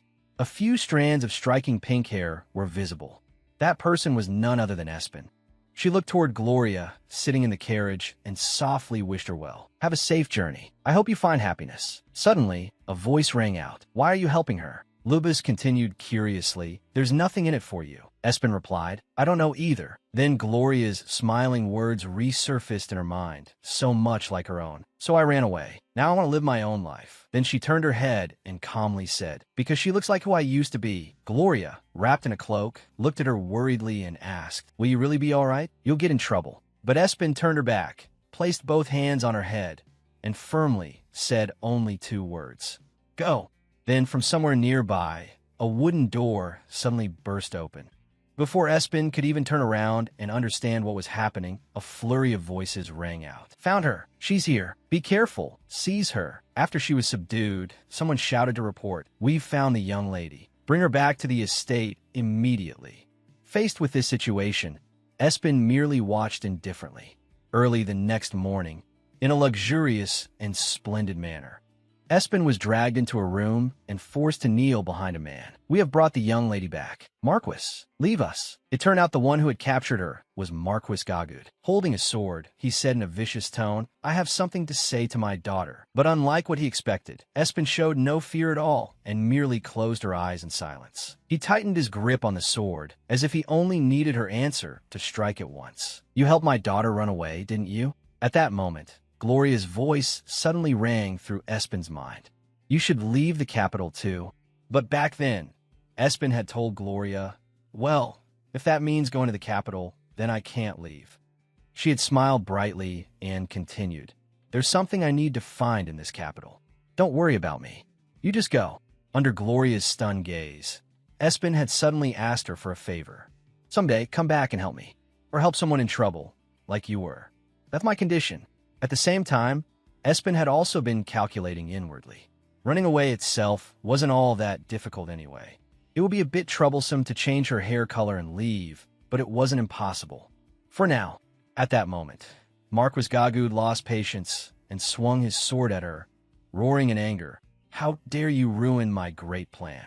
I'll kill you right here. The moment he finished speaking, he raised his sword, and a blinding light immediately burst from the blade. But right then, a voice suddenly called from outside the door. Father. When Espen turned her head, that voice rang out again. No, Glenn Gagud pushed the door open, panting, and said, I completely lost Gloria. Hearing that, the Marquis lowered his hand and shouted furiously, What? What'd you do to lose someone so weak? I'm sorry, Father. Marquis Gagud's furious bellow made Glenn freeze. Useless fool. But after that, Glenn still calmly stated his plan. But father, it would be better if you made use of that woman instead. Hearing that, Espen gave a quiet, surprised ha. Then she kept listening. Doesn't she have the precious pink hair? That can serve as a temporary solution. But that rough voice rang out again. Why would I need a temporary solution? Glenn merely smiled and said, You should come. There are guests. Someone from the Black Knight family is downstairs. And indeed, in the hall below, Xenoc was waiting with his secretary. The Marquis hurried off at once, grumbling loudly. Damn it, why are you only telling me now? I invited them here myself. But he still didn't forget about Espen and ordered, Keep that woman locked up. Glenn immediately answered, Yes. After the door shut, only then did he let out a sigh and complain, this is not easy. As he approached her, he said, My father has been terribly rude. Espen looked at Glenn helping her and thought to herself, Is this the brother who let his little sister escape? Please wait a moment. I'll get you out soon. Hearing that, Espen was shocked that he was suddenly helping her. Xenoc's face flashed through her mind along with Glenn's words. The Duke personally came to the house and is making a scene downstairs. Suddenly, she looked toward Lubis as though hearing something. It called her name, making her turn back. Then it seriously informed her here. I can sense that the last spirit beast is here. Espen gaped in astonishment. What? She stared at it in disbelief. What are you talking about? I still haven't sensed anything at all until now. Glenn, standing to the side, understood nothing. There was a limit to the range within which Lubis could track traces of the spirit beast. She thought, the capital is huge, so we decided to search all over. Lubis innocently lifted its face to her. I really couldn't sense it before. Then it declared with complete confidence. It seems the last spirit beast has accumulated power. Power enough to escape my pursuit. She asked, then what do we do? It continued. However, I can sense a trace of power here that cannot be erased. It must be something connected to this place. Frowning, she listened in disbelief. I feel the trace of that power underground. Just then, Glenn spoke up, interrupting their exchange. Allow me to introduce myself. He smiled brightly. I am Glenn Gagud, the eldest son of the house of Marquis Gagud. His question made her recall what had happened earlier. You're the one who helped my sister, right? Actually, I was there too. Immediately afterward, he bowed a 90-degree angle in gratitude. Thank you so much for helping my sister, and I'm sorry that you got dragged into my family's affairs. Flustered, she blushed and stepped back. That's enough. Then he asked, what is our benefactor's name? She answered briefly, Pin. Glenn returned to his serious expression. As I said, it's hard to get out of here right now. His words struck her like a bolt from the blue. Because the Duke is downstairs. The main entrance is heavily guarded. She froze and grabbed her head. Oh, come on. Espen thought. I didn't notice earlier. Xenos is downstairs. She remembered him and lamented inwardly. Why do I keep getting tangled up with him? She fearfully recalled the moment he held a blade in front of her. I can't face him. He already recognized me before. Just before she spiraled further, Glenn cut in. Would you like to move to another room? I'll guide you. Hearing that, she asked, by the way, is there anything in the basement here? It seemed he had just remembered something. There's a prison down there. Then he revealed, there's a secret passage in the basement. We used to go outside through it. Espen gave a strained smile, but her next question made him a little surprised. Won't you get into trouble if you let me go? He began by praising her. You really are a kind person. It's all right. Glenn placed a hand on his chest. I'm the only heir of this family. Even if my father is angry, I won't go down that easily. Then he held out his hand while she looked on in surprise. Shall we go? Meanwhile, in the drawing room, the Marquis was laughing delightedly, in stark contrast to Zanak, who sat opposite him, bored and propping up his chin. The Marquis proudly boasted about his daughter. Our Gloria is incredibly beautiful, he continued while Xenok glanced around, because she resembles her mother. Seeing Xenok's reaction, he awkwardly tried to explain. Yes, well, the Duke hasn't seen my daughter yet. So naturally you wouldn't know. I cherish her too much, so there isn't a single portrait of her. Xenok inwardly mocked him. You cherish her, yet there's no portrait? Isn't that contradictory? Then the Marquis's next words made Xenok's eyes widen. My daughter possesses lovely pink hair, beautiful as a flower. You know the trait of our family, don't you? He boasted. We are the only family in the capital with rare pink hair. Xenok rested his chin on his hand and thought. Pink hair. He recalled the girl he had encountered before. That girl had pink hair too, and she had no past papers. Such a rare hair color. Could they be the same person? Then he continued listening to the Marquis's droning with growing annoyance. At that moment, the other two had already descended the stairs below. Glenn warned her, be careful. He walked ahead, holding a lamp. It's old, so the stairs are worn down everywhere. Walking behind him, Espen asked, has this place not been used for a long time? He replied, no. Then he absent-mindedly said something she found hard to understand. I wish I had never used it. Or rather, I wish I had sealed it off. He forced a smile again, as if nothing had happened. I am rambling. Sorry, let's go. A little later, a door came into view ahead, and Glenn turned back to tell her, it seems to be near here. Espen looked at what stood before the door. What is that? She wondered. An altar? Lubis also spoke up. Pin, it's nearby. It told her. I can sense the trace of the spirit beast. She asked where. It pointed at the wooden box in front of them. In there. She couldn't believe it. Inside that crate. Suddenly, Glenn turned around. What's wrong? Espen panicked. It's just. Then she asked him about the wooden box. What is that crate? He looked a little surprised. You saw it. Embarrassed. He lowered his head. That altar is kind of ugly, isn't it? The crate beside the altar is a box containing my family's heirloom. He also explained, for certain reasons, we left it there. However, it's been enchanted so no one can take it away. She cried inwardly in despair. I am doomed. How am I supposed to take the treasure now? She wondered, what do I do? It'd be so strange if I asked him to open it just once. Resting her chin on her hand, she racked her brain. No matter how I say it, he'll definitely think it's weird. He stared at her blankly. Seeing that, he asked, "Is there something you want to say?" She darkened at how directly he saw through her.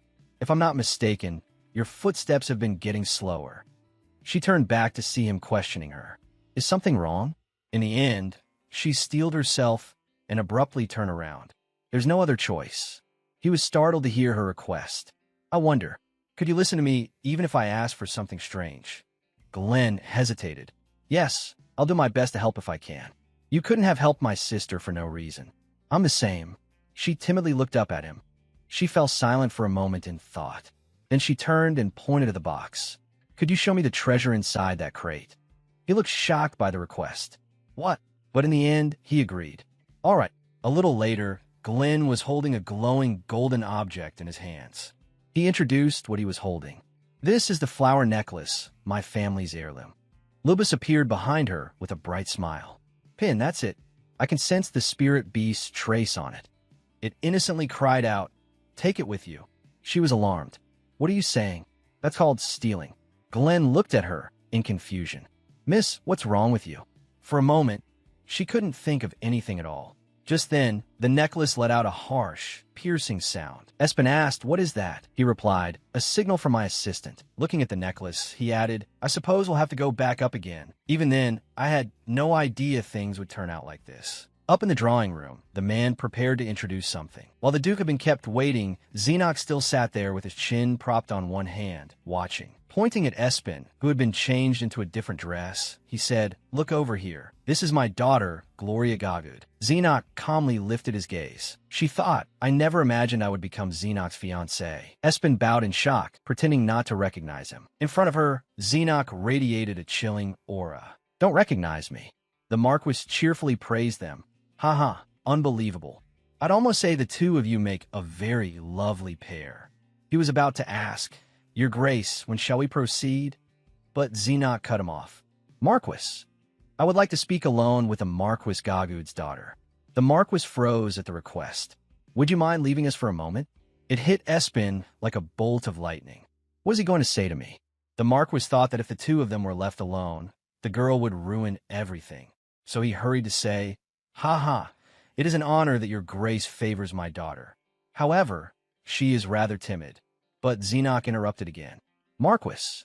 He shot the Marquis a cold look. "I do not wish to repeat myself." Once they were alone, Xenox demanded, "Why did you run away that day? You only needed to prove who you were." Espen looked away, avoiding his eyes. "I had gone out in secret, so it would have been improper of me then." He rose and slowly walked toward her. "Then let me ask you this." He recalled standing before the empty prison cell.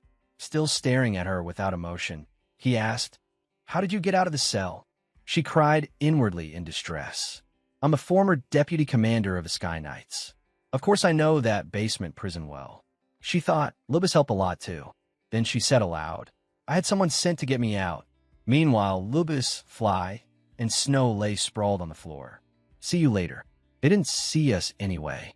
Espen responded quickly, "It's only natural that your Grace would be surprised. They got me out without leaving any record behind, so as not to stain the family's name." He tilted his head, looking at her in weary displeasure. "Good, but I know very well that the strange woman I met that day was my fiancée, and not someone like this." "Who is this woman?" He wondered. She spoke up as well. "You really are cold." He asked, "Did you expect an affectionate fiancée?" Espen awkwardly defended herself. "No. I only thought you might at least be a little kind. That was my misunderstanding." But it seemed Xenox was seeing a different image overlaid on her. What is this? A hallucination? He wondered. The next moment, he suddenly felt dizzy and clutched his head. She grew deeply worried. "Do know, your Grace." He lifted a hand to signal that he was fine. Xenox opened his eyes through his fingers. The dizziness had already vanished. He could not understand what had just happened. After everything was settled, Espen called out, "Lubis." It widened its eyes at her. "I am listening." She asked, "How long will it take to investigate something that bears the spirit beast's traces?" It answered, "I'm not sure." Then it cheerfully added, "But if we keep it with us, at least 3 days, we'll be able to learn the current condition and location of the spirit beast. We may also discover other useful information." Snow was also listening closely to their conversation. She nodded. Okay, then let's make sure we keep it safe no matter what. 2 days passed in the magnificent palace-like mansion. Espen stared in alarm. It's taking even longer to investigate. Lubis lounged comfortably on the table. I found something strange, so I need to look into it more. Then it said, the final spirit beast has taken human form and is hiding somewhere around here. She frowned curiously. Human form? Like when we first met Wibby. It explained, a little different. Back then, Wibby couldn't erase the outward traits of a spirit beast. It added, in truth, spirit beasts cannot completely look human. However, Lubis's eyes gleamed. The final spirit beast seems to have managed it because it has enough power. Espen tried to reassure herself. When I decided to impersonate Gloria, I was already prepared to be imprisoned. She gave a stiff smile. For certain reasons, I hope I may trouble you for a few more days. Glenn immediately objected. No, then he smiled sadly. I should be the one thanking you. The longer you delay things, the more at ease Father will be, at least for now. And my sister will be able to escape pursuit and get farther away. Hearing that, she could not help admiring him. You two really are good siblings. I'm envious. He tried to force a smile. Thank you, but it's only because of guilt and responsibility. I didn't know she was being imprisoned. Then Espen gripped the hem of her clothes and cautiously asked, about the family heirloom you showed me. This may sound strange, but is there another one like it? Resting his chin on his hand, he thought for a moment. I'm not sure what you mean by another one like it. Actually, the heirloom was originally a pear. She was shocked to hear this. A pear. Glenn hesitated slightly. As for the other one, it is currently at House Black Knight.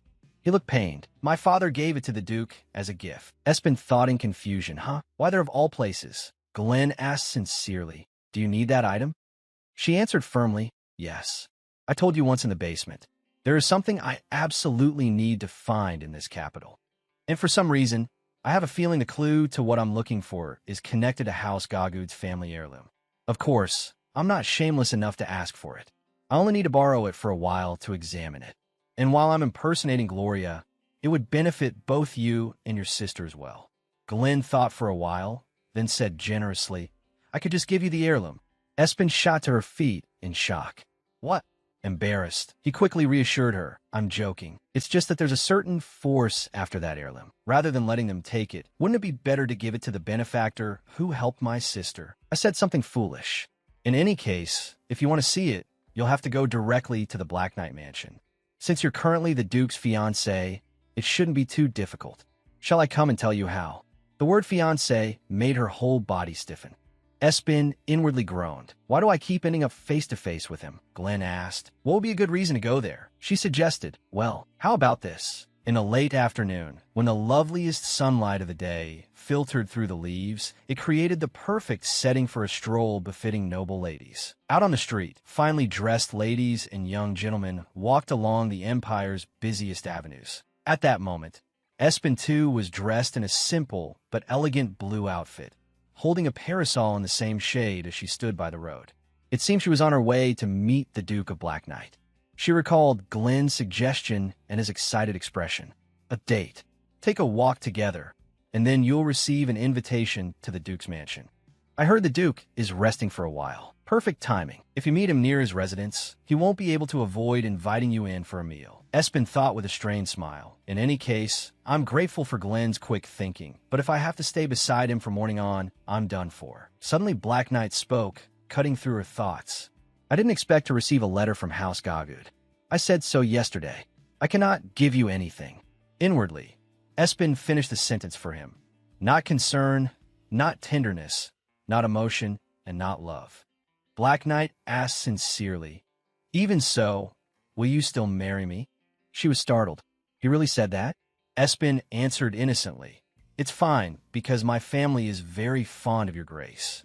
Watching her walk ahead of him, he remained bewildered, unable to understand what was happening. Black Knight spoke. I don't believe this engagement exists because that young lady likes me. I don't know why she's wasting her time, but it would be discourteous to let her leave like this. He stepped forward, politely offering his hand like a perfect gentleman and asking her to dine with him. Would you like to have a meal with me? Espen was utterly stunned. Is Glenn some kind of prophet? Somewhere else, Glenn seemed quite pleased with himself. Anyone could have guessed this much. After walking together for a while, they reached the final part of their outing, returning home by carriage. He courteously held out his hand. "Won't you take it?" Flustered, she tried to refuse. "Yes, even when a knight offers his hand." Before she could finish, he interrupted to remind her, "There are many eyes on us here. You'll hear unpleasant rumors otherwise." She hesitated and glanced at Black Knight. As if some higher power were silently passing judgment on every one of his gestures, he was still as cold as before. Yet at first glance, he looked like the captain she had known, kind and courteous. At times like this, she tightened her grip on the parasol in her hand. When Espen remained silent for a long while, he took the initiative and called to her, "My lady." Startled, she quickly replied, "I'm sorry. Something from a long time ago just came to mind." Gently placing her hand on Black Knight's, she said brightly, "I greatly admired the captain of the Sky Knights. I thought I should say it at least once, Captain. Even though you were someone burdened by insecurity and self-doubt. Even so, I truly liked and admired you." After arriving at the dining place and waiting quite a long time, the main dishes were finally all served. Espen felt utterly helpless in the face of this extravagant spread, overflowing with wealth. Perhaps because the setting was so formal, the atmosphere between them was rather tense. The silence lasted from broad daylight until the first glow of sunset fell through the windows. Though she felt extremely uncomfortable, Espen still had to maintain the proper bearing of a noble lady. "This is unbearably uncomfortable." To stop herself from focusing on how full her stomach was, she turned her attention to the objects around her. Although it had been a long time since she had been here, everything still seemed deeply etched into her memory. "This place is still as spacious as before. In the past, I only came here once.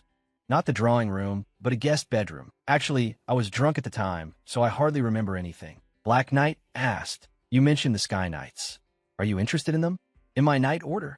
Espen thought for a moment, then replied, "I am interested, but if you ask me specifically, then I'm interested in the captain, not the knights." Realizing she had misspoken, she hurriedly corrected herself. "Oh, not that kind of interest." He continued, "Is that so? Thank you for answering the question I asked you in the drawing room." Suddenly Espen cut him off. "I'm sorry, but if you don't mind, may I ask you something? Your Grace received a necklace as a gift from my family. May I see it just once?" Puzzled, he asked, "That's not difficult, but isn't it an item from your own family?" She answered honestly, "Yes, that's right. It was originally a pair, but I never got to see it. My father sent it away before I had the chance. It's a shame that I couldn't see it. I'm begging you." After hearing her reason, Black Knight immediately ordered a servant to fetch it. "Very well, I'll have someone bring it." Sometime later, a necklace with an exquisite pendant appeared before Espen. As soon as it was brought out, he reminded her, "Take a good look."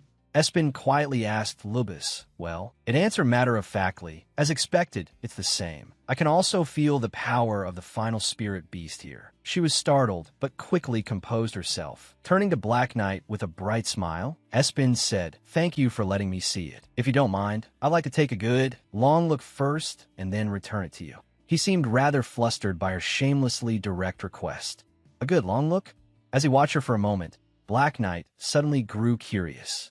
This may sound strange, but he abruptly stood up and asked, "Have we perhaps met somewhere before?" Hearing Zinok say that, Espen inwardly panicked for a moment, but she feigned calm and asked back, "What?" In the evening glow, her voice rang out, "But we did meet a few days ago in that alley at night." She recalled that time. "You threw me into prison." He replied calmly, "That was ordinary procedure." Zinok pressed further, "Not then. I mean before that." She shook her head. "No, we haven't." Espen quickly changed the subject, smiling at him. "May I ask why you're asking me that?" He stayed silent for a long moment, unable to arrange the reason in his own mind for why he had asked her such a thing. Irritated, Zinok clenched his fist. "Pretend you didn't hear anything."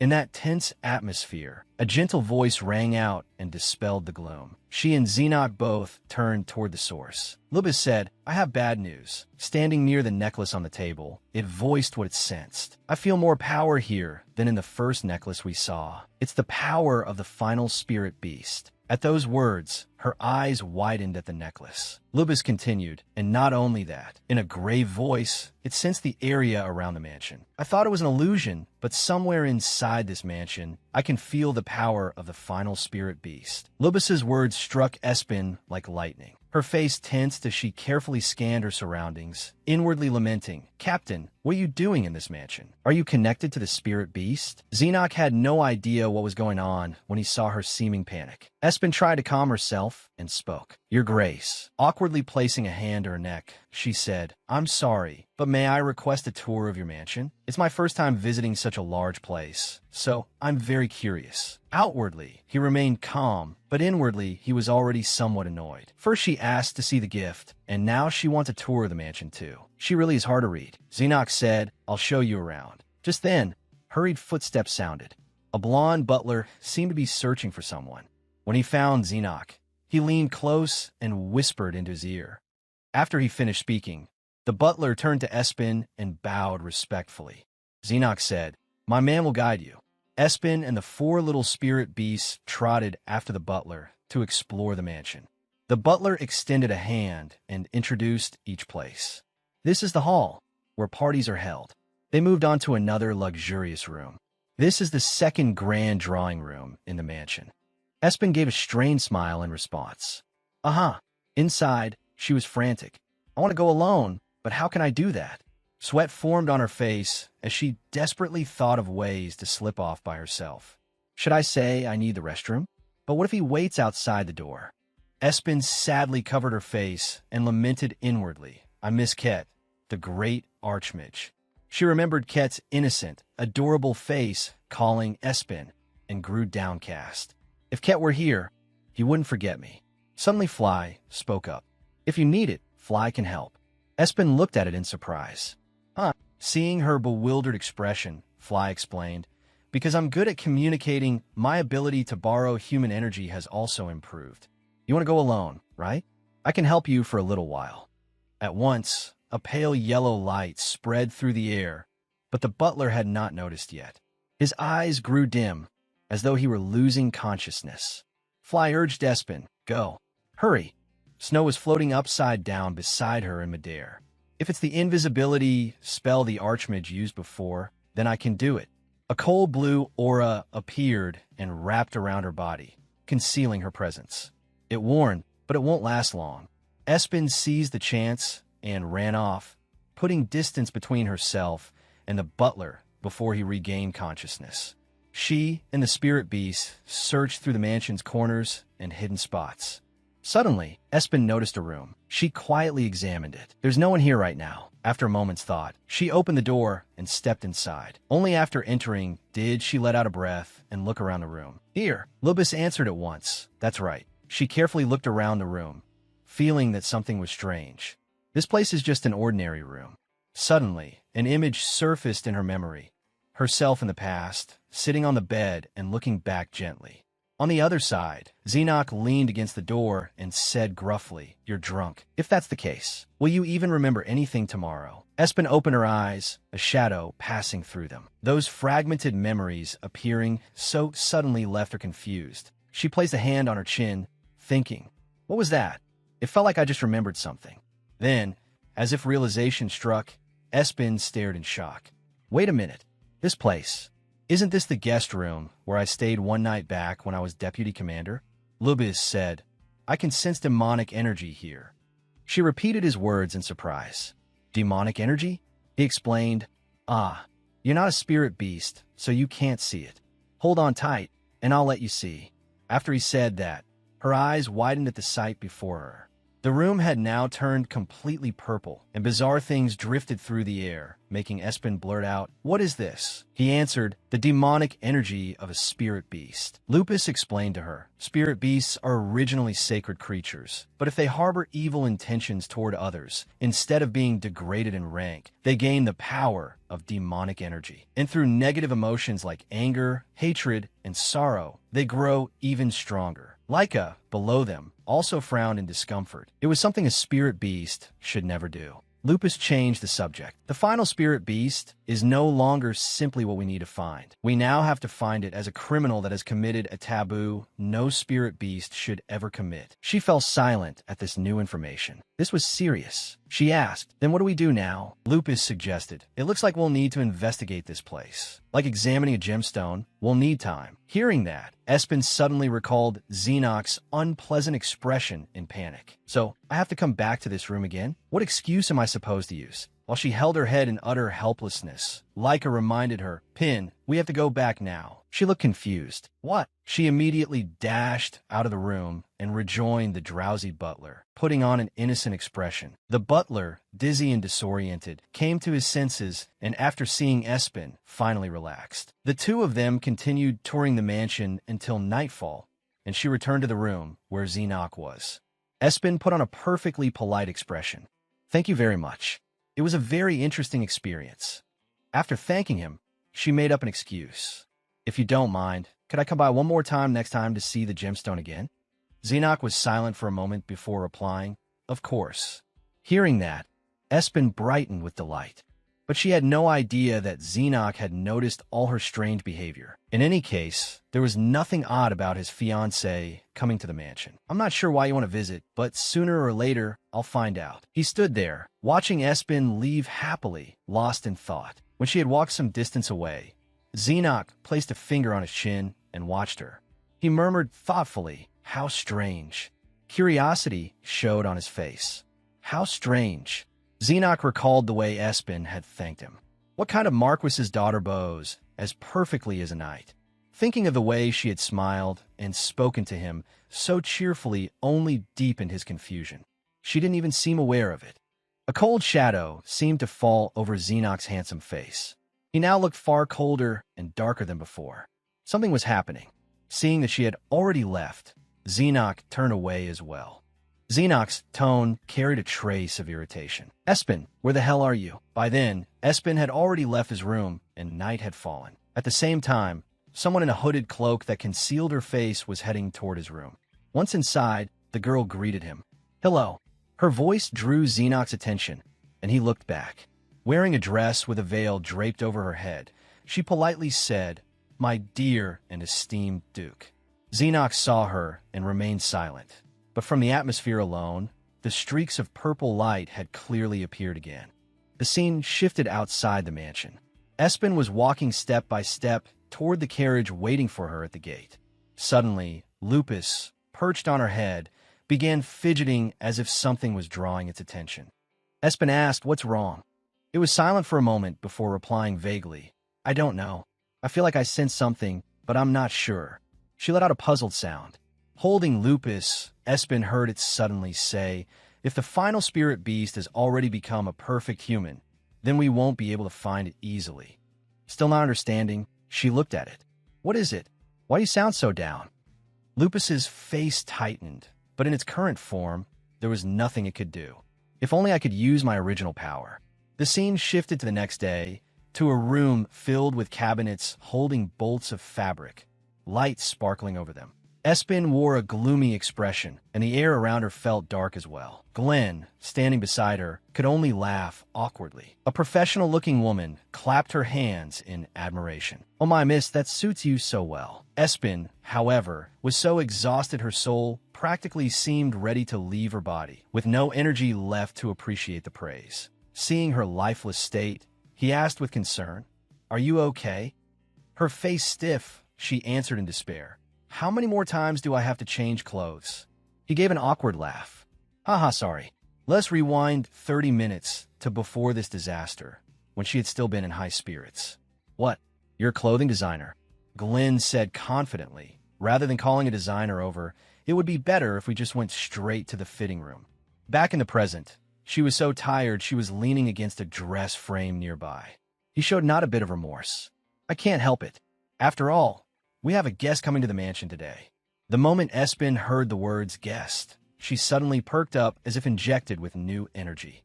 A guest. Seeing that, he signaled to the girl beside him. Glenn smiled at her like an angel. "All right, let's go." The scene shifted again. Now many servants were carrying bags and bundles of cloth forward. and Espen began to feel that something was wrong. Wait, is it really okay to buy this much? He replied with a smile. Don't feel pressured. This is also my way of expressing my gratitude to you. After saying that, Glenn turned serious again. I can't let my benefactor wear things Gloria once wore. Thinking about visiting the Duke as a fiancé like this now. Since this directly concerns the Marquis's honor, Father will understand. She wilted. Right. The woman beside them smiled brightly and said, Miss, your brother is truly kind and affectionate. Hearing that, Espen shot Glenn a sideways glare to vent her irritation. He tried to keep smiling. Let's go. The two of them went outside together. A carriage was waiting at the door, and several maids were helping load the luggage onto it. He asked with concern, Are you hungry? I know a famous place nearby. She nodded. Sure. Glenn then led Espen somewhere, where many people were bustling around ahead of them. The people around were gossiping, drawing her attention. Let's see. They say can make wishes come true. You just have to go to the temple and pray. She became interested in the rumor. A temple? There wasn't really anything called religion in the Empire because people believed in magic. Espen tried to recall what she knew of religions. There were a few minor ones, but compared to other kingdoms, they were hardly on the same level. She listened curiously as a tall young man continued. The temple? I heard it's just a statue. You have to go down into the basement, right? At that moment, a cold voice cut in. A living god? Who would believe that? The silver-haired girl beside him, however, seemed interested. But a lot of people's wishes have come true. Hearing that, Espen felt uneasy. What kind of nonsense is this? A fraud? If that were true, then the Royal Knights wouldn't even need to exist anymore. She was so absorbed in their conversation that she forgot Glenn was beside her. When she realized he had been silent for a while, she looked up at him. And the moment she did, she froze at his dark expression and those sharp, icy eyes that looked as though they could execute someone on the spot. Espen hesitantly called his name, Glenn. At that, his expression changed. Saw thee. Glenn returned to his earlier gentle and elegant demeanor and smiled at her. The tea room is over there. The two of them stopped paying attention to it and went inside. On the table before them was already a tray full of delicious-looking desserts in various shapes. Once they sat down, he spoke first. I looked strange just now, didn't I? Glenn awkwardly avoided her gaze. I'm a little sensitive about that. She waved her hand. It's nothing, really. His voice sounded again. You asked me earlier about the guest visiting our house today. Espen replied, Yes. Does it have something to do with what I heard on the street just now? Glenn lowered his head and explained, Yes. The story people were talking about is about a new religion that has recently risen in the capital. She repeated his words in surprise. A religion? He nodded, recalling what that place looked like. That religion is very strange. There is a living god there. The image of a girl with a hood hiding half her face appeared. Glenn said, That person calls herself the Black Snake. They say she's a red-haired woman. Espen frowned and voiced her impression. A snake? That doesn't sound like a good sign. He lowered his head. Is that so? The people who believe in it don't think so. Then he revealed his own sorrow. Actually, my father follows that religion too. She looked shocked. What? At that moment, even Lupus at her feet had taken notice. Espen felt her view of the Marquis had tilted. Him? No matter how you look at it, he doesn't seem like the type to believe in something like that. Embarrassed, she said, Sorry, but I'm really surprised. Glenn didn't blame her. Speak freely. Because I think so too. Fragments of memory surfaced again in the darkness. A woman had fallen into a pool of blood. His voice rang out evenly. Father simply wants to pretend his sins never existed. Glenn watched sadly as his father weakened more and lost control, clinging to religion. To become the object of their salvation was nothing but being a fool who believed his sins would disappear. Images of devout followers kneeling in worship appeared. Glenn spoke angrily. He's my father, but he's a fool. He continued seriously. He was consumed by terrifying obsession and even spread around our family heirlooms. At least it was fortunate that one of them could be given to the ducal house as a gift. After hearing his story, Espen could only remain silent, not knowing how to comfort him. Glenn smiled faintly and went on. That's why I truly don't mind giving the heirloom to you. Let's go back. The scene shifted again to a few days later, when a vast mansion appeared before her eyes. Dressed in a new outfit, Espen stepped up to the place and quietly sighed. Here again, some of the household staff led her inside. It was a relief that the captain had replied to Glenn's letter right away. Espen recalled what had happened a few days earlier and felt gloomy. I have to go back to that room again. After gathering her resolve, she clenched her hand and entered with Lupus perched on her head.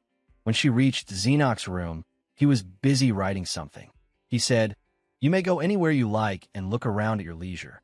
While Espen stood there a little flustered, holding the heirloom in her hand, his calm voice continued. "I'm sorry, but I'm very busy today. Since what you want is the heirloom, make yourself comfortable. A servant will guide you." After leaving Xenoc's room, her expression only became gloomier. Espen was puzzled. Can things really go this smoothly? It doesn't matter. It's not doing me any harm. But then why was a sense of loss rising in her chest? In contrast to Espen, Xenoc remained in his room looking at the paper on his desk, with her image drifting into his thoughts. Why do I feel so down? As the sun gradually set, the evening light fell across the mansion, creating a peaceful scene. At night, several rooms in the mansion were lit up, softening its gloomy atmosphere. Inside his room, he was questioning the butler. Since when? The butler looked flustered. That. Seeing him like that, Xenoc said, "You may leave." Xenoc's expression turned thoughtful, his eyes moving as though searching for something. But in the end, the only thing that could be heard in the room was his heavy sigh. On top of his bed lay Espen, fast asleep, making him let out a long breath. What the hell is this? Inside the bedroom of the luxurious mansion, Espen was sleeping soundly on the bed. She slowly opened her eyes and thought, why did I fall asleep like this? Recalling what happened before she dozed off, the last thing she remembered was Lupus. Then she realized, all right, Lupus said it would draw on my energy to investigate more quickly. Espen sat up and rubbed her head, thinking I was fine at first, but then suddenly I got sleepy. With both hands cupped together and a blank expression, she wondered, did I only sleep for a little while? What time is it now? Espen looked out the window and was startled to see that it was completely dark. Is it already late? Suddenly, a voice came from behind her. You're awake? It was Xenoc. She didn't know how long he had been sitting there. Seeing him suddenly appear like that, Espen screamed in fright, nearly collapsing as she trembled. Duke. He answered calmly, yes. Xenoc threw her a suspicious look and asked, why did you go into this room? Sweating all over, she forced the most natural smile she could manage and searched for a reasonable excuse. Well, I wasn't feeling well, so... Inside, however, she was panicking. Is he angry? He's not even using honorifics now, that man. She shut her eyes, trying to think of something to say. I don't know how but inwardly she thought, what's done is done. It's not like I can change it now. The atmosphere in the bedroom was extremely heavy as Xenoc said. You weren't feeling well, so you came to my mansion? With his arms folded, Xenoc asked again why. Her mind spun. If I say it was because of the heirloom, it'll sound even more suspicious. Then she thought of those little spirits and grew worried. Besides, I can't let him see them either. In that case, Espen recalled Glenn's advice. Miss, men are simpler than you think. If you get into trouble, just shout this. Immediately, Espen cried out loudly in front of Xenoc. I missed you, Duke. She hurriedly added what she thought was a reasonable explanation. Of course, I wanted to see the heirloom, but more than that, if I wanted an excuse to see you again, I thought I'd have to say something like this. Espen let out a breath, avoided his eyes, and shyly continued, defending herself. And falling asleep here really is my fault. I wasn't feeling well, and I got so sleepy. It really makes no sense at all. Only after saying it did she realize how wrong it sounded. Espen's jaw dropped, her face darkening in embarrassment. Seeing her like that, Xenoc covered his mouth and laughed, then said gently, still, it does make me want to hear more. His sudden response made Espen blush and look up at him. Xenoc abruptly remembered intimate moments with his former fiancée, then gently reminded her, but I don't want you to come here again. This is a place filled with too many memories for me. Espen asked innocently, what memories? Suddenly, a terrible possibility flashed through her mind, and her body stiffened. Memories with someone he deeply resented? She guessed inwardly, so you resent me. Well, that's only natural. Gripping her skirt tightly, Espen was overwhelmed with disappointment. What exactly was I expecting? Lowering her head, She spoke with a smile that tried to seem calm. It's not memories with some woman, is it? She wondered inside. If you're my fiancé, then this is where you should say it, right? Because I just told you I missed you. Xenox suddenly took her hand and said, "Why are you asking that?" Then, unexpectedly, he moved close to Espen, his voice soft and sweet as he murmured, "Are you saying you intend to make me forget her?" Hearing that, Espen froze in shock. Then she remembered the sight of him kissing his former fiancée. Espen's eyes widened in confusion. What is this? Xenox's red eyes glinted. As he looked at Espen, her upturned face seemed incredibly adorable. Then the image of a red-haired boy smiling appeared beside her, hissing, "I'm sorry. I was wrong, Captain." Remembering those words, she could only lower her head, cover her embarrassment with her hand, and reluctantly blurt out, "I am sorry. I was wrong." Suddenly Xenox's hand touched her cheek, and he thought, strange. Why does she remind me of him? Startled by his action, she stammered, what is it?" He only said calmly, "Your appearance and your personality are completely different." Then he abruptly cut himself off and withdrew from Espen. She was bewildered. He's using honorifics again. Xenox walked away, leaving Espen standing there at a loss.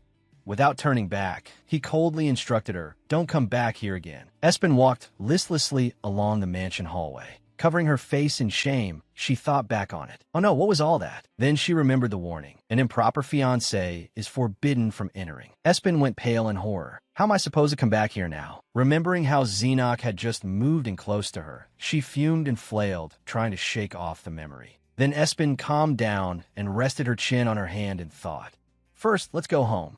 She quickly calculated inwardly. "I'll go back and discuss it with Glenn. He understands this better than I do. What to do in a situation like this." Lost in thought, she accidentally bumped into a mysterious woman with a veil over her head. She hurriedly said, "Oh, I'm sorry." The woman replied gently, "It's all right. Are you a guest?" Espen answered, "Yes." Lupus was there too, watching the two of them talk. The mysterious girl touched her neck, seeming to recognize Espen as she said, "You appear to be the daughter of Marquis Gagud." Espen asked, "Yes. And you are?"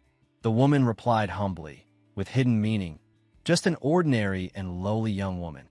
Espen looked at her elegant and refined appearance and wondered, "Lowly?" Her eyes flashed behind the veil over her head. Then she said in a low voice, "We will meet again." After the girl left, Espen stood there in a daze, and that other woman remembered what she used to look like. She suddenly realized it. Red hair, blue eyes, that had been her former self. Outside, everything was pitch black. Espen was riding home in a carriage, gazing out the window at the streets. Lupus suddenly spoke up excitedly. "Don't be shocked, but listen." Thinking back to the mysterious woman from earlier, it suddenly revealed that woman just now seemed to be the last spirit beast. Espen stared blankly, not yet understanding. The very next second, her mouth fell open and her face turned pale. Even outside in the street, her scream could be heard. What? How is that possible? Sitting inside the carriage, Espen's mind spun in confusion. Why had the spirit beast come there? And more than that, the spirit beast was a woman? No, wait, should she even call it the weaker sex? Question after question flooded her head. And why had that woman come there so late at night? Espen looked at Lupus again and asked, "Is that even possible?" It immediately replied, "In theory, yes." Beside them, Leica added gravely, "It may be because it has been corrupted. That mysterious woman carried dark energy. In order not to harm that soul, we have to drive the spirit beast out of her body." Espen, still confused, hugged Lupus and asked, "How? Do you have a way?" It answered briskly, "Oh, gather the fragments of the spirit beast." Espen became even more puzzled. Fragments of the spirit beast? What is that? Aren't you all spirit beasts yourselves? Lupus explained seriously, "Yes, though that also refers to the spirit beast beside us. Do you remember what the Archmage told us right before we left the final timeline?" At those words, the image of Ket surfaced in Espen's mind, and she unconsciously said, "The crystal?" Lupus replied, Every word from back then ran through her mind. "My master knew all about time travelers, and every time traveler who came with a spirit beast became a subject for research." Lupus then spoke sadly. "About 100 years ago, a spirit beast came to this world and formed a contract with the person it met there. And the fate of that time traveler, Pin, was just like you and me. They were captured, experimented on, and died. Even so, spirit beasts that represent a timeline do not simply end with death. Whether Espen was in an adult body or still a child, the body granted by the spirit beasts remained the same. And the spirit beasts would always stay by her side no matter what. Naturally, only Espen could see them. After all that, Lupus concluded, I realized it while you were wandering around the capital looking for a house. I sensed a fragment of that damned spirit beast. To humans, the corpse of a spirit beast must look like a massive lump of magic, scattered in pieces all over the place. There's a limit to how much power we can use in this world. But if we gather enough of those fragments and use their power, we will be able to confront the last spirit beast. Hearing that, Espen suddenly frowned, her eyes filled with indescribable thought. She lowered her head, burdened with mixed emotions, and said helplessly to the familiar spirit beasts beside her, humans are truly cruel. Cruel even to time travelers. Espen's gaze turned distant as she thought, at first, I planned to leave this mansion as soon as the investigation was over. Then she remembered Xenoc's familiar face and concluded, I think I need to keep pretending to be his fiancée a little longer. That mysterious girl believed to be the last spirit beast definitely won't be easy to subdue. Still, Espen's feelings were complicated. She truly didn't know why she was doing this. Am I only doing this because the last spirit beast is too dangerous? Or, thinking that, all that filled her mind were images of Xenoc joking with her in her previous life. But then Espen shook the thought away. No, focus on what's in front of you first. Another question rose in her mind. I need to know what the relationship is between the captain and the last spirit beast. The next day, Espen sat deep in thought. I've been thinking about it. Are the places called this new religion connected to the last spirit beast? And that mysterious woman, they call her the Black Snake. The description matches too. They say she's a woman with red hair. The one who only showed the lower half of her face. The woman we saw also had red hair. Espen kept analyzing every tiny detail. I need to investigate that new religion, even if I have to ask Glenn. And the matter was so urgent that Espen even considered going directly to him to say it. The moment she thought that, she went to see Xenoc again, sitting calmly. He looked at her and asked, You've come again. She stayed silent while he complained, Was sleeping comfortably in my mansion last night still not enough? The table was still set with tea and refreshments. Xenoc added, So today all I have to do is hand over the family heirloom to you? On her side, Espen thought, the atmosphere is completely different from yesterday. She hurriedly said, No, that's not it. I have something I want to ask. And then Espen suddenly asked, Your Grace, do you have a lover? Xenoc calmly shook his head and replied indifferently, No. Why do you ask? Xenoc said again, If I already had a lover, why would I need an engagement? Espen's eyes darkened as she looked at him probing. Then what was that woman who came to visit last night? In the empty room, only Espen's questioning voice could be heard. Who receives a female guest so late at night? Hearing that, Xenoc did not answer. In silence, he slowly rose to his feet. He walked toward her at an unhurried pace, just like a young lady who, late at night, lies in a bed in the guest room of my mansion. According to your own words, that is not an hour for receiving guests. What do you think of that? In an instant, Espen was cornered and fell silent. She lowered her head and inwardly criticized herself for being too weak with words, then silently marveled. How is he so good at talking like this? Suddenly, Xenoc struck back, looking at her as he asked, Rather, I want to ask you, why are you asking this? Espen answered awkwardly, If a woman comes to my fiancé's mansion late at night, how can I not ask? Xenoc replied in puzzlement, That was merely family business. As my fiancé, you have nothing to worry about. Espen gradually regained the upper hand and blurted out, I'm jealous.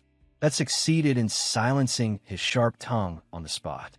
Taking advantage of that, Espen added, Didn't I already say I care about you? Even though he had lost ground, Xenoc still picked at her words. You said you admired me. Espen replied with an extremely composed expression. Allow me to correct that. I do care, but I'm not good at expressing it. I will take this opportunity to exercise the rights of a fiancé. At those words, Xenoc could not hide his surprise as he looked at her. He rubbed his temple, his feelings complicated as he seemed to ponder something. Once again, he stepped toward her and said in a firm tone, I understand. Before the bewildered Espen could understand what he meant, he stood directly in front of her and said, "The rights of a fiancé." Holding the back of the chair, Xenoc continued in a low voice loaded with deeper meaning. "Then what about you?" He leaned close to her face and asked in a grave voice, "Have you properly fulfilled your duties to this fiancé of yours?" Espen immediately flustered, every clever word flying from her head, and stammered, What? What do you mean?" Who knew where her thoughts went? She lowered her head, face burning red, and blurted out, "What duties?" Xenoc looked at her expressionlessly and said, "I was joking." Hearing that, Espen struggled to hold back her anger and shot him a warm glare. Xenoc paid it no mind and said leisurely, "I'm suspicious of keeping that woman by my side. As I said, I have done nothing that warrants criticism from my fiancé." Espen looked at him blankly in confusion and asked again, "Suspicious?" Xenoc did not answer right away. He turned around, his expression turning somewhat grave. Faced with the astonishment and disbelief deep in Espen's eyes, Xenoc said, "The new religion."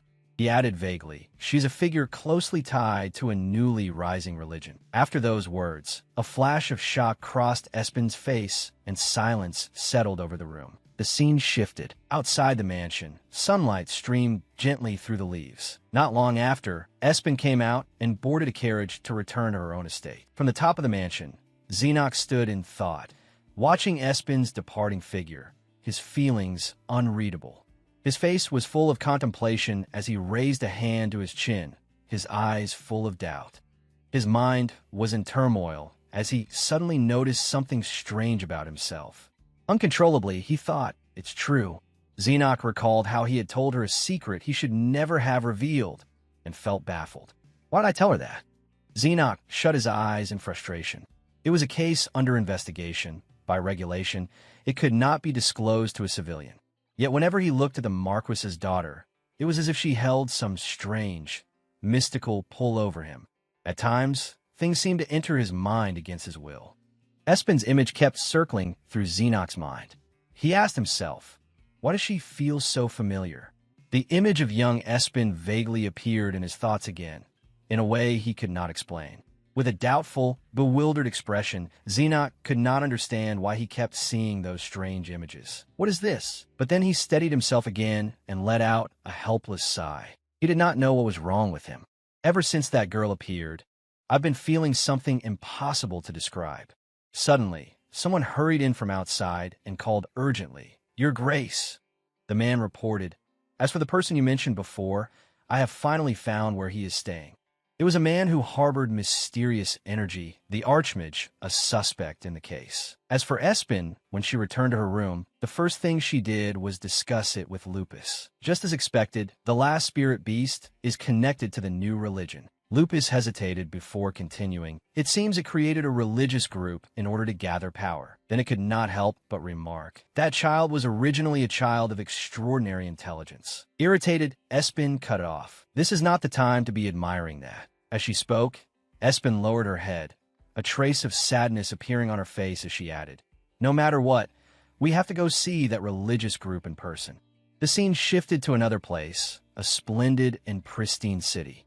Espen put on delicate makeup, wore an outfit she liked, borrowed Wibby's power to slightly change her hair color, put on a pair of dark glasses, and said brightly, "Good, I'm ready." Just like that, she headed to the place where the followers of the new religion gathered. And I also spoke honestly with Glenn about my goal and what I want to do.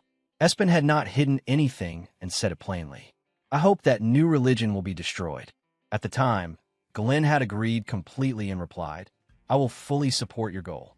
And right after that, she had gained a kind helper. But first she had to soothe the jealous Wibby. "All right, Glenn gave me useful information. Let's help each other." At that moment, the image of Chloe holding Espen's hand in her previous life surfaced.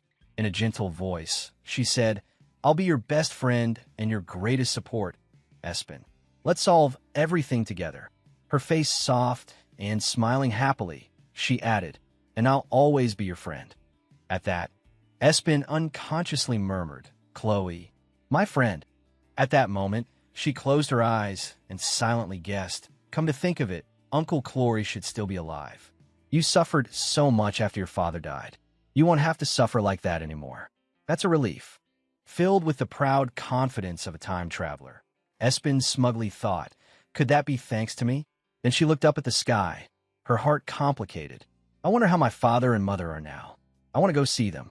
But no matter what, she was still on mission. Espen quickly pulled herself together. No, don't think about that right now. She was in no position to dwell on it. The urgent thing was to find the last spirit beast. Espen quickly arrived in another city, a place somewhat secluded, yet extremely prosperous. Looking at the wall before her, she could not help but remark, this is the western branch of the new religion.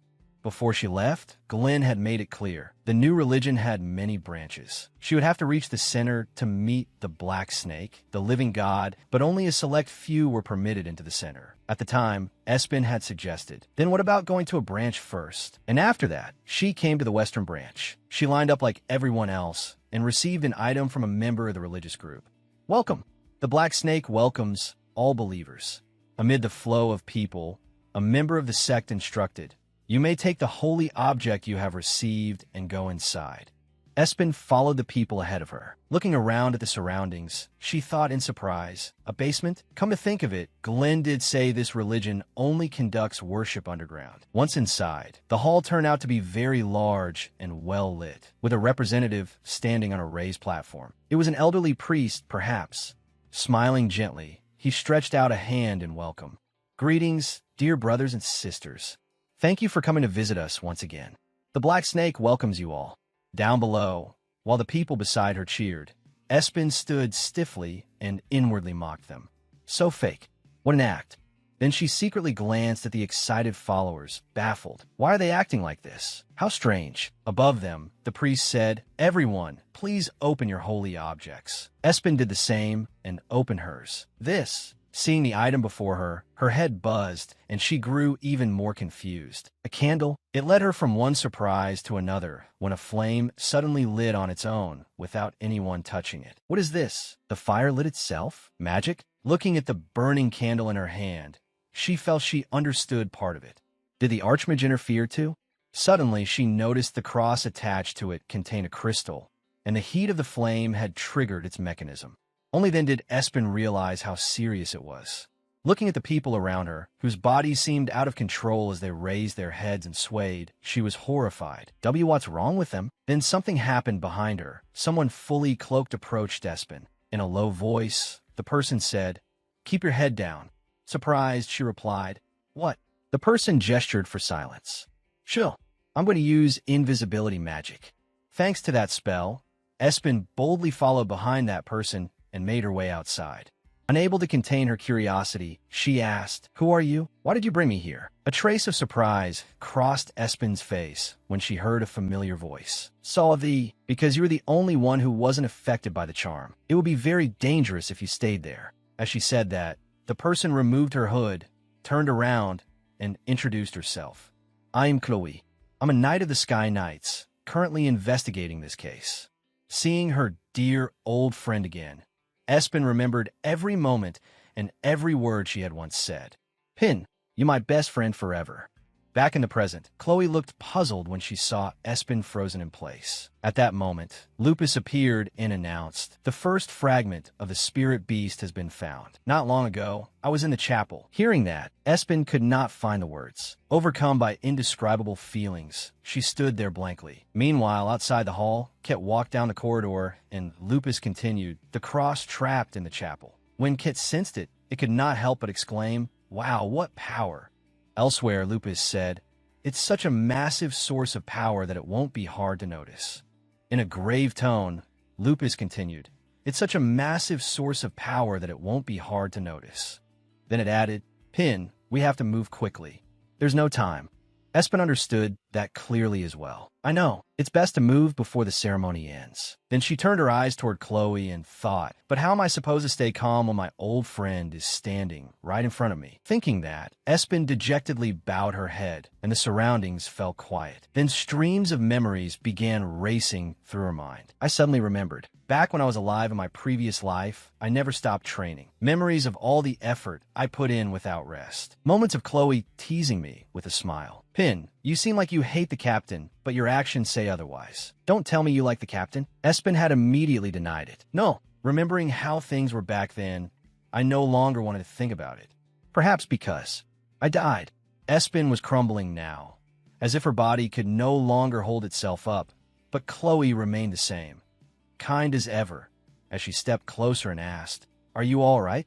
Espen could not tell her what she was really thinking and merely stayed silent. Seeing Chloe's awkward look, Espen steadied her emotions and answered, "I'm fine now. Thank you." After that, she asked again, "I was very surprised when you said you were a Knight of the Sky Knights.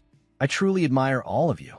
Hearing that, Chloe flushed bright red at once and covered her mouth as she said, "Thank you." Seeing that, Espen smiled inwardly. You still get shy when someone praises you, just like before. A little later, Chloe regained her composure and said, "This place is very dangerous, so it would be best if we left immediately. I'll guide you." Espen cut her off at once. "No, I can't." Her expression turned serious, and in a cold voice she said, "I have something to do here." Suspicion appeared on Chloe's face, and she fell silent for a long moment. Then suddenly footsteps sounded behind them, and the approaching person asked curiously, "What business?" Following Chloe's gaze, she brightened at the sight of that person, while Espen turned around in surprise. Seeing Chloe approaching with his usual cold demeanor, Chloe called out in a cheerful, excited voice, "Father." Without changing his expression, he reproached her. "I told you not to call me father. Call me Commander." She gave a sly little laugh. Hee, it's just the two of us, though."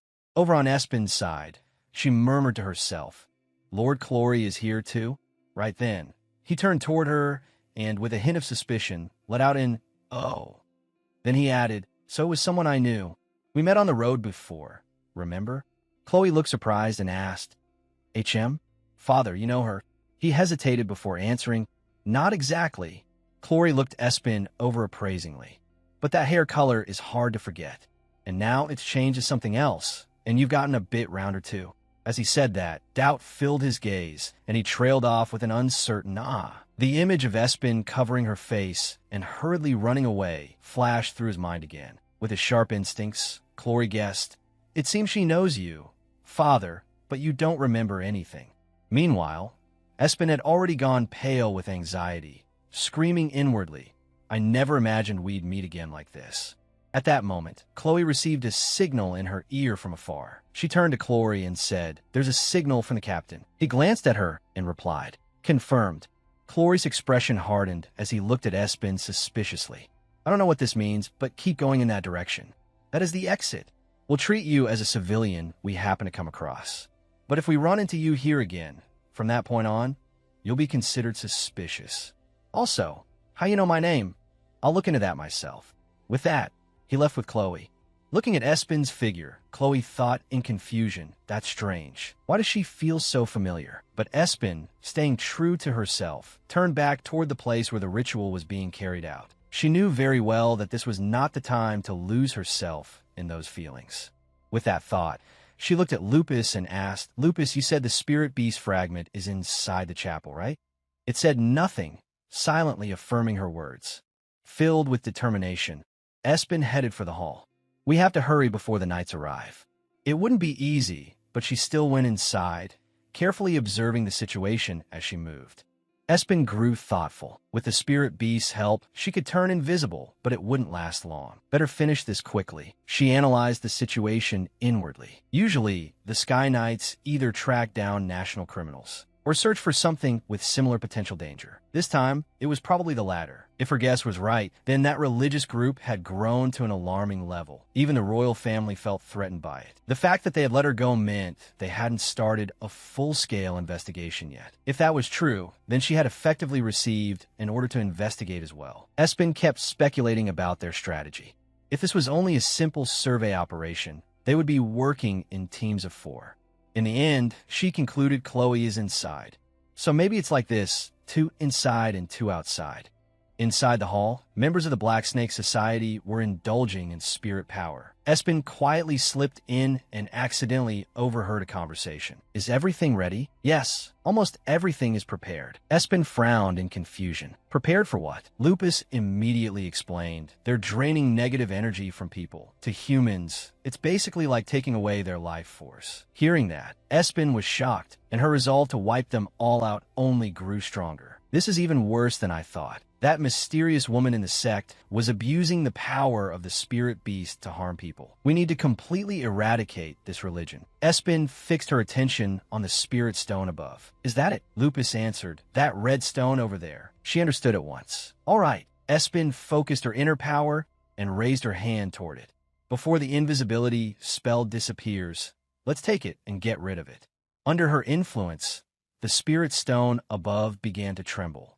It silently detached itself from the cross and slowly floated toward her. Suddenly, elsewhere, the archmage snapped his fingers, a mysterious, unreadable smile curling on his lips.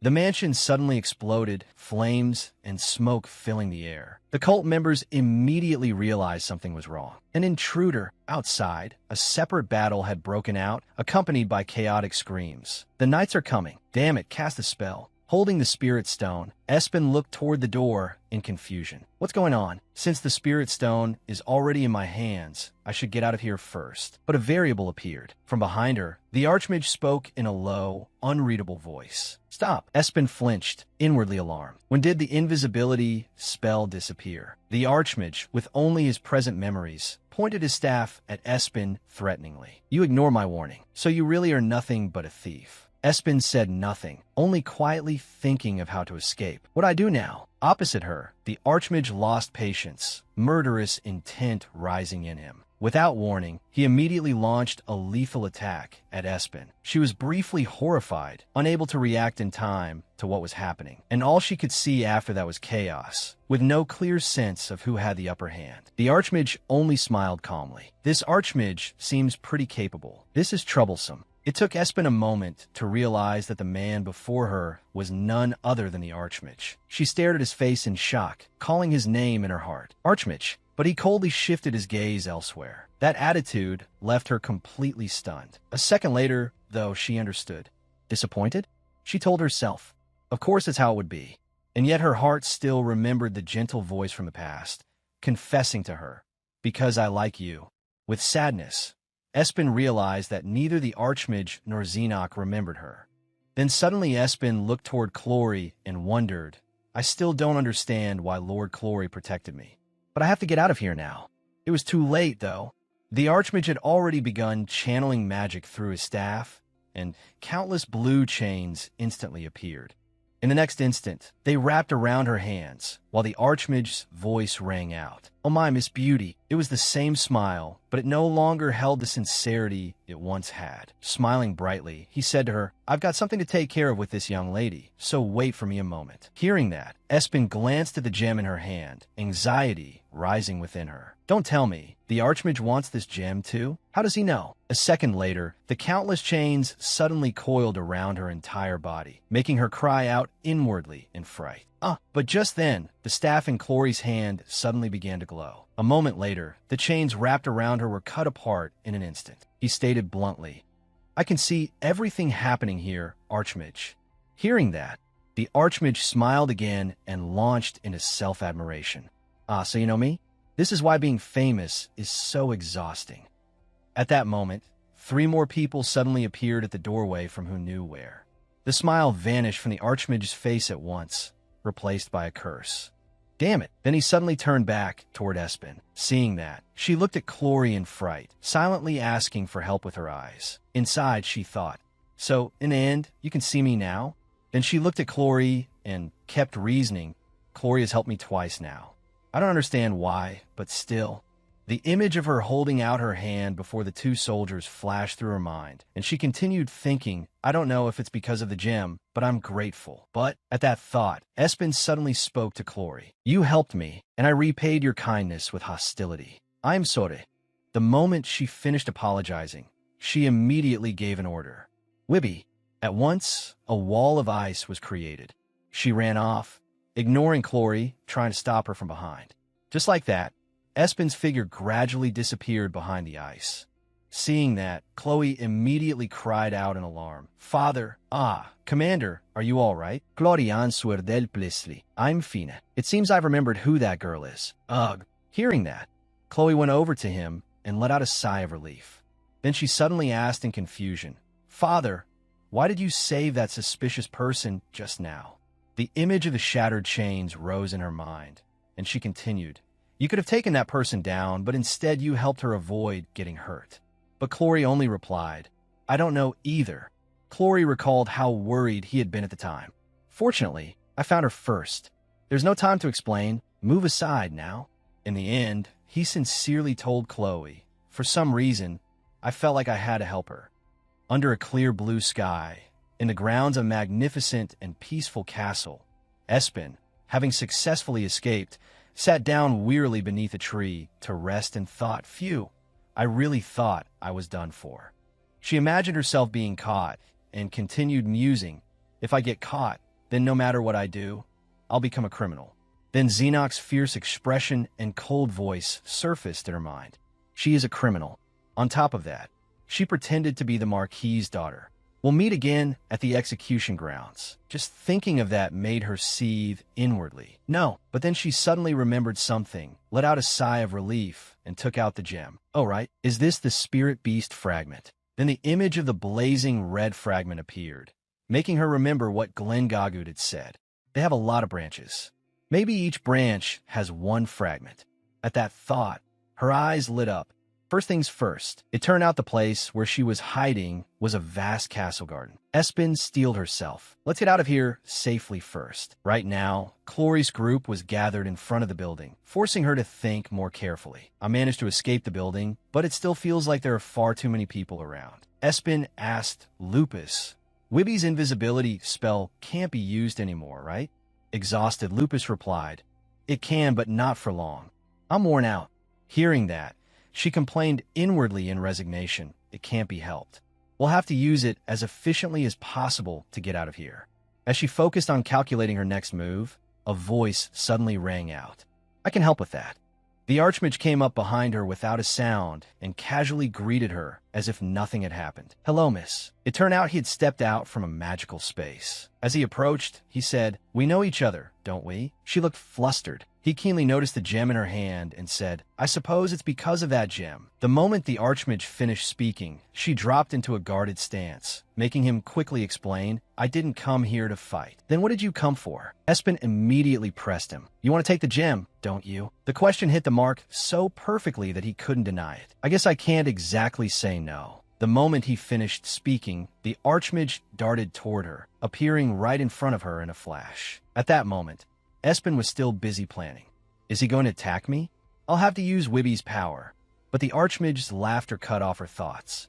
"Ha ha, sorry. I'll stop joking around." Then he added, "I'm really happy to see you again after such a long time." Hearing that, Espen said in disbelief, "You, Archmage?" At once, he answered gently, It's me." The Archmage softly took her hand and praised her. "You're still as beautiful as ever, Pin." Espen still couldn't believe it. She asked again, You still remember me?" But instead of answering right away, he only said, "Let's talk about us later." Just then, a carriage suddenly arrived at the main entrance of the building. As the person stepped down from it, the Archmage's voice sounded at the same time. "Because right now," he looked at her and continued, "a troublesome person is coming." That person was none other than Xenoc. When Xenoc arrived at the foot of the stairs, Clory and the guards were already waiting there. They bowed respectfully and greeted him. "Captain, you've arrived." He immediately went straight to the point. "What happened?" Clory lifted his head and told him everything that had happened. Just as expected, the mages were all together.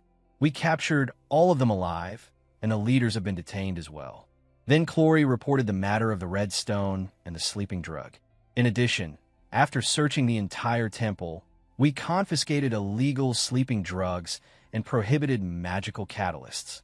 At that point, Clory suddenly hesitated, making Xenoc ask in puzzlement, "What is it?" The reason Clory was so troubled was the Archmage. "The Archmage you've been pursuing has appeared." At those words, a flicker of killing intent flashed through Xenoc's eyes. "You mean the suspect?" "Yes." Clory bowed his head and honestly admitted the truth. "But I couldn't capture him." Xenoc did not scold him, only said, "All right." Then he looked toward the unconscious people over there and stressed, "What matters more is securing the details and evidence of this religious group's illegal dealings." After that, the two continued talking. "Ah, that reminds me. I found a very suspicious person." "A suspicious person?" "Yes. I suspect that person was also a mage and used a strange kind of power.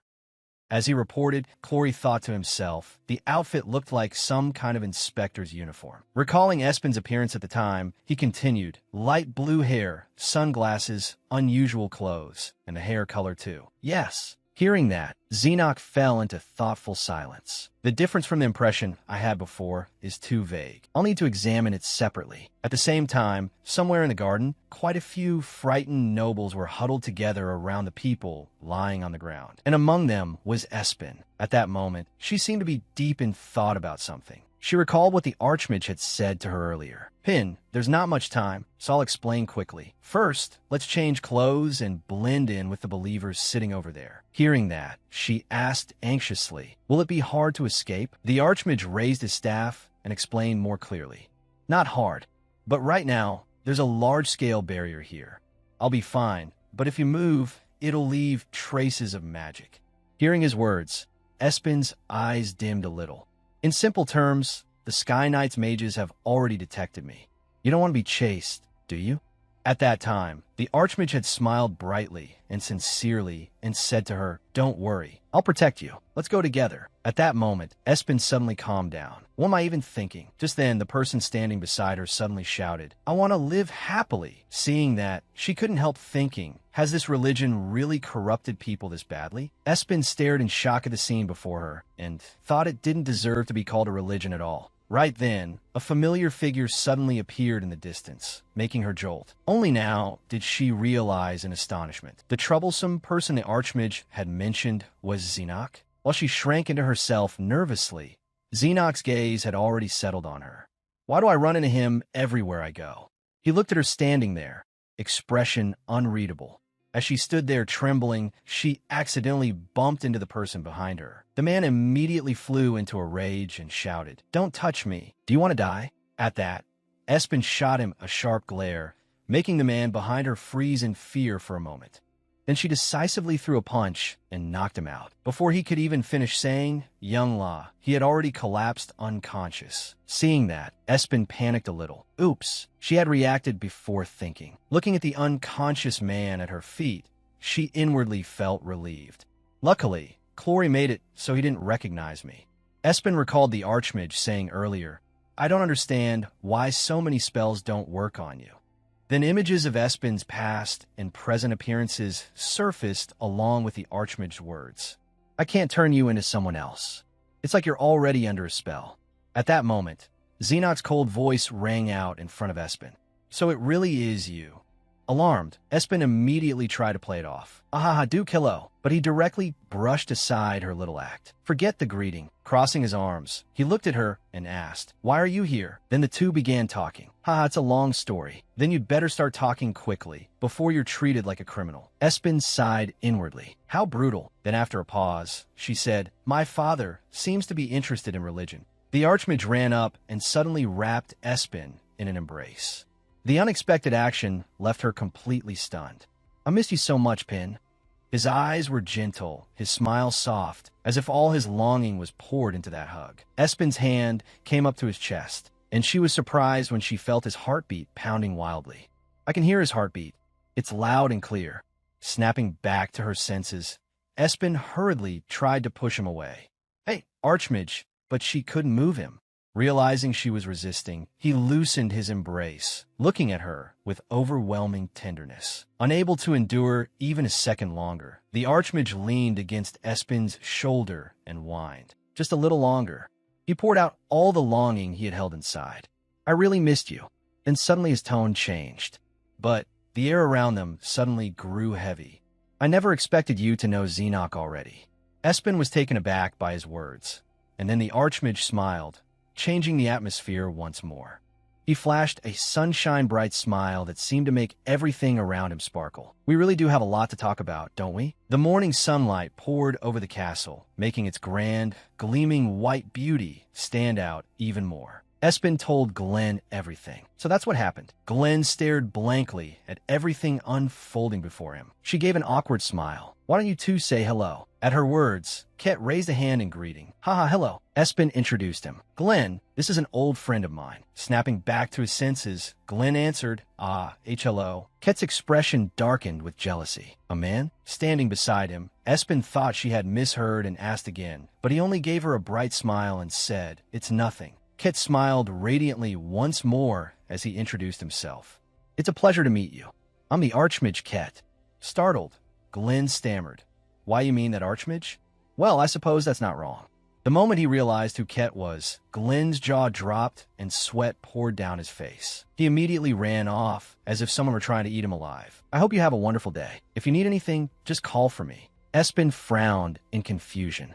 Why'd he run off like that? She rubbed her chin in thought. Back when I was deputy commander, not many people knew Ket. Maybe that's changed too. I guess that's understandable. Ket laughed and explained, I'm wanted now, after all. Uh-huh. Espen gaped at him in shock. What? He quickly reassured her. That's not important. Thinking she had heard wrong, she repeated, Not important? Ket changed the subject at once. Leaving that aside, I'm sure you have a lot of questions for me. As the sun began to sink behind the mountains, everything was dyed red with the color of dusk. Holding the gemstone in his hand, Ket finally understood. So she was gathering the spirit beast fragments in order to eliminate the final spirit beast. Sitting across from him, Espen nodded. That's right. He lifted the ruby before his eye. How interesting. I can't believe this gem plays such an important role. Are you interested in it too? Ket voiced his thoughts. I think this has something to do with a time traveler. Two lambs played at Espen's feet as her voice rang out. You're exactly right. Touching the pendant at his neck, Ket said with a smile, I traveled all across the Empire, hoping I'd meet you again. And somehow, I ended up becoming a thief. So you wanted to? At his question, Espen fell silent, unable to say a word. She suddenly asked, Why do you still remember me? Slightly surprised, Ket rubbed the back of his neck. Ah, is it strange that I'm the only one who does? About 10 years ago, after you disappeared, I went to see Xenoc, but he didn't remember anything. He remembered nothing about you. Not just Xenoc. Even Lord Clory was the same. Even the servants in the house didn't remember, as if they had all been cursed. Recalling it now, Ket sounded even more bewildered. Why was it like that? Was it some kind of curse? Espen answered his question. That was the price I had to pay to save my parents. Everyone forgot me. But why are you the only one who remembers? Fingering the pendant around his neck, Ket said, I don't know. Maybe my wish was stronger than the price. I swore with all my strength that I would keep my promise to you. I told you we'd meet again someday. She lowered her eyes and gave him a gentle smile. Thank you. Resting a hand on his thigh, Ket thought for a moment. If Xenoc is a mage too, then maybe he'll overcome it and remember Pin as well. His eyes narrowed into a cheerful smile. I'm really glad I became a mage. Then Ket asked, So what are you planning to do now? Espen's face turned serious. I'm heading to this religion's second branch. The two of them stood from their seats. Good, let's go together. Do you need my help? It's embarrassing, but I guess I'll have to ask for it. Then Ket voiced the question that had been bothering him. But Pin, what will happen to you if you eliminate the last spirit beast? The air around them suddenly grew dim. After hesitating, Espen said my wish will come true. Hearing her answer, he replied calmly, I see. Then we absolutely have to succeed.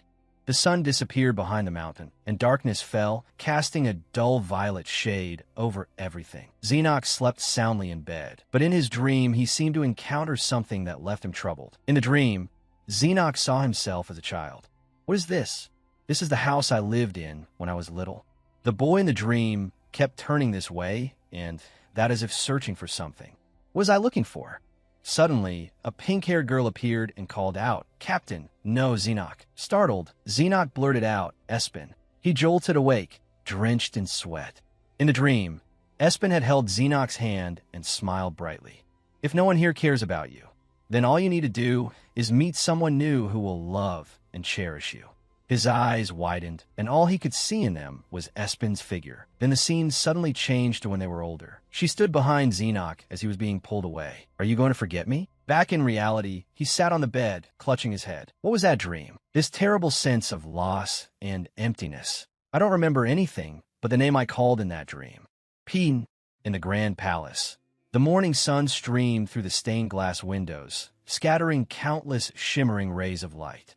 Xenoc stood in the middle of the great hall with a face as cold as ice. Espen bowed to him respectfully, her clear voice ringing out, "Welcome, Your Grace." The two sat across from each other, but Xenoc did not say a word. Tension filled the air, while Espen could only lament inwardly. What kind of disaster is this, showing up here so early in the morning? She glanced toward the door and thought to herself, at least Marquis Gagud is out.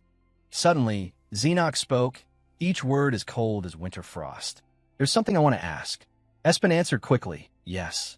His gaze sharpened and his voice dropped. "Yesterday at the shrine, did you see a silver-haired man and a pale blue-haired woman?" Espen's heart skipped. What was coming had finally come. She tried to stay calm, but her mind was in turmoil. "What do you mean?"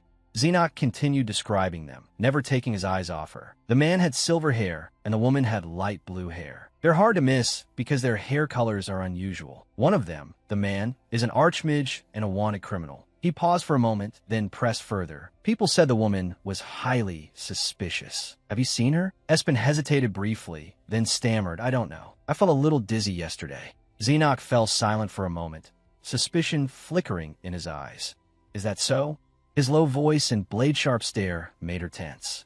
Then, without warning, he drew the rod at his side and swung it straight at her, his voice icy. "Then I'll ask a different question." Espen reacted swiftly and dodged the attack by a hair's breadth. The impact knocked over the teacup on the table, and tea spilled across the wooden surface. Without hesitating, she reached out and grabbed Xenoc by the collar, pulling him close. The sudden move made him freeze. An ordinary noble lady would never know how to defend herself like that. The distance between them was so close their breaths mingled. Espen looked up at him, her eyes sharp. Xenoc gave a faint smile, his low voice tinged with interest. "What is this, daughter of Marquis Gagud?" Espen frowned slightly, crying out inwardly, "Damn it, I just acted on instinct. Was that so wrong?" Around them, the palace's little pets stared curiously at the pair. Feeling watched made Espen slightly uncomfortable, and she hurriedly avoided Xenoc's eyes. "There are secrets in this world that cannot be spoken, so I cannot tell the Duke everything, even if you suspect me." Xenoc frowned. "Not even to your fiancé?" At that, Espen raised a brow and stared straight at him. "If your grace says that, then are you hiding anything from me?" Her words made Xenoc freeze, and he murmured inwardly, "Espen." Seeing his unusual reaction, Espen couldn't help wondering, why does he look so surprised? Xenoc's face suddenly fell, his gaze shifting away as he said in a low voice, "Actually, I never intended to get engaged or anything like that. I'm looking for someone." That confession made Espen's eyes widen slightly. Xenoc nodded, his tone firm. "There's something I absolutely have to say to that person. I don't think you can understand the situation." By now, Espen couldn't hide her curiosity. "Then why did you hold an engagement ceremony?" Xenoc answered in a baffling way. "I don't know. I was planning to cancel the engagement immediately." As soon as he finished, he suddenly stepped closer and took her hand. The action caught Espen completely off guard. His attitude changed at once, his eyes gentler, but hiding something impossible to read. "I'm curious too why I did that." He continued, his voice low but certain. "I know you have a secret you can't tell anyone." But his next words were what truly stunned her, enough to make a faint blush rise to her cheeks.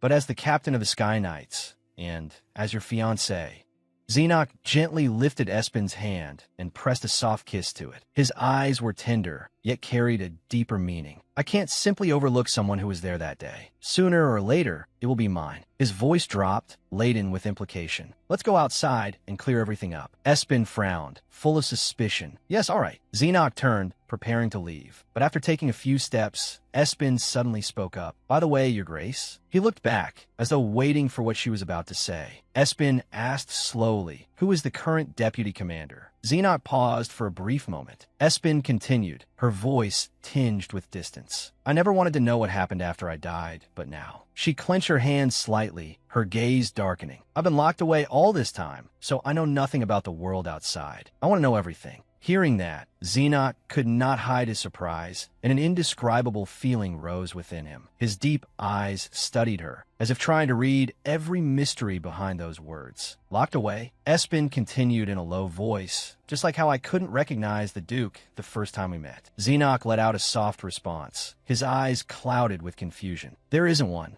He paused for a moment, then turned and walked off. There hasn't been since then either, except for one person. All right. I'll see you later. Espen watched his retreating back, feeling an indescribable emotion well up inside her. A trace of doubt flickered in her eyes, but in the end, she said nothing. Thoughts tangled through her mind like a knotted skein. Why? Why? Espen walked slowly through the tree-shaded garden, but her face was more troubled than ever. Brilliant sunlight filtered through the green leaves, casting mottled shadows over the stone path. Pin, what's wrong? A familiar voice pulled her back to reality. Espen looked up at Ket, then quickly averted her gaze. It's nothing, but her distraction did not escape him. Espen said nothing more, only remained silent. Ket let out a soft sigh, but did not press further. We decided to investigate the second branch of the new religion together with Ket.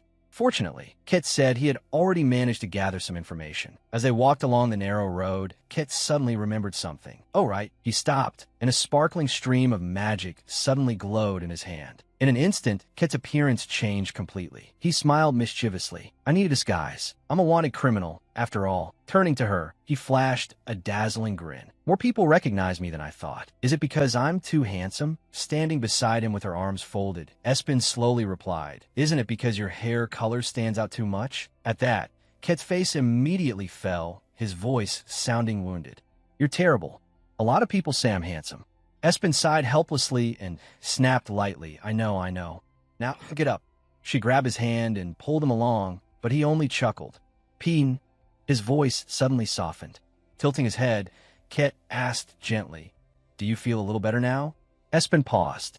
Ket stepped closer and lightly lifted her wrist, his low voice full of concern. I was worried because you seemed kind of down. He placed a hand on her face, his deep eyes shining with sincere worry. Nothing's wrong, right? Espen opened her eyes wide, momentarily startled by the sudden concern. But she quickly regained herself and smiled faintly. It's nothing. Thank you. Hearing that, Ket let out a relieved breath and beamed. That's good.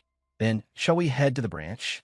Espen nodded, but before they took another step, she suddenly asked Ket, Can someone who has died come back to life? Espen asked him, Can a dead person really be brought back to life? You're a mage, after all. After hearing the question, he answered at once, No, that's impossible. She gave an awkward smile and faltered, Of course it is. But what he said next shocked her completely. But if you want, I'll try. Ket took Espen's hand and lifted it to his face, his gaze full of indulgence. Even if I have to change the whole world. He stroked her hand against his cheek with clear delight. That's what a mage should be, right, Pin?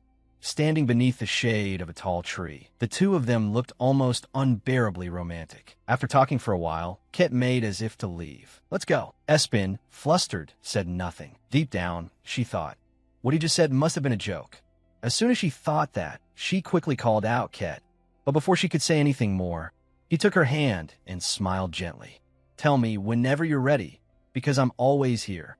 His hand clasped Espen's tightly. I won't leave your side. It seemed she had felt his sincerity too, because she smiled happily. The two of them walked into the house together beneath the clear blue sky. As they walked, he said, But, Pin, before we find the second spirit beast fragment. The image of a woman in a black veil, smiling, flashed through Ket's mind.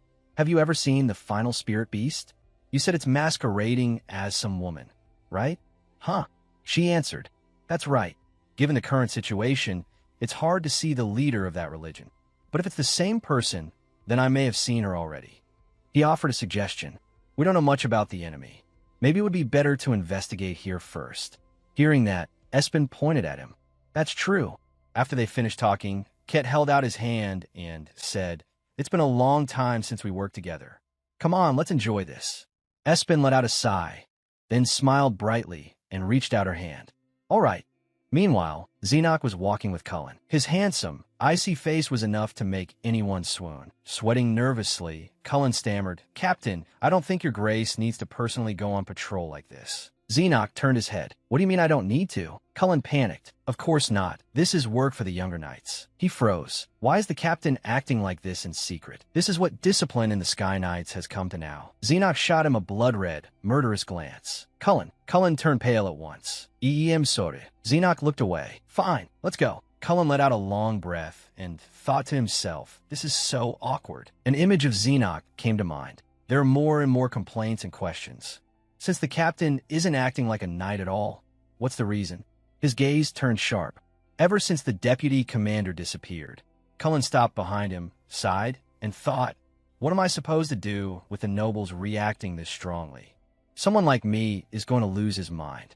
Then he ran over to Xenoc. "Captain, why did you stop?" Xenoc stood there in a daze, unable to say a word. Right in front of him were Ket and Espen, strolling together and laughing happily. Cullen stared at them in confusion. A woman? Who was that woman?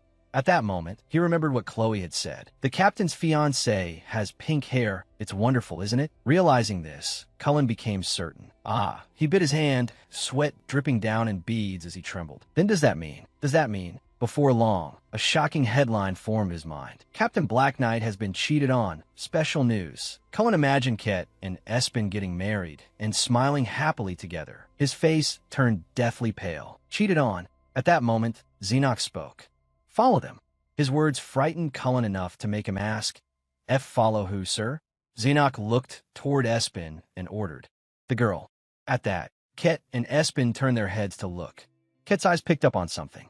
Ket turned and said, "Pin." But before he could continue, she called out in a voice full of killing intent, "Ket." Then, glancing behind them, she whispered, "We're being followed." Ket looked surprised. "Oh, you noticed already?" Actually, Espen looked behind her with icy eyes. It seems to be quite a skilled knight." Ket laughed quietly.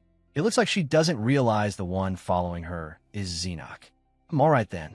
After thinking it over, he whispered into Espen's ear, "Pin, look behind you." She looked confused. What?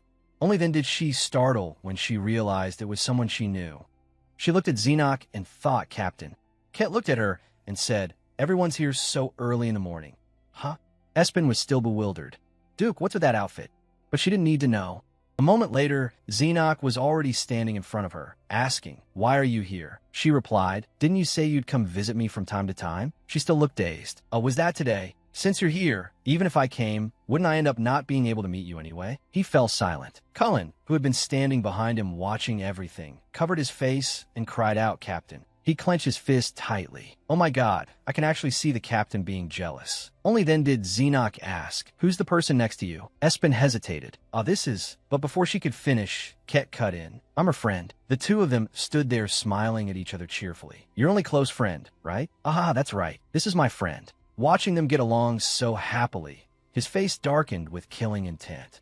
Still smiling, Espen thought to herself, "Luckily Ket transformed earlier. If Xenoc remembers Ket, then..." He spoke up. "Where are you two going?" Why do you ask?" Folding his arms, he said, "I'm coming with you." Cullen's jaw dropped, and he tried to stop him. "Captain, what about our patrol?" Just as Espen's heart was filling with anxiety, Xenoc suddenly made a suggestion. "If Xenoc remembers Ket, then where are you two going?" "I'm coming with you." Espen instantly froze. "Coming with us?"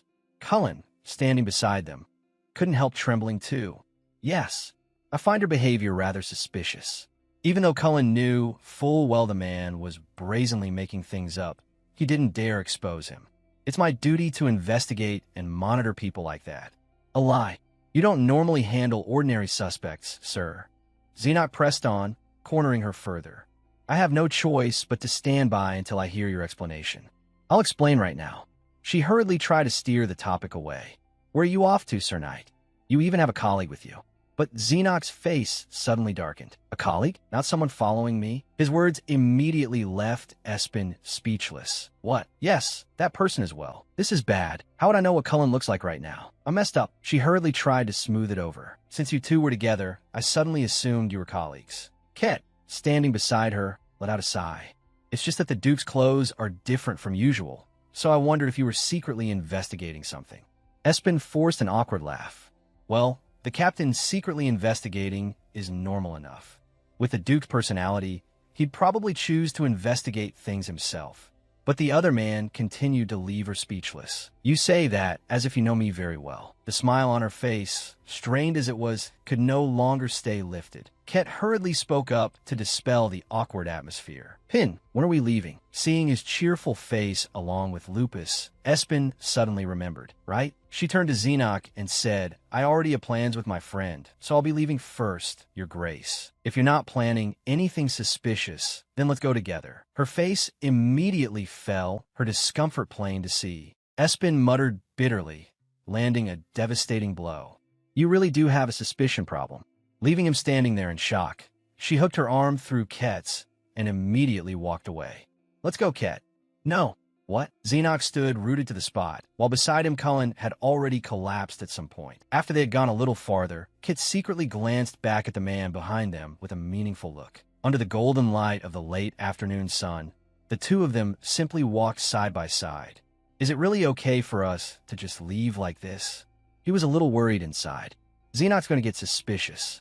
Espen sadly shook her head. I don't care. Tilting his head, he voiced his curiosity. Hearing that makes me curious too. You talk as if you understand Xenoc really well. Kit explained, it's not just Xenoc. We've known him since childhood, but right now he's the captain of the Sky Knights. Espen looked away, avoiding the topic. We just know each other. That's all. Just someone the time traveler knows, right? Kit quietly let out a sigh. So that means you two already knew each other. If only you'd met me first. He gently reached out and stroked her hair. Come on. Ket strode ahead, leaving Espen standing there in a daze. Hurry up, Pin. She lowered her head and smiled in relief. Thank you for not asking anything, Ket. After walking a while, the two of them arrived at Count Turdirian's mansion. Espen raised her eyes to look at the huge building in front of her. Here? Yeah. She sifted through the small, jumbled fragments of memory in her head. From what I know, the woman who came to Xenoc's mansion that night was Count Turdirian's daughter. The two of them had exchanged a few words. Ah, I suppose you're the daughter of Marquis Gagud. Yes, that's right. And you are? So you're just some lowly, ordinary girl. Espen's eyes narrowed slightly. So she and the final spirit beast are the same person. Suddenly, Lupus popped up from behind her. Oh, it looked toward the mansion and said, I can sense its energy. It's so strong that I'm wondering why I couldn't sense anything before. Leica and Flea had also noticed something strange. A barrier has been set up. I think it's a strong one. Espen spoke in a voice full of determination. Then we have to stop it before it moves any faster. Let's go in. She was seated alone on a lavish settee in the spacious drawing room to wait. A male servant approached and politely bowed. Please wait a moment, miss. My lady will be here shortly. Yes, I understand. She felt a little anxious inside. At least we'd managed to get in. There was one nagging question she couldn't shake. Why did the spirit beast decide to meet me? Just as she was lost in thought, someone else slowly entered the room. Hello. Kana Turdirian, Count Turdirian's daughter, appeared in splendid clothes with gorgeous pink hair. I am Kana Turdirian. I never expected a visit from you, daughter of Marquis Gagud. That attitude of hers immediately made Espen visibly uncomfortable. Her hair color and eye color are the same as mine. It's just, the way you speak makes it sound as if you know me. Kana was immediately surprised by those words. How can I not be curious, then? You're quite different from what I imagined. She moved toward the chair opposite Espen. In any case, welcome. Coincidentally, there's something I want to say to you too. Espen tried to form the most natural smile she could, all the while worrying about Ket's side of things. What is it you wanted to say to me? Ket, I'm only trusting you. You have to find something. Kana smiled calculatingly. Without hesitation, she made her demand. Please call off your engagement to the Duke. What? Her eyes lowered, putting on a pitiful look. You don't love him anyway. Espen angrily clenched her dress. Hey, being engaged doesn't mean you have to be in love. I never thought I'd say words like that. Then do you love the Duke? The question left her frozen. Kana's eyes shone brightly, her hands clasped before her as if in prayer. I love him. I've been in love with him for a very long time. From behind, Lupus exposed her lie. Liar. A spirit beast can't have feelings for a human. Espen gazed thoughtfully at the eager look in the other woman's eyes. If it's not a lie, then it must be the emotions of someone whose body has been taken over by a spirit beast. Kana continued speaking. If the Duke and I could become a couple. She slowly moved closer to Espen. Then there's nothing I wouldn't do. She raised one hand and lifted the other woman's face. Daughter of Marquis Gagud, let me warn you first. Out in the hallway, servants and maids hurried busily back and forth cleaning. Ket and the three spirit beasts stood tucked into a corner, quietly observing. It seemed he discovered something. I can feel killing intent everywhere. Ket raised a hand, sending out an invisible thread of light to probe all around the mansion. It quickly led to a place that was hiding a small, mysterious wooden box. So there are valuables in a place like this too? Ket used a small current of magic to examine the area. Just as he thought, after a moment, he discovered a glowing wooden treasure chest and cried out in delight. Yes, there's something good in the basement. Then he quickly made his way toward where the treasure was hidden. Though the chest was made of wood, it shone brightly with a powerful magic sealed over it. He thought to himself, just as I expected, it's a spirit beast fragment. Its power matches the fragment Espen showed me. He recalled the glittering scarlet stone Espen had shown him and fell in a thought. The moment his hand drew near the chest, a powerful force formed a large sphere around it, protecting it. At that, he grew concerned. Oh, the barrier's really strong. It wasn't hard to tell how immense the power guarding the chest was, because the magic around it was growing darker and spreading farther.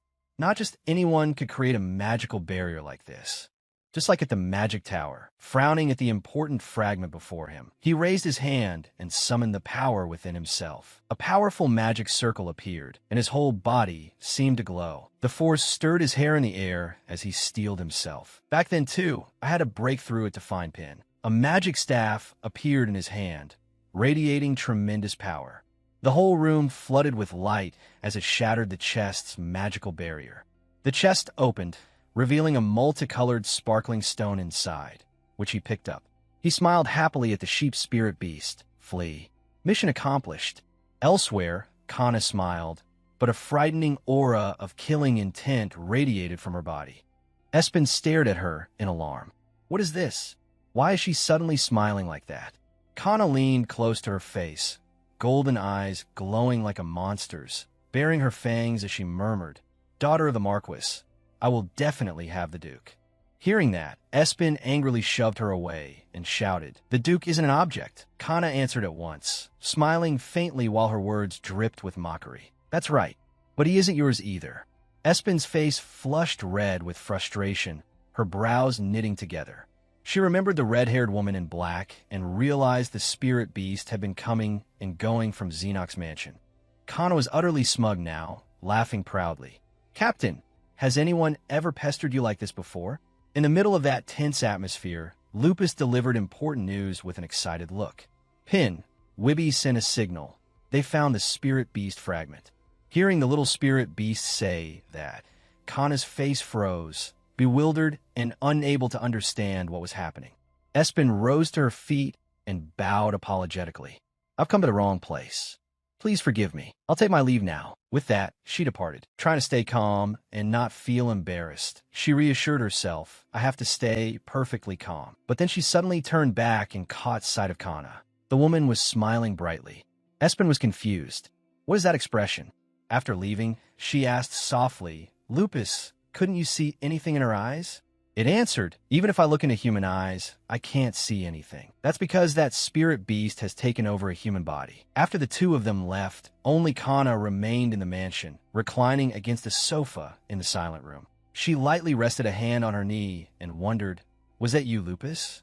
She closed her eyes tightly and felt for the source of the power. It was like a treasure chest filled with miraculous light. She murmured to herself, I can't sense it, but I can tell. It could be no one but you. A gentle smile spread across her face. So that woman really is a time traveler. This is going to be fun. Espen and Lupus waited under a lamppost for a while before Ket arrived. She eagerly asked, You're here. In response to her haste, he merely smiled. A magic circle enveloped the two of them as he showed her the stone he had found. Look at this. The stone shimmered a vivid purple under the sunlight, and he explained there was a spirit beast fragment in the mansion's basement. The second fragment. Holding it in her hand, she examined it and asked, Were there any others? No. If it had been hidden with magic, I would have found it. I've never seen this one before. Could there be one at another branch? The two exchanged words. At her question, An idea immediately came to him. Raising a finger with a smile, he said, "Let's go check. I know where it is." With that, the two of them found themselves standing before another huge mansion. She stared with wide eyes, looking incredulous. "Here? Yeah, this place is decorated like an auction house." He began explaining the place. "Like the other branches, they hold worship services in the basement." She blurted out, "How disgusting. They use things like this to lure unrelated people here." Upset, she voiced her opinion. "Exactly," Flea angrily agreed. She turned to Lupus, who was probing the surroundings. "How is it, Lupus? Can you sense the spirit beast fragment?" Floating in the air, Lupus replied, "It's a little faint, but I can still sense it." Hearing that, her expression hardened. "Then good. An auction house is easy to infiltrate. Let's go." Inside, the place was bustling with people, all of them chatting happily among themselves. She tugged lightly at his hand. "Let's hurry down to the basement. There's nothing here." He nodded. "I know." The two walked through one dim hallway after another. There aren't as many guards here as there were at Temple Number 1. This is easy, but they didn't notice the shadowy figure silently following behind them, dressed all in black and looking mysterious. There it is. She looked delighted at the object she needed. The next fragment was being kept inside a dark room, surrounded by a gloomy black aura. This time, too, it had been placed in the center of a cross. She was startled by the coincidence. She turned and signaled to him, "Hurry and take it so we can leave. We shouldn't waste time." He quickly stepped forward, and when his hand touched it, there was no obstacle at all. She picked up the stone and inspected it. "All right." She stared at it suspiciously. "This is going too easily. Something feels off. The final spirit beast is really worrying me." Kana's image rose again in her mind. Before she could think it through further, she turned to him and said, "Let's go." Quickly. Suddenly, a figure in a mysterious black cloak who had been standing there with folded arms finally spoke. "So now you show up?" She stared at the person before her in shock. The figure lowered his hood, revealing a handsome face. He spoke coldly. "Now you have no way to deny it. Even so, I'll ask you one more time. Why did you come here?" He leaned close and asked. Espen stared wide-eyed at the man in front of her. "Why is the captain here?" Recalling the moment she had run into Xenoc while he was on patrol, she thought, no way. It can't just be a coincidence. She shot him a wary glance and asked inwardly, "Were you lying in wait here?" Espen thought irritably, "Didn't we already run into each other at branch number 1? We met Chloe too. The Sky Knights are here." After waiting a moment and getting no answer, Xenoc patiently asked, "Why aren't you answering me?" His face fell, carrying a hint of sadness. "If you don't want to be thrown in jail, you'd better answer my question." Espen frowned. "I don't know what to say." She calculated inwardly. "If I run away from here, he'll go to House Gagud too. If he finds out I'm a fake fiancé, Gloria and Glenn will get dragged into trouble." Thinking that, she let out a helpless sigh. "Fine, I'll go with you." Xenoc frowned and said nothing, looking at her suspiciously. But before agreeing, Espen set a condition. "But will you let my friend go first?" She insisted firmly, "I'll tell you everything." Xenoc didn't make things difficult and agreed. "Fine, I'll order them to stand down." Espen responded politely, "Thank you." Hearing Espen plead for him, Ket looked briefly surprised, then calmly stepped forward and draped an arm over her shoulders. She looked back. Ben. He smiled cheerfully, though there was something meaningful in it. "All right, I'm leaving first. Thanks for saving me, darling." Then he gently took her hand in an ostentatious way, so Xenoc would see it. With sharp eyes, Kit glanced over and gave a provocative smile. Seeing that, Xenoc pressed his lips together in anger, glaring at the two hands clasped together. Cullen felt that murderous aura like he was witnessing the end of the world. What on earth is happening here? Sensing an opening, Ket pressed further. Even he couldn't help adding fuel to the fire as he said, "An engagement in a noble family is usually an arranged marriage, right? So having someone you love isn't such a bad thing." Xenoc's face grew even uglier, exactly as Ket had hoped. "It's nothing. I was just saying." Xenoc clenched his fists in fury. By then, Ket had already let go of Espen and bowed. Left alone in this situation, Espen stood there with her mouth open, not knowing what to do. Then Ket brushed past Xenoc. "It's an honor to meet you, Duke." Ket shot Xenoc a smug glance, while Xenoc returned it with a hostile stare. Suddenly, Xenoc felt a strange sense of familiarity. This way of speaking, it felt like he had heard it somewhere before. Espen called out in a warning tone, "Duke, I think someone is coming." Xenoc set his anger aside, his face darkening. First, they needed to leave this place. "Let's go upstairs." At that moment, Ket and the three spirit beasts were leaving the basement. He smugly glanced back over his shoulder. What should I do now? Ket held up the spirit beast fragment and curled his lips into a grin. I'm the one the princess entrusted with an important task. Smiling, he lightly kissed it. It's far too late for regrets now. I'll keep moving forward, even without you. The scene shifted to Xenok's office, a room decorated with refined taste and dominated by brown tones. Espen sat in the chair across from Xenok, and as she looked around the room, she felt a wave of weariness. It felt so familiar. This arrangement again. Xenok asked seriously, getting straight to the point, so what are you going to tell me now? Espen lowered her head slightly. It's not particularly hard to say, but I don't know how much you'll believe. Xenok prompted her. What do you mean? Espen put on a sorrowful, unreadable expression. My father took an interest in this new religion, so I looked into it. Hearing that, Xenok asked, so what you told me last time was a lie? She quickly explained, no, that's not it. My father really was interested in that religion, but there was another reason I pursued it as well. At that point, Espen stopped, exhaled, then took a deep breath. Then she spoke. Do you know about the existence of spirit beasts?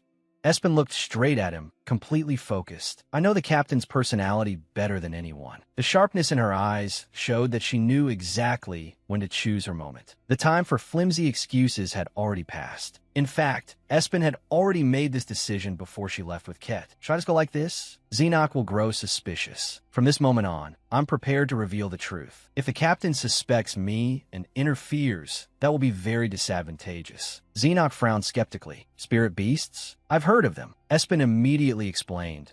Then this will be easier. I'm retrieving something that religion stole. She admitted frankly, it's something connected to spirit beasts, so I had no choice but to sneak in secretly. Other than that, I haven't done anything wrong.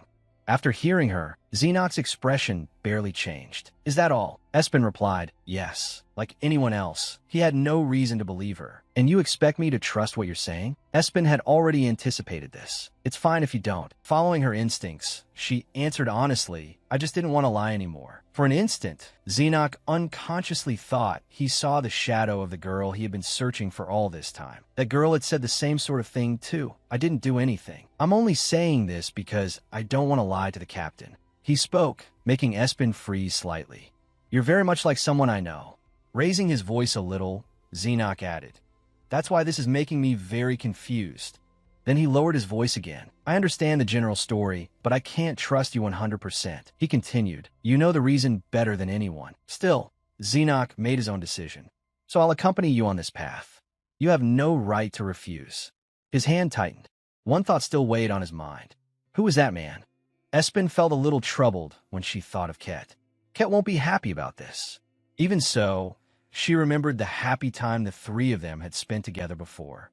But still, it's been so long since the three of us were together. After thinking it through, she smiled and agreed. Still, she did not forget to ask, then you won't get in my way, right? Xenok answered, I'll decide that as I go. Hearing that, Espen gave a light shake of her head with a soft smile. That's unfair. He crossed his arms calmly. If you asked that question, most people would answer the same way. Waiting for this moment, Xenok finally asked what he most wanted to know. What kind of relationship do you have with that man? Espen was surprised by the question. Why is he asking that? By reflex, she answered, he's my friend. Xenok pressed on. Your friend, really? She stared at him, confused. If he's not my friend, then what is he? Xenok still felt bothered by it, but let it drop. Friends? Then why were you two so close like that? Never mind. It's nothing. Espen was the one truly bewildered by the whole thing. She understood nothing at all, but things seemed to have turned out fine. Since she had achieved her goal, she asked once more to be sure. Since I answered you, that means you won't bother me anymore, right? Xenok replied calmly, right. However, depending on the circumstances, you may still be involved because I'm in the middle of an investigation. Espen smiled politely to show she understood. Yes, I understand. The Duke is also investigating that religion. Whatever it is you're researching there, I'll pretend not to notice. Hearing those courteous words from her, he felt a little displeased. Do you not want anything to do with me? Espen's smile stiffened in confusion. What? Not understanding, she asked. Is that what you want? Xenok acted as if he couldn't care less and turned his head sharply to the side. I understand everything now. Seeing that there were no more issues, Espen asked to leave. Then I'll take my leave. At that, Xenok jolted to his feet. He immediately grabbed Espen's arm and hurriedly called out, "Hey." She stopped. "Yes." Afraid she would leave, he quickly said, "Have some tea before you go." Xenoc's eyes reddened slightly as he shyly added, "I had them bring some very good tea." The scene shifted to another estate. Inside, a meeting of the Sky Legion's leaders was taking place. Ralph slammed the table and stood up, shouting, "How long is he planning to keep refusing?" He continued angrily, "Did we do something wrong? Did the captain abandon us because of his own stubbornness?" One person after another joined in. Abandon us? That's a bit much, but when exactly did the captain stop appearing? Ever since the deputy commander disappeared. Ralph looked deeply displeased and indignant. And on top of that, he's cold even to people who come to visit him. What did we do when the deputy commander disappeared? She ran away on her own. Elsewhere, Kalen sat in silence, thinking to himself, killing by draining the blood dry. He reflected seriously, I used to be a high-ranking knight while she was still deputy commander, and the discrimination among the knights was truly disgusting. The insults directed at the deputy commander. I can't believe she endured all that. He knew about Espen's circumstances, a fallen noble with no family backing and a terrible burn scar on her face. And yet despite all those disadvantages, she had become deputy commander through skill alone. Thinking of that, Kalen's heart sank. At the very least, I respected her. And I understand the captain. Regardless of everyone else's mood, Ralph kept complaining. Chloe could hardly take it anymore and wanted to raise her staff and cast a spell. But her father, who was just as irritated yet still bound by principle, stopped her. During the meeting, another mage took the opportunity to speak up. Now that we're all here, may I present the progress of our research? The matter of the spirit beasts. Chloe paid special attention at once. Spirit beasts. Sitting to one side, Kalen watched the people whispering among themselves and grew annoyed. Damn it, it looked like those people had started research without the captain's permission. These old wizards really are. He felt intensely uneasy about the whole matter. It wasn't something that had only just started, but there was definitely something strange going on. He could only cling to one small hope. Captain, Deputy Commander, either one of you, please come back soon. This place is a complete mess. The scene shifted to the Gagood estate, to Espen's tea room. The moment he heard it, Kit understood. Ah, I get it. So Xenoc is going with us from now on, too. I see. Hearing his calm response, Espen looked a little flustered. You're not surprised? Kit smiled and moved closer to her. No, ever since we met in the basement, I thought things would turn out this way. He added his own request without losing out. But let's go first and let Xenoc follow after. Espen didn't see the issue and asked, That's not important, but why? Ket answered frankly, I don't think Xenoc would like it. He gently reached toward the side of her hand. Besides, I want it to be just the two of us. She only let out a puzzled hum. Ket did not hide his feelings at all.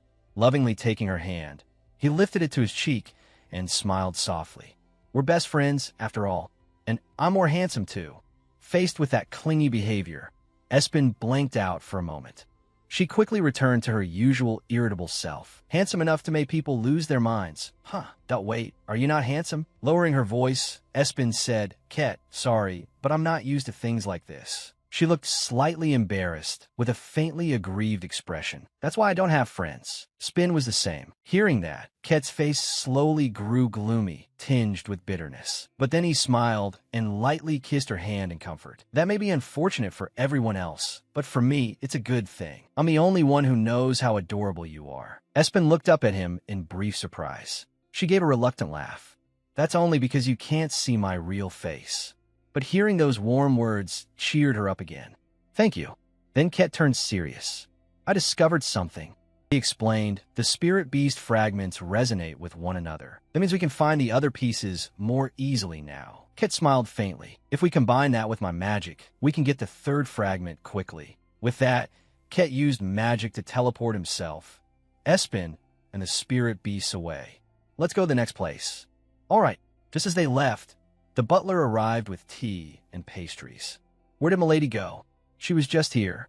The scene moved to Marquis Gagood's office. The butler came to report, and the Marquis asked back, What?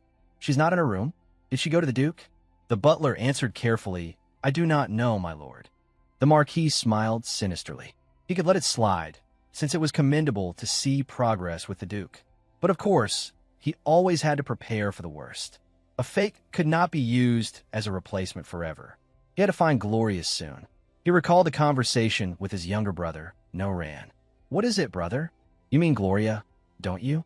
It's been over 15 years since I last saw my niece. I want to see the child at least once." Knowing his younger brother had no good intentions, he became even more cautious. Noran knew Gloria's face. Even though she had been little then, he knew she looked exactly like his wife. The Marquis had cut the conversation short. "Don't concern yourself with it. Just do your own job well." Seeing his older brother's attitude, Noran had smiled slyly, as though he had found something interesting. "Look at that. It seems he's tense about something." The scene shifted to the third branch of the religion. Espen looked around. How strange. She looked suspiciously at the peaceful scene and the children playing. Could it really be this quiet? The area was full of children, completely unlike the other branches. Wibby spoke up excitedly. "Those kids look kind of familiar." "You think so too?" Fly agreed. "I feel the same way."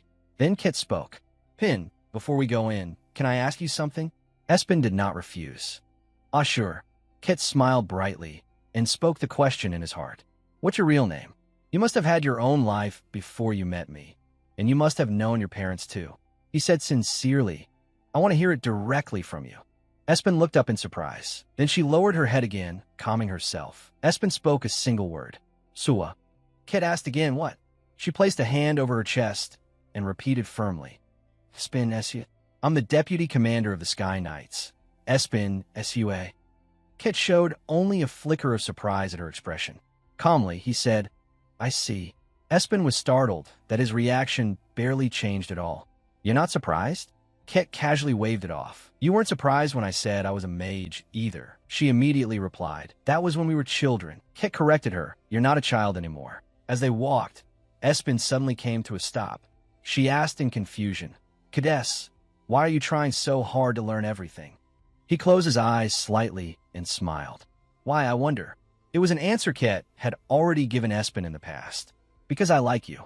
He said gently, "I gave you my answer a long time ago. I only hope you understand it." Of course, Espen understood Ket's feelings for her, but she stayed silent. Ket changed the subject.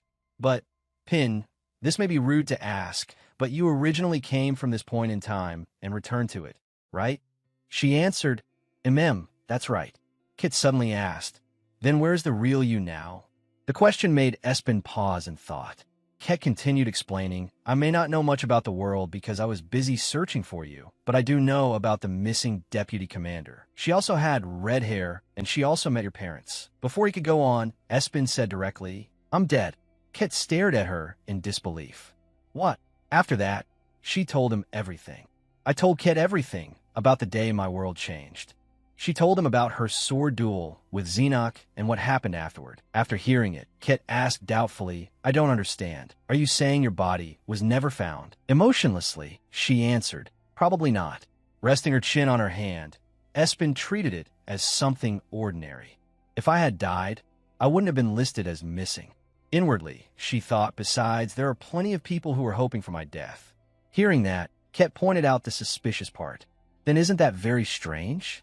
If you died after being hit by a carriage on the road, your body definitely should have been found, unless someone carried it away." Espen recalled the image of herself lying in a pool of blood before she lost consciousness. "I'm not sure. It was very late and very dark, and there was no one around. So maybe the driver cleaned it up." At that moment, Lubis suddenly spoke. "I didn't clean it up. I still remember. The driver ran away, and you became a time traveler. I went into the past looking like this." Hearing that, Ket hurriedly asked, "Then Espen, where did your body go?" She, too, frowned in confusion, wondering where it had gone. Then Ket offered a theory. "What if, when you returned to this time, you became Espen again?" She immediately rejected it. "How could that be? Even my appearance is different." Ket continued, "If that's not the case, then there's no reason for it to have disappeared." Espen still clung to her old thought. "Then did someone carry the body away?" Ket dropped to one knee and bent toward the ground.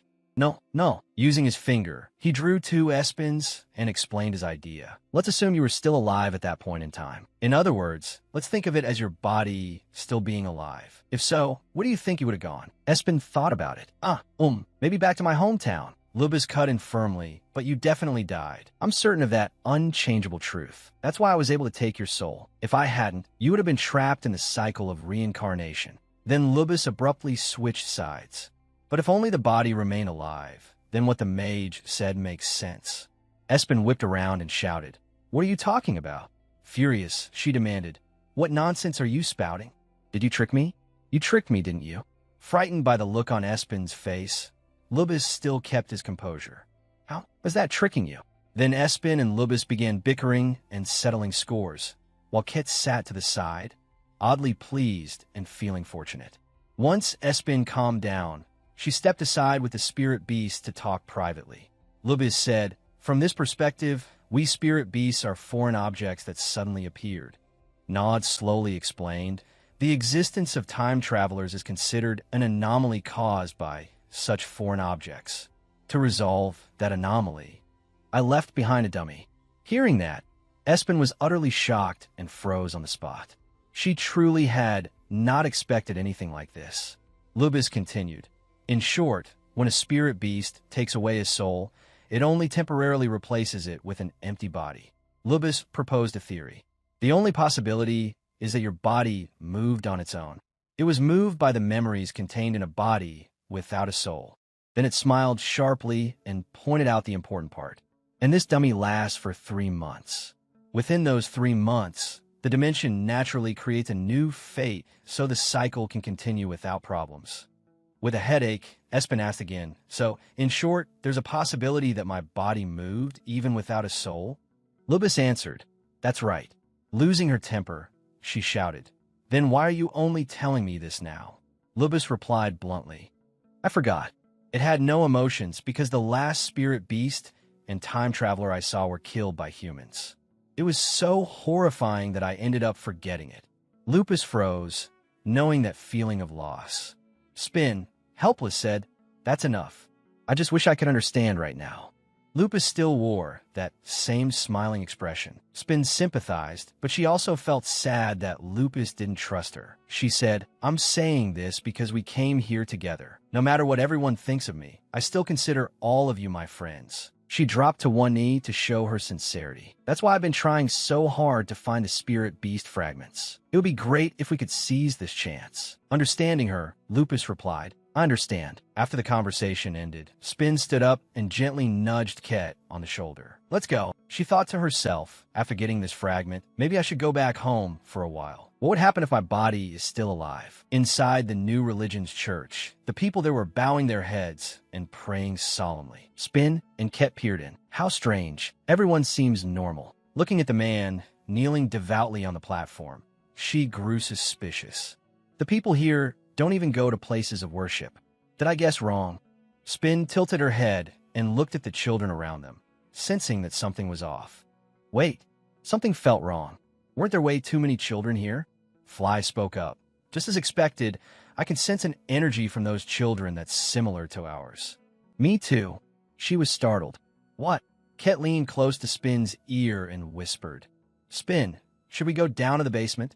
She asked, "Do you sense something?" He smiled. I can sense it both above and below. Then Ket pointed at the ground. The spirit beast fragment is down there. Hearing that, she said decisively, "Then let's go down and check." In the hallway, Spin walked alongside Ket, carefully looking around. Ket had already used invisibility magic, but they still had to be cautious. Determination was clear in Spin's eyes. This is the last spirit beast place. There's no telling what it may have prepared.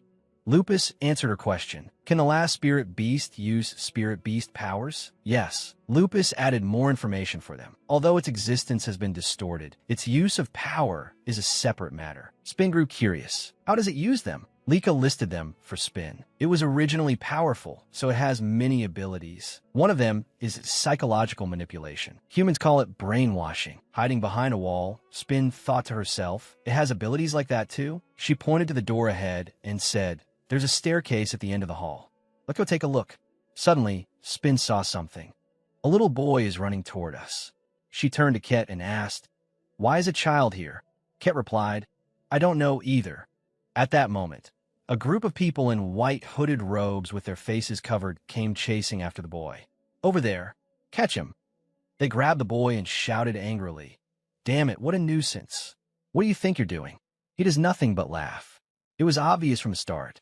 Got him. The little boy, who had been smiling brightly just moments ago, now looked terrified. He struggled and shouted, "No, I don't want to. I'm not going. Mom." Hearing that, Spin was shocked. She said to Ket, "Let's follow them, Ket." Ket asked her, "What about the fragment?" Spin replied, "We'll deal with that later." Hearing that, Ket could only sigh and agree. Fine, there's so many children in the garden. No matter what, they're cruel bastards bullying children. Thinking that, hatred showed clearly in Spin's eyes. Turning away, she said, "Scum." Ket looked at her like that and could only smile indulgently. "My princess is really scary when she's angry. I'm in trouble now. All right, I'll help you deal with it." Spin's footsteps touched the floor. She and Ket had entered a strange space.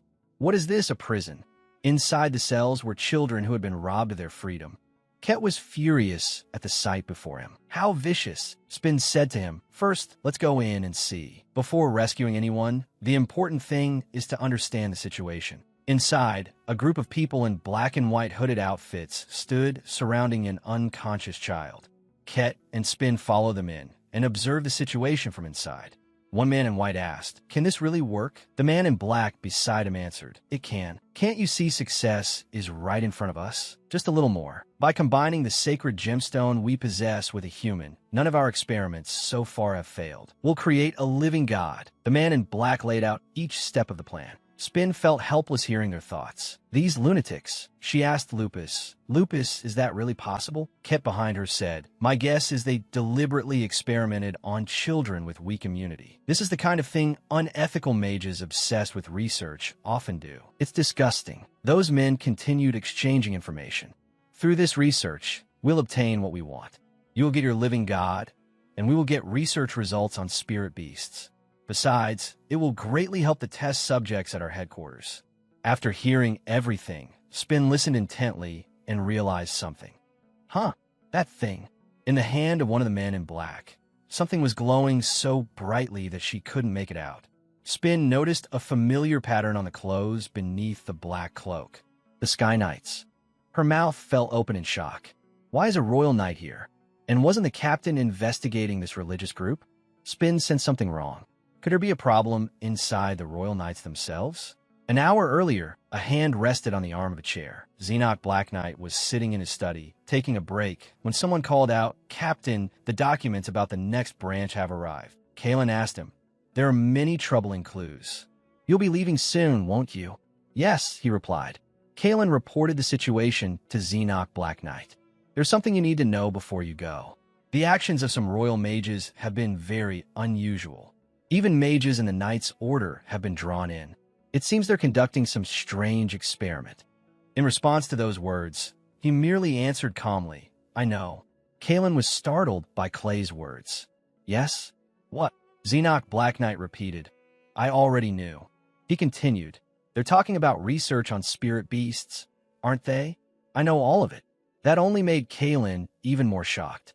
"What?" Xenoc Black Knight asked in return. "With the inside in chaos, you're wondering why I haven't gone there, aren't you?" Kalen voiced his suspicion. "Yes, that's right. Could it be because of the vice captain?" Xenoc Black Knight smiled and replied, "It's because of the spirit beasts." But in his heart, he thought differently. "If I say it isn't, I'd be lying." Kalen asked, "Sir?" Xenoc Black Knight did not answer. Smiling faintly, he thought, "I don't know since when, but the words spirit beast keep lingering in my mind. I happened to overhear it during the mages' conversations. All experiments involving spirit beasts are forbidden." Xenoc Black Knight turned away, his thoughts continuing. "Thought I know the whole story, that's what they said. As if it had to be that way." An image from his childhood suddenly surfaced in his mind.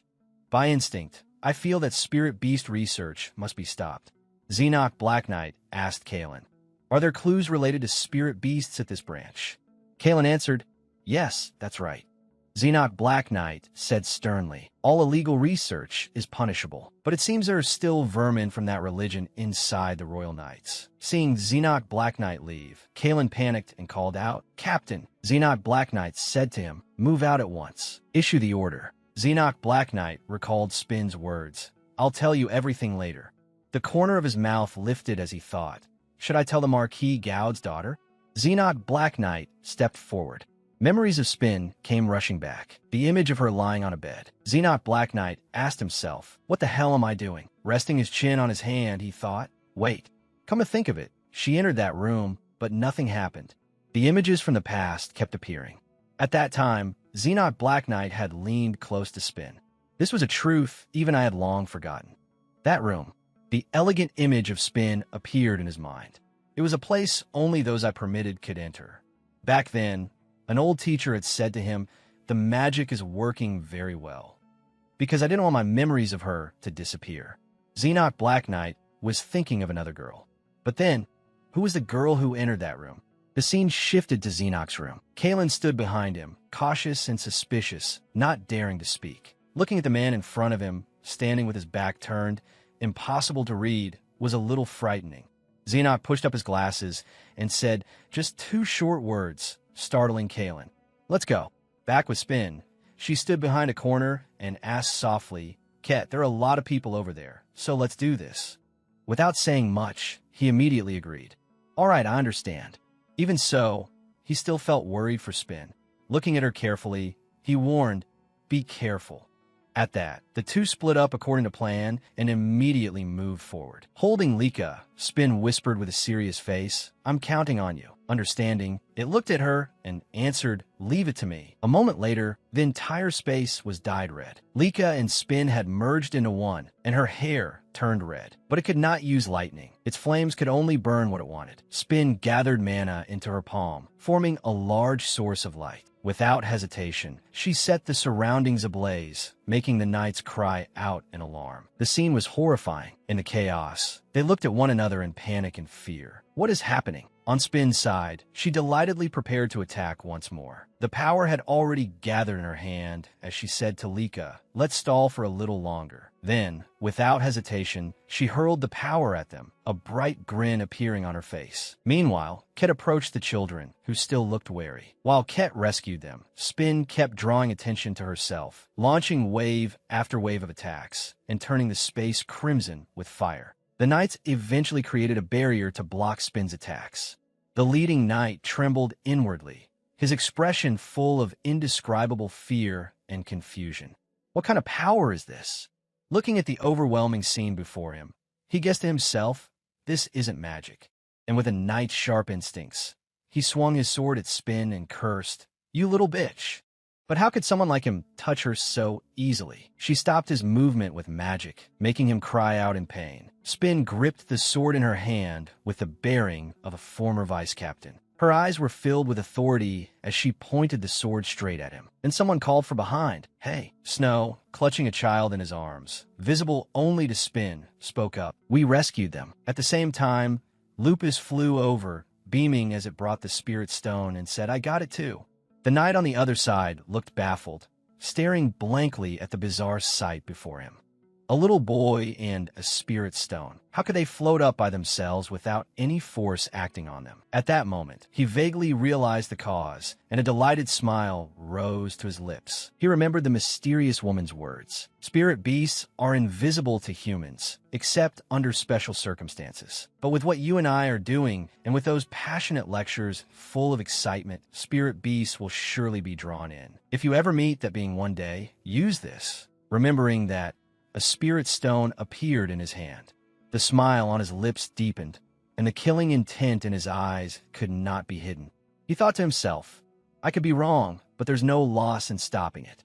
And so, he embedded the spirit stone into his sword, creating a sinister scene. It truly affected Spin. All the strength seemed to drain from her body. Lupus naturally understood what that meant. Worried, it shouted to her, Spin. Seeing her weakened before its eyes, Lupus reminded her loudly, break the fusion, separate from Lika. But everything happened too fast. She was caught off guard and spat out a mouthful of blood. The knights were thrilled. It's a spirit beast. There's an energy source nearby. Catch it. With that, they raised their staffs and cast their spells, and the underground chamber gradually darkened. Chains and seals surrounded the spirit beast. They were truly trapped inside. Spin's body could no longer endure it. Powerless, she glanced at them. I have to call Ket. But it was clearly too late. The knight raised his sword toward her and said coldly, You. You dare hit me just now. A strange wave of magic rushed toward Spin, but before it could reach her, a familiar voice came from outside. You're always like this, always doing whatever you want. The knight was sent flying before he even understood what had happened. Ah! The others looked toward the entrance in horror, unable to hide the expressions on their faces. It was Xenoc's group. He strode in proudly with his trusted subordinates and looked at them with an indifferent voice. Hello. Long time no see. The knight stammered, his voice full of confusion and fear. Captain, then this is? Xenoc, having run out of patience, could not hide the killing intent in his eyes as he ordered in a low voice. Arrest them. They were quickly overwhelmed, restrained, and captured. On Spin's side, she had undone the fusion with Lika, and her hair gradually returned to normal. But for some reason, the knight from before still hadn't been caught and was lurking behind Spin. Unwilling to accept defeat, he gripped his sword and charged straight at her, shouting, "Bitch, die." It happened too suddenly. Spin had no time to react and only managed to turn around in shock. I can't move. But the one he stabbed was Xenoc. That's right. He had rushed in front of Spin to shield her. The sword in his hand fell weakly to the floor, but his voice still carried authority. Anyone who attacks my fiancée must be punished. Spin stared at him in stunned shock, unable to grasp what was happening. Then she noticed the wound bleeding at Xenoc's side. Her eyes widened with shock, and she could not hide her panic. Spin immediately rushed over and cried out openly, "Captain, are you all right? Why? You could have avoided something like this." Xenoc heard the word captain, the word he had longed to hear for so long, and his lips moved slightly. Is that so? Looking at the woman he had missed day and night, he added, "You've been giving me hints all this time." Spin, clearly not understanding, innocently replied, "What?" Xenoc placed a hand on her cheek, his voice turning gentle. "It's been a long time, hasn't it?" As if he had found a treasure, all his pain vanished. He stared at Spin, unwilling to look away, and said through clenched teeth, word by word, "The one I've been longing for." Yet Spin didn't hear him clearly and blankly asked again, "What are you saying?" But in truth, she thought, he's speaking too softly. I can't hear him. Suddenly, Xenoc collapsed backward weakly. Spin cried out in panic, "Cap, no, Duke." She anxiously supported him and asked, "Duke, are you in a lot of pain?" "It'll be all right." Hearing those concerned words, Xenoc felt a little delighted inside. It doesn't hurt that much. But then another thought occurred to him, and he closed his eyes. Maybe I should pretend to be sicker. A little later, at Xenoc's estate, the sky was clear and sunlight shone through the leaves. A person covered from head to toe approached the estate gate. When a mysterious person was stopped by the knights, they said sternly, "Do you know who I am?" The knights were a little intimidated, unsure of the situation. At that moment, CA came over and asked Spin with concern, "Are you all right? A healing mage will be here soon." She forced a smile and replied, "Ah, thank you." CA smiled brightly and introduced himself. "Hello, I'm CA, a royal knight and the captain's aide." At that, Spin suddenly remembered the past. So CA became a royal knight. The last time I saw him, he was still in the Sky Knights. Thinking of that, she secretly felt glad that he had successfully become a royal knight. On the other side, CA awkwardly scratched his head and added, "We met last time too, but we couldn't properly greet each other because we were conducting a secret investigation." Spin looked at him and replied, "It's all right." Inside, Xenoc was being treated, and outside, Spin asked worriedly, "Is the captain still all right?" He immediately answered, "He's fine. He's receiving treatment. He specifically instructed us to take special care of his fiancée." After thinking for a long time, Spin finally asked the mages in the basement. They were royal knights and members of the Sky Knights, weren't they? Hearing that, CA panicked. He quickly regained his composure, avoided her gaze, and answered, "Yes, you saw them too." "That's right. They were members of the royal knights. Something even the captain didn't know." Spin secretly guessed Captain didn't know. How could that be? Thinking that, she asked, "Are they plotting something even the captain doesn't know about?" CA replied, "At first, that would have been impossible. But ever since the vice captain disappeared, the captain hasn't come to work." What she had just heard truly shocked Spin, and she suddenly froze for a moment. Not noticing, CA added, "That's exactly why a gap opened up in the monitoring." At that moment, Xenoc's face appeared in Spin's mind. She couldn't believe it. Had the captain really stopped leading the knights because of her? Looking back at him, Spin asked again. Did the captains take the vice-captain's disappearance that hard? He answered uncertainly, yeah, that's right, because the captain treasured the vice-captain more than anyone else.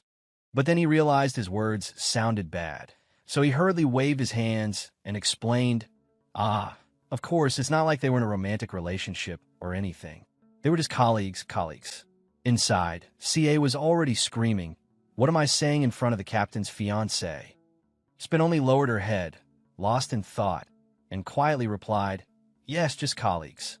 At that moment, her mind was in complete turmoil. The captain hadn't gone to work ever since she disappeared, so was this all because?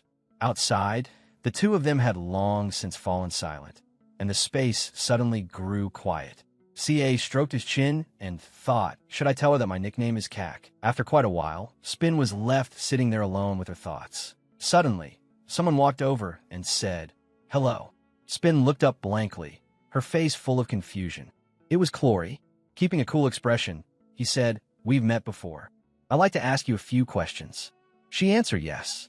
Clory immediately continued, allow me to ask directly, do you have a contract with the spirit beast? Realizing he had been too blunt, he quickly waved his hand and added, I'm not interrogating you. It's just that this is personally important to me. Spin asked in confusion, something important? Sir Clory, you don't remember either? Clory looked away, hesitating.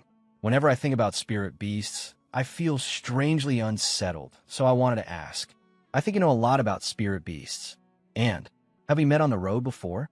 Oddly enough, you feel very familiar to me. In his mind, he once again saw her from before she transmigrated, with her blonde hair. Then he remembered her appearance with blue hair and sunglasses, and continued, even though you look different and your hair color changed, somehow I still recognized you. Spin answered awkwardly, maybe you've met my sister. I have an older sister. It was as if she were recounting her own life back then. I lived a very peaceful life. Clory looked a little doubtful. Really? Is that why I always feel like I have to help you? Just then, a knight called out to him from afar, Sir Clory. He turned and walked over, but before leaving, he said, I'll come back. I want to talk to you. Spin replied, yes. After that, she gave a strained smile and thought, I don't even know what else we would talk about. Then another person appeared and greeted her, hello. This made Spin turn in surprise. It was Cloy, cheerfully waving at Spin. How have you been? The scene shifted to Xenoc's room. He lay quietly on the bed with his eyes closed, resting in exhaustion. As soon as she saw him stirring awake, Spin immediately blurted out, You're awake, my lord? Xenoc slowly sat up and looked questioningly at Spin, who was smiling brightly. Tilting his head, his face full of confusion, he asked, Why are you here? Spin didn't react in time and only repeated, Why? That went back to earlier, when poor CA had pleaded, Please stay until the captain wakes up. Then she said hesitantly, CA kept me here and said I wasn't allowed to leave. Hearing that, Xenoc was rather pleased with him and inwardly praised him. I should reward CA and give him some rest. Spin asked with concern, Do you feel any better? I heard the sword was poisoned. Xenoc answered, It's fine. It's not life-threatening. Spin looked worried and full of self-blame as she added, Not life-threatening doesn't mean it doesn't hurt. Xenoc touched her cheek in a comforting gesture, and Spin looked up at him. A flash of surprise crossed her face at the unexpected action. My lord? His face suddenly flushed red, and his eyes were full of affection. What's the reason? Xenoc took Spin's hand and thought to himself, Why did you hide your identity? I don't know why, but none of it matters now. Without hesitation, Xenoc placed Spin's hand against his cheek, leaving her stunned. Looking completely content, he murmured with satisfaction, This is better than you being dead. By now, Spin was blushing bright red in embarrassment, flustered and at a loss. Hey, Duke. Xenoc, shameless as ever, replied matter-of-factly, Aren't you my fiancé? Spin couldn't deny it and answered, That's right. She never expected Xenoc to then say, Then stay by my side. Unable to hide his happiness, he smiled brightly and continued, I'll lend you this shoulder. Spin grew even more flustered, inwardly screaming, What do you mean, lend me your shoulder? Her expression turned utterly awful as she stiffly stared at the man bearing his feelings to her. Xenoc wrapped his arms around Spin, and she could only respond helplessly, This bed is a little. At that moment, Xenox suddenly looked pitiful and aggrieved as he gazed at her. It hurt so much. Spin immediately fell for it and hurriedly asked, "It hurts? Are you still all right?" Looking at her like that. It was as though the Spin from her previous life had appeared again. Even if their faces were different, deep down, they were still the same person. The corners of Xenox's lips curved up on their own, his smile barely restrained. He gave a soft laugh and nodded. "Yes, it hurts a lot. My body and my heart both hurt. I've waited for you for a very long time. I truly missed you." Spin still didn't understand the situation and innocently looked up at Xenox. She unconsciously let out, "Huh?" Completely naive, she calmly replied, "But we already met yesterday." Xenox didn't explain any further and only lowered his head as he said, "I see. Then let's just say I've known you for a very, very long time." After that, the room fell silent without a single sound. Xenox looked at the person he had longed for day and night, now right beside him, and thought, "I really don't understand how this can be when we've met so many times." He unconsciously tucked Spin's hair behind her ear. "What exactly is happening? Even your appearance and manner are different." Spin blurted out awkwardly, "Is this really helpful?" Xenox nodded. "Yes, it calms both the mind and the body." Smiling with great amusement, he explained, "Don't they say there's nothing better than human warmth?" Xenox stared at her intently, feeling emotional inside. "How should I put it? She seems a little gentler." Time passed slowly. Outside, night had long since fallen, and the estate glittered with lights. At some point, Xenox comfortably drifted off to sleep on the bed. Poor Spin had to sit beside him and keep watch until late into the night before he finally let go. Just then, Ket appeared through a spatial portal. The moment Spin saw him, she asked, "Ah, Ket, why are you only here now? Are you okay?" Ket happily placed a hand on his chest and replied, "I'm fine." He explained, "The children have been handed over to the Sky Knights, so there shouldn't be any problem. I was waiting for you in the room." Spin exclaimed in relief, "That's a relief." Ket pulled out a stack of documents and said, "Also, look at this." Spin turned to him doubtfully. Every page was the result of the new religion's work, their research journal. And there was a magic password on it, but I already decrypted it, so you'll be able to read it too. When she reached the end, a look of shock flashed in Spin's eyes. She shot to her feet and slapped her hand on the table, staring at Ket in disbelief. "This," he explained in a grave tone, "yes. It looks like the Royal Knights have been secretly setting up a base and carrying out experiments. There had to be a reason. They were experimenting on the children in the temple, and it was under the guidance of that mysterious woman along with the Knights. And those children, every last one of them, was used as test subjects." Pointing at the documents, Spin said, "I feel sick reading the words written here. A body for a god to descend into. An empty vessel." Ket then suggested an answer to what Spin had been wondering. "Spin, could your original body also be inside this base?" Spin cried out in agitation. "What?" Ket added, "No matter how you look at it, this seems to be talking about you. Don't you think that's strange?" The two of them in the room continued piecing together all the difficult clues. Elsewhere, No-Ran recalled an earlier time when he had bribed a guard and gotten into the building where Gloria lived. At that time, the middle-aged man had warned seriously, "Don't bother yourself with it. Just do your job well." His reaction had been strange. There had also been cautious footsteps outside. There was definitely some kind of problem connected to Gloria. Spin noticed the door, clearly aware of an unwelcome presence. The person lurking behind the large door had surely heard the conversation. Spin quickly stepped outside and glared angrily at No-Ran. There wasn't a trace of friendliness in her eyes as she looked askance at him. No-Ran fumbled, not knowing how to explain himself, and could only force a smile. Naturally, Spin did not welcome him. Questions filled her mind. Who is this? A bad feeling suddenly came over her. Could he be someone Gloria knew? What should she do? Just then Glenn came running over, to her surprise, and called out, "Gloria." With a strained smile, Glenn asked, "It's been a long time, Uncle. Have you been well? I heard you came to my sister's residence without permission." At that point, his gaze grew cautious. "What brings you here?" No-Ran hesitated, then answered with an awkward laugh. "Well, I got lost." Inwardly, he cursed, "Damn it." Glenn showed no courtesy as he continued. "Is that so? Then I'll have someone escort you out. Show him the way." And so No-Ran followed a maid from the estate to the exit. Only then did Glenn finally let out a sigh of relief. "Thank goodness. When I heard someone had intruded, I nearly jumped out of my skin." Spin led Glenn back into the room. "A stranger showed up, so I was startled." He quickly explained, Yes, that's my uncle, but he doesn't get along with my father, so please be careful. On Noran's side, a listening device attached near his ear gave off a sound. Milady. His face lit up when he heard the part. If we're caught, it'll be trouble. At that moment, he smugly thought, just in case, I attached a listening device. Didn't expect that, did you? From inside, the conversation on Spin's side kept streaming through. Meanwhile, Ket looked upward with a mocking expression, as if he hadn't noticed something. He gave a light laugh and said, "Hey, some old fox is using cheap equipment." Spin asked in confusion. "Huh?" He replied with a faint smile. "Spin, that man from before can hear us from very far away. He has a magic device." Glenn cried out in horror. "What? Then what do we do?" "I just called her Milady and even said we'd be in trouble if we got caught." The more Glenn spoke, the more he trembled. Nervously, he continued, "What do we do?" Spin quickly came up with a plan and reassured him, "It's all right. I have an idea." The next day, at Xenok's estate, sunlight filtered softly through the leaves. Inside, Spin smiled brightly and said, "Good morning, Duke. Did you sleep well last night? You're not hurting anywhere, are you?"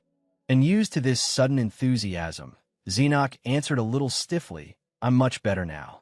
It's been a long time since you've come without warning." Spin calmly continued, "Is that so?"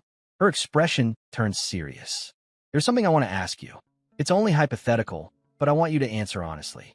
Xenok cleared his throat, covering his mouth, and said, "All right. What do you want to ask?" Spin immediately asked, "If I weren't your fiancé, what would become of us?" Xenok looked at her questioningly and said, "I don't understand what you're talking about." Spin answered in a serious tone, "Just hypothetically." He immediately replied, "Why would you suddenly say something like that?" Covering his mouth and lowering his head, Xenok let out a soft laugh he couldn't suppress. Seeing her puzzled expression, he smiled and said, "You're not really Gloria Guggett, are you? Or does Marquis Guggett have another daughter?" Spin picked up on the implication in his words, and her face turned guarded. "He's really sharp," she thought. Xenok continued, "If you weren't my fiancé, then that would be legitimate grounds to break off the engagement. But I won't let that happen." Spin curiously asked why. Xenok looked at her with complete sincerity, his eyes full of affection. "Because I like you. No one but you." Hearing that, Spin froze for a moment, her young heart fluttering. But she forced herself to steady her voice and asked, "We've only known each other for a short time." Xenok didn't hide it and simply replied, "I like you from the very first sight." Spin stared in shock. "What?" Xenok gave a soft smile and lowered his head as he continued, "Besides, maybe we've been connected since the past." Spin silently looked at him, saying nothing, but inside she was filled with 1,000 unanswered questions. Xenok went on, "I don't know what kind of situation you're talking about, but as long as you're you, I won't change. Our engagement won't change either. Remember that, Lady Guggett. I accept it because it's you." Spin looked conflicted, her eyes reflecting an indescribable hesitation. "My heart is pounding," she thought. Then she replied, "I understand." The scene shifted outside the estate, where the sky was still as bright as before. Spin walked out with heavy steps, her mind still spinning with thoughts. So that's how the captain feels. Determination filled her eyes as she looked up at the sky. Now we have to face the truth. Then she looked to the side and asked, "Lupus, how is the fragment of the spirit beast?" Lupus answered, "I still can't sense it." Spin only stood there in silence, saying nothing more, and it was unclear what she was thinking. At that moment, Noran sat by the window looking outside, his face pensive as he carefully considered Spin's matter. Staring at the ring in his hand only made it harder to sort out. No matter how he thought about it, it was strange. Recalling Spin's face, he wondered, when Gloria was little, she looked exactly like my sister-in-law. Could a person's face really change that much while growing up?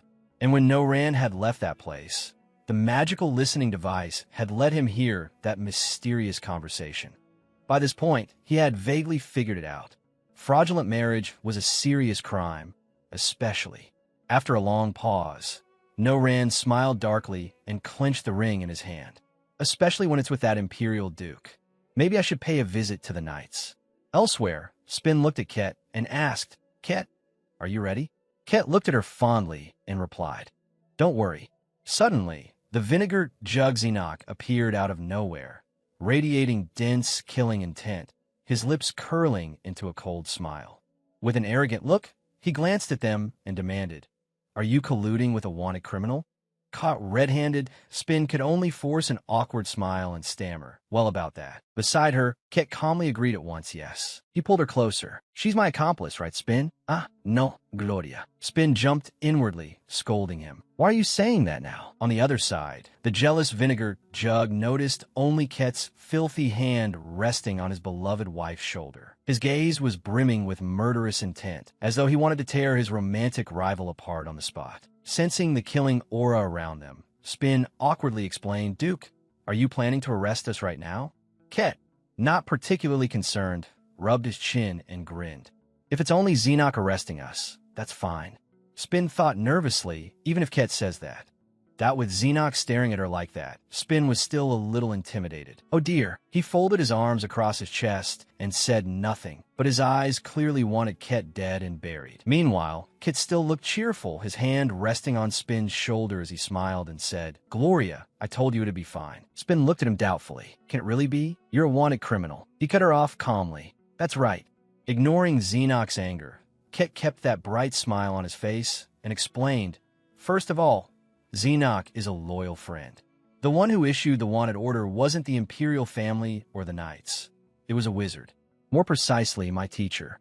Spin seemed to understand and looked at him with a little sympathy. Ket calmly added, "Let's go. We don't have much time."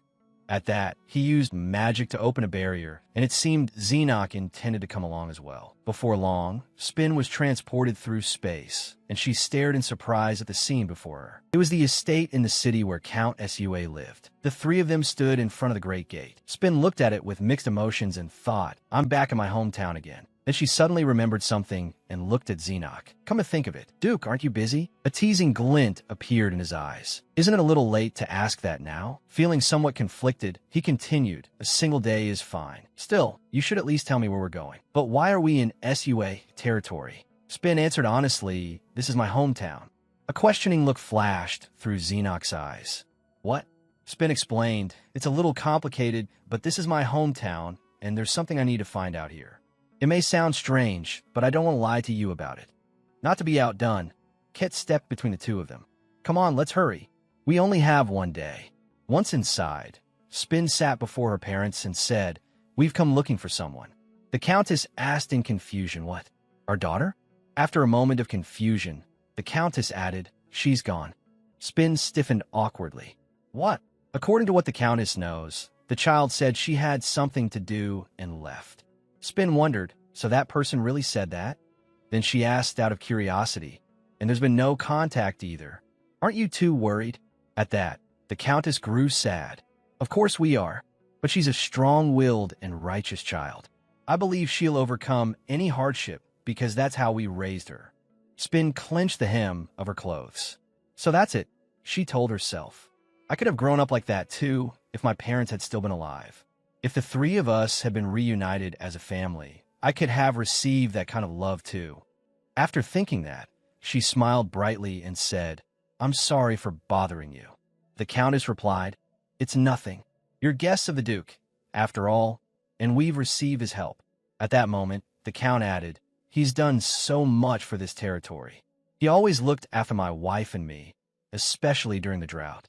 To be honest, the Duke already asked us the same thing you did. I just don't know whether it'll be of any help." Lupus also said, "Your parents are still alive now, and a lot must have happened because of your time travel. Some of it may even be beyond imagination." Spin said nothing, but inwardly agreed.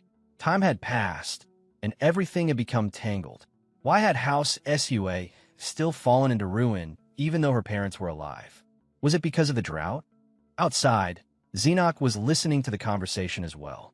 "We just hope we can see our daughter again soon." Then, all of a sudden, Ket's voice rang out.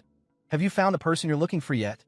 Hearing that, Xenoc turned and looked over coldly. Ket slowly descended and landed near Xenoc. He stared at him calmly for a moment, wearing his usual model-like smile, then looked at Xenoc with apparent goodwill. Xenoc quietly called out Ket. The elegant man with refined, harmonious features said, "Ket." Black bowed respectfully and spoke. "What?" Then he looked straight at Ket and asked, "Why are you with Lord Sua again?" Kit merely curved his lips into a faint smile. Then he laughed out loud and replied, "Want to know why?" Black immediately asked in a stern tone, "Answer me." Kit didn't back down at all and shot back provocatively, "I don't feel like it."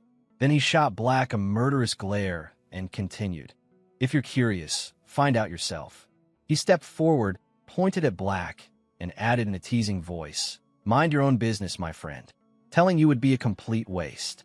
Kit recalled everything he had gone through, the times he had shed sweat and blood, the moments he had nearly collapsed, and continued, "You have no idea what price I had to pay."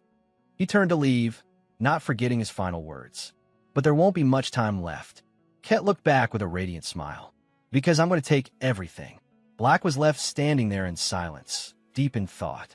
His eyes shifted to the side contemplatively.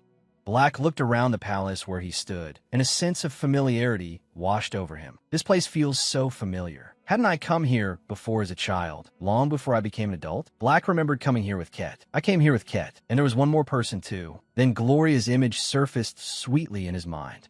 After remembering that, Black suddenly froze.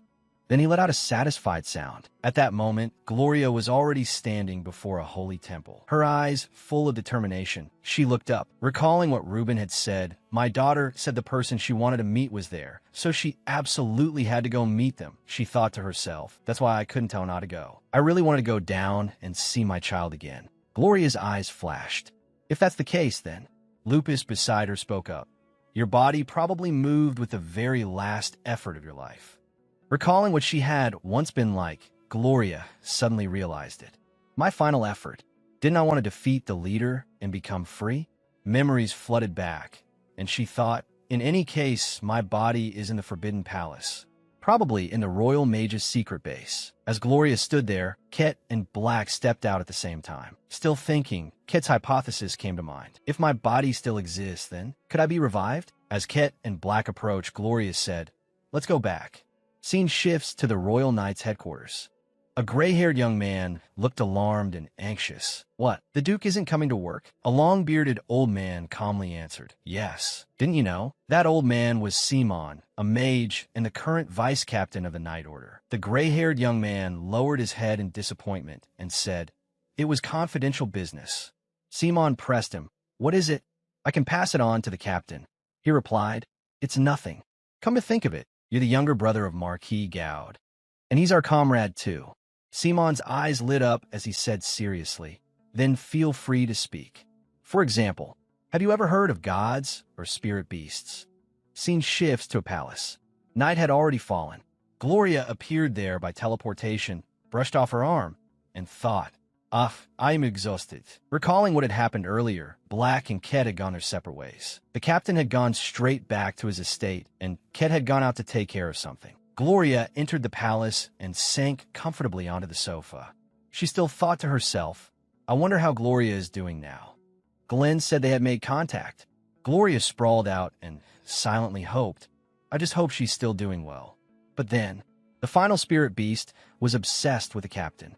She remembered Gloria baring her teeth almost perversely and saying, if I can become a couple with the Duke, then I can do anything. Gloria narrowed her eyes and thought. Lupus had said that was the feeling of the body's owner. What kind of person is Lady Tadirian, really?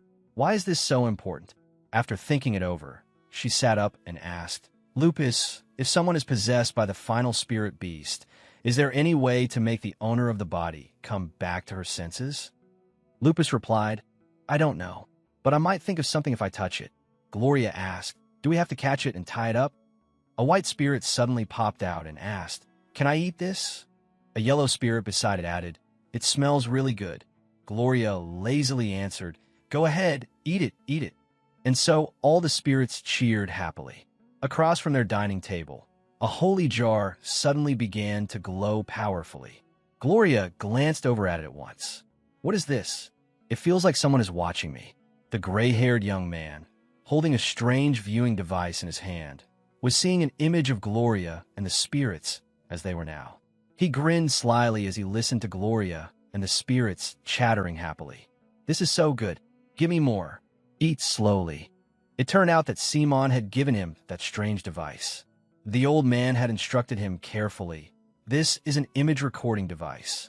I want to learn everything about the captain's fiancée. If you discover anything unusual, report it to me, record it, and bring it to me. I'll reward you handsomely." The gray-haired young man, trembling slightly, accepted the eerie device.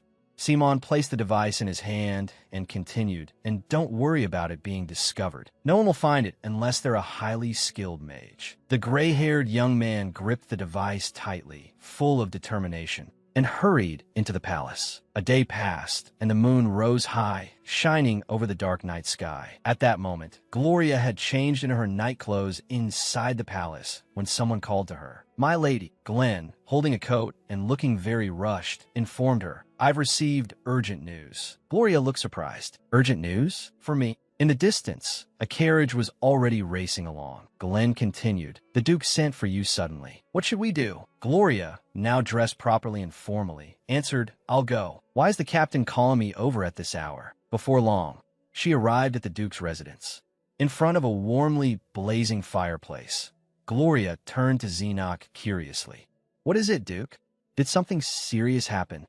He only replied, "No, nothing at all." She pressed, "Then why?" Xenoc answered honestly, "It's just, I wanted to see you. I'm sorry for calling you here. I thought you'd be even more surprised if I came to visit you myself." Xenoc's face reddened slightly as he shyly confessed, "It's strange, but today I had this feeling that you were going to disappear again." Gloria blinked in surprise. "What?" he replied. "It's happened so many times already." Gloria suddenly realized, "I remember now." Peen, the image of the innocent little boy from back then, appeared beside Xenoc. He slowly confessed his feelings to her. "I missed you so much. So much." Hearing that, Gloria grew flustered and didn't know how to react. And she finally asked, "What do you mean by that?" Seeing her blank reaction, Xenoc answered, a little embarrassed, "Stop pretending. You know exactly what I mean." Xenoc looked at her, trying to find the answer he wanted. "Your Pin, the one who appeared in my childhood, right?" His gaze stayed fixed on Gloria without the slightest hesitation. At that moment, Gloria thought, "And the vice captain I've been searching for. Gloria Sua? This is unbelievable." She stared in shock. Why did he appear under the identity of Gloria Gowd? "I remember everything now." Xenoc thought quietly to himself. There must be a reason why she didn't look for me. A reason she didn't reveal her identity even in front of me. Remembering how Espen Sua had once beaten in Black and Blue, Xenoc grew confused. There must have been a reason she beat me and then left. At once, he changed his expression and smiled brightly. "I had no idea you were a noble lady too." At the same time, he thought to himself, "I want to hear it from her own lips. Until then, I'll remain the same Xenic I was as a child." Glenn looked over in confusion, while Gloria thought, "What is going on?" Glenn was utterly bewildered by what was happening. Hadn't it been said that in exchange for saving her parents' lives, everyone would forget Pin? But Ket remembered, and now Xenoc did too. Countless questions and chaotic thoughts flooded her mind. Lord Clory seemed to be remembering something as well. No way. If this is the price for bringing the dead back to life. Then, a storm of thoughts attacked my mind, and not just one. Gloria glanced at Lupus, hoping it could somehow help her in this situation.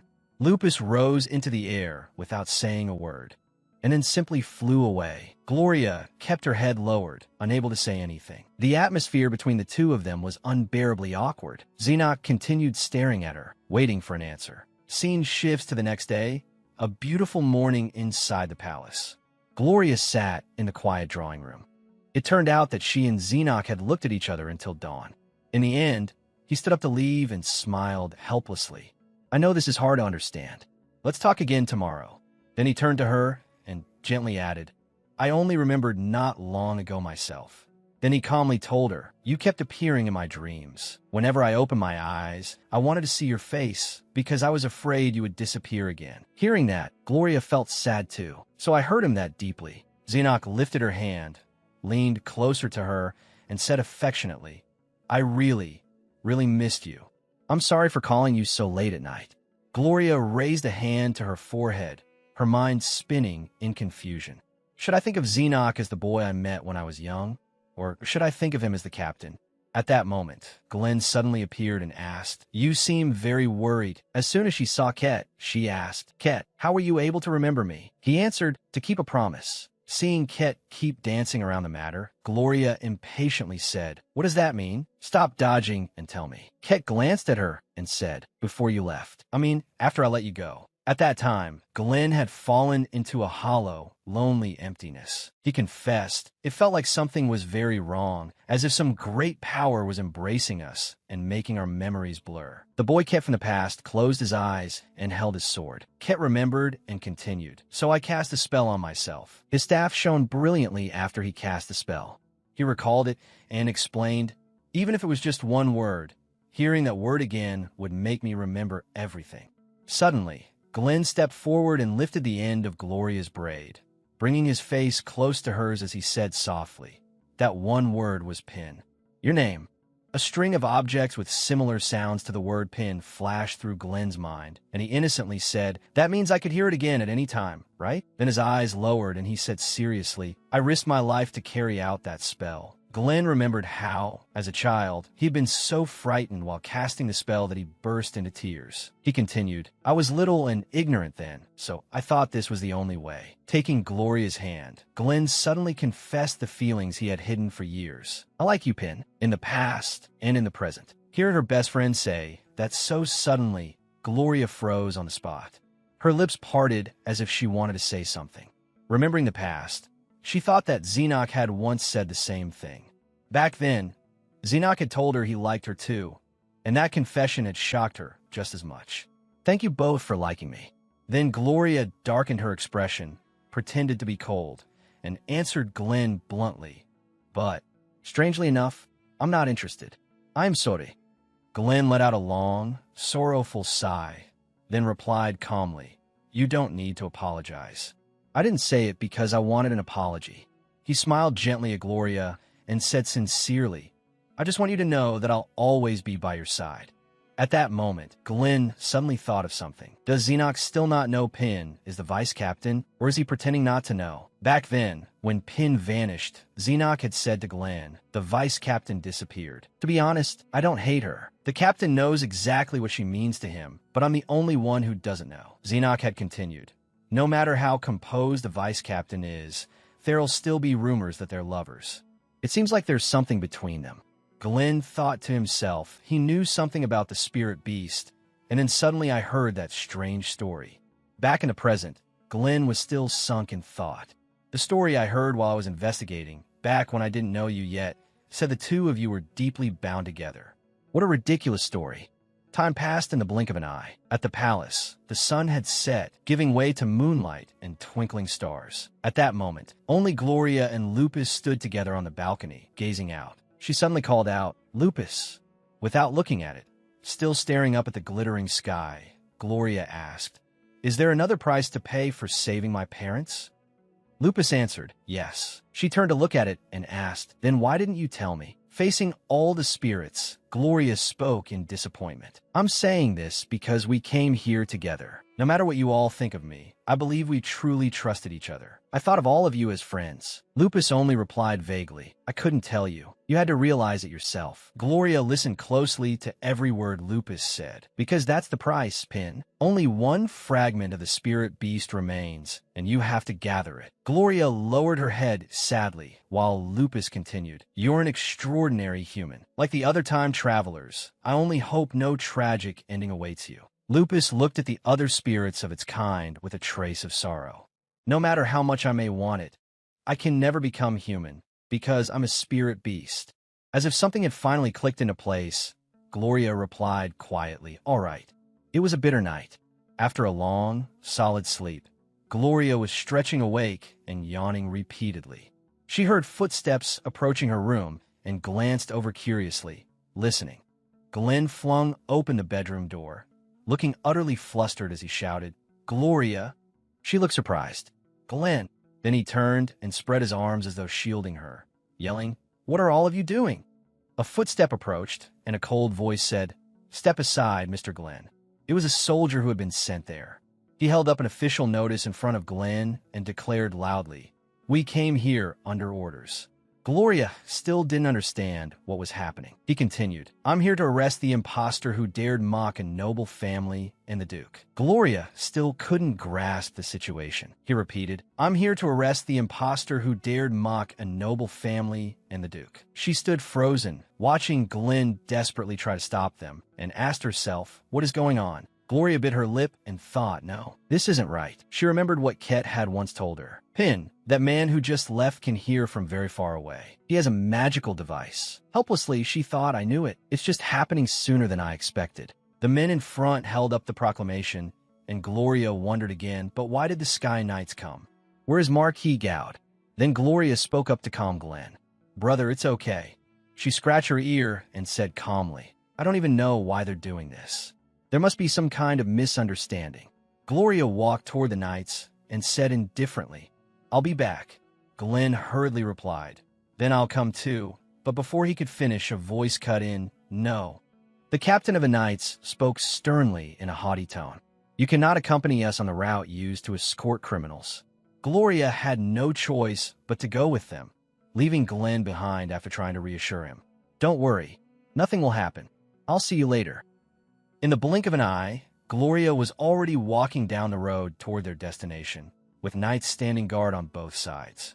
Feeling that something was off, she wondered, this is strange. She suddenly remembered what Ket had told her earlier. There's something I need to investigate. I'll be back this afternoon. Only then did she realize Ket was away, so there was no one she could discuss things with. Talk about bad timing. Just as she was about to step through the gate, someone suddenly shouted, Stop! Gloria turned around in surprise. It was Xenoc. He strode over and stepped in on her behalf. Where are you taking my fiancée? The knight captain, visibly uneasy, immediately explained, Sir, we receive a report that this girl is a fake, so... Xenoc cut him off at once. That accusation is baseless. Besides, this is not the knight's affair. He slowly stepped forward. Then, unexpectedly, he came up to Gloria and lifted her into his arms. His face remained calm, but there was a trace of anger in it, anger that his girl had been falsely accused. While Gloria stared at him in utter shock, Xenoc said sternly to the captain, I'll be taking my fiancée with me. His voice turned even colder and sharper. If anyone has a problem with it, they can come to my estate. The scene shifted to a magnificent palace. Ket was walking through it, glancing around as he searched. It's not here either. Where's the spirit beast fragment? His feet suddenly stopped. Ket seemed to see something that made his face go pale, his eyes widening in shock, or perhaps fear. He glanced upward, sensing something strange, and silently guessed. Strangers crossed the barrier inside Pin's room. And not just one. As Ket was busy examining the magic diagram, a voice rose behind him. Where are you going? Behind him, an old man with snow-white hair and beard was slowly approaching. Stroking his long beard, he spoke first. It's been a long time, my disciple. The old man continued. Don't we have a lot to talk about? Ket turned around and looked at him in complete shock. It was not just surprise. There was fear mixed in. The old man continued threateningly. First, let's talk about the specimens and documents you stole. By early the next morning, the air outside the palace was fresh and peaceful. Inside the warm, crimson-toned royal bedroom, a gentle voice spoke. Here, Pin. Gloria opened her mouth and answered. Wait a second. Gloria asked Xenoc anxiously. Will it really be okay? Will the knights come here too? He replied. That's why you need to stay here. If you stay here, nothing will happen to you. Xenoc blushed slightly and shyly revealed. Because for a long time now, only one person besides me has been allowed in here. Memories surfaced of when she had been Espen, when she had fallen asleep in his room. Gloria thought to herself, it's the room where I dozed off not long ago, and also the room I shared with the captain. She remembered that when she had still been Espen SUA, she had shared many intimate moments with Xenoc. Pushing those thoughts away, Gloria's face darkened as she lamented inwardly. This is so uncomfortable. Xenoc seemed about to go somewhere, so he quickly said goodbye. I'll be right back. I'll personally receive the knights. His expression hardened, and his eyes flashed with suppressed anger as he continued. I'm curious who dared act on their own without my order. Then Xenoc reached out and lightly touched Gloria's neck. He said gently, I'm going now. Stay here, all right. Gloria's cheeks flushed, and she answered awkwardly. Huh, oh, okay. Xenoc turned away, his face turning cold as ice, while Gloria stared after him blankly. Then, remembering something, she quickly called out to stop him. Oh, wait, she thought. I almost missed it. Gloria was just about to speak when she suddenly froze. She remembered what Xenoc had said earlier. Because for a long time now, only one person besides me has been allowed in here. Gloria went still. In her mind, she wanted to say something to Xenoc, but she could not bring herself to voice it. She only thought, Captain, those words can only mean one thing. Memories from the past came flooding back. Espen SUA, wearing an oversized white shirt, sitting on the bed. Across from her was Xenoc, gently saying, You're drunk, huh? Then he suddenly asked a strange question. Will you still remember tomorrow? Only then did Gloria realize it. The only person who had ever entered this room was her. Understanding the hidden meaning behind Xenoc's words, her whole body flushed red with embarrassment and surprise. I remember now. Someone slammed a water pitcher down on the table. Espen, dead drunk, shouted, Rejected again, again, again. She dropped her face onto the table and groaned tiredly. Can I even do this? I'm so exhausted. Chloe spoke up as well. Every plan I make gets rejected. I'm looked down on inside and out as some ruined noble with nothing. In the end, all I get is everyone's contempt. Espen sadly confessed her own feelings. I didn't become a knight for this. Someone stepped in through the tavern door, making Chloe glance over. It was Xenoc. Looking at Espen, he asked, Are you drunk? She cried out in surprise. Captain. The scene shifted to the palace.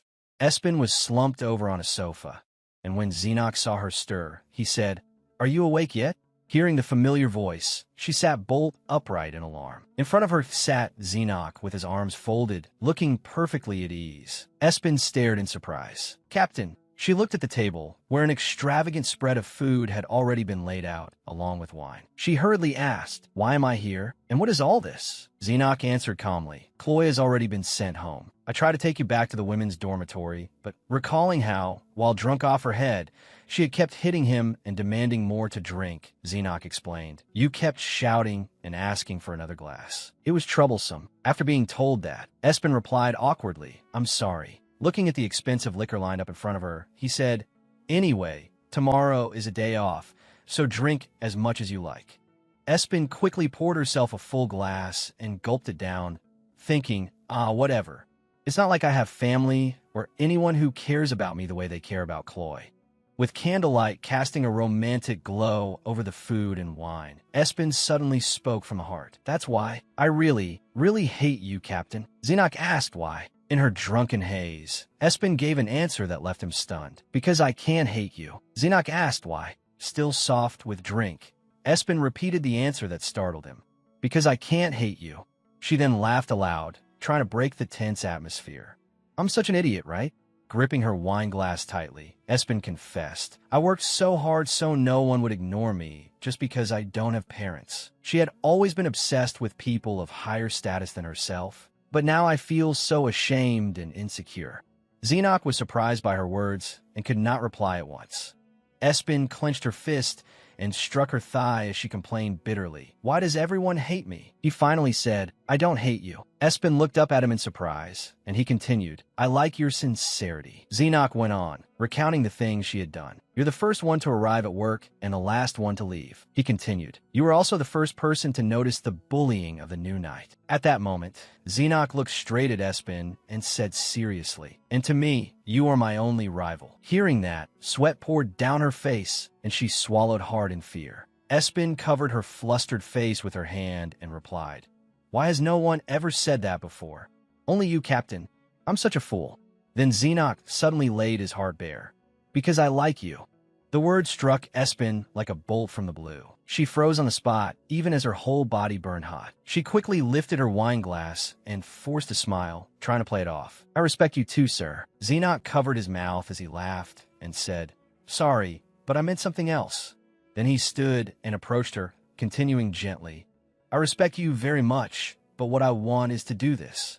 The moment he finished speaking, Xenoc leaned down and pressed a kiss to Espen's lips. The two stared at each other, both flushed red and trembling with nervousness.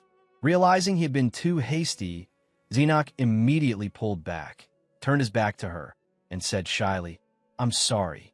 I must be drunk too. If you don't want to see my face, then, but Espen grabbed his collar to stop him. Looking up at him softly, she said one more time, I liked it. From above, she looked irresistibly alluring, with her full chest rising beneath the loose shirt.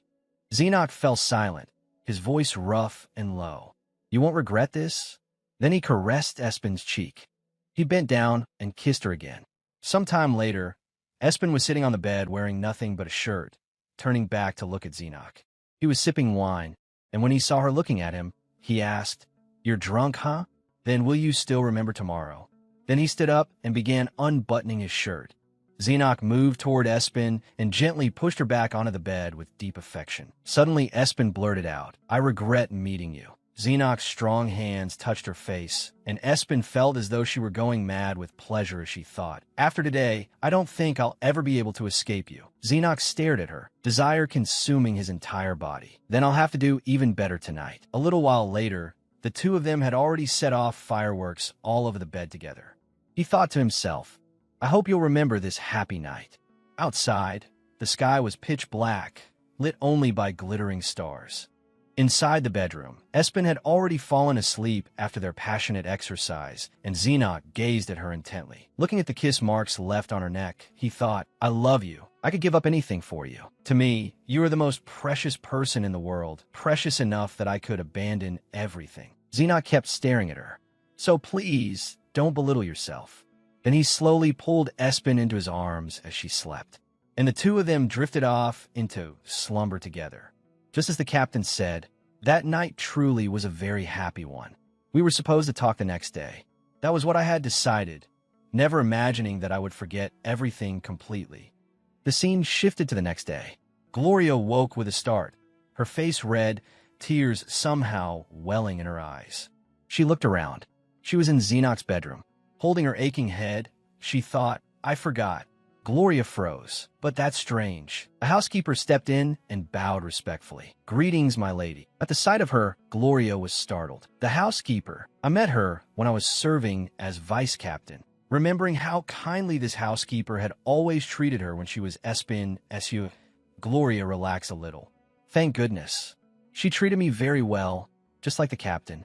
But the housekeeper standing before her now spoke with cold professionalism. The Duke has instructed me to prepare your meals and attend to your needs. If anything is inconvenient, please let me know. Gloria thought she's so cold, but outwardly she quickly nodded and answered, Come in. Suddenly the woman said, I cannot. Those without permission may not enter.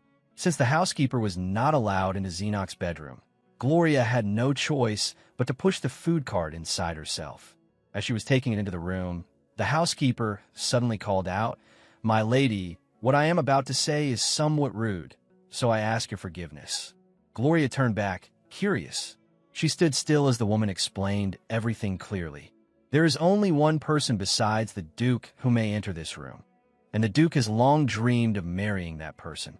Closing her eyes, the housekeeper continued in the same formal posture, her voice icy. At present, you are accused of insulting a noble family and pretending to be a marquis's daughter. I heard that you came here seeking refuge for a time. She recalled all that Xenoc had done for Espen Sua, shedding blood and sweat, and even risking his life, and went on. Ever since the person the Duke loved disappeared, he cast everything aside and searched for her. He even faced mortal danger after falling into traps set by enemies who took advantage of that. That is why I believe he truly loved her. Then the housekeeper continued, each word like a blade stabbing into Gloria's heart. Marrying someone you truly love is surely not a good choice for you, my lady. The reason I offer this advice without the Duke's permission is because I genuinely care about the person who disappeared from the Duke's side. She quickly bowed her head to Gloria and honestly confessed, As a servant, I cannot allow someone suspected of fraud to remain in this house. Then the housekeeper straightened her back and said firmly, You may tell the Duke about my words and actions. I will gladly accept punishment. With that, she stepped outside and closed the door. The next moment, Gloria was alone in the room, and she collapsed, covering her face in agony. So many tears fell from her that they pattered onto the floor. She thought of the people important to her, the housekeeper, her best friend Chloe, and Xenoc too. and blamed herself inwardly. I always thought that even if I died, no one would grieve for me. I never thought anyone would remember me. But the truth was that was not the case. Gloria sank down onto the floor, clutching her chest and sobbing. They were tears of happiness.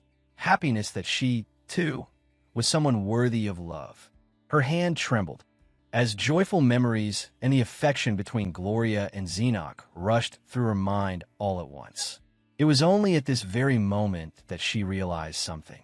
It wasn't that Espen Sua disliked or hated the captain. In the past, she had loved him very much. But another opposing thought rose up like shards of glass, tearing through that realization. But at that moment, Lupus flew around her and called out, "Pin." Seeing Gloria crying miserably, he flew closer, then cheerfully said, "Listen." Gloria stopped crying at once when she heard Lupus's next words. "We found a last spirit beast fragment." The good news from Lupus left Espen stunned. "We found the last spirit beast fragment." Unable to hide her shock, she stepped forward and asked, "What? Where?" He flew ahead and answered softly, "I think I know where it is." The moment he finished speaking, Lupus turned around and immediately led the way. In the garden below, a group of people was gathered together. Knights and mages were speaking intently about something, their expressions grave. A sudden feeling of unease rose in Espen's heart. Why are the mages here? Did they come to arrest me? Their words drifted in and out on the wind and reached her ears. Everything was used for the test subject inside the Royal Knights. Those words hit Espen like a thunderbolt. Her vision darkened as something clicked in her mind. The last spirit beast knows I'm a time traveler. It joined hands with the Sky Knights. They're trying to capture me by any means. Espen began racking her brain. Wouldn't it be better if I let myself get caught here on purpose and then sneak into their secret base? Thinking it through only took an instant, and she immediately said to Lupus, "Let's go to where the spirit beast fragment is." The two moved lightly down the vast corridor, dark as pitch. Then her feet suddenly stopped. Should I go talk to the captain? She remembered what the maid had said to her earlier. As a servant, I cannot allow someone suspected of fraud to remain in this house. Espen gave a bitter laugh and exhaled. After I gather all the fragments and clear up every misunderstanding, then I'll talk to him. From far away, the sound of rapid footsteps drew nearer and nearer. Xenoc's arm shot out and swiftly caught hold of her slender shoulder. At the sight of his flustered, anxious expression, Espen looked confused. "Why are you here? Where are you going?" She hurriedly explained, "I think I've caused a lot of trouble. This morning I was out of it, and you helped me, but now there's somewhere I need to go." Xenoc suddenly pulled her into his arms. "I won't lose you again." He lowered himself and, without hesitation, pressed a sweet kiss to her lips. "Because I love you, Espen." Espen's eyes opened wide, as if she could not believe what was happening. Then they slowly closed as she quietly gave herself over to the comfort he brought her. Her hands gently slipped around the back of Xenoc's neck. Oh, why didn't I realize it? After they parted from the kiss, Espen gave him a bright, happy smile. "See you later." Unlike her, Xenoc could only let out a long sigh. Helplessly, he tipped his head back toward the sky, his eyes shut tight in thought. Then he placed a hand on her shoulder and asked firmly, "Then will the real Gloria Gagud come?" Xenoc spoke haltingly. "You asked me before." Espen had once said to him, "If I'm not your real fiancé, then what will happen to us?" "You asked what would happen if you were not my fiancé." Xenoc made up his mind without hesitation. "Then I'll call off the engagement because the person I want to marry is you." Those words instantly left her frozen in place. Spin Sua. His hand gently caressed the soft nape of her neck. Lowering his head, he whispered by her ear, "Do you understand now?" How could you not have known? Xenoc knew he could not keep hiding it any longer. "No matter what you looked like, I still knew it was you." Spin's eyes suddenly grew unfocused, and the question kept echoing in her mind. Why? The price I had to pay. In the end, I finally understand. She lifted her gaze to look at Lupus in front of her. A faint voice seemed to echo by her ear. "To save your parents, I took away the most precious thing you had." Xenoc's loving kisses, the most precious thing, the warm embraces every night. All of it now came flooding back like a slowly rewinding film, and Spin could not stop the tears from falling. Looking at the young man before her, endlessly calling her name, her heart ached sharply. Pin, my past self really did love the captain so much. So I really did lose love. After a long moment of thought, Spin slowly spoke. Right now, all I feel is emptiness and passing sadness. I am sorry. I don't think Pin can return your confession. She forced a smile despite the sorrow in her heart. But if I could live again, could you and I make beautiful memories together then? The faint moonlight filtered softly through the clear glass windows. Xenoc clenched his hand tightly, and from his bitter mouth came a single word filled with pain. After that, the two of them walked side by side down the long, wide corridor. You're going outside, aren't you? Let me see you off. All right. Suddenly, a figure appeared from a narrow turn in the hall, instantly drawing both their attention. Kit staggered in, covered in injuries, limping as he rasped, "Hi. Get." Spin ran to him anxiously. "Your body. Did you get into a fight?" "Just a little. My teacher was a bit rough." He slowly raised his face, his eyes meeting Xenoc's. Kit had heard everything from the beginning. The corner of his lips curled up slightly. "What do we do now?" "We're both back at the same starting line." Xenoc frowned and immediately retorted, "Not at all." Spin turned around and took his hand. "Captain, you should go back first. Won't Lady Digger and the mages come looking for you? You need to return." His voice carried a trace of unease. She frowned, placed a hand over her chest, and answered seriously, "You think I'm going to leave again?" "No, I promise. I'll stay by your side." Spin forced a smile and pointed toward Ket. "We need to talk." Xenoc raised a hand to scratch his head and let out a sigh. "All right." He gently stroked her soft hair. "I never could win against you anyway." Spin immediately went stiff, her face frozen solid. Xenoc smiled softly, then turned and walked away, leaving behind a girl whose heart was pounding uncontrollably. Ket frowned as he watched Xenoc's back, inwardly scoffing. "How nauseating." Spin turned back and asked worriedly, "Ket, are you okay? Come over here. You need to rest."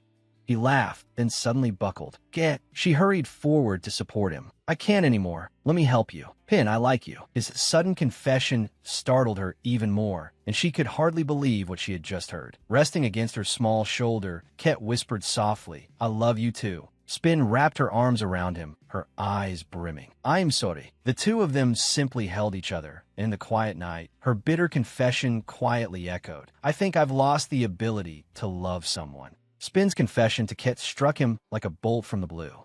She rested her head against his shoulder and looked at him with guilty eyes.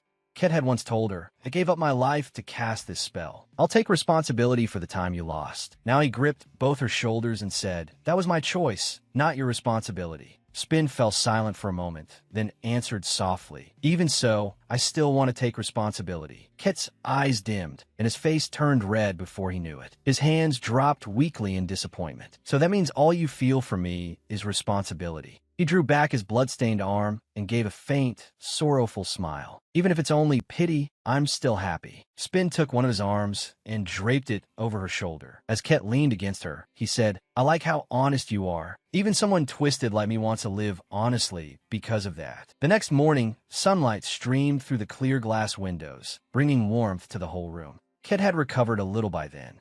Sitting beside the bed, he asked, "If we gather all the spirit beast fragments, do you think your feelings will change?" "I don't know."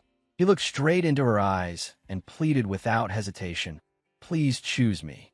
Ket smiled hopefully. "Even if you choose Xenoc, if you ever get tired of him, then come to me." Spin could only feel helpless when she heard that. The question rose once again in her heart. Can I ever love again? Ket fell silent, then summoned a magic circle before him. After absorbing all of it into his body, he let out a cheerful breath.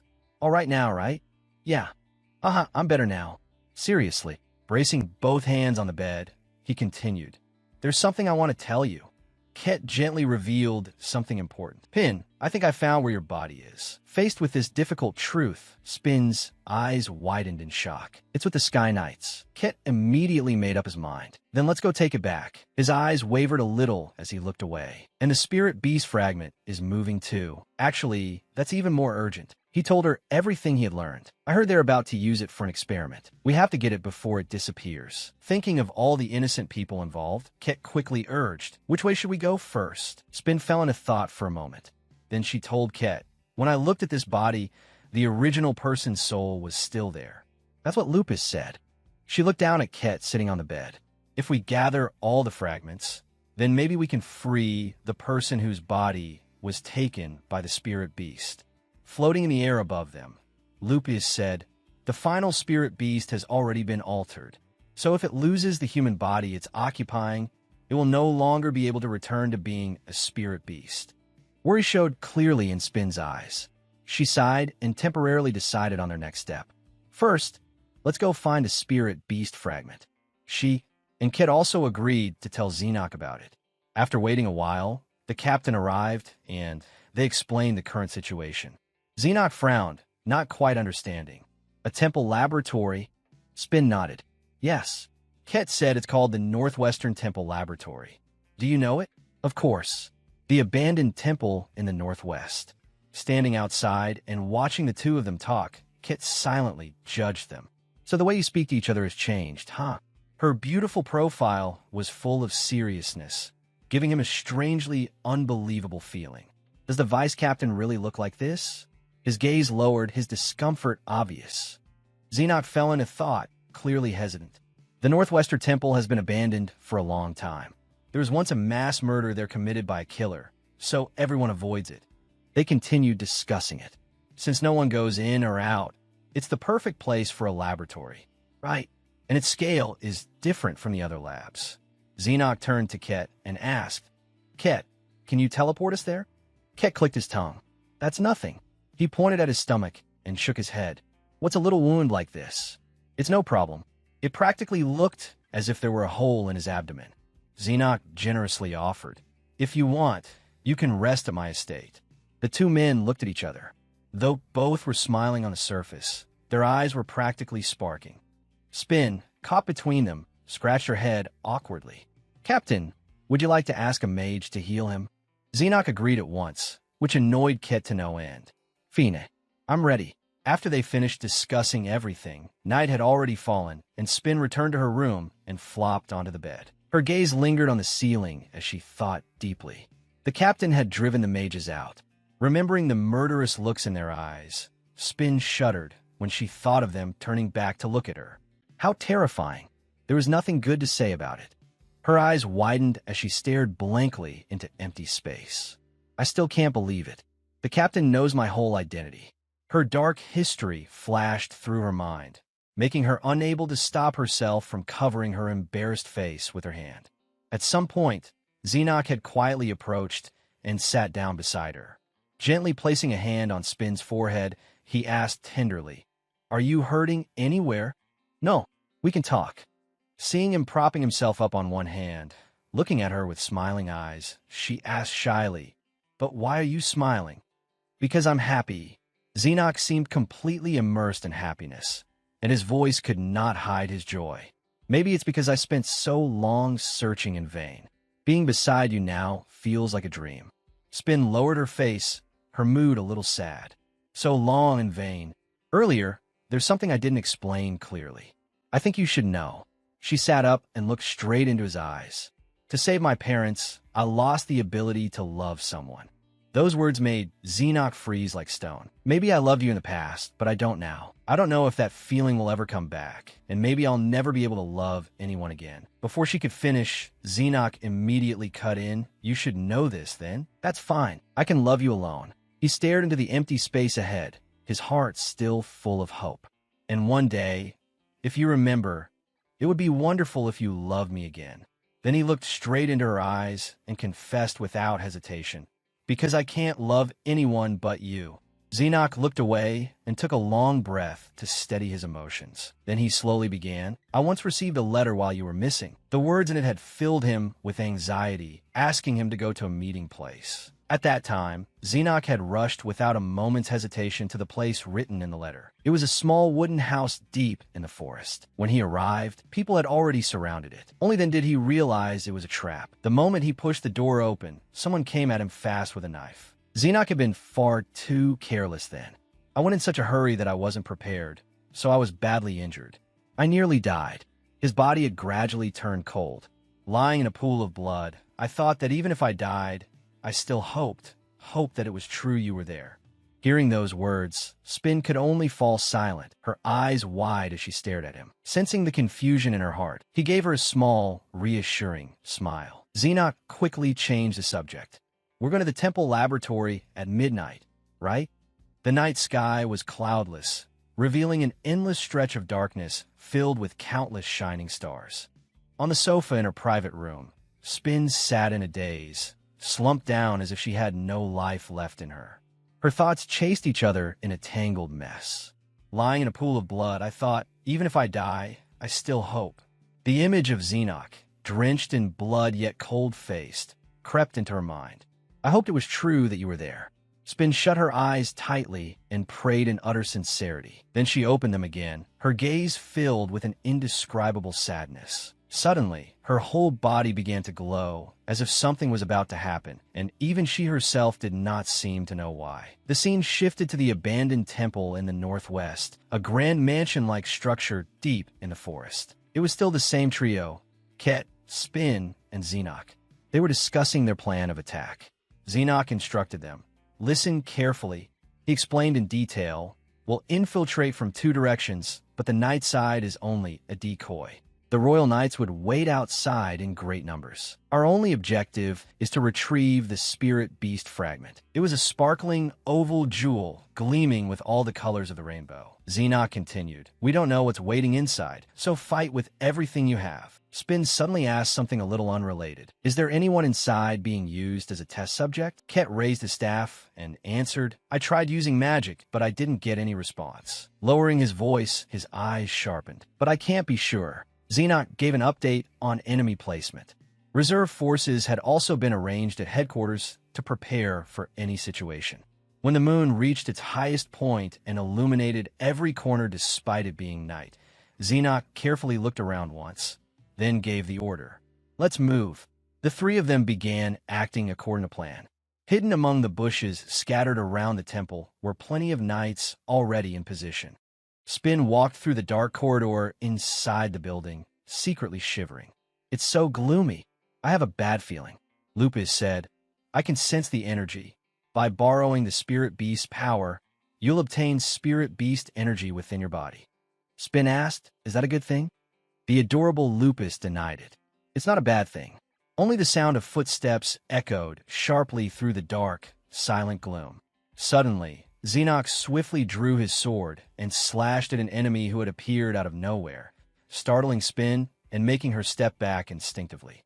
Once she came to her senses and looked more closely, Spin asked in confusion, is that a corpse? Looking carefully at his clothes, she recognized the uniform of a mage belonging to the Sky Knights. Xenoc stared at him with obvious displeasure. Kit spoke up, but it's strange. There isn't a single living person. I can't sense anything at all. Xenoc agreed. Me neither. Spin narrowed her eyes and looked around, speaking casually. Same here. There really aren't any people? I don't think that's true. I feel something dark, something deeply unsettling. Could some danger be waiting ahead for them? A dark mass? Someone asked. Spin judged, yeah. That's why I think we should go farther in. The three moved deeper inside, following Spin's instinct. They went deeper and deeper until they seemed to reach the final room. There, they stopped before the eerie back of a woman with long, loose hair, dressed in a black gown that covered her legs and a loose outer cloak. She immediately turned her head and greeted them sweetly. It was Kana. Please come in, my honored guests. Xenoc already had his sword at the ready, and both Ket and Spin stood poised to fight. Seeing that, she said, no need to be so wary. This is a place I prepared so we could talk. That fake face of hers only made her seem more suspicious. Could anyone trust her? It was obviously a trap. The room where that spider-like woman stood was filled with a thick purple atmosphere, so dense it was suffocating. Several knights lay scattered around, motionless. Kana pointed toward them and asked loudly, oh my, are you looking for this? They were the knights who had sneaked in. In a lazy, teasing voice, she added, don't worry. They're just having a beautiful dream. Spin immediately realized it. Her ability is psychological manipulation. That's dangerous. She quickly told Xenoc and Ket. They still had to be careful. At that very moment, Ket raised the staff in his hand. He cast a spell, creating a huge, explosive burst of energy that shot straight at Kana. But instead of showing fear or even trying to dodge, she merely stood still and produced a shield so strong that it completely blocked Ket's attack. At the same time, Spin quickly made her move as well. Lupus rushed over and touched Spin's forehead. A snow-white light flashed as the two transformed. Very quickly, a completely new Spin appeared, looking like a winter angel. Even her hair had turned pure white. I'll freeze her with Weeba's power. She ran forward, but suddenly Kana appeared behind Spin out of nowhere, making her jump in shock. Xenoc immediately rushed in and pulled Spin into his arms to protect her, while pointing his sword at Kana in warning. Kana glided about like a shadow, her face always wearing a mocking smile. In a flirtatious tone, she said, "You disappoint me, Your Grace." As she spoke, she put on an alluring pose. "Do you know how passionately I pursued you?" Xenoc cut her off coldly. "Nonsense." Kana looked disappointed. "So that's the outcome." Suddenly, several knights who had already died rose to their feet, their movements stiff like puppets on strings. They lunged madly at Ket. This had to be Kana's doing. Ket raised his staff, pointed it at them, and struck them down with a spell. On Xenoc's side, he was being attacked in the same way. He had to keep swinging his sword without pause, each strike cutting into the enemy without a moment of hesitation. Spin seemed to realize that this was only Kana's stalling tactic to buy time, so she tried to stop it and shouted, "Captain Ket." But in the very next second, her voice caught in her throat and her eyes widened in shock. That scheming spider-like woman took advantage of the chaos and suddenly lunged forward, stabbing hard into Spin's abdomen. Xenoc saw it just in time and cried out in panic, "Spin!" Boom! A huge explosion rang out in the sky, shattering everything. In the dark night, a purple light flashed again, illuminating the whole sky. A man's figure appeared faintly through the mist, gazing into the distance. In the dazzling light, Kana looked toward Xenoc and Spin and smiled brilliantly. Xenoc turned his head to look behind him, his sharp eyes narrowing coldly. Spin lifted her head and looked at him blankly. The two stood at the center as loud cries suddenly erupted all around them. Xenoc stared ahead in surprise, while Spin was filled with anxiety. At that moment, Kana suddenly charged in, seizing the chance to launch a sneak attack on Spin. She quickly blocked the attack. Ket, terribly worried, hurriedly shouted, "Spin, are you all right?" Spin quickly answered, "I'm fine." Holding her wand, she retreated, and immediately after, a black hand came flying at her. Spin swept her wand, and a streak of light appeared in midair. Kana and Spin fought in the sky, each move carrying the intent to kill the other. Wave after wave of light blazed across the heavens. Spin glanced back anxiously and thought it evolved, and it's become terrifyingly strong. The little rabbit on her weapon clutched its head and screamed, "Spin, I can't take it anymore." The weapon's breaking too. Spin panted heavily, exhausted. After a moment of thought, she muttered to herself, "This won't work. Even the sword." Then she said, "Spin, get ready." Suddenly Kana opened her mouth and screamed in rage. High in the sky, within a golden light, Lupus dived down and said, "I'll help you." The blinding golden light left Kana stunned, her pupils shrinking. She stretched out a finger tipped with claws and screamed, "This. No." Spin also grimaced and tapped her own head, cursing inwardly, "It's too bright." The light gradually shifted and dimmed, as if moving into another dimension. Spin slowly opened her eyes, staring in shock at everything before her. In place of that dazzling gold was a mysterious blue hue inside a castle. Spin turned left and right, looking around in confusion. She thought, "What is this? Where am I?" Suddenly, the image of a young woman appeared before her, crying out, "Ah, I failed again." Spin's blue eyes widened as she stared in astonishment at that person. Kana clasped her hands in prayer, and above her floated mirrors with faint, blurry reflections. Spin could hardly believe what she was seeing. She thought the final spirit beast. No, that's... Looking more closely at the girl, Spin concluded, "The hair color and eye color are completely different." Tears fell like rain, and Spin recognized her. It was Kana Tadirian. Kana clutched her head, blaming herself. Why can I do it?" That blinding yellow light appeared once more, and Spin raised a hand to shield her eyes in discomfort. The wheel seemed to turn again, carrying Spin into another space. There was a figure beside her, and Spin looked over in surprise. In front of her, a couple was talking, while the woman beside her was also watching them. Spin was full of curiosity. She glanced at the person beside her, then shifted her gaze to the smiling couple and thought, that's the captain. And me. In the scene before her, Xenoc gave a shy smile. The girl in front of him was smiling brightly too. Spin stared at herself in amazement and thought, did I really used to smile like that? The lonely figure of the girl, standing by the castle wall, looked sorrowful. Spin remained frozen, staring at the scene before her. Elsewhere, Kana lowered her eyes, and endless darkness filled them. That familiar golden light appeared again, and Spin looked up. Streaks of light shot by like meteors, and she muttered blankly. It shifted again.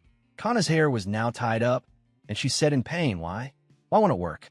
Spin saw an image of herself lying on the ground, red blood staining everything. Kana said, the vice captain has disappeared. Maybe she already. Xenoc seemed unable to accept that and cut her off. Hey, enough. Spin isn't dead. Seeing Kana look up blankly, Spin finally realized, so this is what happened after I died. Xenoc's expression darkened, but his voice was firm. I can't think of any other woman but her. I love her very much. Kana's eyes brimmed with tears as she listened to Xenoc's words, like hearing a final sentence passed on her.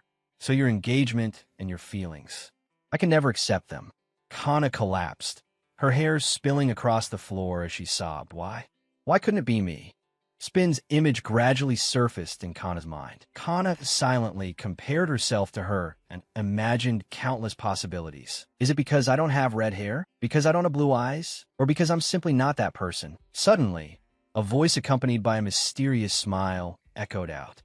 Oh my, how pitiful. A mysterious woman stood there like a supreme being.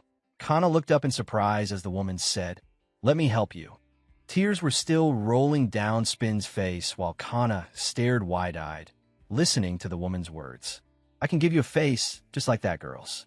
If you wish, I can also give you that man. In the dim darkness, the woman continued. In exchange, you must give up everything. Your mind, your body, and your soul. Kana seemed to accept the bargain.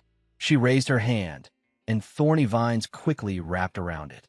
Behind the mysterious woman, the darkness deepened even more. Suddenly, Spin rushed between them, grabbed Kana's hand, and shouted, Stop! Her eyes trembled as she said sadly, Some things, even if you don't want them, once they're taken away. Then Spin shouted at her, That's your life.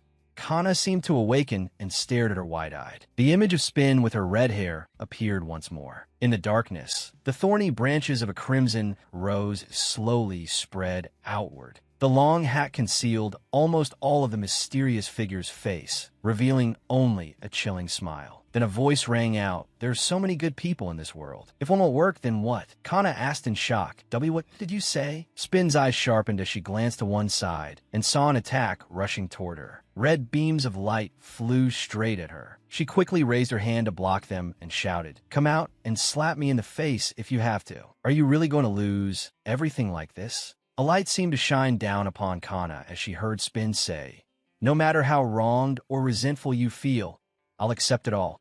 Just live your own life. That golden light appeared once more, and a voice called out, Spin. A magic circle opened, and Lupus descended in front of her, announcing, It's time. The golden light began to move again. Spin hugged Lupus and prepared to leave, saying to Kana, I'll come back to save you. Until then, don't give up anything. Wait for me. Kana's eyes widened in astonishment. She seemed to awaken at those words. Besides, you look better with brown hair. The golden light gradually faded, and the scene returned to silent darkness. Spin smiled brightly and thought, I've returned to the basement. At that moment, Ket rushed over and shouted, Spin, you're back? Looking at the present scene, she hesitated. I'm Ket right now. In front of her were Ket and Xenoc. Both of them were staring at Kana, who was bound in chains. Kana glared at her, struggling to break free. Spin stared blankly, shocked. She's tied up? Kana glared at her with hatred, gritting her teeth as if trying to break loose. Then she lowered her head and spat out a blazing red stone. Spin was startled, stunned by the sight. Looking at the glowing stone before her, she thought a spirit beast fragment. Ket raised his staff and opened a new magic circle. The moment he saw Xenoc charge forward, he shouted, Hey, then thought to himself, that's a bit much. Usually I'm the one who gets sent flying like that. A hand reached out, about to grab the stone. Xenoc seized it tightly, his red eyes narrowing.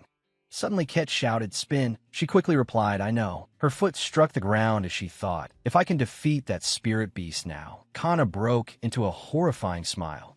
Her fangs showed, making her look even more terrifying. Someone thought in disbelief, is it smiling? Spin gritted her teeth, staring ahead in horror. Suddenly Lupus cried out, "Spin!" Then it flew toward Xenoc and shouted, "That's not a spirit beast fragment. It's a fake." Hearing that, Xenoc opened the hand that held the stone. In his palm, only a blood-red fragment remained. Kana's whole face sank into shadow, while her red hair and glowing eyes made her look like a demon. Xenoc seemed to realize something. Startled, he turned his head. That place was covered in red, as though something was about to activate. Kana stood at the center, surrounded by countless crimson magic circles. Spin and the others stare at the scene in both shock and worry, thinking it's a trap. A group of people stood neatly with their hands clasped. All of them were covered in shadow, as though they had lost consciousness. Kana laughed eerily. "You've fallen for it." While everyone shielded their eyes from what was before them, Clory simply stared blankly at it. Kana continued, "You'd better not expect any help, because things are very busy outside too." Standing amid the rows of red magic circles, Clory looked dazed, as if bewitched. A powerful light burst from the staff, and the men all raised their heads. The light formed a magic circle around them, brightly illuminating the entire area. The two powers seemed to merge together and yet oppose each other. Two figures stared at it with unwavering resolve. Light shone down over Spin, Xenoc, and Ket. Ket said, "Haha, this. It'll be hard to escape without killing them, won't it?" A flash of realization appeared in Xenoc's eyes. Looking at the sword stances and the way the people ahead were holding their swords, he thought, the Sky Knights have been mixed in with them. Suddenly someone said, "Only two people can get out." Both Xenoc and Ket stared blankly. "What?" Spin's gaze was firm. "I have an idea. I'll let them capture me." Outside the dark castle, it was cold and silent, but inside, light shone in from somewhere. Spin was bound by iron chains, walking with her head lowered between two spirit beasts. Suddenly her steps halted, and she thought in surprise, that sound. This is the mage's building of the Sky Soul Knights. Escorted by the whole group, Spin called out in her mind, "Lupus, are you there?" It answered, "I'm here." She lifted her head, her eyes more determined than ever. "All right, if Lupus and the spirit beasts are here, then I can borrow their power whenever I need it." While she was being escorted, people whispered among themselves, "Is that the sacrifice?" Probably. She had no time to care about them, and instead instructed Lupus, leave Lika behind to observe the surroundings. Go find the spirit beast fragment." It quickly replied, "Got it." Kana propped her chin on her hand, bored, then reached into the cage and said, "Isn't it here?" "Lupus, I mean." Something like blood flashed through Spin's vision. Kana continued, "I suppose not. I really miss him." Spin pretended to sound cheerful as she said, "If Lupus had caught you, you'd have been together forever." "That's impossible." Warm light gently shone over Lupus and a sleeping boy as a voice echoed, "It's not just me who saw it." Kana rested her chin on her hand, her eyes gleaming as she smiled like a demon. "By possessing them, you can obtain tremendous power from them." Spin looked at her and cursed inwardly, "Crazy bitch." But aloud she asked, "Can you tell me about it?" Kana replied comfortably, "Of course. You're about to die anyway, so what does it matter if I tell you?" Her words drew Spin into imagining it all. Kana said, "When you die, Xenoc's spirit will collapse." The demon inside Kana seemed to appear as it said. And after that, by manipulating his mind with my power, Kana will obtain the man she desires. The two sat facing each other as Kana talked and pointed at Spin. Watching her, Spin thought, that's not even a serious problem. A moment later, Spin's words made Kana's eyes widen in shock. She said, "How petty, killing someone just to get the captain." As if looking down on a demon from above, she said, "How boring and stupid." Moonlight cast a hazy blue over the castle as Spin's voice rang out. "And what I mean is, who do you think knows this building best?" Footsteps crushed the grass as someone raced through the night. His face flickered in and out of view. Ket charged forward with his staff, while the red magic circle emitted a mysterious glow. The staff flashed, and someone shouted, "Destroy it." An explosion erupted at once, and the castle wall was blown apart. Crimson flames roared up as though they would burn everything to ashes. together with Xenoc's order to destroy it. The knights all unleashed their attacks at once. A huge explosion shook the area, sending smoke and fire billowing upward and dust raining down. A giant blaze swallowed an entire section, creating a disastrous sight. A stretch of wall was blown away as well. From the smoke and dust, a figure slowly stepped out, broad-shouldered and powerfully built. It was Xenoc. He emerged without a scratch, still carrying that same cool, confident bearing. Inside the castle, however, Kana was nowhere near as calm in the face of Xenoc's fierce attack. She was so startled her eyes and mouth hung open. Spin did not let herself remain at a disadvantage for long either. The chains binding her snapped apart one by one. Ket had helped free her from behind. Kana finally came back to her senses, grinding her teeth in fury at having her plans ruined. Seeing that, Spin smiled smugly, looked up at Kana, and teased, "I'm guessing someone's causing trouble out in the courtyard." At the same time, the castle was being slowly devoured by flames. Inside, the tremors were unavoidable, and Kana raised her arm to shield herself from the debris falling from the ceiling. That was the opening Spin needed, and she immediately slipped out of Kana's sight. Once outside, she wasted no time and gathered power to smash through the walls for easier movement. Determination and a hint of excitement shone in her eyes. Time rewound to just earlier, when Spin had boldly said to Xenoc and Ket, "I'll let them capture me." She quickly explained, "Once I'm inside, the spirit beast can search for the fragment, and I'll try to find my body." Xenoc still did not fully understand, but Ket immediately grasped it. Knowing he couldn't stop this girl, he closed his eyes in weary resignation. But Spin's words sounded more like a declaration, and he could only press his lips together and go along with it. Though worried, Ket still reminded her, "Spin, the weakness of magical devices is light magic." Recalling Ket's warning, Spin unleashed a powerful blow, slamming it straight into the floor. A series of crashes followed, and lightning from her attack spread throughout the area. Kana had found her by then, but could not stop her in time and could only stare in shock as Spin displayed her power. The current raced through the entire castle, even reaching the place where Ket and Xenoc were fighting. What was bound to happen happened. The black device containing Spin's body had also been detected by the electrical surge.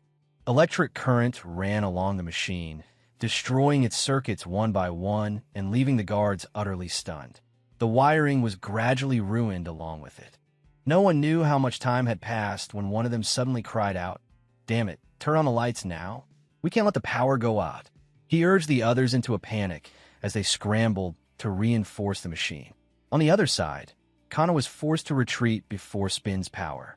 Once again, she lost track of Spin in stunned disbelief. Spin swiftly ran off, continuing her search for her body. As she moved, she wondered, where is Lupus? Then suddenly, a huge hole blocking her path caught her attention. Without hesitating, Spin jumped straight in. The opening led her exactly where she needed to go. Landing carefully, she tried to see through the darkness and thought, "A basement? Is there something here?" Looking at the darkness blanketing everything, she muttered, "This doesn't feel good." Suddenly, her attention caught on a body being carefully preserved inside a glass chamber, glowing with a dazzling blue light. Once she saw clearly who was inside, Spin could not help being startled. She gasped inwardly, "My body." Inside that machine was Spin's physical body, sleeping peacefully without the slightest wound on it. Spin recalled what Ket had once said, "Right? It seems the Royal Knights have secretly established a base and are conducting experiments." Along with that, she remembered the feeling she had back then. My body might be inside the Imperial Palace. A familiar voice cut through Spin's wandering thoughts. "It's been a long time, Vice Captain." It was Simon's voice. He calmly corrected himself. "No, I should say former Vice Captain. Spinsua." Spin cried out in surprise. "Simon, Archmage Simon." Simon paid no attention to her shock and continued, "I never imagined you would be in a different body and even make it all the way here." He did not give Spin long to think before attacking, still talking endlessly in a tone as if he had her completely in his grasp. "I will make the best possible use of your soul and spirit." The laboratory had been thrown into chaos by Spin's attack, but Simon's voice still rang out, full of menace. The price for interfering with this experiment. He struck as he spoke. I will make you repay it with interest. An attack shot straight towards Spin, putting her completely on the defensive. She caught a glimpse of its power. It was terrifying. Her mind nearly went blank.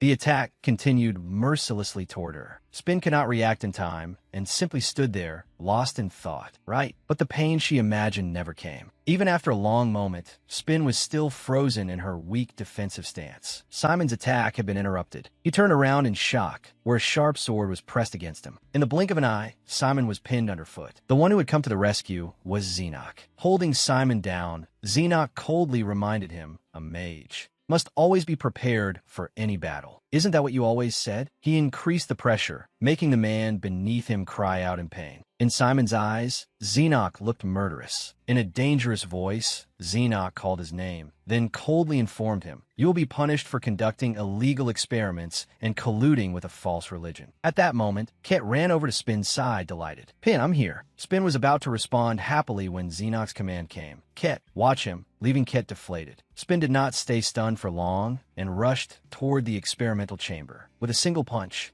the glass around the chamber shattered. Even Simon, though pinned down, shouted in panic no, but was already too late. A brilliant light burst from the experimental chamber. From inside it, Spin's body fell limply downward. Spin immediately and precisely caught it. She quickly caught hold of her own body. Outside, Ket held his breath as he watched. Xenoc, too, was drawn by the commotion and turned his gaze toward her. Simon, meanwhile, could not stop himself from shouting curses. "Damn it, what are you doing? Didn't I say to cooperate with us?" "What I meant was to deal with the cult leader." A voice cut in, full of irritation. What a temper. It was Kana's voice. Though she looked somewhat disheveled, she still stared ahead with overflowing confidence and let out a shamelessly self-absorbed line. The main character always appears last. A dangerous aura radiated from her, and a swarm of butterflies flew out from her side. As Kana stepped forward, showing off her sharp claws, she continued, "I didn't intend to use this method, but you really are an annoying person." The aura spreading from her grew wider and wider, swallowing the nearby knights and making them collapse with agonized groans. Some of their faces were being corroded as well, and they looked to be in so much pain that tears streamed down their cheeks. The air was filled with cries of suffering. Even Simon, still pinned under Xenoc's foot, was gradually invaded by that aura, which eroded his face as well. Seeing that, Xenoc quickly moved away. The aura closed in, forcing Xenoc and Kit to stand close together. On the other side, the knights lucky enough not to be affected stared in shock at those writhing in pain, not knowing what to do. Though startled, Spin still clutched her own body tightly and looked at Kana, full of confusion. Kana smiled brightly, yet murderously, and said, "I'll devour all of you." The raging aura spread to where Ket and the others were standing. Spin could not help asking, "What is that?" Lupus had arrived and explained its transmutation power. It comes from the negative emotions of humans. As that transforming power continued to spread, Lupus added more information. "It's the way it releases the power it has accumulated until now." Then warned Spin, "This will make it impossible for us to use our strength." Spin immediately grasped the crucial point and anxiously asked, "That can't be. What should we do?" Lupus did not seem discouraged. A dazzling light burst from it as it declared, "I won't give up." At the same time, Fly also arrived to support them and brought good news as well. It pushed forward a spirit stone fragment and announced happily, "I found the last fragment." At the same time, more and more people were being occupied and corroded by that transformative power to the point that they no longer looked human. Spin shouted to signal Xenoc and the others. "Captain Ket, those people, absolutely do not let them get out." At the same time, Ket and Xenoc were struggling to hold back the people being controlled by the transformed power as they staggered forward sluggishly. Spin shouted again, "Stop them." Hearing that, Ket could only laugh bitterly. "Our princess always gives us the hardest jobs." Xenoc, still cutting down enemies without pause, turned and reminded him, "Stop talking nonsense and do it." Ket was deeply dissatisfied, and while attacking, he did not forget to argue back. "Who said I wasn't doing it?" In contrast to the hectic struggle on this side, Kana remained in one spot nearby, which drew Xenoc's attention. He wondered silently, why is she still standing there? At the same time, Lupus said to Spin, I'm originally the keeper of dimensions, so I can't use more power than what is permitted. As it spoke, Lupus gradually imagined itself in human form, resolute. But if we put the fragments together, I can use it once. Then Lupus asked her, in exchange, it will be hard on you. Is that all right? Spin did not pay much attention to that side effect. She replied firmly, this is the decisive battle. She looked at the chaos before her and at Kana's mad smile. Her arms tightened around her own body, her voice resolute. I'm a knight, doing what is right. I have no intention of backing down. She placed a hand over her left chest, the mark of a knight's spirit. Spin continued, and I want to save that pitiful person. In her mind appeared the image of the real Kana, still sunk in a deep sleep. Outside, Kana herself still stood motionless in place. She secretly covered the wound on her hand and cursed inwardly. Damn it, I need time to arrange and solidify my power. Her mind wavered violently. Images of different faces surfaced and merged together in a grotesque way. She calculated inwardly. The souls of the mages trapped inside are unstable. Thinking that, she could not help cursing again. This is insane. And yet on the outside, she still wore a sinister smile. Her voice rose again, as if from hell itself. Lupus, where are you? The transforming power spread wider and wider, until only a few spots in the room remained untouched. Spin and the others had retreated into a corner of the room, and under Kana's attack, they could only shield their faces to avoid its effects. Xenoc continued to carefully observe the girl, venting her fury outside. Kana shouted angrily, I will destroy everything. A dazzling golden light burst from another corner of the room. Behind the large magic circles, a human body gradually took shape, with shining golden hair. Surrounded by glittering seals, Spin stepped forward, radiant enough to be blinding. Kana turned and stared blankly, then spoke uncertainly, Lupus? She looked at the girl who was gradually approaching and frowned for a moment. Then, as if she had gone mad, she shrieked at the girl still walking toward her, Get away from my Lupus! But the girl's steps did not stop because of the scream. Irritated, Kana continued cursing. I said get away right now. I'll kill you. Spin suddenly coughed up a mouthful of blood, and even her mind was startled. What is this? This power, it's making me sick. Lupus instinctively covered its mouth, unable to hide its shock. It immediately tried to reassure itself. Oh no, it's only because I used too much power. Xenoc and Ket shouted something, but Spin could not hear clearly. It continued comforting itself. Just hold on a little longer. Seeing this, worry flashed in Kana's eyes, and even her stream of curses came to a halt. Looking at Spin collapsing and coughing blood, she sneered, You can't endure it, can you? 2 attacks shot straight at Kana, and she hurriedly dodged. Spin, still wrapped in that noble golden aura, gradually recovered and forced herself back to her feet. Against the opponent's transformative power, she put up a defensive strike and advanced 1 step at a time. It seemed to be too much for her. Sweat poured down her face. In her mind, she sighed, every time I use this power, it hurts so much, then reassured herself again. That's because we still haven't fully merged. Just a little more. Another wave of dizziness washed over her, making it impossible for her to keep resisting. Faced with the attacks rushing toward her, Spin collapsed helplessly. Ket, who was in the middle of fighting, noticed and panicked. Xenoc was no different. Without time to think, he recklessly rushed towards Spin. Only a few words echoed in his mind. This can't be. The only word he managed to say was pin. All he could do was pour all his strength into rushing toward the girl who had fallen. Through pain and gushing blood, Xenoc managed to shield and protect her. Spin jolted awake and stared blankly at the person before her. Kana's attack had pierced straight through Xenoc's right chest. Spin immediately screamed, Captain! At that moment, Xenoc and Spin were still in the midst of an incomparably brutal battle, a fight hanging by a thread. Xenoc's entire body was already stained with blood when suddenly, from somewhere, a sharp sword aimed to stab straight into him. Seeing it, Spin shouted loudly, Captain! Her cry echoed through the space. But tragically, the sword had already sunk deep into Xenoc's body. Blood poured out, soaking one side of his shoulder, and his heart grew weaker by the second. Xenoc's body fell, and Spin quickly rushed over to catch him. She kept calling to him in vain, Captain! By now, Xenoc's eyes were tightly shut, and even his breathing was growing faint.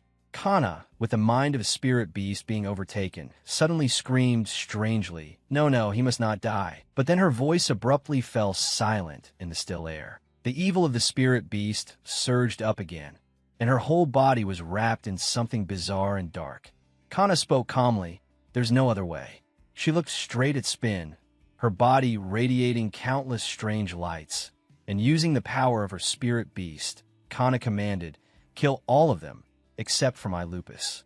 At that moment, Spin's face was full of sorrow as she looked at Zinok, her eyes deep with thought. Then a voice called from somewhere, "Pin, sorry to keep you waiting." Cradling Zinok in her arms, Spin was enveloped in a brilliant light. Zinok's body began to rise, lifted by streams of golden light supporting him. His body floated in the fantastical space of light. Then suddenly, a pair of feet appeared near Zinok. It was Kusin. He stepped close to Zinok and performed some kind of magic. Kusin's face stiffened, sweat beading on his forehead. Looking at Zinok's blood-covered body as it was gradually being overtaken by the spirit beast, he stopped breathing. That thought flashed through Kusin's mind, but he did not give up. He immediately used healing magic on Zinok and brushed the thought aside. "No, it's still too early to give up.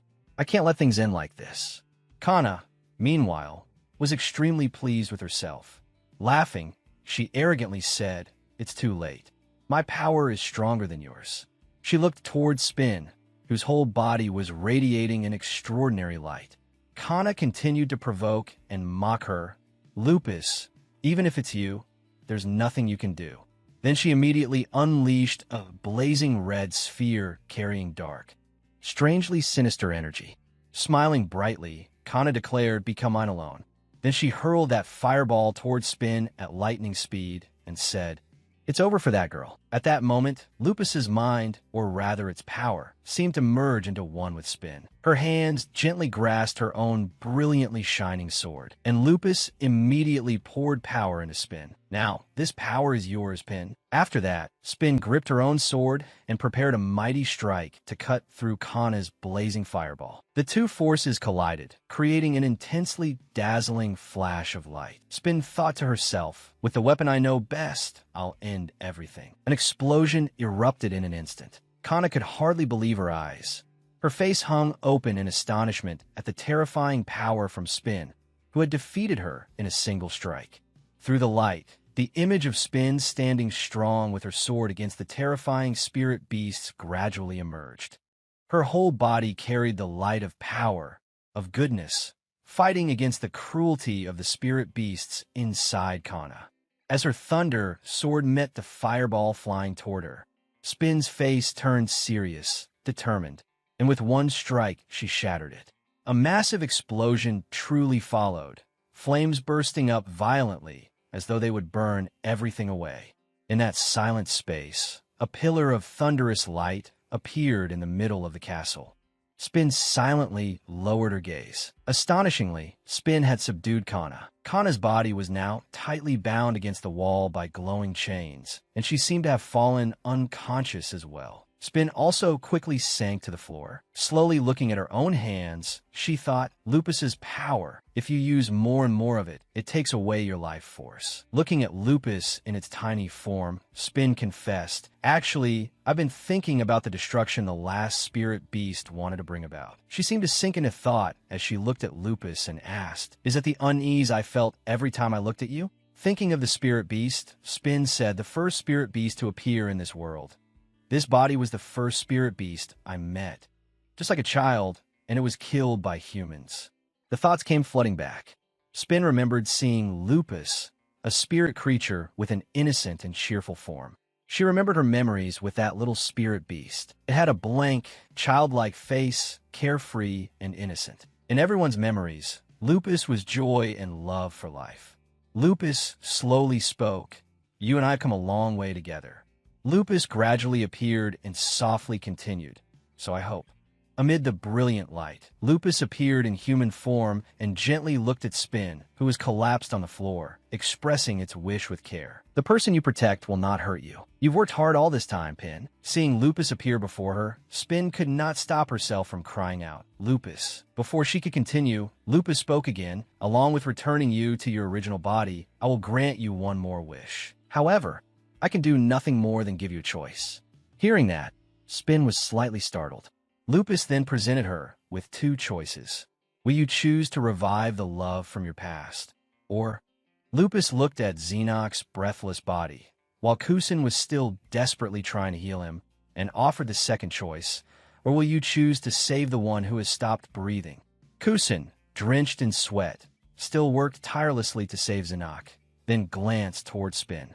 Hearing the two choices, Spin was momentarily stunned, as if struck by lightning. But then she suddenly closed her eyes.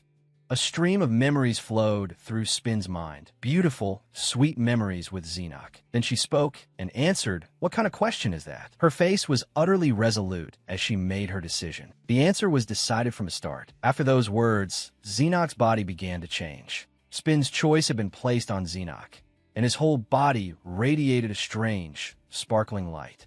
Holding a brilliantly shining jewel in its hand, Lupus added, "And there is still one more thing I promised."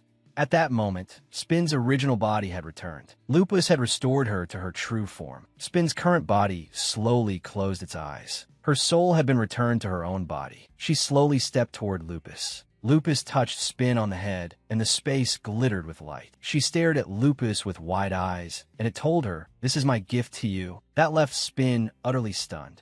Looking at Spin with a gentle gaze, Lupus said to her, "I cannot return the love you lost, but I hope the rest of your life will be filled with love." At that moment, the three little spirit creatures were also standing nearby, watching with all sorts of emotions. Then Lupus placed a kiss on Spin's forehead and bestowed its gift upon her, full of gratitude. "This future is a gift for you, my time traveler. I sincerely hope you will be truly happy." Whether it was that kiss from Lupus or the gift they wanted to give Spin, her whole body radiated a wondrous light that foretold a future full of happiness. Lupus did not forget to say, "My girl." In a room, Spin wrote, "Dear Mother and Father." Sitting at the desk by the window, she wrote, "Are you both doing well?" She recalled the moment she embraced them. She wrote, "It has already been a week since we last met." Spin went on, "I'm doing very well and keeping busy with all sorts of things." She wrote, "I have officially stepped down from my position as vice captain." She remembered telling Chloe about it. Then Chloe suddenly hugged Spin tightly. Chloe silently watched the two of them embracing. Spin wrote in the letter, "My position will be taken over by Sir Chloe." When he looked at her, Spin smiled brightly at him. She thought of Kana again, then wrote, I've also made another friend." She continued, "She isn't very well right now, but I think someday we'll be able to talk a lot together." Remembering Kana in tears, Spin wrote, "And many other things have happened as well." She recalled the time she met Kalen. The moment he saw Spin, he froze. He lowered his head, and she looked at him in surprise. Suddenly, Kalen and the people with him all bowed before Spin. He raised his head and said, "I'm truly sorry that I could do nothing against the actions of those high-ranking royal officials." Spin listened in astonishment as he continued, "But I have great respect for the vice captain. Please take care on your way." Spin wrote in the letter, "I don't really understand why, but perhaps it means I've finally been acknowledged." At that moment, she stretched. Spin looked out at the garden beyond the window and stood up. Xenoc appeared as well and said to her, "I'm not the captain anymore." Spin hesitated. "Right, Xenoc, but why?" Taking her hand and pressing it to his cheek, Xenoc said, "Because you saved my life, I belong to you now, body and heart." Spin stared at him wide-eyed in shock as he rubbed his face against her hand. Ket then came over to the two of them. Xenoc let out a sigh and said, "Resistance is useless. To the younger knights, you're like a hero." Spin hesitated. "I never felt that way when I was vice captain." Smiling, he replied, "That's only because you never noticed." Kana blocked Xenoc's hand with her own, and Ket added with a grin, "Exactly. Spin really is oblivious." Xenoc glared at him angrily while Spin wondered, "Really?" Hugging his magic staff, Ket said, "I've been busy turning down offers to become the master of the magic tower and to become an imperial knight." Xenoc shot back, Isn't that because you reported your own teacher? Just accept it. Ket fumed. That's too much. Seeing the two of them arguing, Spin burst into laughter. She thought, the love I once felt for one boy did not return, but thanks to the spirit beasts. Thinking of Lupus and the other spirit beasts, Spin continued. From now on, I can love anyone. She thought, and then suddenly said, living together, Xenos, Ket, and I. Xenos asked her, are you joking? With a playful smile, Spin replied, just kidding. He pulled her hand and said, you deserve a reward for winning those 10 days. I'll go first, so don't interrupt us. Ket exclaimed, I want to be the first husband.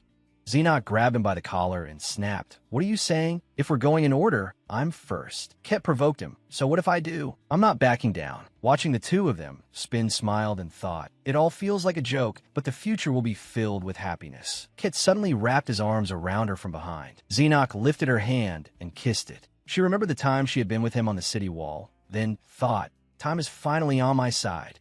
All three of them looked at one another happily. Spin thought, no matter what the future brings, it will be all right, because we will have a brighter future ahead of us.